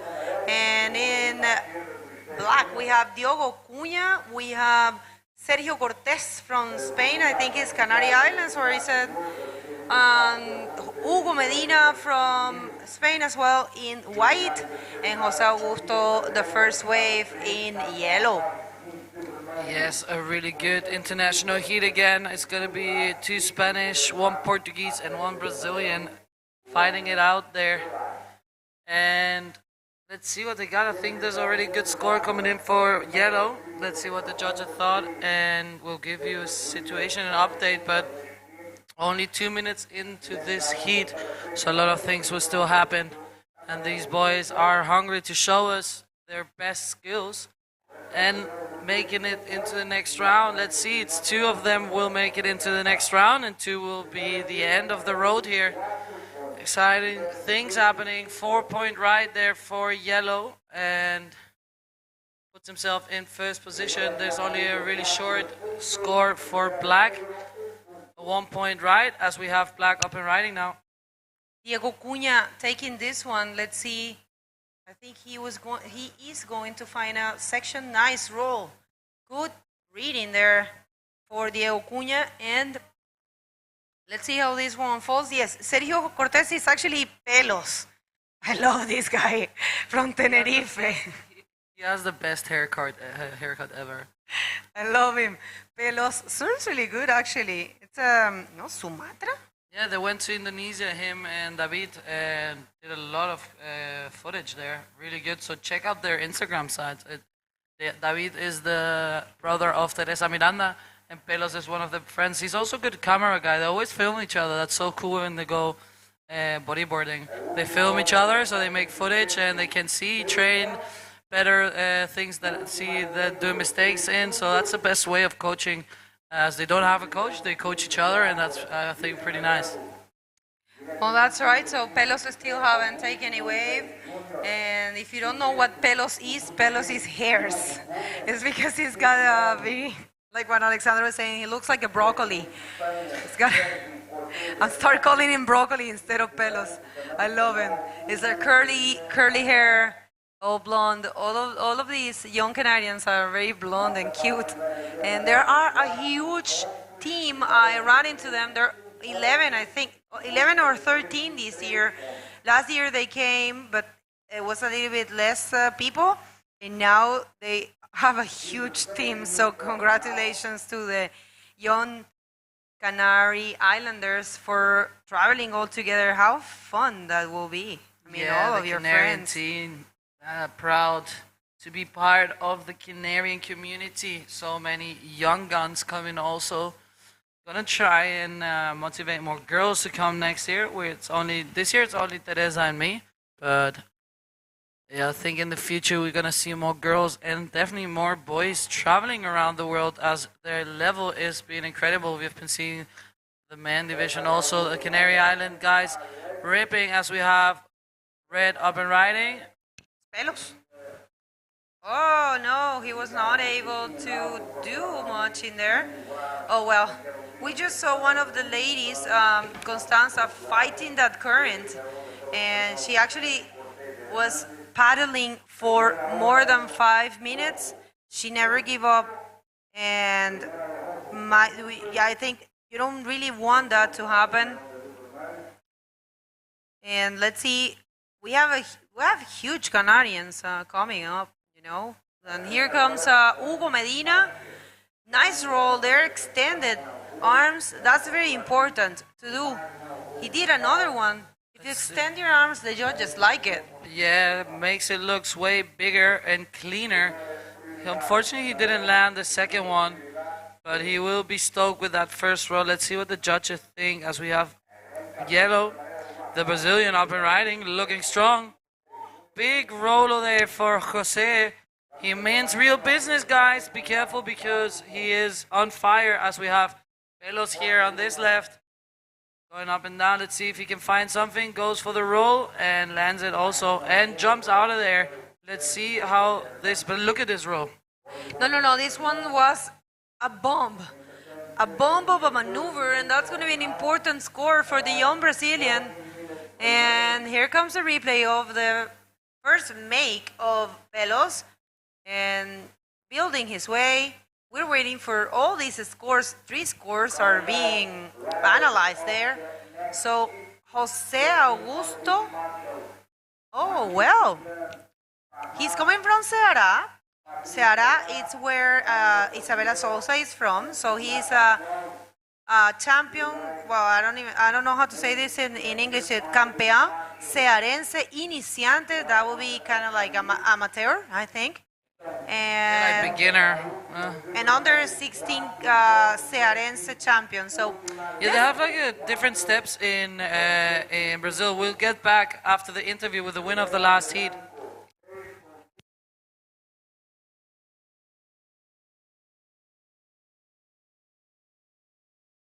Welcome back, guys. I'm here with Luana Dourado, the winner of the previous heat. Luana is a champion from North region in Portugal.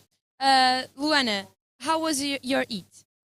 O meu hit foi muito equilibrado, correu-me bem, mas todas nós podíamos ter ganho.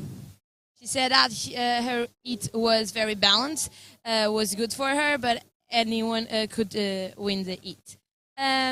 Luana, do you like to someday to run the all world tour? Sim, seria um sonho tornado realidade. Said it will be a dream turned true. Luana, do you want to say something to your friend and your family supporting you? Os meus pais, a minha irmã e aos meus treinadores, claro, e a minha amiga que fez anos ontem. Congratulations and parabéns à tua amiga também. E back to you guys. No. That was the cutest interview I've heard in my life. Oh my God. Yeah, definitely one of the cutest interviews I've seen in my entire life, and definitely the cutest one today. Huge congratulations. I actually got goosebumps. That's such a beautiful thing to see. So humble, huh? Yeah, so humble. She's like, yeah, everybody, like, it was really equal, but like, not everybody can win, but yeah, everybody's so good. It was just the cutest thing ever. My God, I'm almost cried. Luana, true champ there. And congratulations to the rest of the girl, Constanza, as well. But look at that, it's all about these boys here. Diogo, killing it as well. Nice roll. And we were given some intel, but wait a sec. Another wave for Hugo Medina. Let's see. Nice roll. Wow.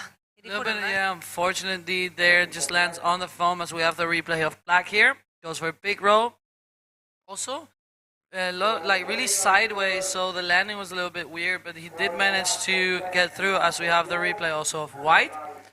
And he goes for a big roll, but just lands on the foam. Unfortunately, incomplete maneuver there. But look at this. Jose has a 7-point ride. And we have Red now up and ride in 360 into a roll. A pretty foamy roll there. I don't think that's going to be...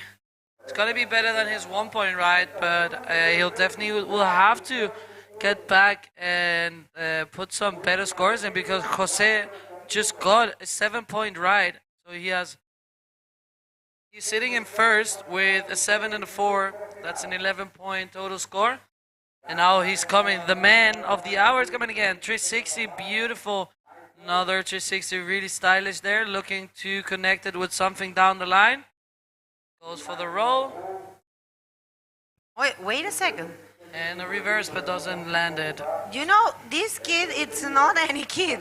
I mean, he won. Look at this. Wait, after this replay, I tell you some insight about him.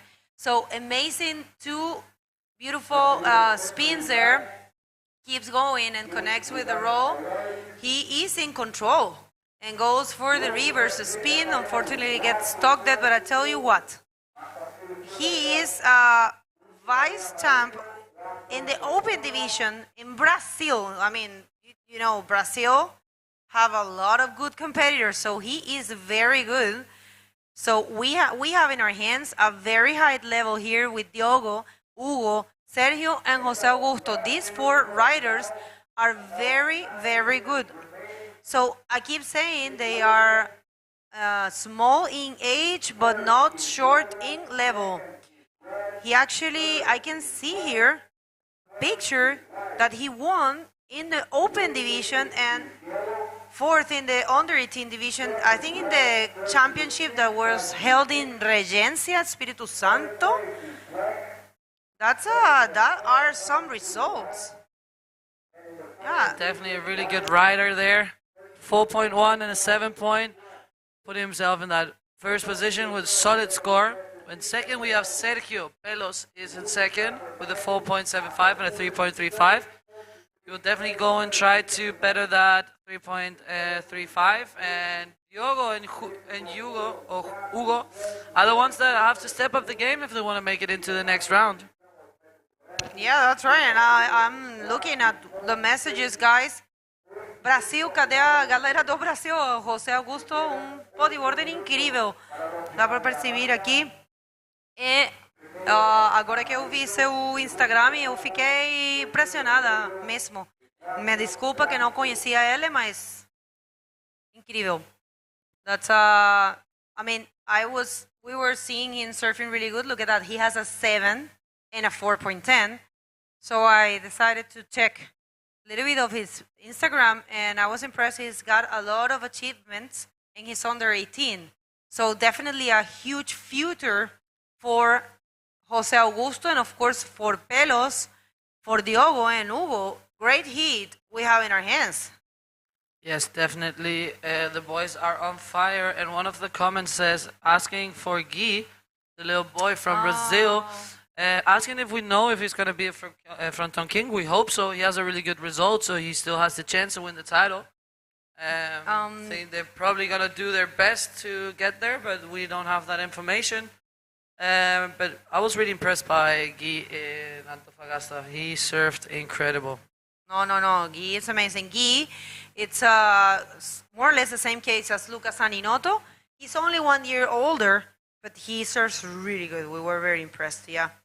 I haven't seen him a little bit in the social media, but when I saw him there live competing, it was even more impressive. So yeah, congratulations, Guy, and let's see if we're going to see you in Fronton King. Oh, we hope so.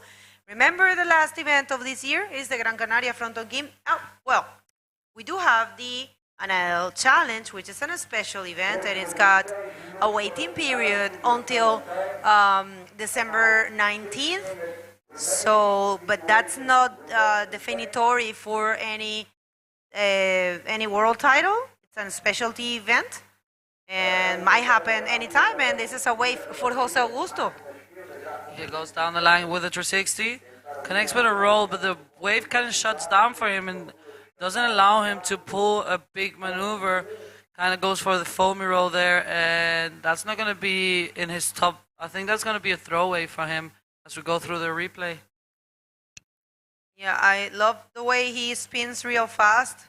Allows him to keep going and connect to a better section. You do want those rolls. You need those scores. And, well, he's very solid. Not really sure if he's going to be changing that 4.10, but, yeah, so far so good. Oh, Gui is there. Boa tarde, Gui. Você vai vir o Fronton, o Gran Canaria Fronton King? Vai competir ou não? Fala para nós. Boa tarde, Gui. Espero que estés bien.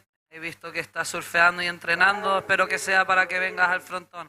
Te mando un beso enorme desde aquí de Portugal. And back to the water, we have Jose, fellow country of Guy, so also from Brazil, dominating this heat right now. In second, we have Sergio. Third, we have Diego. And fourth, we have Hugo. Hugo and Diego needs a 4.01 and Hugo needs a 4.61. So totally possible. Everything is possible still in this heat, really open heat. It's those are not the biggest numbers, but right now it looks like there's not much coming. Let's see if there's a set coming at the back. But Pelos is also looking. I'm gonna call him his real name. I don't know if we call him Pelos. So Sergio is trying to better that 3.35, and now he's there going on this left. Let's see if it offers something. Well, it looks like a little bit fat wave, but of course he finds a section, performs a roll, looking for a 6.61. I don't think that's going to be it. And there's the answer. No, well, that was a good roll for Hugo. He got caught in the landing. So we have some comments there. Actually, Marcel is saying Jose Augusto is one of the best. Wait, we have a replay.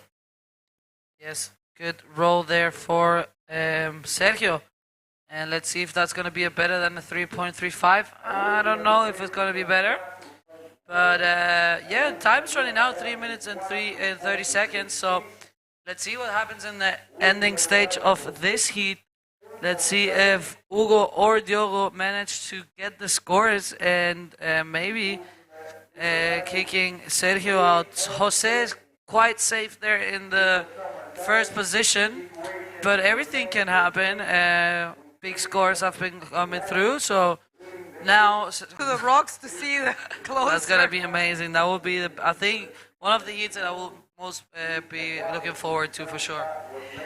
And well, I wanted to keep reading that message. It says that Jose Augusto is one of the best Brazilian surfers of the new generation and he is the best from Ceará. Ceará is a factory of good bodyboarders. They have this amazing wave. They will always wanted to surf that wedgy, crazy wave that Isabella is always flying around. That looks really fun, that wave. Definitely, if I get the chance to get there, I will call Isabella up, or Isabella's mom, because Isabella's not living there anymore. Right, yeah, but So I'll call the mom. for sure she will receive you. Okay, roll for Diogo. Diogo looking for a 4.31. That might be the point. Oh no, he didn't land it. Oh, he did? Yes, he did. He came out and then jumped away. Look at the replay. He goes up there, boom. Oh yes, he did. Oh, you're right. He was just getting out of that section. Quite aggressively jumping out of there. No, that was good. Do you know why they did that? He doesn't want to get caught in the inside. No way, Oh, Jose. No, that's not fun. I actually, when we paddled into my heat, it was just about when we were paddling in, the set came, and I was looking at Isabella. We looked to each other like, seriously, like just when we're paddling in. But yeah, we all That was managed a to- good hit of you guys. I enjoyed it. You guys did great. And it Yeah, was good to see you. Isabella- It was very rare to see you in a recharge round. It's probably the first time I see you in a recharge round. Yeah, no, especially I've been with Isabella so early on in the contest, but look at this one. Jose going for this one. Let's see what he's going to go for. Big Rolo. Oh my God. Okay, there's a situation change actually. Diogo jumped into second. Now Sergio is in third. Let's see if he's able to get a wave. And we're going to have another score for... Countdown is Alexandra, and it looks like Jose Augusto, of course, is advancing. This is one more wave for him. Oh, well. Now I know why he won the men division in Regencia. Well, okay, guys. Those are the final scores, and Diogo and Jose Augusto advancing. Don't go anywhere. We're going to be back in no time.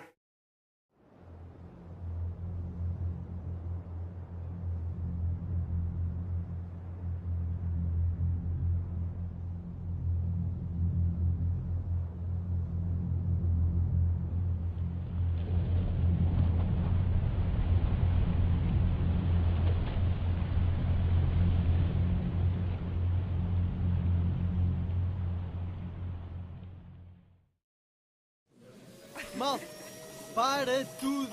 Estou aqui a refletir e peguem nas pranchas. Está incrível na costa. Este verão descarrega a app Mel Beach Cam.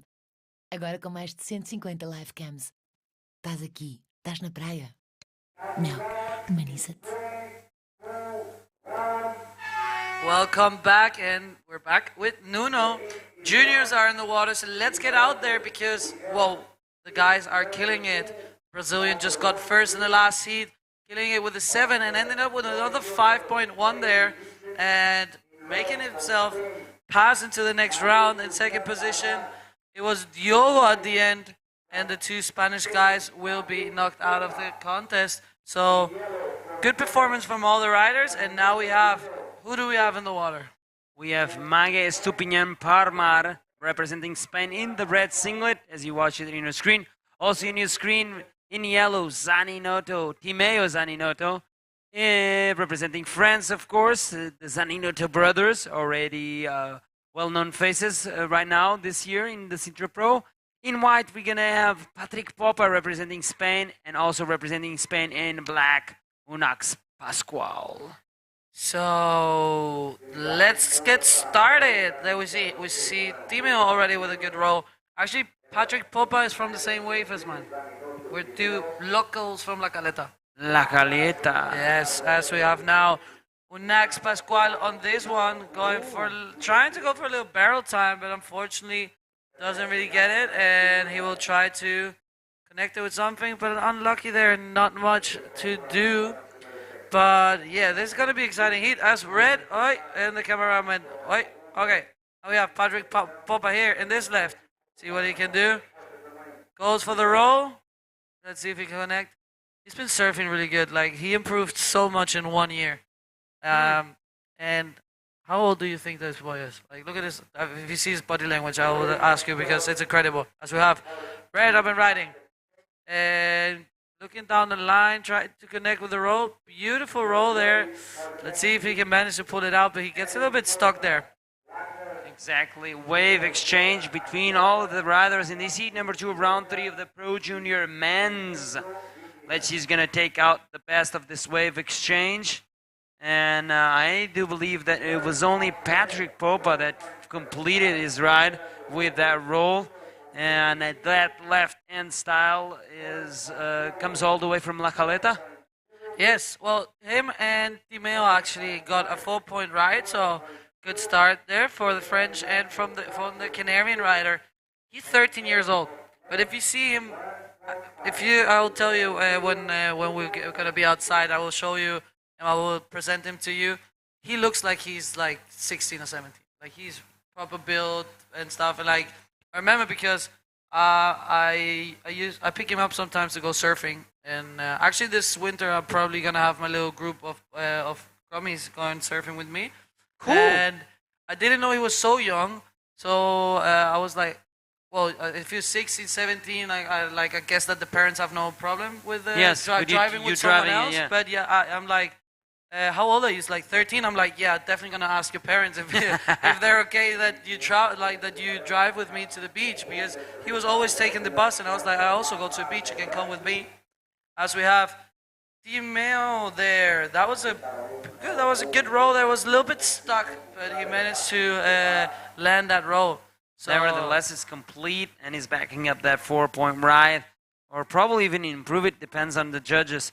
Looks like Patrick Popa had the ride of his own. We didn't see him catch a wave. Yeah, and look at the paddle battle. Timeo just over paddled, like I was saying. Patrick, I think Patrick didn't even see it coming. He was just chilling there, and it's like, what? But yeah, super nice to see all of these guys. So many juniors this year. It's so good. And 3 Spanish against 1 French guy. So, he might feel the pressure there.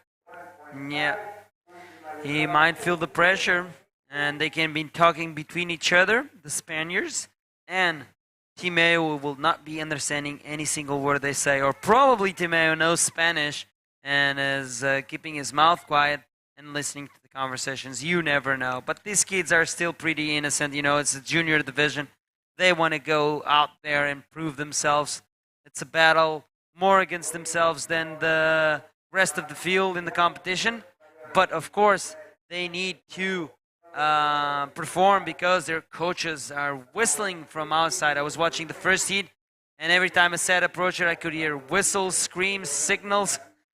Everything is happening out there, Alexandra. Yeah, no, definitely the coaches are on fire there, and that happens to me sometimes as I don't look like I speak Spanish. And it's pretty funny then the people think I'm not understanding, and then I just reply at the end or something and say in Spanish. The faces are priceless. You say gracias.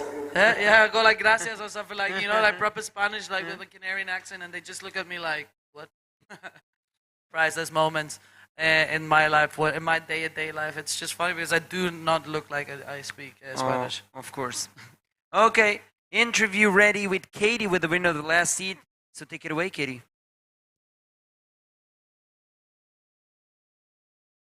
Welcome back, guys. I'm here with Augusto. Augusto, you are you win just in home. You're in the open division and in the Pro Junior. You are the champion. How do you feel to be here? Does that give you more confidence to be here? Eu venho fazendo um ano incrível assim de competição. Lá no brasileiro, eu tô liderando as duas categorias do circuito brasileiro, na Open e na Pro Júnior. E tive a chance agora de competir o circuito mundial. É uma experiência assim muito incrível nesse lugar assim paradisíaco e eu tô muito feliz. He's very happy. He's leading the national Brazilian event in the Pro Junior and in the Open division. Congratulations. And he's very happy to be here. Do you do a physical exercise to improve your bodyboard?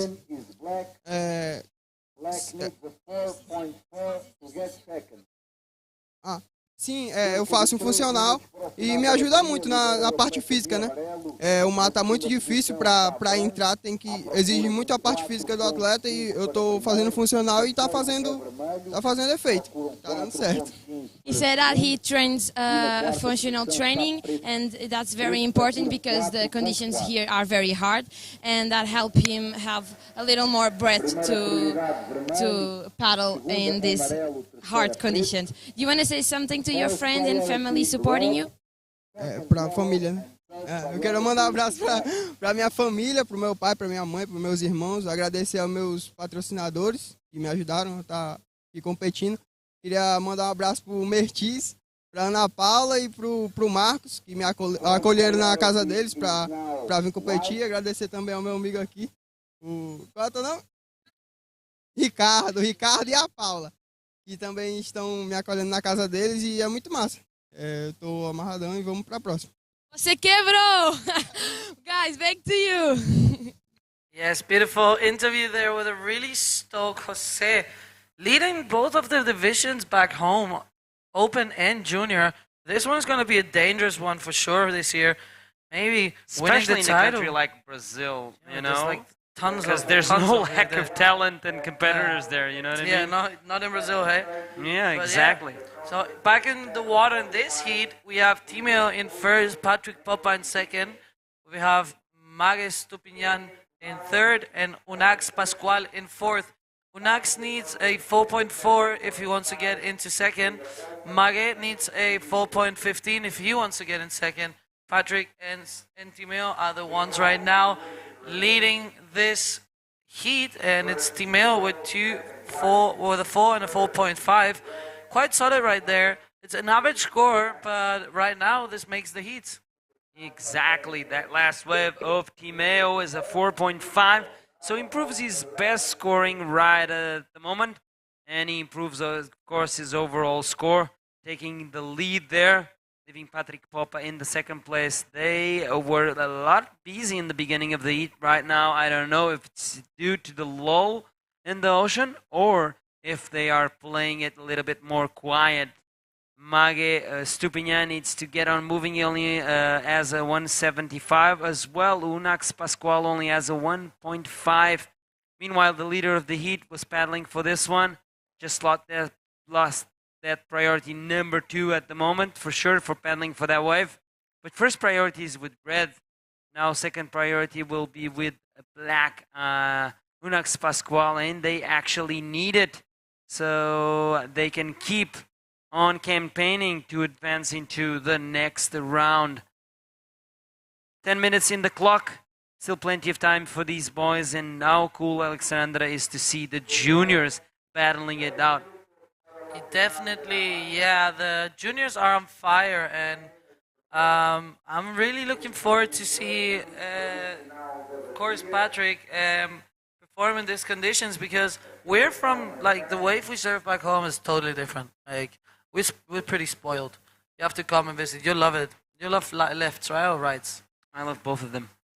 That's good. That's a good answer. That's a good answer. I prefer, actually, I prefer rights, but if it's a barreling left, anytime. And there's everything you can do in that wave. It's like, imagine a front on, but like not so heavy and easier to approach. That's Diego's Cabrera local, right? That's where I'm local. I know. Yeah, that's where Diego Cabrera and me are locals. Yeah. As we have Mag and this one, look good looking wave. Goes for the roll. and sticks it. He's happy with that one, so let's see what he needs. A 4.15. That might be the score to put himself into second position. But yeah, so it's quite different, the conditions we have back home to this, and it's good to see that Patrick is doing quite well, and we have this Mage Stupinian. Good roll there. Let's see what the judges think, and the boys are on fire here. Now we have Timeo, who is going for this left, get her through this one. Okay, good left there for Timeo, and he does what he always does at a left-hander. Right now, 2 rolls completed, and this is the 3rd one. I do believe, in my opinion, that this is the best ridden wave by Timeo. Let's wait and for the score. That last wave of red just popped up in our screens, 5.75. Now he's in second. And this is the replay of that last wave of Timeo. What do you thought about that? What's your thoughts, Alexandra? That was a beautiful ride, and that it was actually the best wave of the heat. No, not the best of the heat, but his best score, best wave of the heat, is for red, 5.75, putting himself now in second. Now Patrick needs a 3.51, and Unax Pascual needs a 6-point ride. Exactly. 5.25, last wave for Timeo. He increases his lead, so he's quite comfortable there on top. The lone freshman is right now defeating all of the Spaniards here. And let's see if he can keep up that first place. Right now in second is actually Mage Stupinian Parmar. He popped from 3rd into second with that last wave, a 5.75 being the highest scoring wave of the heat so far. And Patrick Popa, your fellow countryman, your fellow local from La Cayeta. Let's see what he can do. Ooh, Timeo once again, big roll there. And we also had a split peak there on the right. That was, whoa. I think he got just caught by the lip and was not able to perform the roll, but Timeo's wave looked really good. I think that's going to be another good score for Timeo, maybe better than a 4.5. Let's see what the judges think, because Nuna and me are just commentators, right? Exactly, but for me, in my opinion, that was the best wave of the heat so far for Timeo there. Let's see if the judges agree with us. Right now, it's what we're used to during this 4 days. It's a battle against the ocean, and we see there Mage Stupinian trying to get to the outside as soon as possible so he can take advantage of a 1 more shot, or even 2 at Praia Grande's waves with 6 minutes and 20 seconds remaining. Tell us a little bit about La Cayeta, where Patrick Popa comes from. When did you start to see Patrick Popa pop up there in La Cayeta? And what's the vibe there? What's the scene there right now in La Cayeta? La Caleta? La Caleta, yeah, sorry. No worries. So he's been surfing, I remember seeing him for maybe the last 3-4 years. So he started around the same age as me, 9, 10-ish. He started training with Diego a lot, so maybe that's where the skills come from. And yeah, right now there's a lot of grums now. They have a good group there that are surfing a lot in La Caleta. Then there's myself surfing there. We have a lot of people surfing La Caleta lately, people coming from the north, because it's a wave that works with the southwest. So it's actually only summer. Normally it just breaks in summer, and yeah, on our island there's only like 3 or 4 waves that work with that swell. It gets pretty busy in summer, but it's a really nice wave. You know how it is with bodyboarding. There's places in the world where the locals are a little bit more harsh with each other. As we have Red on the right and goes for the roll. I don't know if he's gonna make that one, get stuck there. Fortunately, he can't complete that. But yeah, I must say, and it's not because saying that like it's my beach, like my local break, but how you say, like the environment. The environment was always really healthy. Okay, that's good to know. There's a lot of ways in the Canaries where the locals are just a little bit like aggressive or like harsh. Protective. Yeah, protective of the wave. We are protective, of course, like there's that respect, but I think because the environment was always so healthy, the people respect it. They come and they respect the locals. They respect each other, and I think that's just how it should be everywhere. We're there for the same thing. We're there to catch waves. We're there to have a good time, and I think it's really important to show, especially the new generation, what the respect is about in the water, and that everybody has has the same space. Yeah, the same space, and should have the same possibilities to surf everywhere in the world, and I think that's the beauty of our sport, that we connect so much. It's a sport where we talk so much. It's such a social sport, actually, because we take away, we go back to the lineup, and we end up speaking more than surfing. Like you're in the coffee shop, having Definitely. a coffee. So Blah, it's blah, really blah. important to put it out there, guys. Respect each other in the water. Have a good time. Bodyboarding and surfing and everything that's involved with the ocean. It's there to have fun. Go out with your friends and enjoy, and don't be too pity if you don't get so many ways. I remember when I was a kid, I wanted to take this one and this one and this one and this one. But I think it's good to learn that you have to respect the other people that are surfing with you. Patience comes with age. Yeah, definitely. I still don't have it, though. Okay, you're still young. I heard that Diego Cabrera is running a school there. Is that correct? Or yeah, he's Grommet Academy, something like that? Yeah, he's like through seasons he does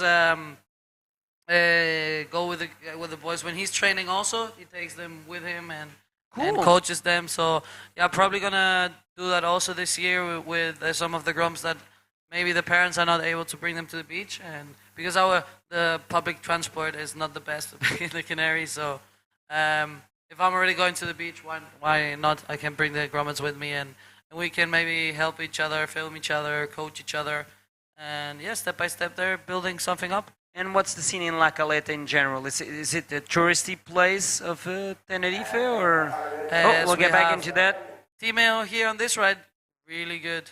That was a beautiful roll. I don't know if it's gonna be better in his score. He has a 6 and a 5.25, so I don't think that's gonna be a bigger score. And right now it looks like it's Timeo and Mage who's gonna be making it to the next round. But we have 2 more minutes, and Patrick needs a 3.61.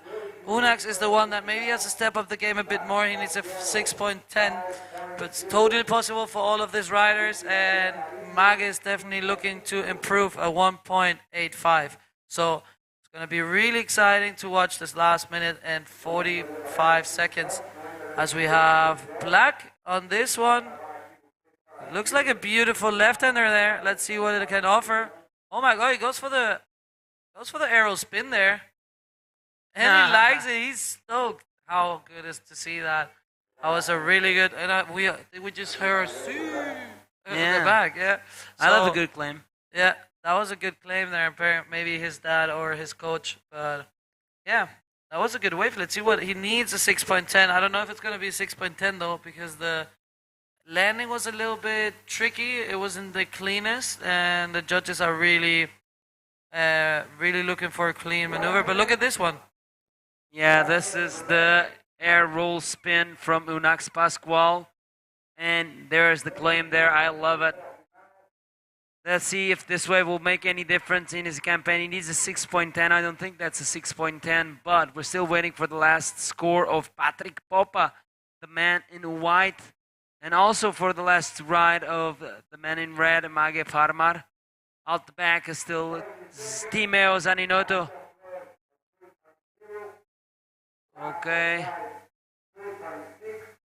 Okay, last of red 3.0, last of white 3.6, last of black 3.5. Situation remains with 15 seconds remaining. Patre Popa now needs a 4.76. Unax Pascual needs a 5.26. And I do believe the time is running out, and there's no chance that Zaninoto, Timeo Zaninoto, and Mage Parmar are not advancing into the next round. Yeah, it looks like the Frenchman and one of the Spanish guys make it into the next round. Guys, don't go anywhere because we're going to go to the next seat after a commercial break.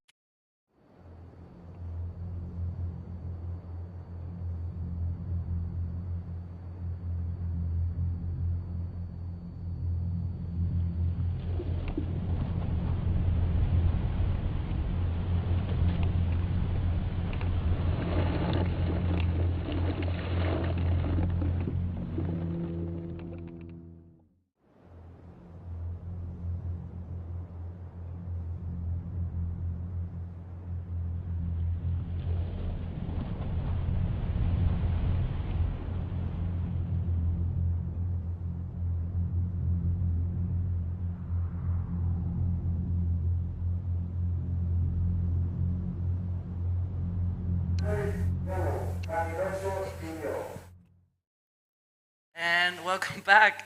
Nice timing there. We're going to go to the third heat of the junior division. Nuno, this is going to be an interesting one. Who do we have in the water? It's going to be a banger. We're, of course, looking out for Luca Zaninoto, the man in yellow. Has been pulling our ads out to the water since yesterday because he did a brilliant performance in this Pro Junior men's division. For you to have an idea of what went down yesterday in this Pro Juniors division, Luca Zaninoto competed in the trials heat and then moved on into the first round and competed in 2 heats. And out of the 8 best waves of the Pro Junior division, 7 belong to him. 2? Luca Zaninoto. Whoa! Yeah, I had the heat in the morning with Nicolas Padouin. Yes. And he said there's such a battle in between him and his brother. He said it got a little bit better because they're both a little bit older now. But yeah, I can imagine though. I have an older brother and it was the same, always teasing each other. But it's incredible how these 2 young boys ride, and apparently Luca has the motivation of 10 people in one. Yes. And nothing better than a brother to push you, and vice versa. Okay, it looks like in red we're going to have Eric Porta Wagner representing Spain. In white, Nicolas Guerra Arteaga, also representing Spain. Representing France, we already mentioned him. In the yellow, Luca Zaninoto. And Portugal, the man in black, Enzo Vildina. How cool does that sound? The Man in Black. The Man in Black. That's the title of that movie. You know what I'm talking about. I know what I'm talking about. You know what you're talking about. Okay. What are we talking about? The title in the movie. 17 minutes, 30 seconds remaining. You know the name of the game here for the Pro Junior men. 20-minute heats. Look at Luca pedal like a madman. And he gets this first wave and he goes for a big roll and lands it. Wow. Once again, young Luca meaning business here. Yeah, he's like, no, Eric, this is my wave. He paddled there in strong. Look at this replay. So he goes there, perfect line there, big roll, perfect landing. That's going to be a good score to start off the campaign for Luca for sure. And yeah, let's see what the boys will do. We have 2 Spanish, 1 Portuguese, and a Frenchman here. So another European international heat. Yes, I'm loving the air flick of Luca. After he completes a move, he flicks his hair 2 times, and make sure that the hair is not in front of his eyes, and he can see the panel of judges and give him the eye of the tiger, what are you going to give me this time? Let's wait and see, and it's 6-7-5. Not a bad way to start a heat, Alexandra. That's definitely the way you want to start. That's a really good score there for Luca, because he's going to be going up there with a lot of confidence now and trying to put another big score on the board to make sure that he goes through this heat. And it's looking good for him now. Do you have any recollection of your best start ever in a heat that you can remember? Best start of a heat. Like the first wave, boom, banger, I got a 9. Oh, yeah, the final against Isabella twice. Once in Arica, first wave, I did a flip. And she took the first wave, she did an arrow spin, and I went straight after and did a backflip. I remember that one. Yeah, and Beautiful battle. Yeah, and then at the end it was the same. At the end of the heat, she goes for a flip, and then at the end I just do a bigger flip. I got a 9.9. So that was one of my favorite heats in my life. It was really slow though. I remember it was half an hour heat in Arica, and it took so much. I watched the heats after. That sounds so weird, but no, it's not weird at all. To motivate myself. Smart. Yeah, to motivate myself. Sometimes I watch the heats to see how I work with my strategy, and that one I remember was really nice. Luca on this left going for 1 roll, and it looks like he's gonna go for another roll, and he's not done yet. But yeah, he has that flick. The air flick. Yeah, I love it. Yes, and he should be loving this way he's surfing. I think we have a really proud Nicolas Padouin right now out there, coaching his way through this heat. And look at this replay. One roll, beautiful. And then the second one, I think he was even bigger. Extended his arms there, and the air flick. There you have it. I called it. Yeah, you called it. Mm-hmm. You can see how light he is. That when he lands, he really bounces off again. It was like pa-bam, pa-bam. You know, like he really has to put. Because normally when you go, like you put a lot of strength, so that, like you don't bounce so much, and he just bounces around. But he has a lot of control on his board. It's incredible to watch the line he has. And we also have a wave for white. He has a 1.5, and it was actually a split peak for Eric Porta. And I guess like his second surname sounds quite German. Mm-hmm. Wagner. Okay, first of red 3.5. So probably you did a spin or a roll. We lost that. Sorry to our viewers. And that last wave of Luca came in as a 5.75. How big do you think Luca's board is? I guess like around 35 or 36. That's funny. Okay, looks like we have an interview with the winner of the last heat. Kadita, take it away. Welcome back, guys. I'm here with Zaninoto Timio. Zaninoto, you've been passing heat after heat. What's your goal for this contest? Hyper content d'avoir gagné mon hit, un peu fatigué d'enchaîner toutes les séries, c'est pas fini, il en reste une encore dans la journée. Avant de rentrer dans l'eau, j'avais comme objectif de prendre que des droites, puisque c'est celles qui ont le meilleur potentiel. Mais au final, je me suis retrouvé à avoir mes meilleurs scores sur des gauches. Et motivé pour la suite, on va essayer d'aller en finale et motivé. Congratulations. Thank you for your time. You want to say something to your family and friends supporting you? Merci à tout le monde pour le support, tous ceux qui me regardent, tous ceux au bord de la plage. Merci au club, au Sandroots, pour nous supporter, nous coacher, nous amener au Portugal. Et, Congratulations, and back to you guys. Thank you very much. Lovely interview there with a really stoked Timo making it into the next round, and now definitely going to be watching his brother perform in this one, as he has already two good scores. The two best scores belong to him, 6.75 and a 5.75. Going to be happy with those ones. Going back there, maybe performing now some bigger rolls, or maybe even changing up the game and doing some flips. Let's see what Luca can bring into the game here. Heat number 3, round number 3 of the Pro Junior Division. Male, of course. We're watching the boys, 12 minutes remaining, and we gonna take time to thank once again our sponsors.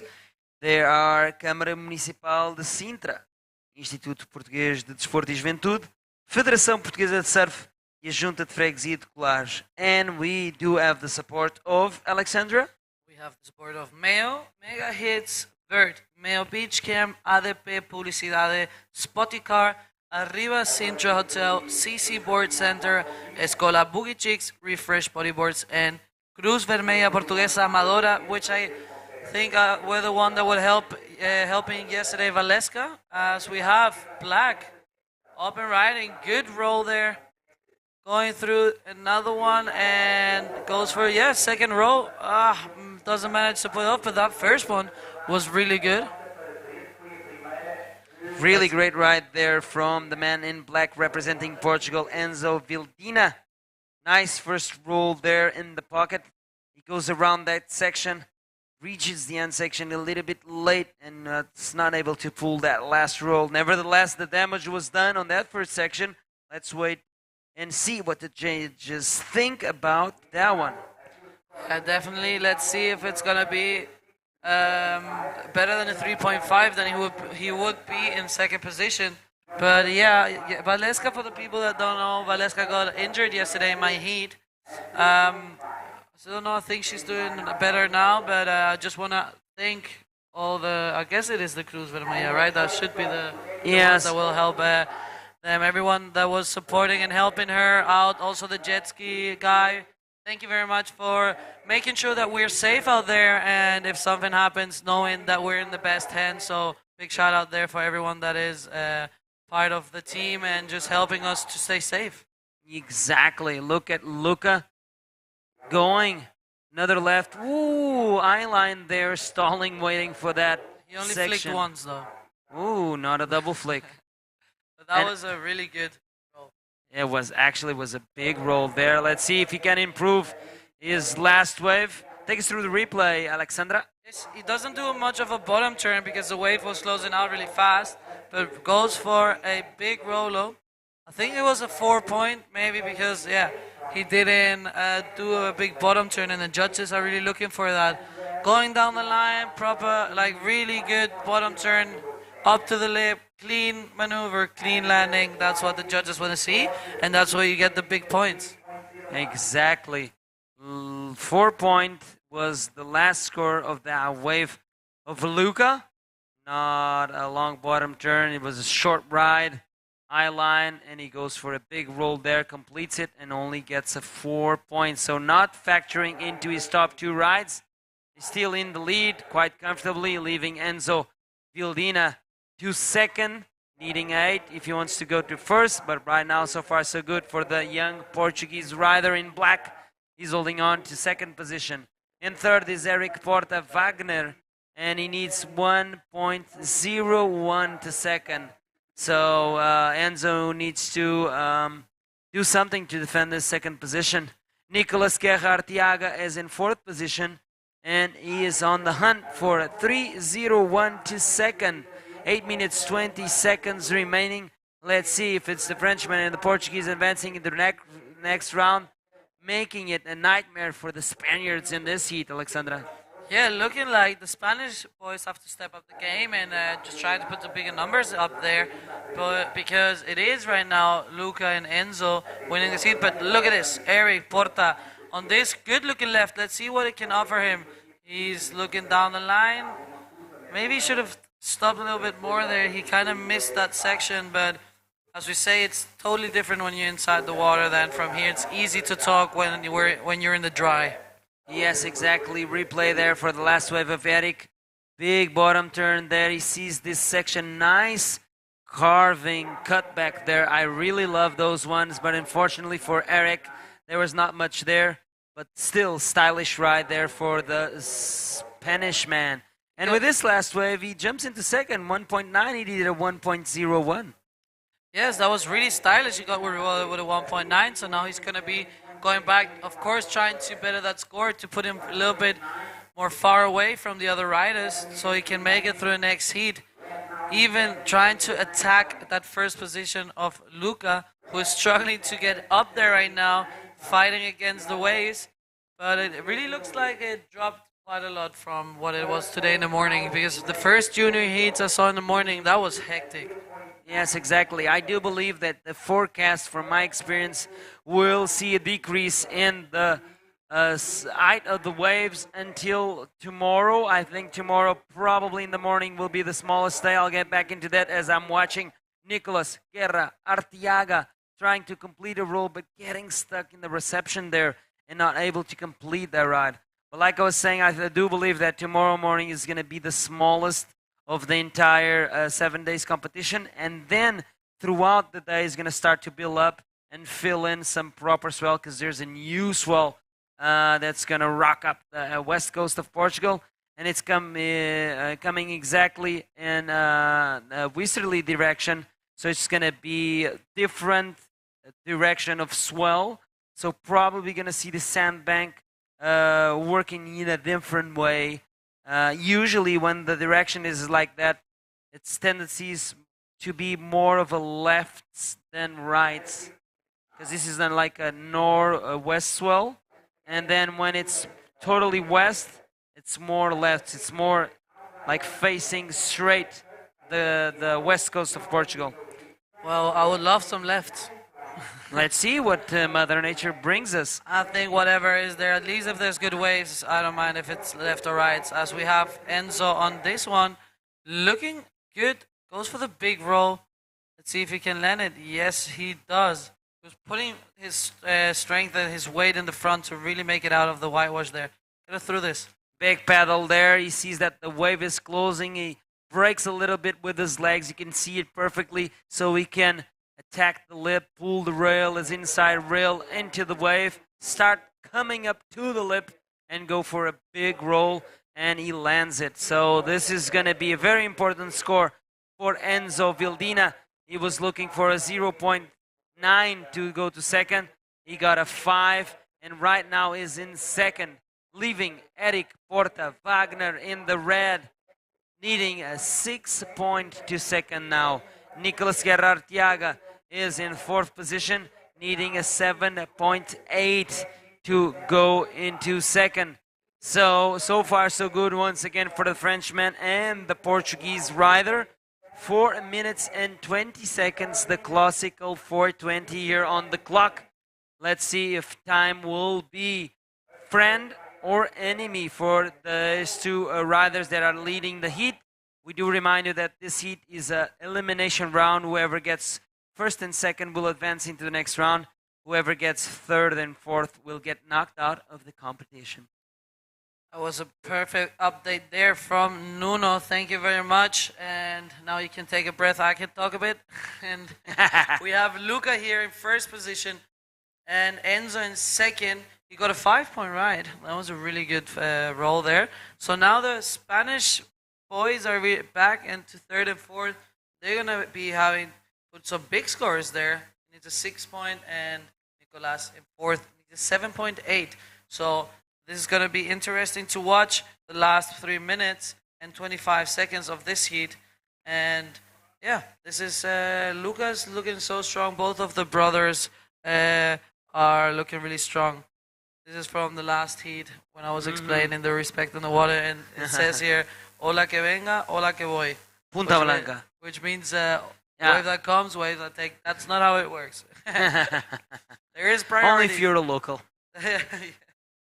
And an elder man. You need to let the elders have their fun. That's like the only good thing of getting older, right? Like, you do get more respect in the water. You're like, hey, I've been here more years.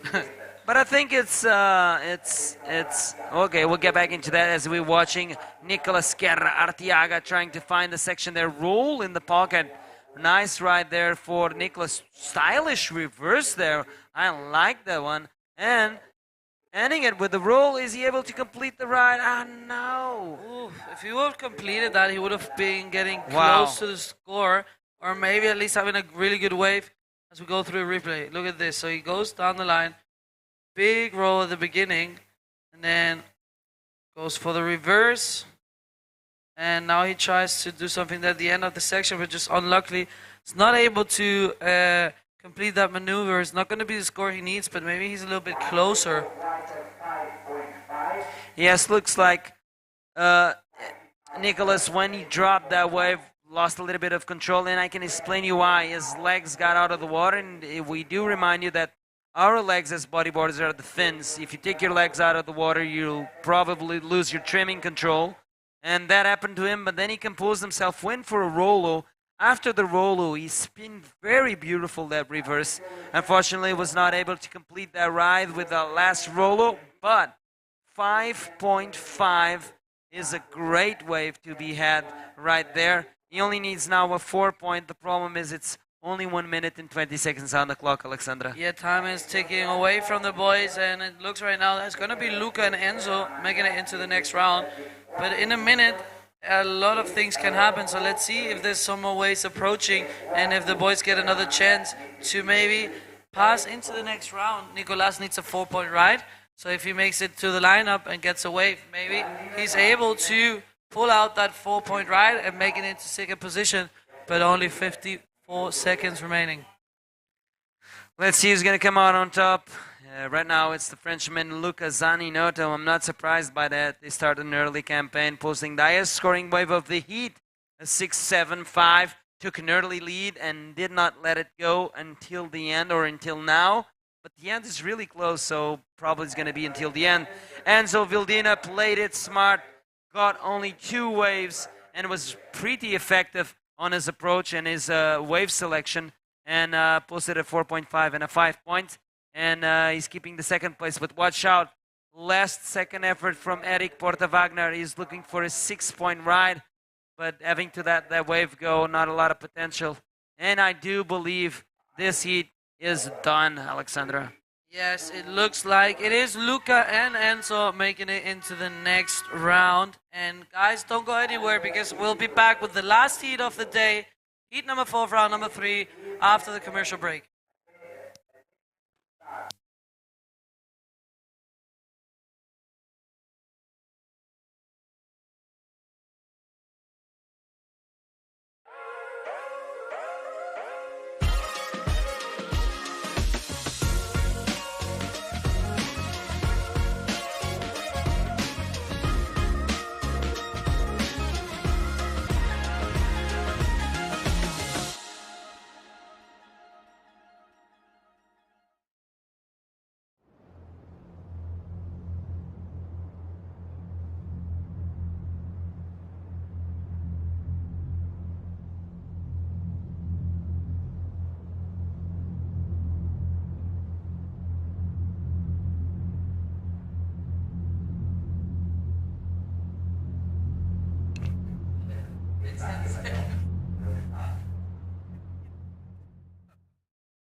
Welcome back, everybody. We are in the last heat of the day. We are so happy to bring you this last heat with the junior division.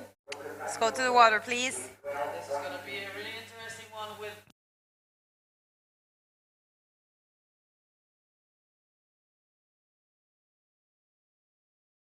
That is right, Mauro. It's a great kid.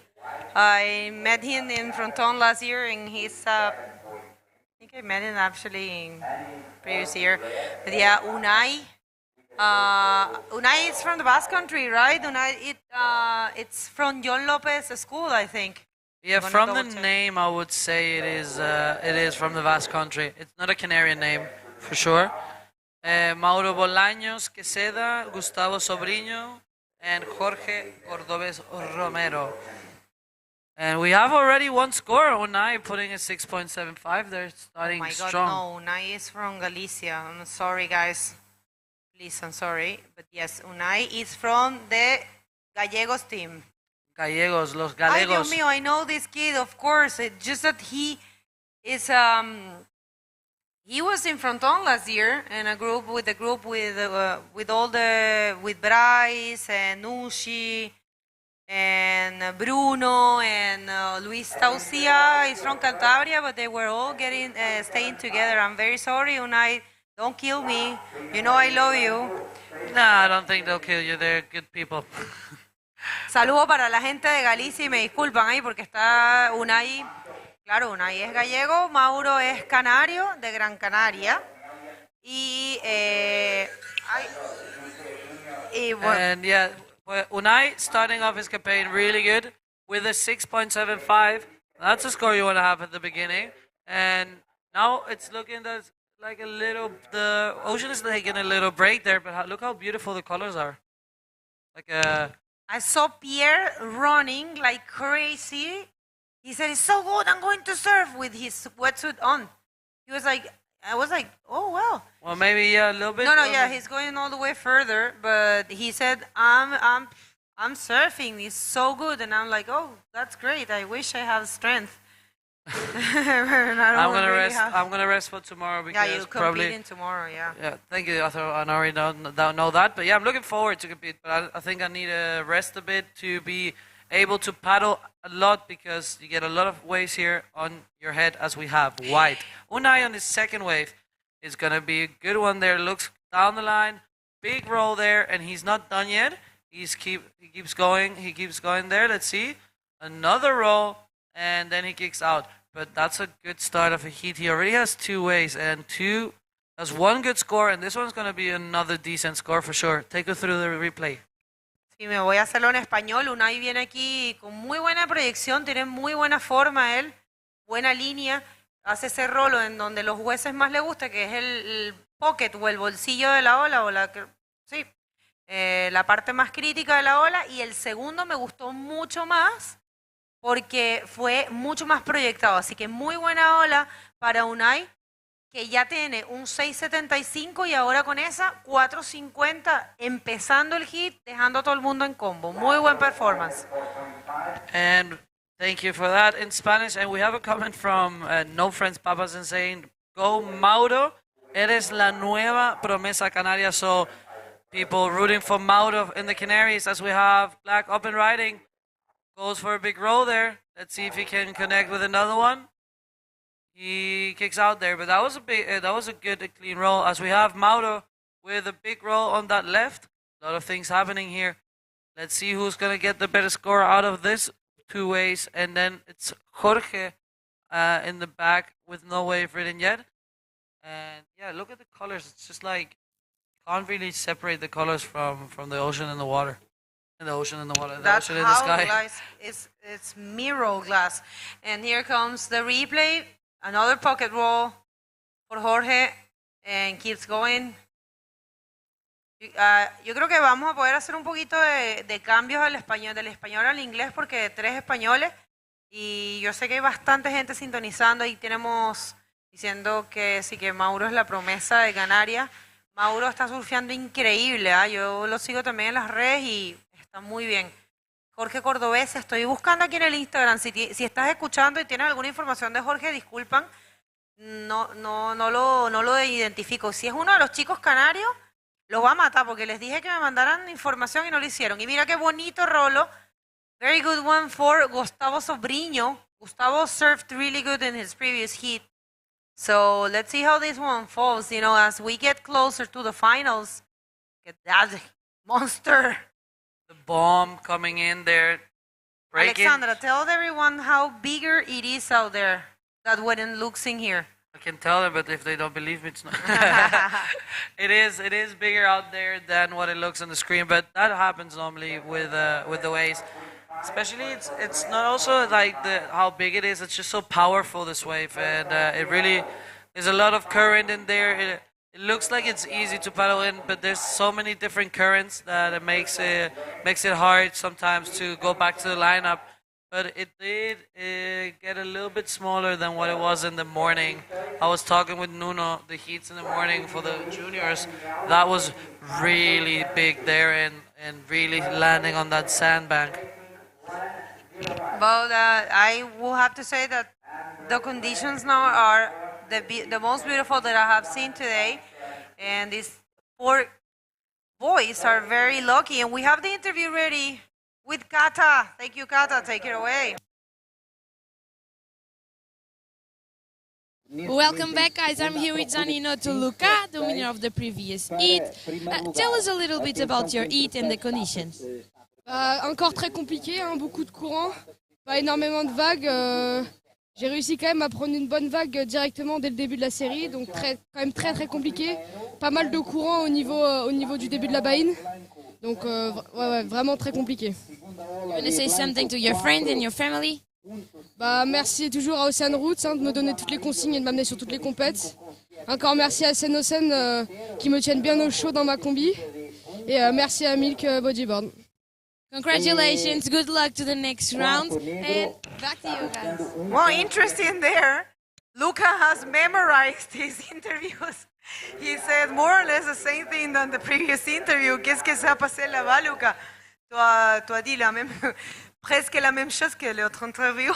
C'est très mignon, j'adore. Yeah, but the thing is, when you're so young and you're like first times in front of the camera, you try to just memorize. I remember first times you get so nervous that you really memorize what you want to say, because you actually ask the interviewer, what are you gonna ask, and I think it's actually worse, because if you then have it in your head, I have to do it from the moment.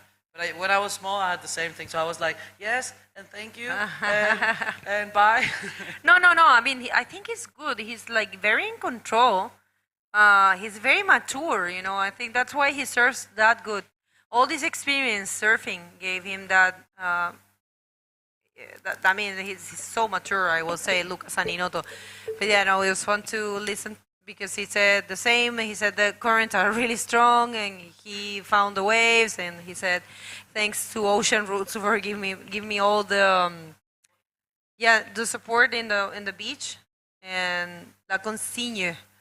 Like the instructions, in the beach, and he thanked his sponsors back in France.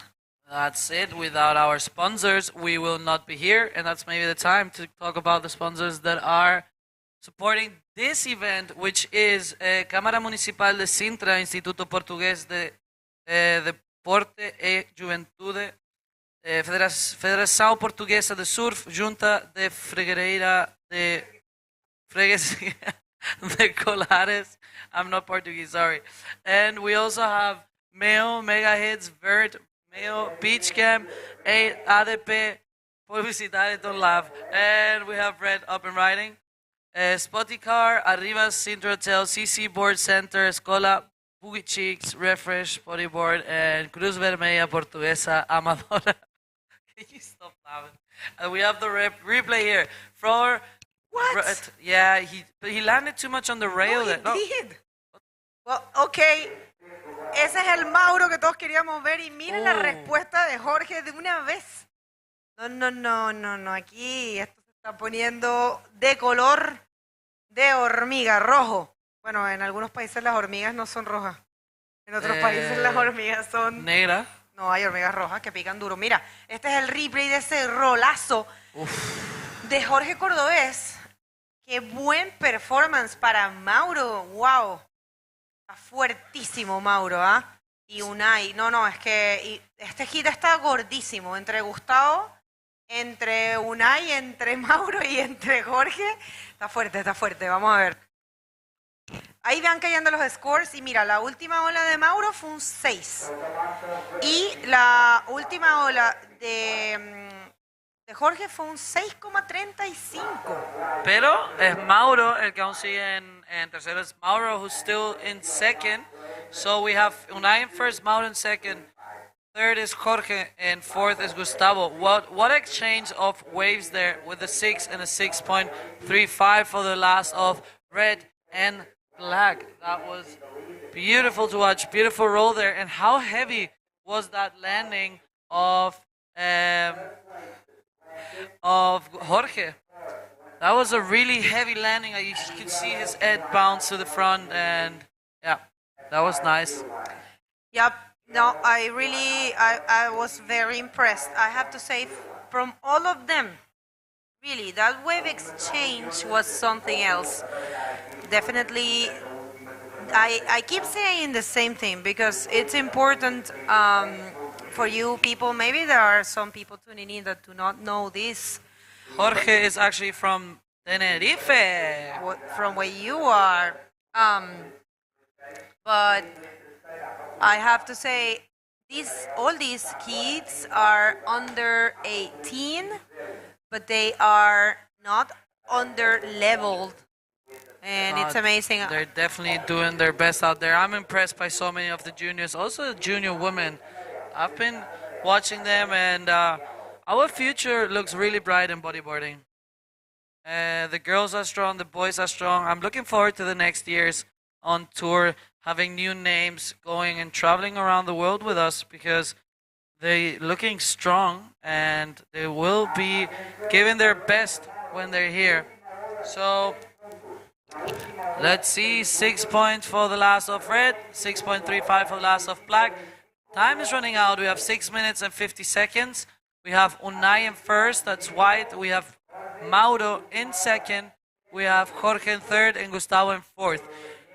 Estamos en los últimos 6 minutos y medio de esta manga y Unai está en primero, tenemos a Mauro en segundo, Jorge en tercero y Gustavo en cuarto. Gustavo necesita un 5.1 si quiere volver a la segunda posición. Jorge necesita un 4.15 si quiere volver a la segunda posición. Y Mauro, si quiere ponerse en primero, necesita un 5.26. Es Unai Ameneiros Rey, que está en primero ahora mismo con un muy buen score al principio de la manga de 6.75. Pero aún pueden pasar muchas cosas. A lot of things can still happen in this last 6 minutes of the heat. That's right. Thank you for that update, Alex. It's very important to give space for the Spanish speakers. Remember, the IBC has that vision of being inclusive with the language. We have been trying throughout the year to throw as many languages as we are capable of speaking. Of course, meanwhile, there are writers from countries that speak that language. Or if someone asks for a update, we will gladly do it. But yeah, I know we cannot please everyone, but some people believe we should only speak English. Some people believe we should do more Spanish, others Portuguese. But we're trying our best, and that's the important. And the IBC World Tour this year has done a great job with a full tour of action, and there are still 3 more days of competition here, and there is another event coming up here, which will count for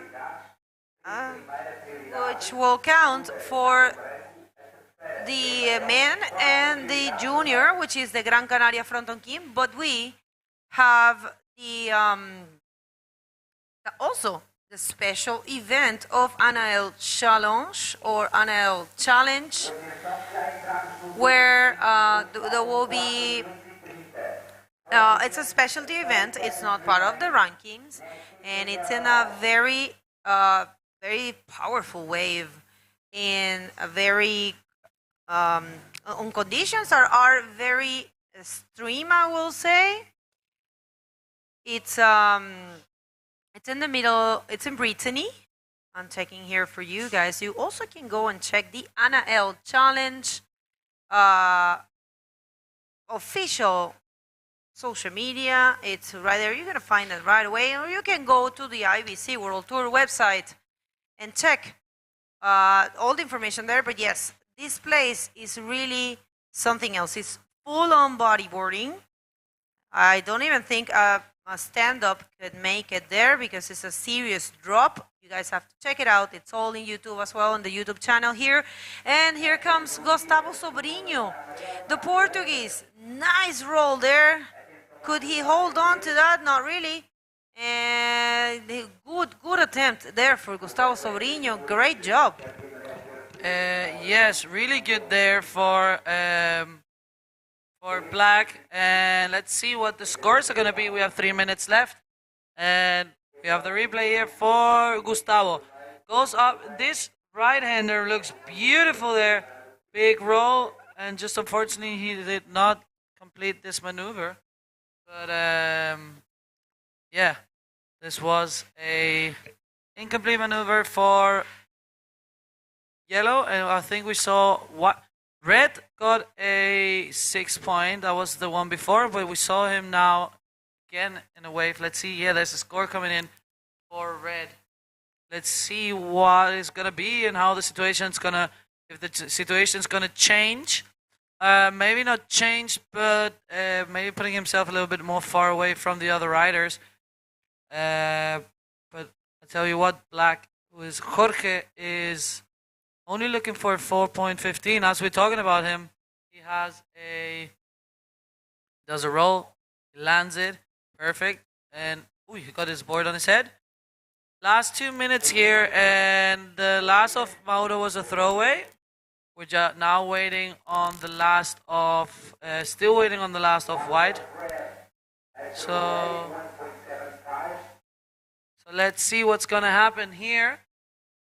Still waiting on a nice wave. I don't know if it's gonna change his total score. Yes, he gets a 5.5. So now he's even in a safer position there.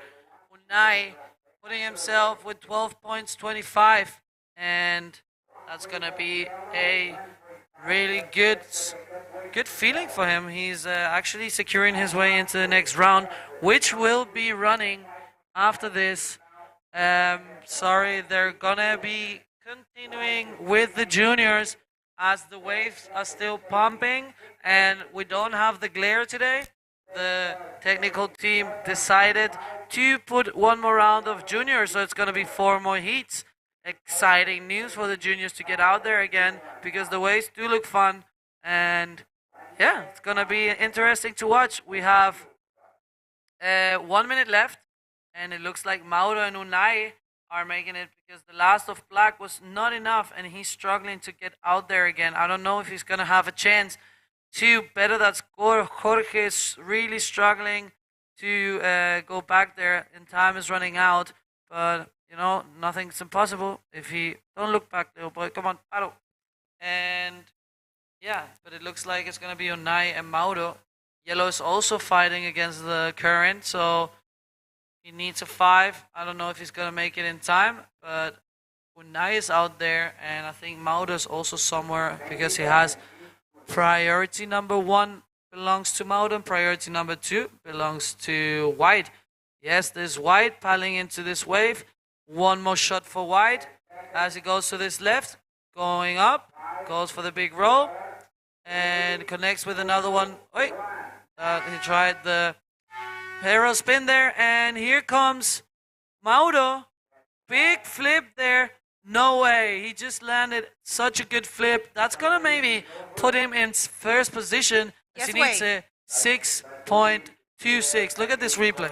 Well, yes, Mauro is very strong, and if he can surf like that in fronton, he is very comfortable here. So perfect conditions, don't go anywhere. We're going to get back with more of this division.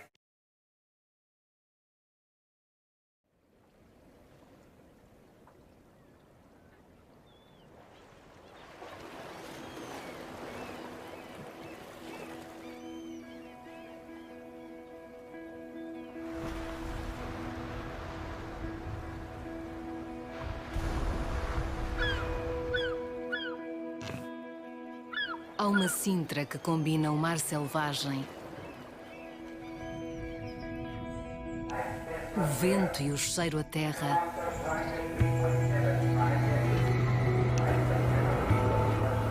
a viagem por caminhos únicos.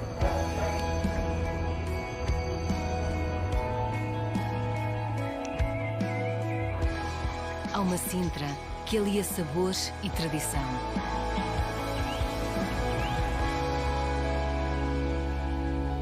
Há uma Sintra para cada um de nós.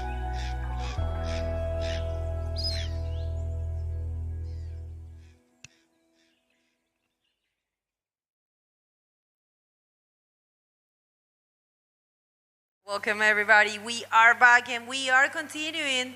The conditions are really good, so it will be a waste not to continue. We are running round number 4 of the Pro Junior Men, and it's going to be interesting. Let's go to the water, please. Director, it's the next heat already about to start. Yeah, it's out there. Heat number 1 of round number 4 of the Pro Junior Men's Division, and in red we have Jose Raúl Jiménez representing Spain. In white, Ariel Cruz Meyan, and also representing Spain. And in yellow, right now, one of the favorites, Jose Augusto Moisés Jr., and wasting no time, Jose is riding on this one.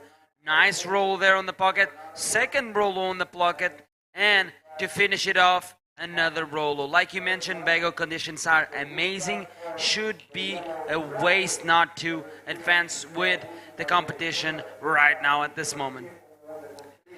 That's right, so this is a replay of the first wave of this wonder kid, Jose Augusto, coming from Ceará. Loved his style, he's so strong and powerful. I think he performed a triple roll wave there, waiting for that score. That will be the first wave of the competition. Cadê a galera do Brasil assistindo lá pelo José Augusto?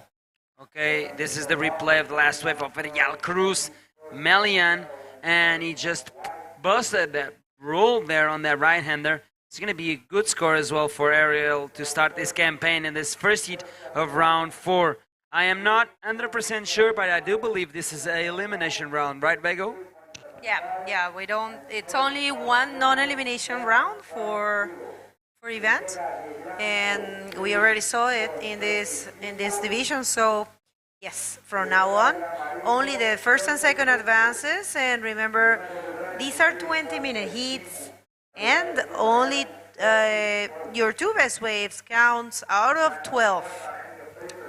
Here's a wave for Mague Estupiñán, and he completed that one. I like that hardcore claim there with his end, and you see the roll punching through the lip there, and there's the claim there. Rock and roll, little hermano. Mague Estupiñán Paramar, nice. First wave to start his campaign off in this heat, number 1. 4.10. First of white, Ariel got a 3.75, but first wave of Jose Augusto Moisés Jr. is a 7.3 roll combo wave. That's how you start a heat. That's how you make sure you're in one of those 2 top places that will allow you to advance into the next round.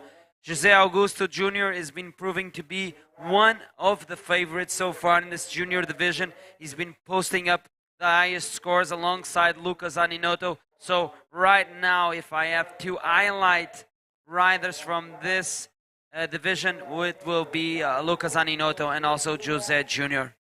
I mean, he's coming from winning in Regencia, the national event of the Brazilian contest. And wait a second, here comes the first wave for Jose Raúl with the cutback there, spinning real fast and going for a standard roll.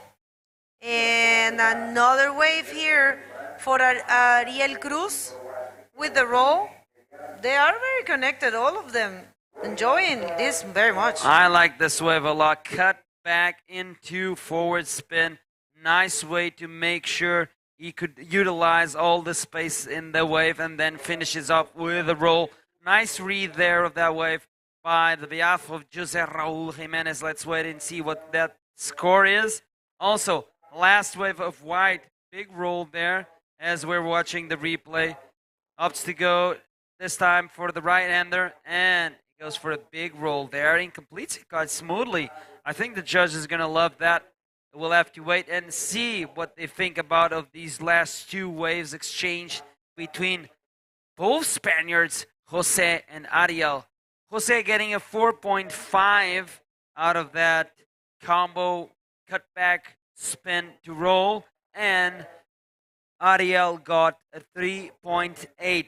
Right now we have Katie ready with the winner of the last heat for interview. Katie, where are you at, sister?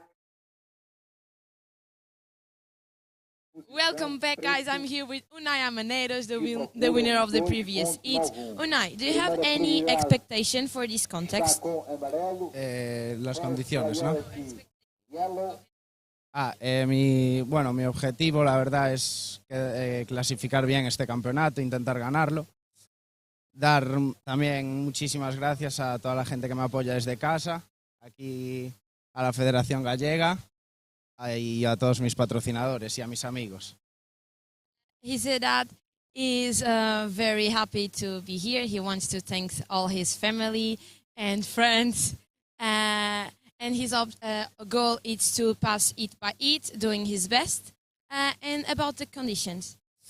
Bueno, pues las condiciones bastante buenas olas, mejor las derechas que estos días, la verdad. Estos días estuvo grande y así un poco revuelto, pero bueno, las condiciones de esta manga muy bien, muy buenas.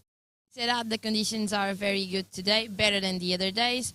He has good rights to serve and he is very happy about it. You want to say something to your friends? Sí, agradecer a eso, a toda mi familia, a mi madre, a mi padre, a Carol y nada, a todos mis amigos que me están aquí apoyando y los que me están apoyando desde casa. Muchas gracias a todos. Felicitaciones. I hope to see you here again. And back to you guys. Look at Katie go, getting better and better, and getting better as well is Ariel Cruz Melian, going with the big invert there, and he lands it. So let's wait and see what kind of score Ariel is going to get with this last wave. And the judges are punching in the numbers, but meanwhile looks like Jose Augusto Moises Jr. doesn't like to be in second and goes for a huge roll there and stomps it. I'm loving the claims. Thank you, Pro Juniors. Keep on sending the claims. I've seen the hardcore rock and roll claim, and now I've seen the I'm okay thumbs up claim. And take us through this replay, Bago. Ze, how everyone is calling him, Ze, rolling there as if it was nothing. As I was saying, coming from winning the Open Division in Regencia, which is an amazing wave in Espiritu Santo, and taking the 4th position in the junior, this kid and many more achievements. In the previous heat, they were saying he is the biggest promise from Brazil right now of his age. I will say Guy is there among them, and I know there's another Jose. Well, I'll search about that. There's another kid that went to Antofagasta that serves really good. Cesario. He's from Bahia. It's a Uribadalao school. It's amazing. So 6 points he gets, and now he is with a total of 13. Great job there for C. Augusto. And the rest of the riders have a big task. Not impossible, but definitely a big task. Ariel needs an 8. Jose needs a 4.31, but remember that's for the 2nd position. And here comes Jose. Looks like Jose Raul Jimenez wants to say something with this wave. Goes for the invert then and completes it. Is this the 4.31 that he needs to 2nd? This has been a great battle here. All of these guys have got decent waves. They're posted decent scores under their name. And this is the replay of that last wave of Jose Raul Jimenez. And he completes that invert quite nicely. 3.25. Not enough, not the 4.31 that he needs. So he needs to pedal out the back and try to find that 4.31. Meanwhile, we got a lot of shout-outs coming in in the top chat of the YouTube page. Thanks for all of the Brazilians tuning in. And look at Jose doing his stuff there. This is why Brazilians are tuning in, because they want to see Zé competing here. Look at that beautiful flip there into the spin. Over. And then a roll there in the end section. Come on, Zé, you completely destroyed that wave, and it still wants more. Okay, let's wait for the score of that last wave. José is sitting comfortably in first. And I'm going to give a shout out to the Brazilians. Muito obrigado, pessoal, por estarem aqui sintonizados. O José está a fazer uma bateria incrível uma vez mais. Até agora, sempre que ele entrou dentro da água, venceu. Este é o replay da sua onda. Bonito backflip ali. Ele agora veio ali tentar maximizar a sua velocidade. Vê ali uma oportunidade para um 360 normal. E ainda no final um rolo, já quase sem expressão nenhuma, mas de qualquer forma ali a concluir a onda. O Zé não deixa nada para ninguém e tenta maximizar ali a pontuação daquela última onda. Se vocês estão a ver do Brasil, continuem a mandar as vossas bandeiras. Eu vou deixar aqui também as vossas mensagens de volta. O Gustavo Alves a dizer bora Zé, o Marcelo X a dizer grande abraço desde o povo do Ceará. Ele até escreveu em inglês. Boa, Marcelo. Badalada. José Augusto, fans here from Ceará. Os fãs da badalada. Eu sei o que é a badalada, pessoal. Portem-se bem. Deixei aqui o José estar aqui a curtir aqui o campeonato. E ele já conseguiu ali um 7.5. Going back to English, I was just saying that a lot of people is here in the top chat supporting Zé and sending out shout out. And it looks like it's working because José is doing a great job here. No, he is completely connected to this place. I have to say, Ceará, it's a machine for a producer of great bodyboarders. Isaías Ravik is from there. Joao Jeff is from there. Isabella, of course, is from there. Patricia Setúbal is from there. There are many good riders, and Eric Silvinho is from there. I think Eduardo Freitas is from there as well, right? Yeah, Eduardo. Yeah, and his sure. brother Marcelo. Yep. I love Marcelo. Big shout out to Marcelo. And that was a nice roll there for Mague Estupiñán. But, well, I mean, he's looking for a 4.71. Atención, porque Mague busca por un 4.71 y probablemente cambie la situación. Y acuérdense que los scores que están para el tercero y el cuarto son para ser segundos. Básicamente lo que te ponen ahí es lo que necesitas para clasificar. Recuerden que aquí solamente clasifica la primera posición y la segunda. Okay, there we have an update in Spanish from Bego Martinez. That last wave from Black is a 3.35, not enough for Mange Estupiñán Paramar advancing into second position. Second position being held off by Ariel Cruz Melian, and he's got a team of supporters there as well. Xavier Rodriguez Herrera saying, Dale Ari, Papa, eso, keep sending the supports. Of course, Javier Rodriguez Herrera saying, Dale Ariel mi niño.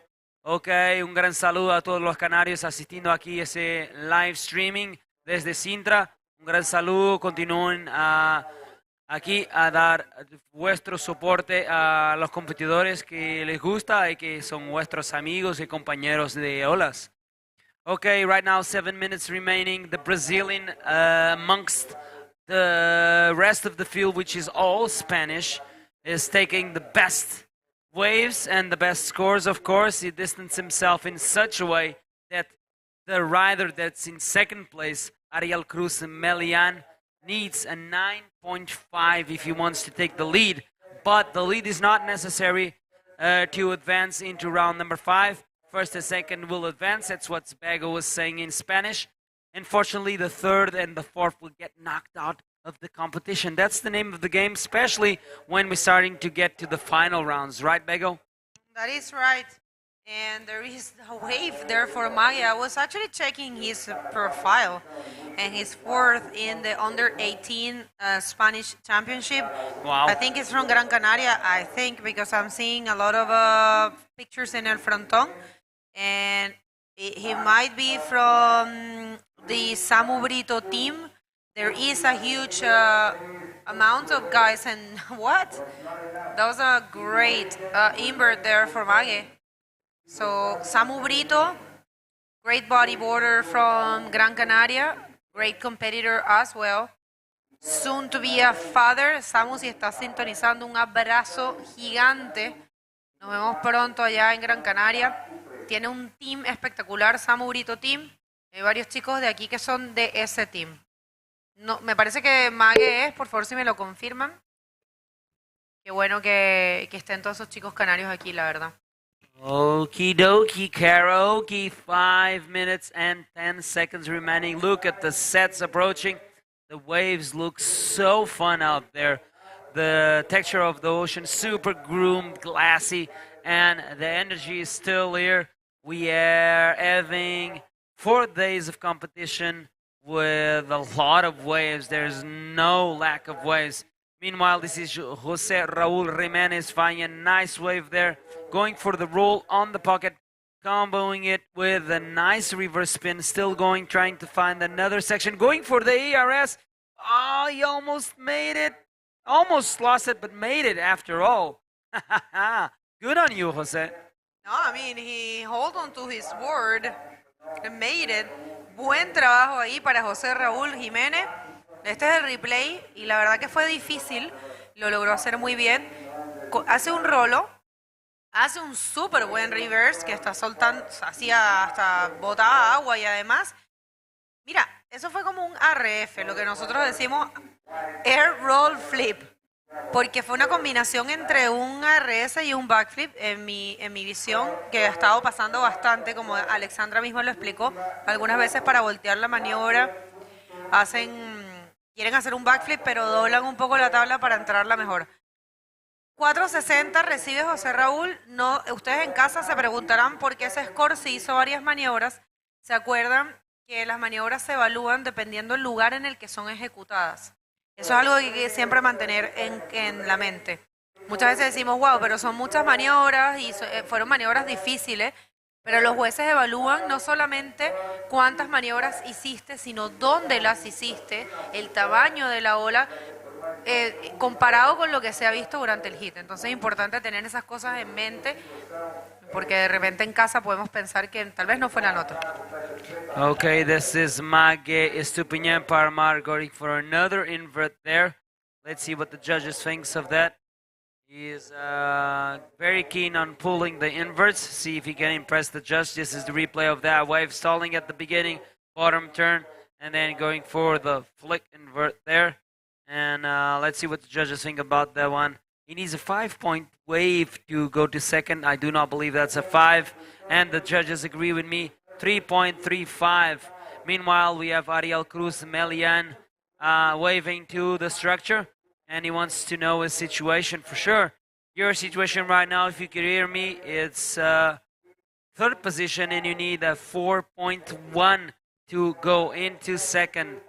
2.20 seconds, 2 minutes and 20 seconds there to finish this heat. And this is just the first heat of round 4 of the Pro Junior Men's. Let's see who can come out on top. I bet that it's going to be very hard to take away Jose Jr. from that first place position. Following me is also a Jose, but this time Raul Jimenez representing Spain. And he's sitting pretty there, but he's being close watched by Ariel Cruz Meillan and also Mange Estupiñán Parmar. I love the way you pronounce Jimenez, because for you guys, the J's sounds like ours. Jimenez. Very good. Jimenez. How do you say it? Jimenez. Jimenez. Yeah, I remember Brazilians are learning how to speak Spanish. Jamón, dicen Ramón. Ramón. Pan con Ramón y queso, por favor. Qué lindos. Eso pasa en todos los idiomas, ¿no? Un poquito. Claro. Uno ve igual que los apellidos que tienen doble L, o los pronuncian como una sola L. Pero bueno, son cosas del idioma muy lindas, muy interesantes. Ustedes en casa, lo que está pasando en primera posición el brasilero Maravilla, que nos ha dado una gran sorpresa, una grata sorpresa. Obviamente es muy conocido en su país. Nosotros, la verdad, no habíamos tenido la oportunidad de saber quién era y lo que era capaz. Ahora ya lo vamos a seguir. Y José Raúl Jiménez, que viene haciendo muy buen trabajo. Y aquí viene una ola. Nada. Iba Ariel ahí intentando marcar algo más. Mague, que también viene con muy buen desempeño. buscando un 5 nada más, y justamente de quien estabas hablando una vez más, un buen rolo. Hacen muy bien los chicos en extender sus brazos, pero se quedó atrapado ahí en esa sección. Okay, it looks like it's José Augusto Moises Jr. advancing into the next round.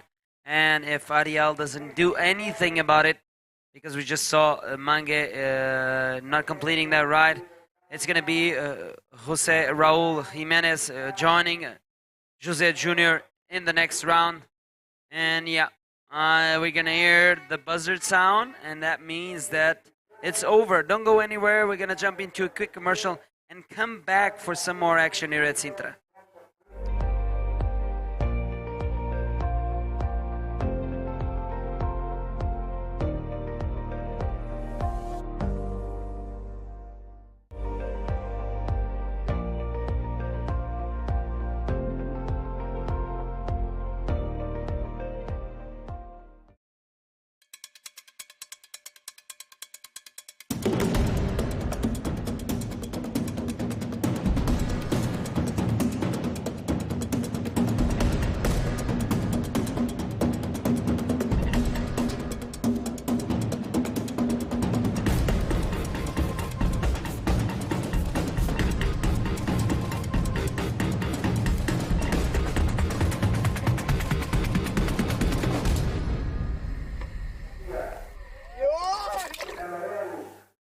And we are back, and now I have in the booth Fabio. Fabio, once again, thanks for joining him.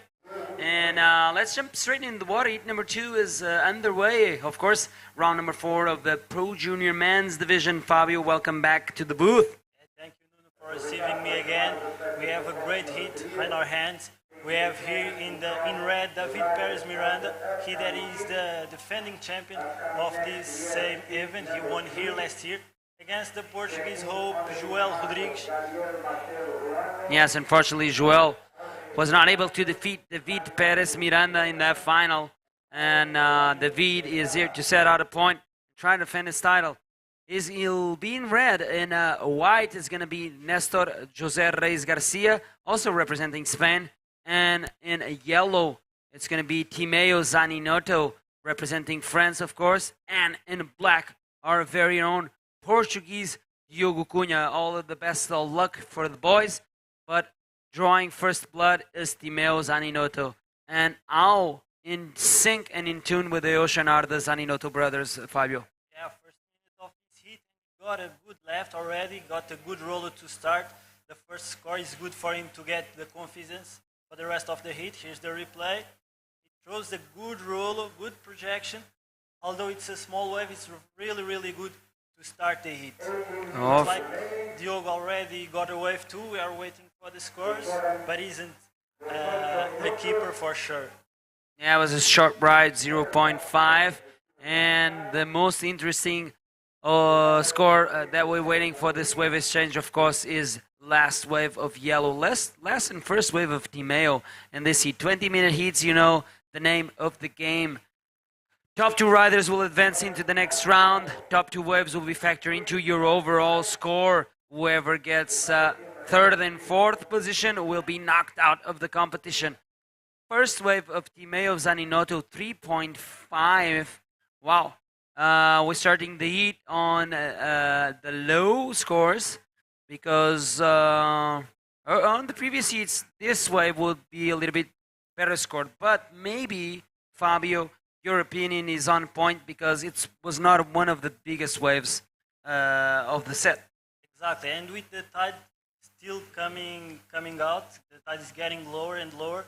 So the sandbank will be with less water. The waves will be a bit lower. So what it means, it will have more strength. So they can find better ramps and waves without whitewash to get the best scores in this heat. Exactly. Nice lowdown of the conditions that we're going to have in this next 3 heats as we are finishing off day number 4. This is heat number 2 of this round number 4. We're going to have 2 more heats after this one, and we're going to call it a day. But meanwhile, our eyes aren't set on all of the action here in Praia Grande as we are watching another Pro Junior battle. And if you are tuning in to the live stream. Of course, you are listening to me and Fabio, and if you guys want to interact with us, just send us a message on the top chat of the YouTube page of the IBC Bodyboarding World Tour, and we give the shout out back to you guys. Send us a flag of the country you are supporting, and we'll try and give the shout out back to you if you have time, because sometimes there's a lot of action going on and we need to prioritize the action and comment on it. Looks like Timeo got another wave, Fabio. Got a 4.5, the best wave of the heat so far, and it's good for him to build the confidence. He has now 8 points, so we can wait now for a better wave and keep improving his scores and his surfing throughout the heat and distance himself and keep that first place that everybody wants. Yes, of course, all about the first place, but the second place does matter as well. We do remind our viewers that this is elimination round. This is an elimination round, which means that the first top riders in this heat will advance to round number 5, and whoever gets third and fourth placings in this heat will be knocked out of the competition. Right now, as we get to the final rounds, every heat is important, and all of these riders mean business. Of course, you've been watching the entire competition. You don't know, but Fabio is responsible for the socials here for the IBC in this event. Tell us a little bit about your job, Fabio. Yeah, that's true. I've been here the last couple of days with the IBC and the social media. As we see here, the first wave for Diogo, he tries the barrel, but there's no place. He can make it out. Yes, as I was saying, I've been working in the social media for IBC at here, Sintra Pro 2022. And I've been talking with a lot of riders, getting the insight from them. And you can go to IBC Instagram and Facebook too, and see all the insights from the riders. As we see here, David Perez again. Here's a long ride, he's throwing the roll with a good projection, and he makes it out. Noon, what do you think about this wave? It was good, and I'm loving the claim there. There was a 2N claim exiting the wave and kicking out of his board. David Perez Miranda is on a mission to defend his Junior Pro title from last year's Sintra edition. Take us through the replay, Fabio. Yeah, it was a long wave. A little check turn, and here at the end he throws a roll at the closeout. He disappears for a bit, but he makes it out, and will be a good way for him to start and to put the first score on the board. Looks like Nestor Jose Garcia is done away from himself. We'll get back into that because we have Katie with the winner of the last heat. Katie, where you at?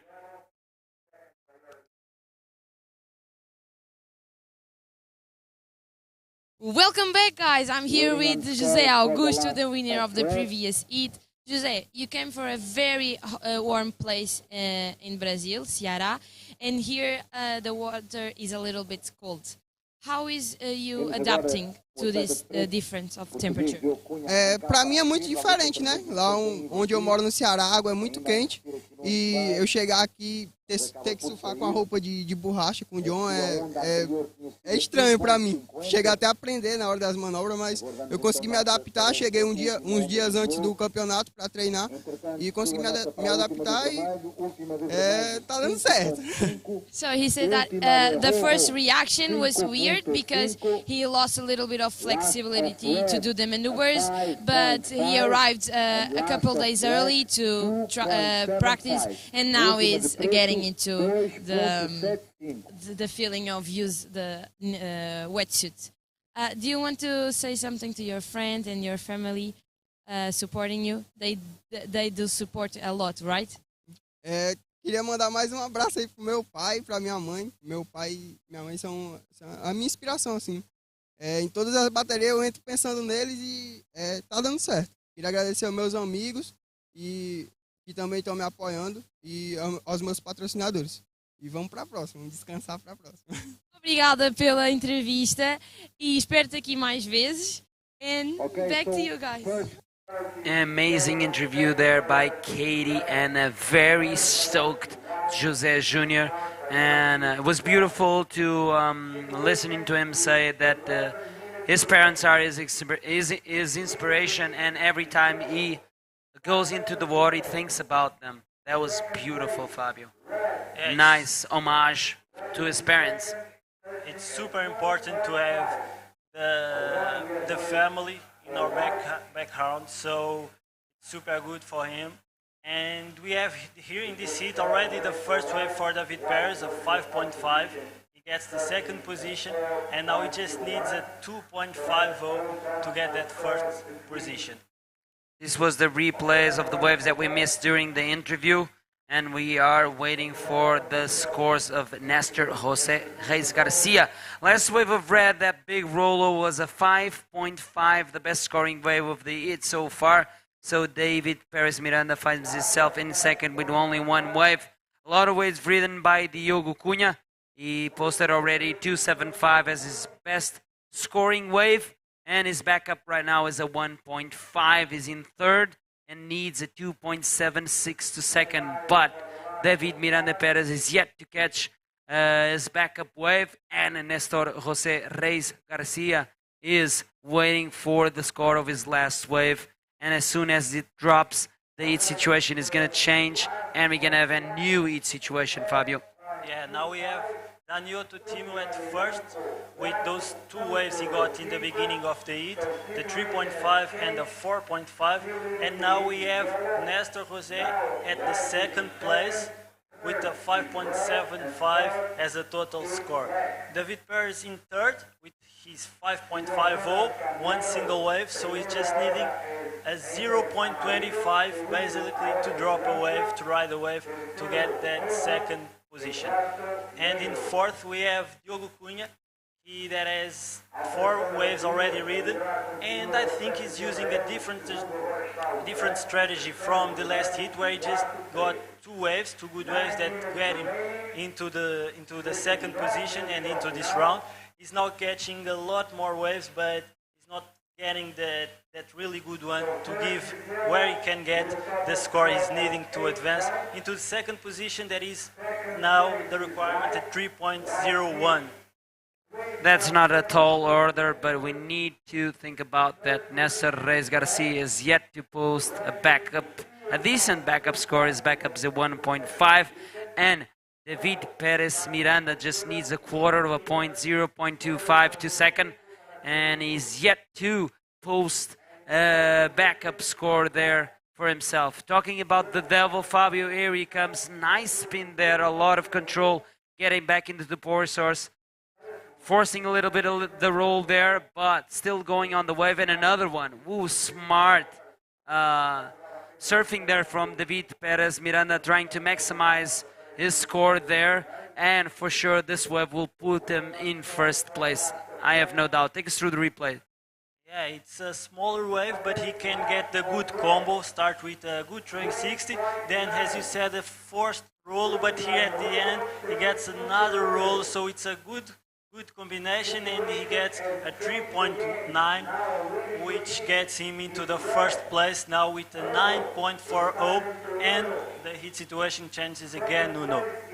Yes, indeed. I told you that last wave of David is going to make him jump into the lead, 3.9, and now David Perez Miranda, the defending champion of the Pro Junior Division from last year's Sintra edition, is once again on top. Second is now Timeo Zaninotto, representing France, is in the yellow, is still holding on to those 2 first waves he caught early in the heat. That are enough for him to hold on to second position, but wait a second. Nestor Jose Reis Garcia needs only a 3.76 to take away Timeo from that second position. Diogo Cunha is a little bit far behind, but looks like he means business and is paddling for this one. Big wave there, is pulling into the barrel, but there is no exit there, Fabio. Yeah, and here you see another wave now for David. A good roll. Will he make it? Yeah, he makes it out. Okay, let's see if David can improve one of his 2 top scores. And I do believe that Diogo Cunha is not making any changes in his overall score with that last ride. 6 minutes, 20 seconds. Come on, guys. Where are you in Webland? If you're tuning in, give us a shout out in the top chat. Put a Spanish flag, put a French flag, or put a Portuguese flag. It depends on who you are supporting. So let's send these guys a lot of positive energy because they need it. So far, David Perez Miranda is doing quite good for himself, and he's leading. Timeo Zaninoto as well. Can they be the spoilers for Nestor and Diogo on their campaign here in this junior division? Let's wait and see. Yeah, we are still waiting for the last score from David Perez, and he comes out as a 5.25, so he improves his position. His score is now 10.75, and he's getting pretty comfortable at this heat with 5 minutes remaining. And has he still defending his title here at the Sintra Pro 2022? Yes, exactly. That's what we're expecting from the David, of course, to be performing at the level he showed us last year, and is doing the same thing, taking solid leads over their opponents. And this is no different. 5 minutes remaining. I just heard the beach announcer. That's Luis Ben Coelho holding on the fort there next to the judges panel. This is a nice structure we have here for the Sintra Pro. If you've never been to Sintra, we are located here in Praia Grande, beautiful stretch of coastline here in Portugal, on the west coast of Portugal.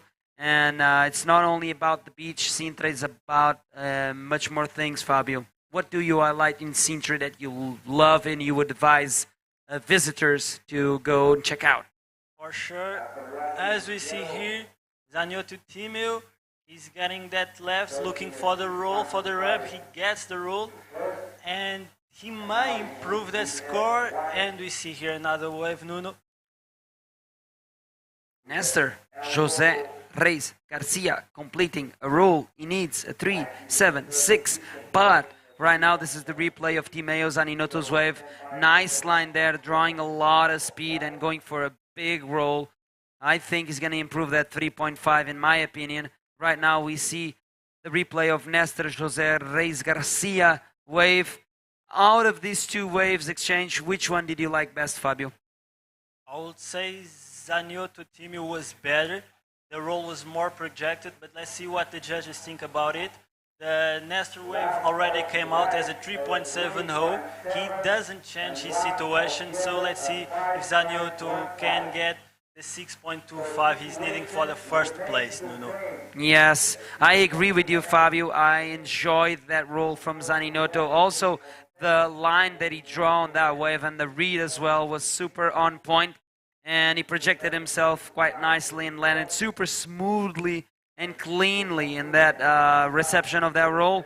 So the judges are even thinking about it. Probably they're comparing, watching the replay, making sure they are punching the right numbers. And fair is fair. If that ride deserves a better score, it deserves a better score. If not, it does. It's not. It's up to the judges, of course, we're just commentators. Meanwhile, that 3.7 dropped for Nestor, not enough. He needed actually 3.76, but that doesn't make any difference now, because that last wave of Timeo Zaninoto came out as a 5.15, so he increases his distance from the rest of the field behind them. And now Nestor needs a 5.4 to second, and Diogo has been pretty quiet in this last minutes. Needs a 6.9 if he wants to go into second and advance in this Pro Juniors division. Yeah, with a little bit more than 2 minutes remaining, let's see who gets on top.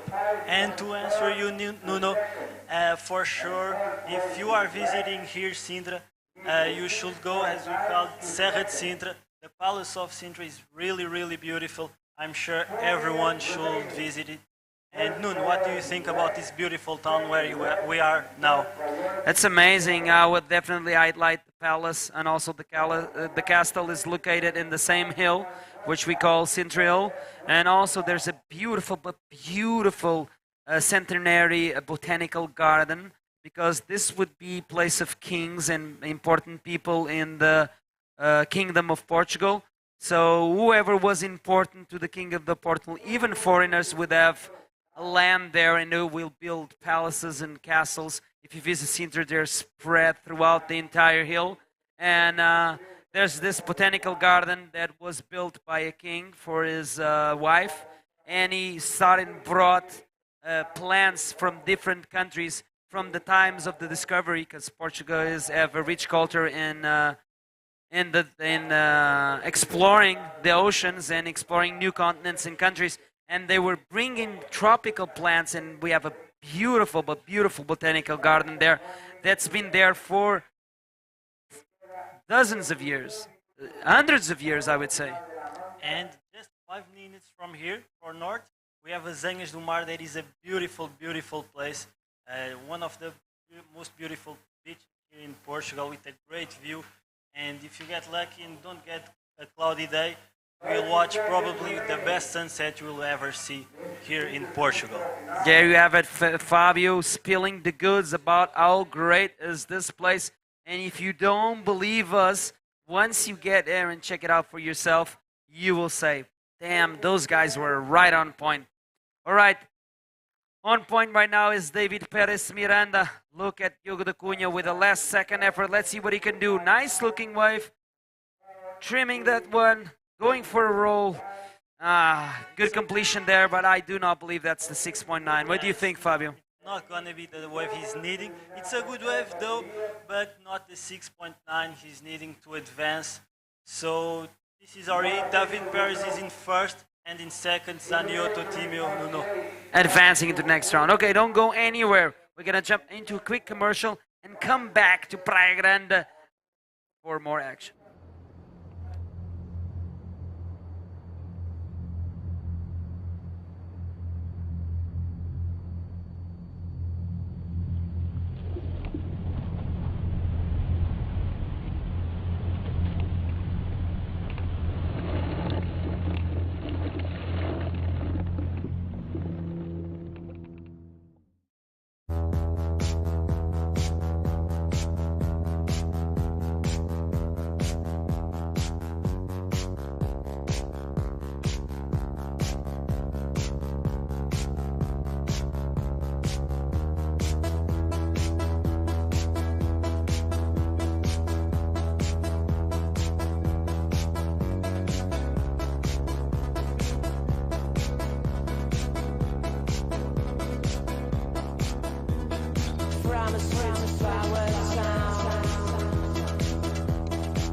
Another round past the pass.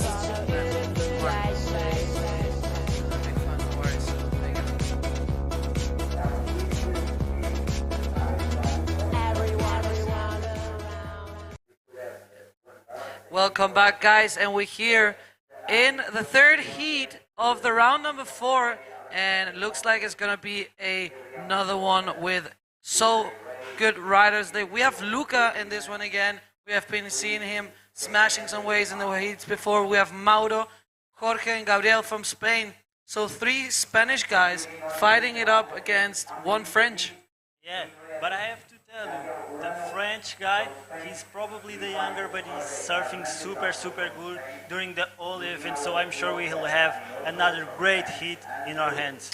Definitely, yes. Luca showing us how it's done in the last heats. He has been ripping, but the Spanish guys are all in now, and they will definitely try to do their best. Mauro coming from the Canary Islands. So I think this is going to be a really interesting heat. We're in round number 4.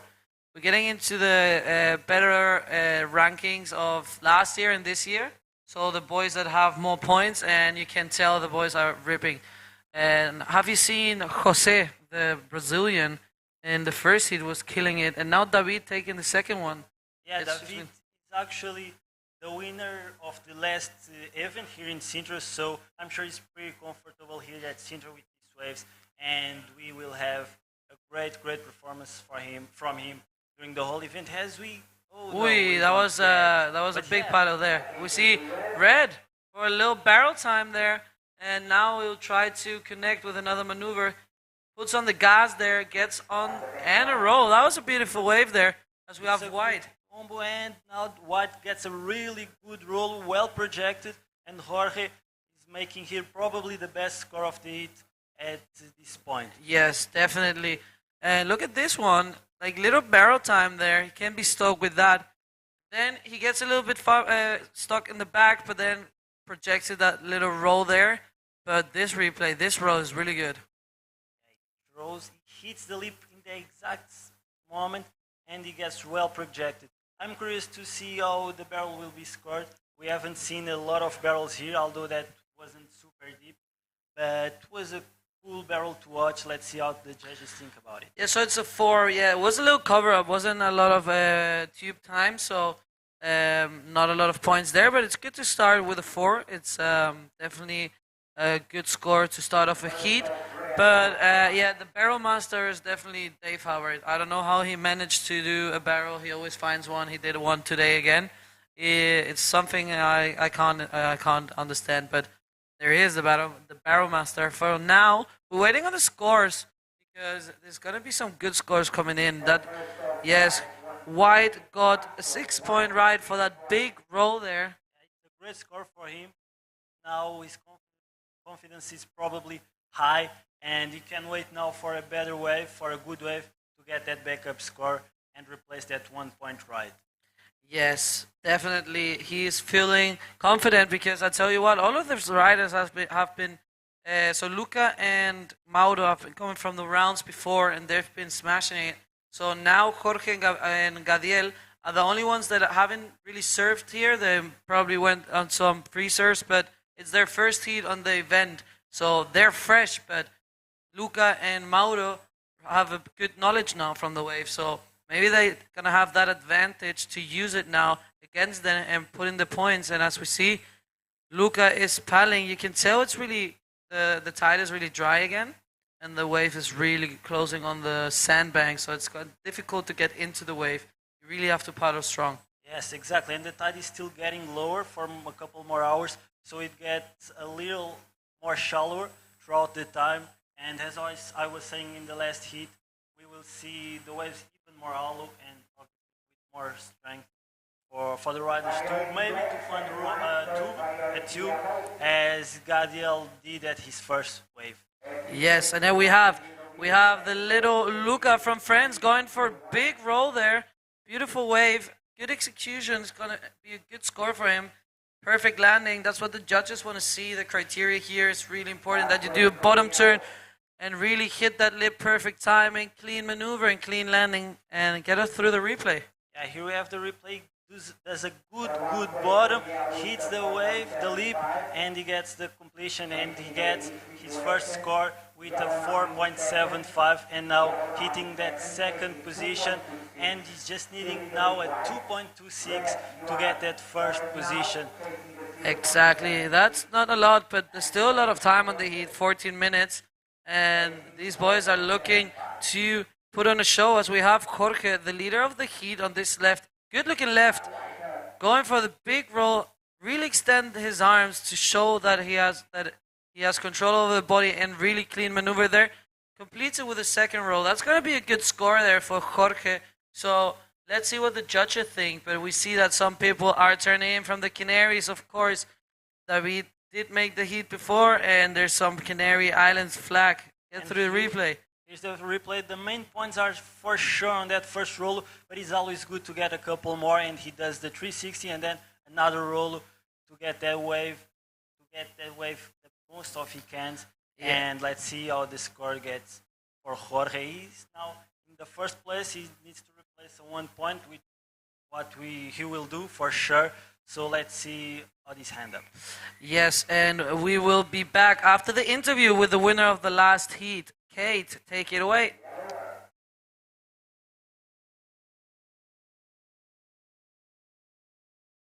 Welcome back, guys. I'm here with David Miranda, the winner of the previous heat.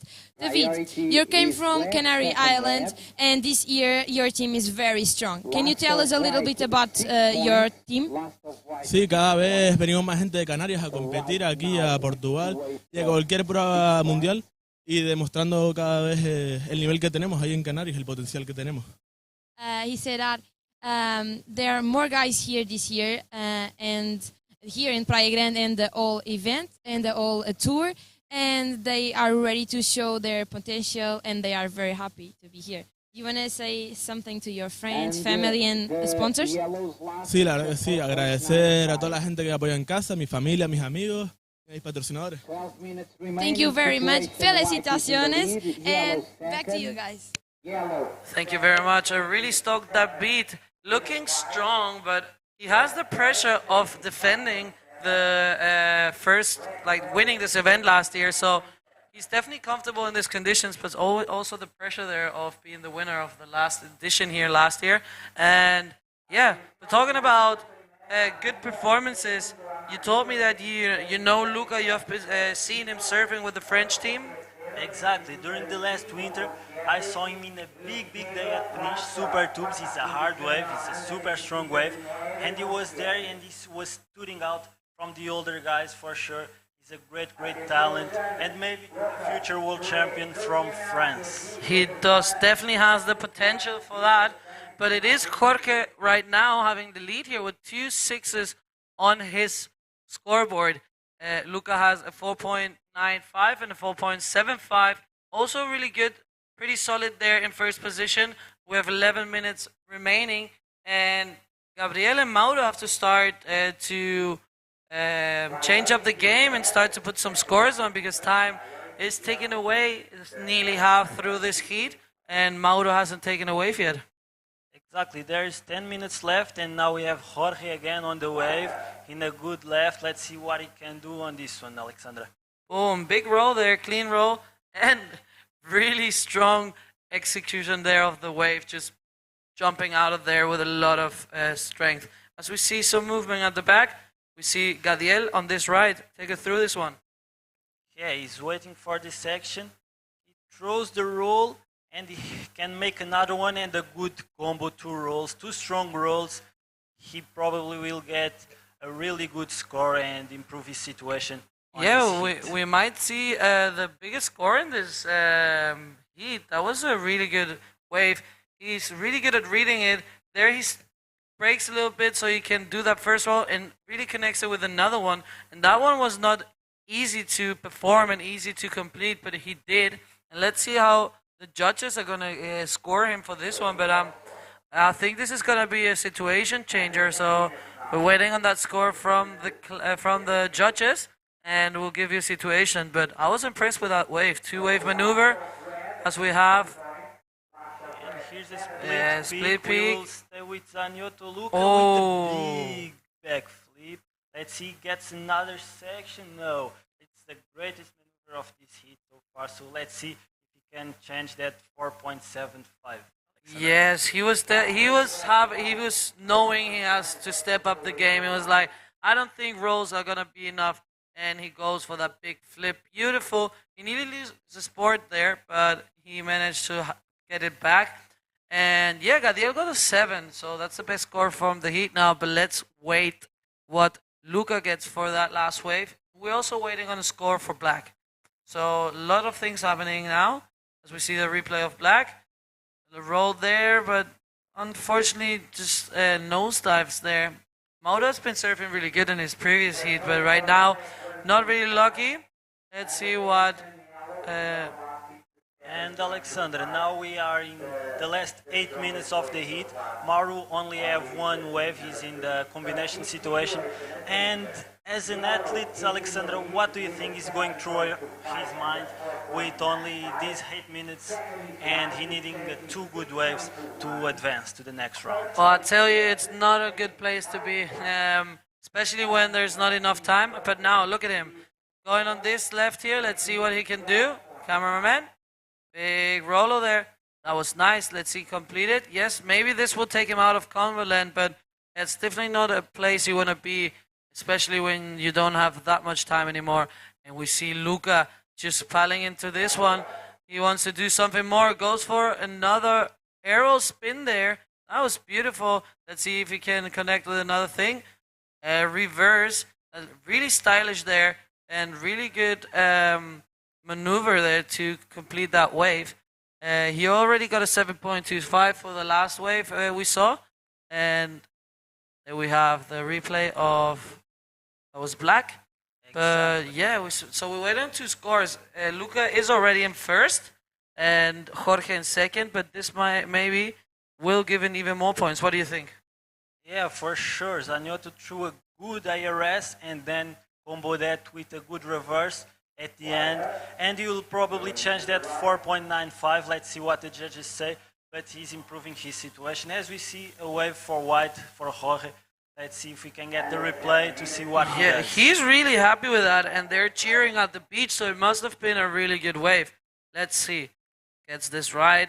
Good size wave. Yes, I think the boys are really enjoying this. Hey, oh, goes for the invert and claims it. And he was really happy with that. Let's see what the judges think. That can be really important for the heat because he only needs a 6.2. But we're also waiting on a wave for Luca. So I think now the judges will be looking at the replays and maybe comparing the waves to see what's happening because it's really difficult. All the waves are so different. They've been doing such a different maneuvers, and did he get a 4.1 for that? No. Was it a 4.1? I think so. Let's maybe wait a bit to see, but Luca got a 5.45, so puts himself a little bit further in. Now we're waiting on the score there for Jorge. So the judges are still thinking. That's what we call it because we see that little circle there. And evaluating the wave, seeing how the projection was, how the landing was, and they will use their criteria, 6.5. That was the wave for Jorge. He's still in second. In third, we have Gadiel. He now needs a 5.5, which is totally possible. He already put a 7 on the board, so it's going to be exciting last 5 minutes of the heat. Yes, Maru is out of the combo situation, but he's still needing a really good score, 9 points. What will be the best score for this division today? Yeah, would be maybe also the best score of the day, but it's not impossible. They've been putting big numbers, and for sure they have the skills to do it, and it's going to be really exciting to watch this last 5 minutes of the heat for sure.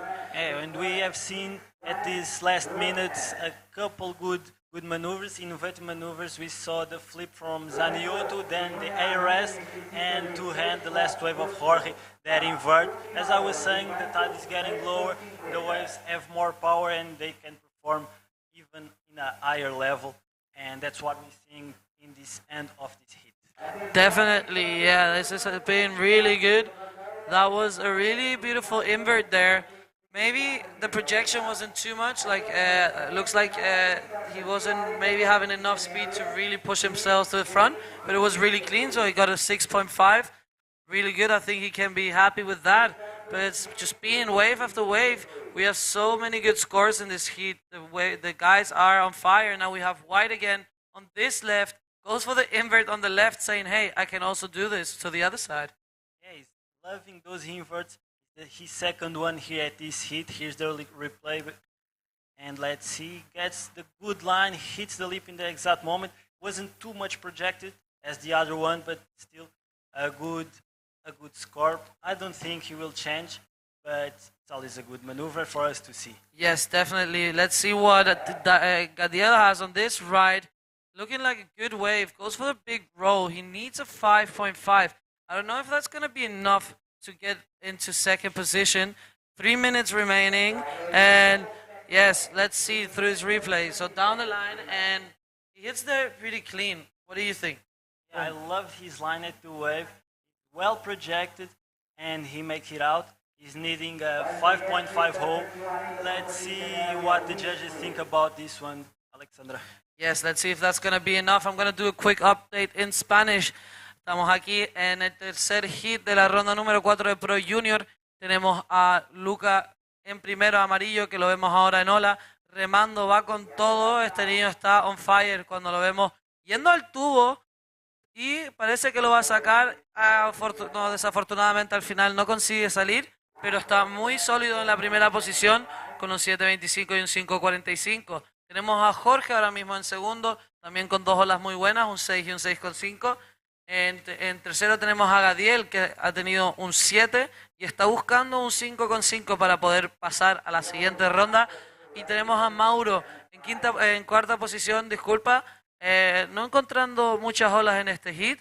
Necesita un 9 si quiere ponerse en segunda posición y pasar a la siguiente ronda. Están todos los chicos, la verdad, surfeando increíble. La categoría de junior este año está más fuerte que nunca y desearle ahí suerte a todos los riders. La verdad es el futuro de nuestro deporte, así que es muy importante. So a little update there in Spanish for our Spanish viewers, as they're definitely watching 3 Spanish people in the water. And yeah, so have you been surfing the last days here? I've surfed the first day and a couple days before too.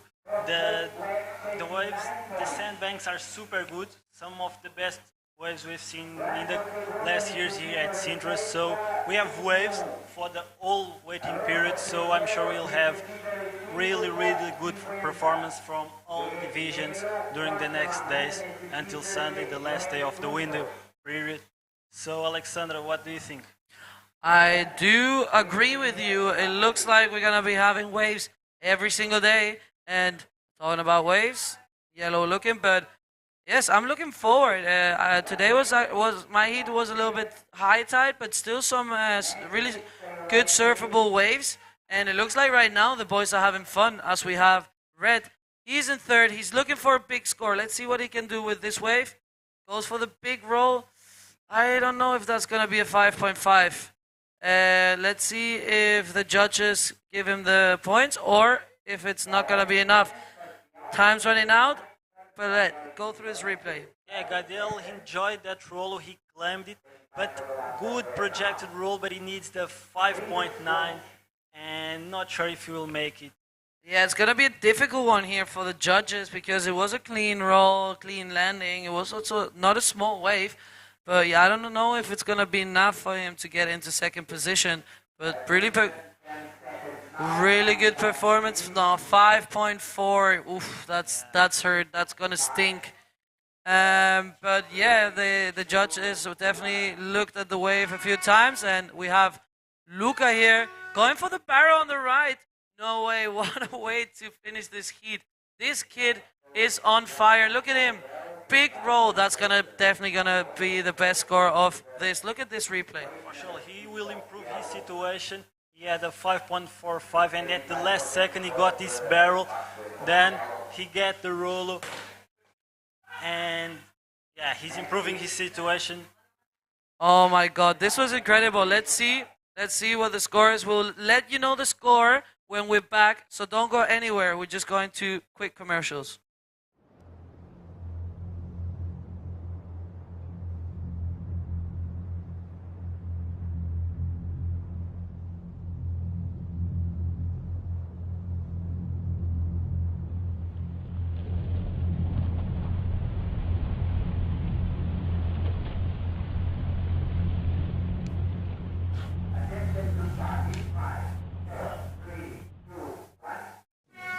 Malta, para tudo!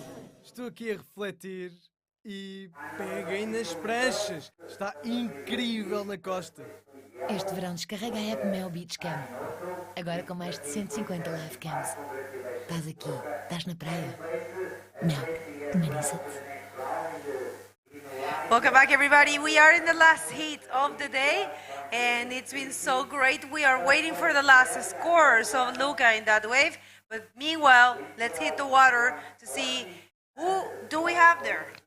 Okay, looks like in the red we will have the Spaniard Alexander Montes, and the white, also from Spain, Gabriel Mendoza, and in yellow, as we're watching the replay of yellow, big roll there, Unai Ameneros Rey, and this was the replay for the first wave of Alexandre Montes, a kick out, and in black, representing Portugal, Enzo Bildina. Let's go see what's going to go on this last heat number 4 of round 4 of the Pro Junior Division. And we're going to call it off a day after this one. It's funny that on day 4, we're finishing it off with heat number 4, round number 4. And there's 4 riders. Well, we gotta go play 4. And we gotta have a 475 for Unai Amaneros Rey on that first wave. Okay, superstitious boy, we are going to say the scores. Last wave of Lucas Aninoto in the previous heat, he got a 6.5 and end up with the total of 13.7. And look, Gabri, este pequeñín es una bestia desde frontón. Muy buen rolo, la verdad es que a él es impresionante verlo surfear allá. Y una ola para Enzo, português. O português Enzo Vildina ali tentar rolo, infelizmente não consegue completar. Enzo not completing that ride. The man in black needs to pedal out the back. And let's see if he can put in a decent score under his belt and advance into round number 5. I do believe this is our last Portuguese in this division. Can you check out that, please, yes, in your notes there? Bego Martinez always on top of things when it comes to technical directory issues and the heat draws and what's the situation is with athletes. And I do believe this is our last Portuguese hope on the Pro Junior division.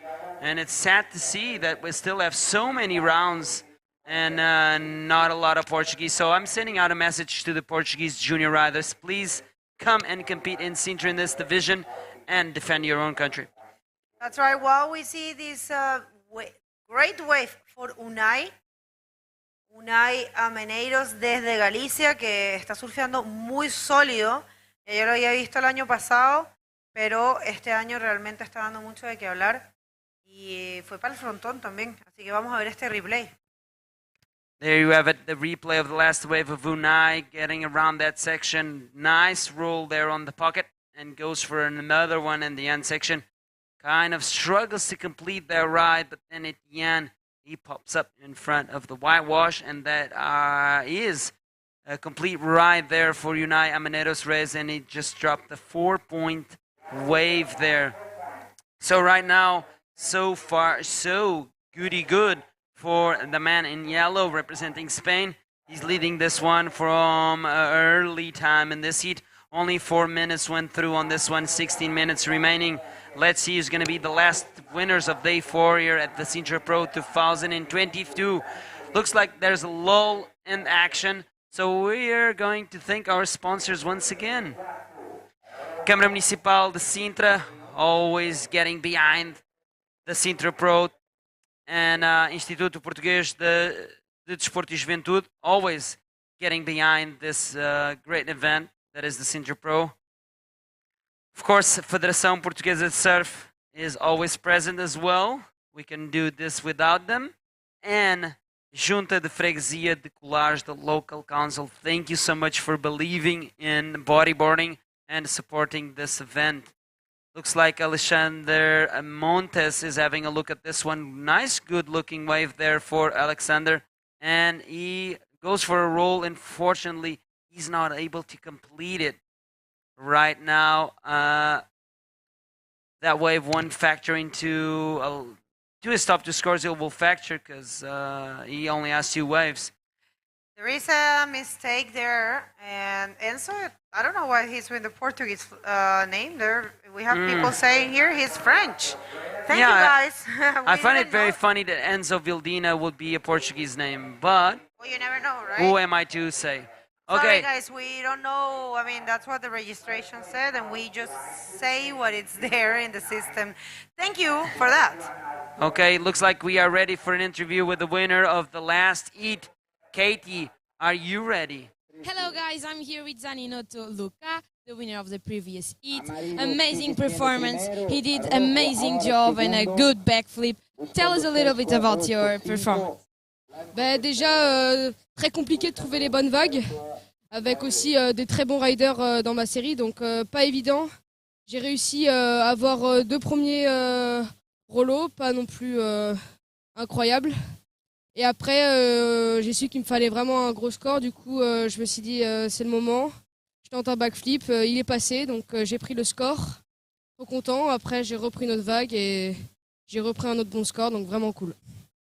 Say something to your friends, your family. Encore merci au Senroots qui m'a dit de pas trop stresser pour ma série parce qu'elle était vraiment compliquée. Et voilà. Congratulations, Zani Noto. I hope to see you here more times. And back to you guys. Thanks a lot, guys. And if you're wondering why she calls him Saninoto, I think it's the fact that in French. Oh, wait. We have a wave here for Enzo, another French rider. Here, unfortunately, there are no more Portuguese. We just found out. And Enzo with a great roll there. I was checking on his Instagram, and he was second in La Salle Pro. And he's champ of Brittany, right? Bretagne? Go check that out on your socials. Bego Martinez always paying attention, of course, to the socials of each and every rider, where some good information is always being gathered. Bretagne. Oui, champion de Bretagne. Bretagne. Excusez-moi. Mon français, c'est plus ou moins. Yeah, that was another funny interview with the so cute, très mignon Lucas Saninoto, breaking everything in his heats. And right now, Unai, solid in this heat. I think I'm going to be doing a little bit more of Spanish, 3 Spanish there, and a lot of people tuning in that speak Spanish. So, Unai, el gallego, en la primera posición, el francés ahora segundo, un 5,10 recibe y se pone en segunda posición. Alexander buscando un 4,81 y Gabri un 4,71. Aquí viene Alexander. Buen rolo. Súper bien ejecutado para el canario. Tienen todos banderas de España, pero ellos dos son canarios, si no me equivoco. De hecho, creo que este chico vino el año pasado solo, ¿no? ¿Te acuerdas? Que creo que viene de familia filipina, si no me equivoco. Y Gabri Mendoza. Eso fue muy, muy bien. Vamos a ver qué puede pasar. De verdad que estos hits han estado súper explosivos. Me quito el sombrero con el nivelazo de todos estos niños que han pasado por esta ronda. Y bueno, ya saben que poco a poco se va cerrando un poco más el ciclo. Aquí viene una para Gabri Mendoza. Bien ese rollo, pocket roll. Va a buscar algo más, pero no. Busca un 4.71, Gabri. Es eso. The white singlet Gabriel Mendoza is looking for a 4.71, sorry. And this is the replay of his last wave. Let's see if that's the score he needs. A roll in the pocket and then tries to go for another one there, but wave just crumbled and destroyed the lip there, and he was not able to perform another roll. That is what he was going for at the end section there of that wave. So the damage was done in the first section. There's going to be valuable points there. And we have to wait and see what those are. Looks like a 5.25 just dropped for Alexander Montes. The best scoring wave of this heat so far. And these guys have been quite busy. We're halfway through this heat. And there are some decent scores already being posted here. So let's wait and see who's going to come out on top. So far, it seems very even, Steven. Every single rider has a decent score under his belt, very similar to each other. But right now, at this moment, it's Unai Ameneros Rey that is leading this one. Alexander Montes is behind in the second position. Gabriel Mendoza is in third, now searching for a 2-3-1 to jump into second. And Enzo Vildina from France, not Portugal. That is a mistake. That is a typo.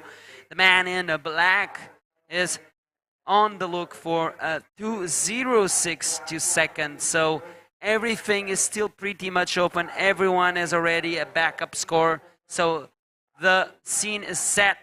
And only time will tell what is going on here. So we got only 2 available spots left into round 5. This is the youngster Gabriel Mendoza going for a roll there. Is this the 2.31 that he needs, Bego? I think so, yes. Vamos a ver porque Gabri está buscando un 2.31. Yo pienso que puede ser el score.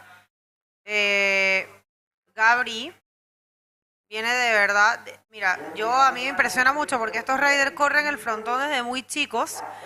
Y de hecho ahora me lo encontré allá afuera. Le dije, Gabri, tú con lo que corres en el frontón, esto es arena, tienes que hacer todo lo que tú sabes hacer con tranquilidad, porque realmente Estás bien en control. Vamos a ver, él de hecho es quinto de España, fue campeón de España del 2019 y tiene 17 años, Gabri. Así que... Buenito rolo there for Unai Ameneros Rey. He's in the lead of this one. Let's see if he can improve the backup score that he's holding right now. 4 points. And yeah, let's wait and see if he can get rid of that 4 points. Meanwhile, we're watching in our screen Enzo Vildina, the Frenchman, trying to improve that backup score, which is a 1.6 for him. He needs actually 3.5 to go into second. Last 7 minutes and 40 seconds in this heat. And we're about to close this day out and find out who are going to be the 2 juniors that are going to fill in the 2 solo spots left of round 5. We're going to have a big day tomorrow as well, so stay tuned. We've got a big swell coming in, and hopefully Praia Grande can hold this big swell that's coming in. It's coming in a westerly direction, which means all of its size and energy will be feeling the west coast of Portugal. And one thing is guaranteed, if someone is always complaining about Sintra having no waves, this edition you cannot say anything about it. We have got a great sandbank in front of the structure, just in front of the structure, perfect view for the judges, perfect view for the cameras, and perfect waves for the riders as well. Okay, last wave for Enzo there is a 1.5, and he is still in 4th position. He needs that 3.5 to jump in the second. That's the score that he needs. Alexander Montes is still needing that 3.35, but Gabriel Mendoza is yet to change his backup of 3.75. Let's see if he can do so. And also, Alexander Montes needs to change a 1.9. I would say right now, Alexander Montes is sitting nice, although he's in 3rd, because he's holding on to the best scoring wave. So he needs just to back up that wave. Well, and you were right a while ago. Actually, the next round, it's a non-elimination round. It will be the first. I thought we already done it here, because usually it's in the first rounds, but no, since we did have so many riders in junior, we had to wait 5 rounds to do the non-elimination round. So the next one, it's non-elimination. And do we have Portuguese there? No. No seated A ver, riders? oh, wait, let me see. Of course, we have Joel. Oh, you see, we still have Joel. Sorry, this is, yeah, you are with Joel. Yeah, I was actually thinking, I didn't see Joel. The seated competing, riders, yeah. So, yes, okay. Gente, para que sepan, la próxima ronda, que obviamente no va a ser hoy, es la ronda número 5 y esa es no eliminatoria. Todo esto que acaba de pasar era como una etapa clasificatoria y en esa ronda tenemos 8 riders sembrados. Así que quien sea que pase aquí va a una ronda muy cómoda de no eliminación. Okay, there you have it. The Begona Martinez always with the scoop on the info about what's going on in the next rounds. And it looks like whoever gets into the next round is pretty safe, and it will serve at least 2 more rounds, because the next round of the Pro Junior Men's is non-elimination, where the top seed is going to come into play. The top 8 riders of the Junior Men's division from last year will come into play here at this division in the Sintra Pro 2022. We do remind you that these athletes are fighting for a world title, but it's only going to be decided in Fronton, the last stop of the IBC World Bodyboarding Tour. And can you tell us how it works? What do these guys need to become a world champion? Well, for the juniors, it's really easy. It's basically winning one event and doing the best you can. I mean, winning Fronton King. So basically, whoever wins here have a shot. There are a few riders that already have a win this year, so they are all of them are going to Fronton. So nothing is decided. There are a variety of possibilities for these young riders. I mean, for the juniors all over the world. And here comes a wave for Enzo Vildina. from Bretagne. Wow. He just needs a 3.5. This Yep. might be it. He's Yep. holding on to a 5.1. The second best scoring wave of the heat, which is funny. The second best scoring wave of the heat is from this young Frenchman, and he's in 4th position. And the best scoring wave of the heat belongs to Alexander Monte, which she's in 3rd.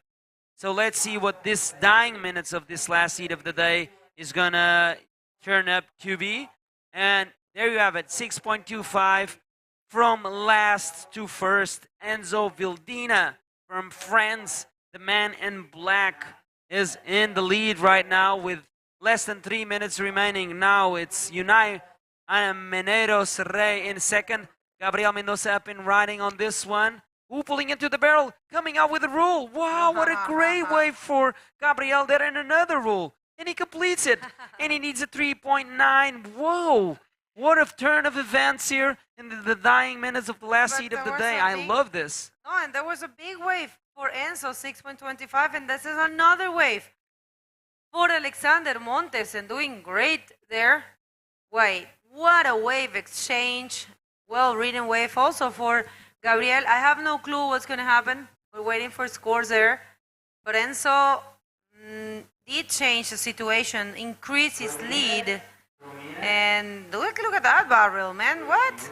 These kids they're having fun out there. I want to go surfing. Alrighty then, we're waiting for the last scored waves ridden by Gabriel in white, also from Alexander Montes in red, and also another wave by the leader of this heat, Enzo Vildina. I do think that he got caught inside the barrel. That wave will not factor into his top 2 scores, but we've got a very important wave for Gabriel Mendoza. He needs a 3.9 to knock Unai Ameneros Reyes from that second place position, and Alexander Montes needs a 3.5. It's going to go down to the wire. Pulling into the barrel, Unai. Will he come out? No. Oh my God, Unai. Last chance for him here, and he cannot defend the second place position. I think this is going to change. 4.35. Alexander Montes goes from 3rd to 2nd. Filled with emotion, still the very last second this day, number 4. What is going to happen, Bego? I have no clue. These boys are really killing it. And yeah, Jairo, you are right. The junior division will be hot as fronton. We will be missing the Peruvian juniors. Yeah.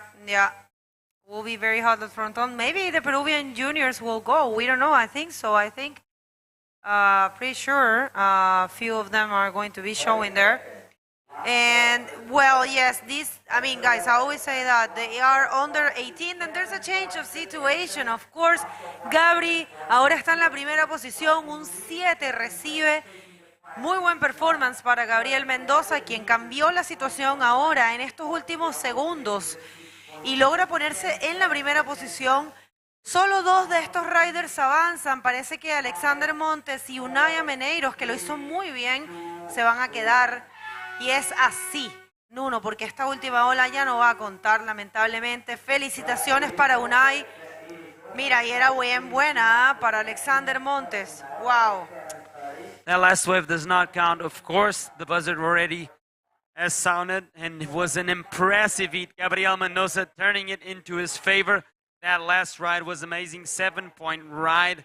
Gabriel Mendoza is going to advance into round number 5 alongside the Frenchman, Enzo Vildina. Great performance by the Frenchman as well. The silent killer, like I mentioned it.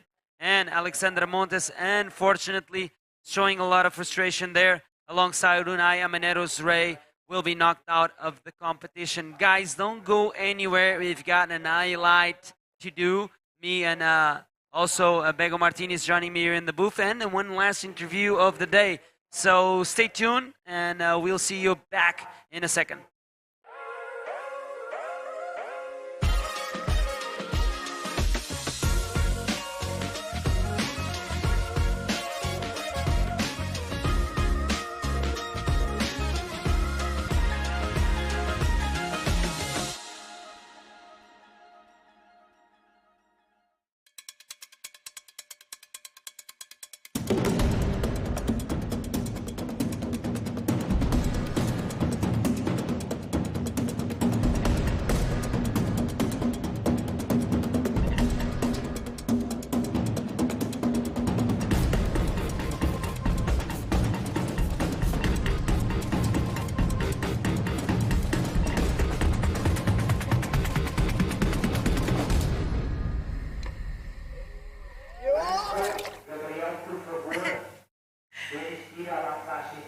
think every time we saw the refresh, sometimes when we come back from commercials, the screen goes away, and I think every time we are in the screen and we are pointing there. Anyways, guys, today another full day of action. We saw almost all the divisions. It's been great so far. What a day for the juniors. What a day for the pro junior women. We were this close to crown Luna Harmon, but Isabeli, she took a few waves and changed the situation, and she actually is the biggest scorer of that division in the day. We have some stacks here. You guys can do the same if you want. Remember, everything is in the IBC World Tour website. You click in the Watch Live button, and there will be live streaming. Right there, and right underneath there is the scoring system, and you can check the stats and the hits. So let's start from Dropknee. Okay, of course. To no surprise, of course, David Hubbard took a heavy win over his opponents, and he clocked a lot of high scores. He's holding on to the highest score of the day in the Dropknee division, of course, and in the comp as well. 7.6 and a 7.5 belong to David Hubbard, of course, and Amaury Laverne looking on point as well. Also a title contender this year, and he clocked in a 6.75. After that, it was a couple of waves of David Hubbard and David Paladares, but these are the most important waves of the day regarding the Dropknee division, of course. That's right, and I'm checking here at the junior, pro junior women. We had Isabeli Nunes, Luna Harman, Mariana Silva, and Filipa Freitas in the best waves. And I would like to give a special congratulations to Constanza and Luana. Yeah, Luana. See, I was about to say Luna. Luana. Those two little riders, they were surfing really good in her heat, and especially in their heat. Especially, I admire very much their resistance, especially Constanza. She was second in the heat, but I was very impressed to see her fighting that hard. I mean, that's the avantage, ¿sabe? How would you say that? The motivation, the sheer willpower. The will, yeah. Avantage will be like will. The will that she have. She was so driven. And she kept paddling there, so for me it was really something else. And of course, we do have a big shout out in that division as well for Mariana Silva. She's holding on to the third best scoring wave of that division, and she's Portuguese, so we need to highlight some Portuguese highlights here, and she deserves it. She got a good win there. No, I mean, Mariana was impressive as well. And that little Emi Padua, oh my God. 10 years old, she was great. And of course, we have Jose Augusto Moises in junior. He killed it completely, and Luca Saninoto. But Jose Augusto took the biggest scores. That's great. And we are, and in the women, Isabella Sousa. And that will be it for today. We have the interview from my side. Thank you very much, everyone. Tomorrow, another stack day. We're going to have 24 hits. Make sure to follow the IBC World Tour and the Sintra Pro event. Everything is going to be posted there. Thank you very much, everyone. Muchísimas gracias a todos. Mañana volvemos con muchísimo. Vamos a la entrevista. Português. Ok, então vemos amanhã. Já temos um check-in para amanhã às 7h30. Um possível começo às 7h45. Um possível que se vai tornar de certeza uma certeza, porque temos muitas baterias para realizar amanhã. Em nome de toda a equipa do streaming e em nome da IBC, despeço-me. See you tomorrow, guys, and take it away, Katie. Welcome back, guys. I'm here with Gabriel Mendoza. Sorry, Gabriel. You were the last winner of the day.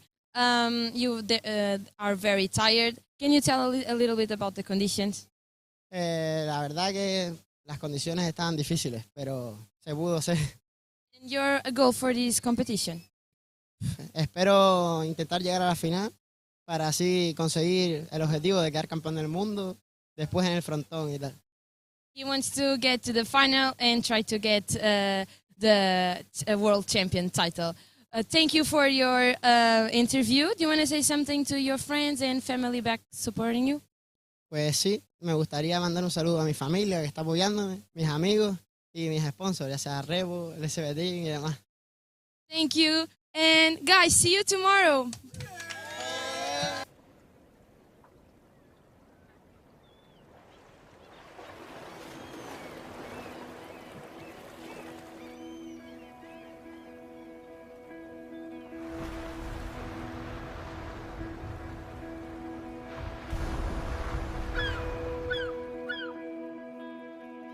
Há uma Sintra que combina o mar selvagem, o vento e o cheiro a terra,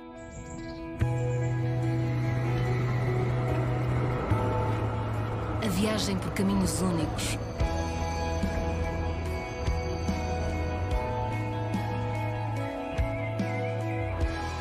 há uma Sintra que alia sabores e tradição.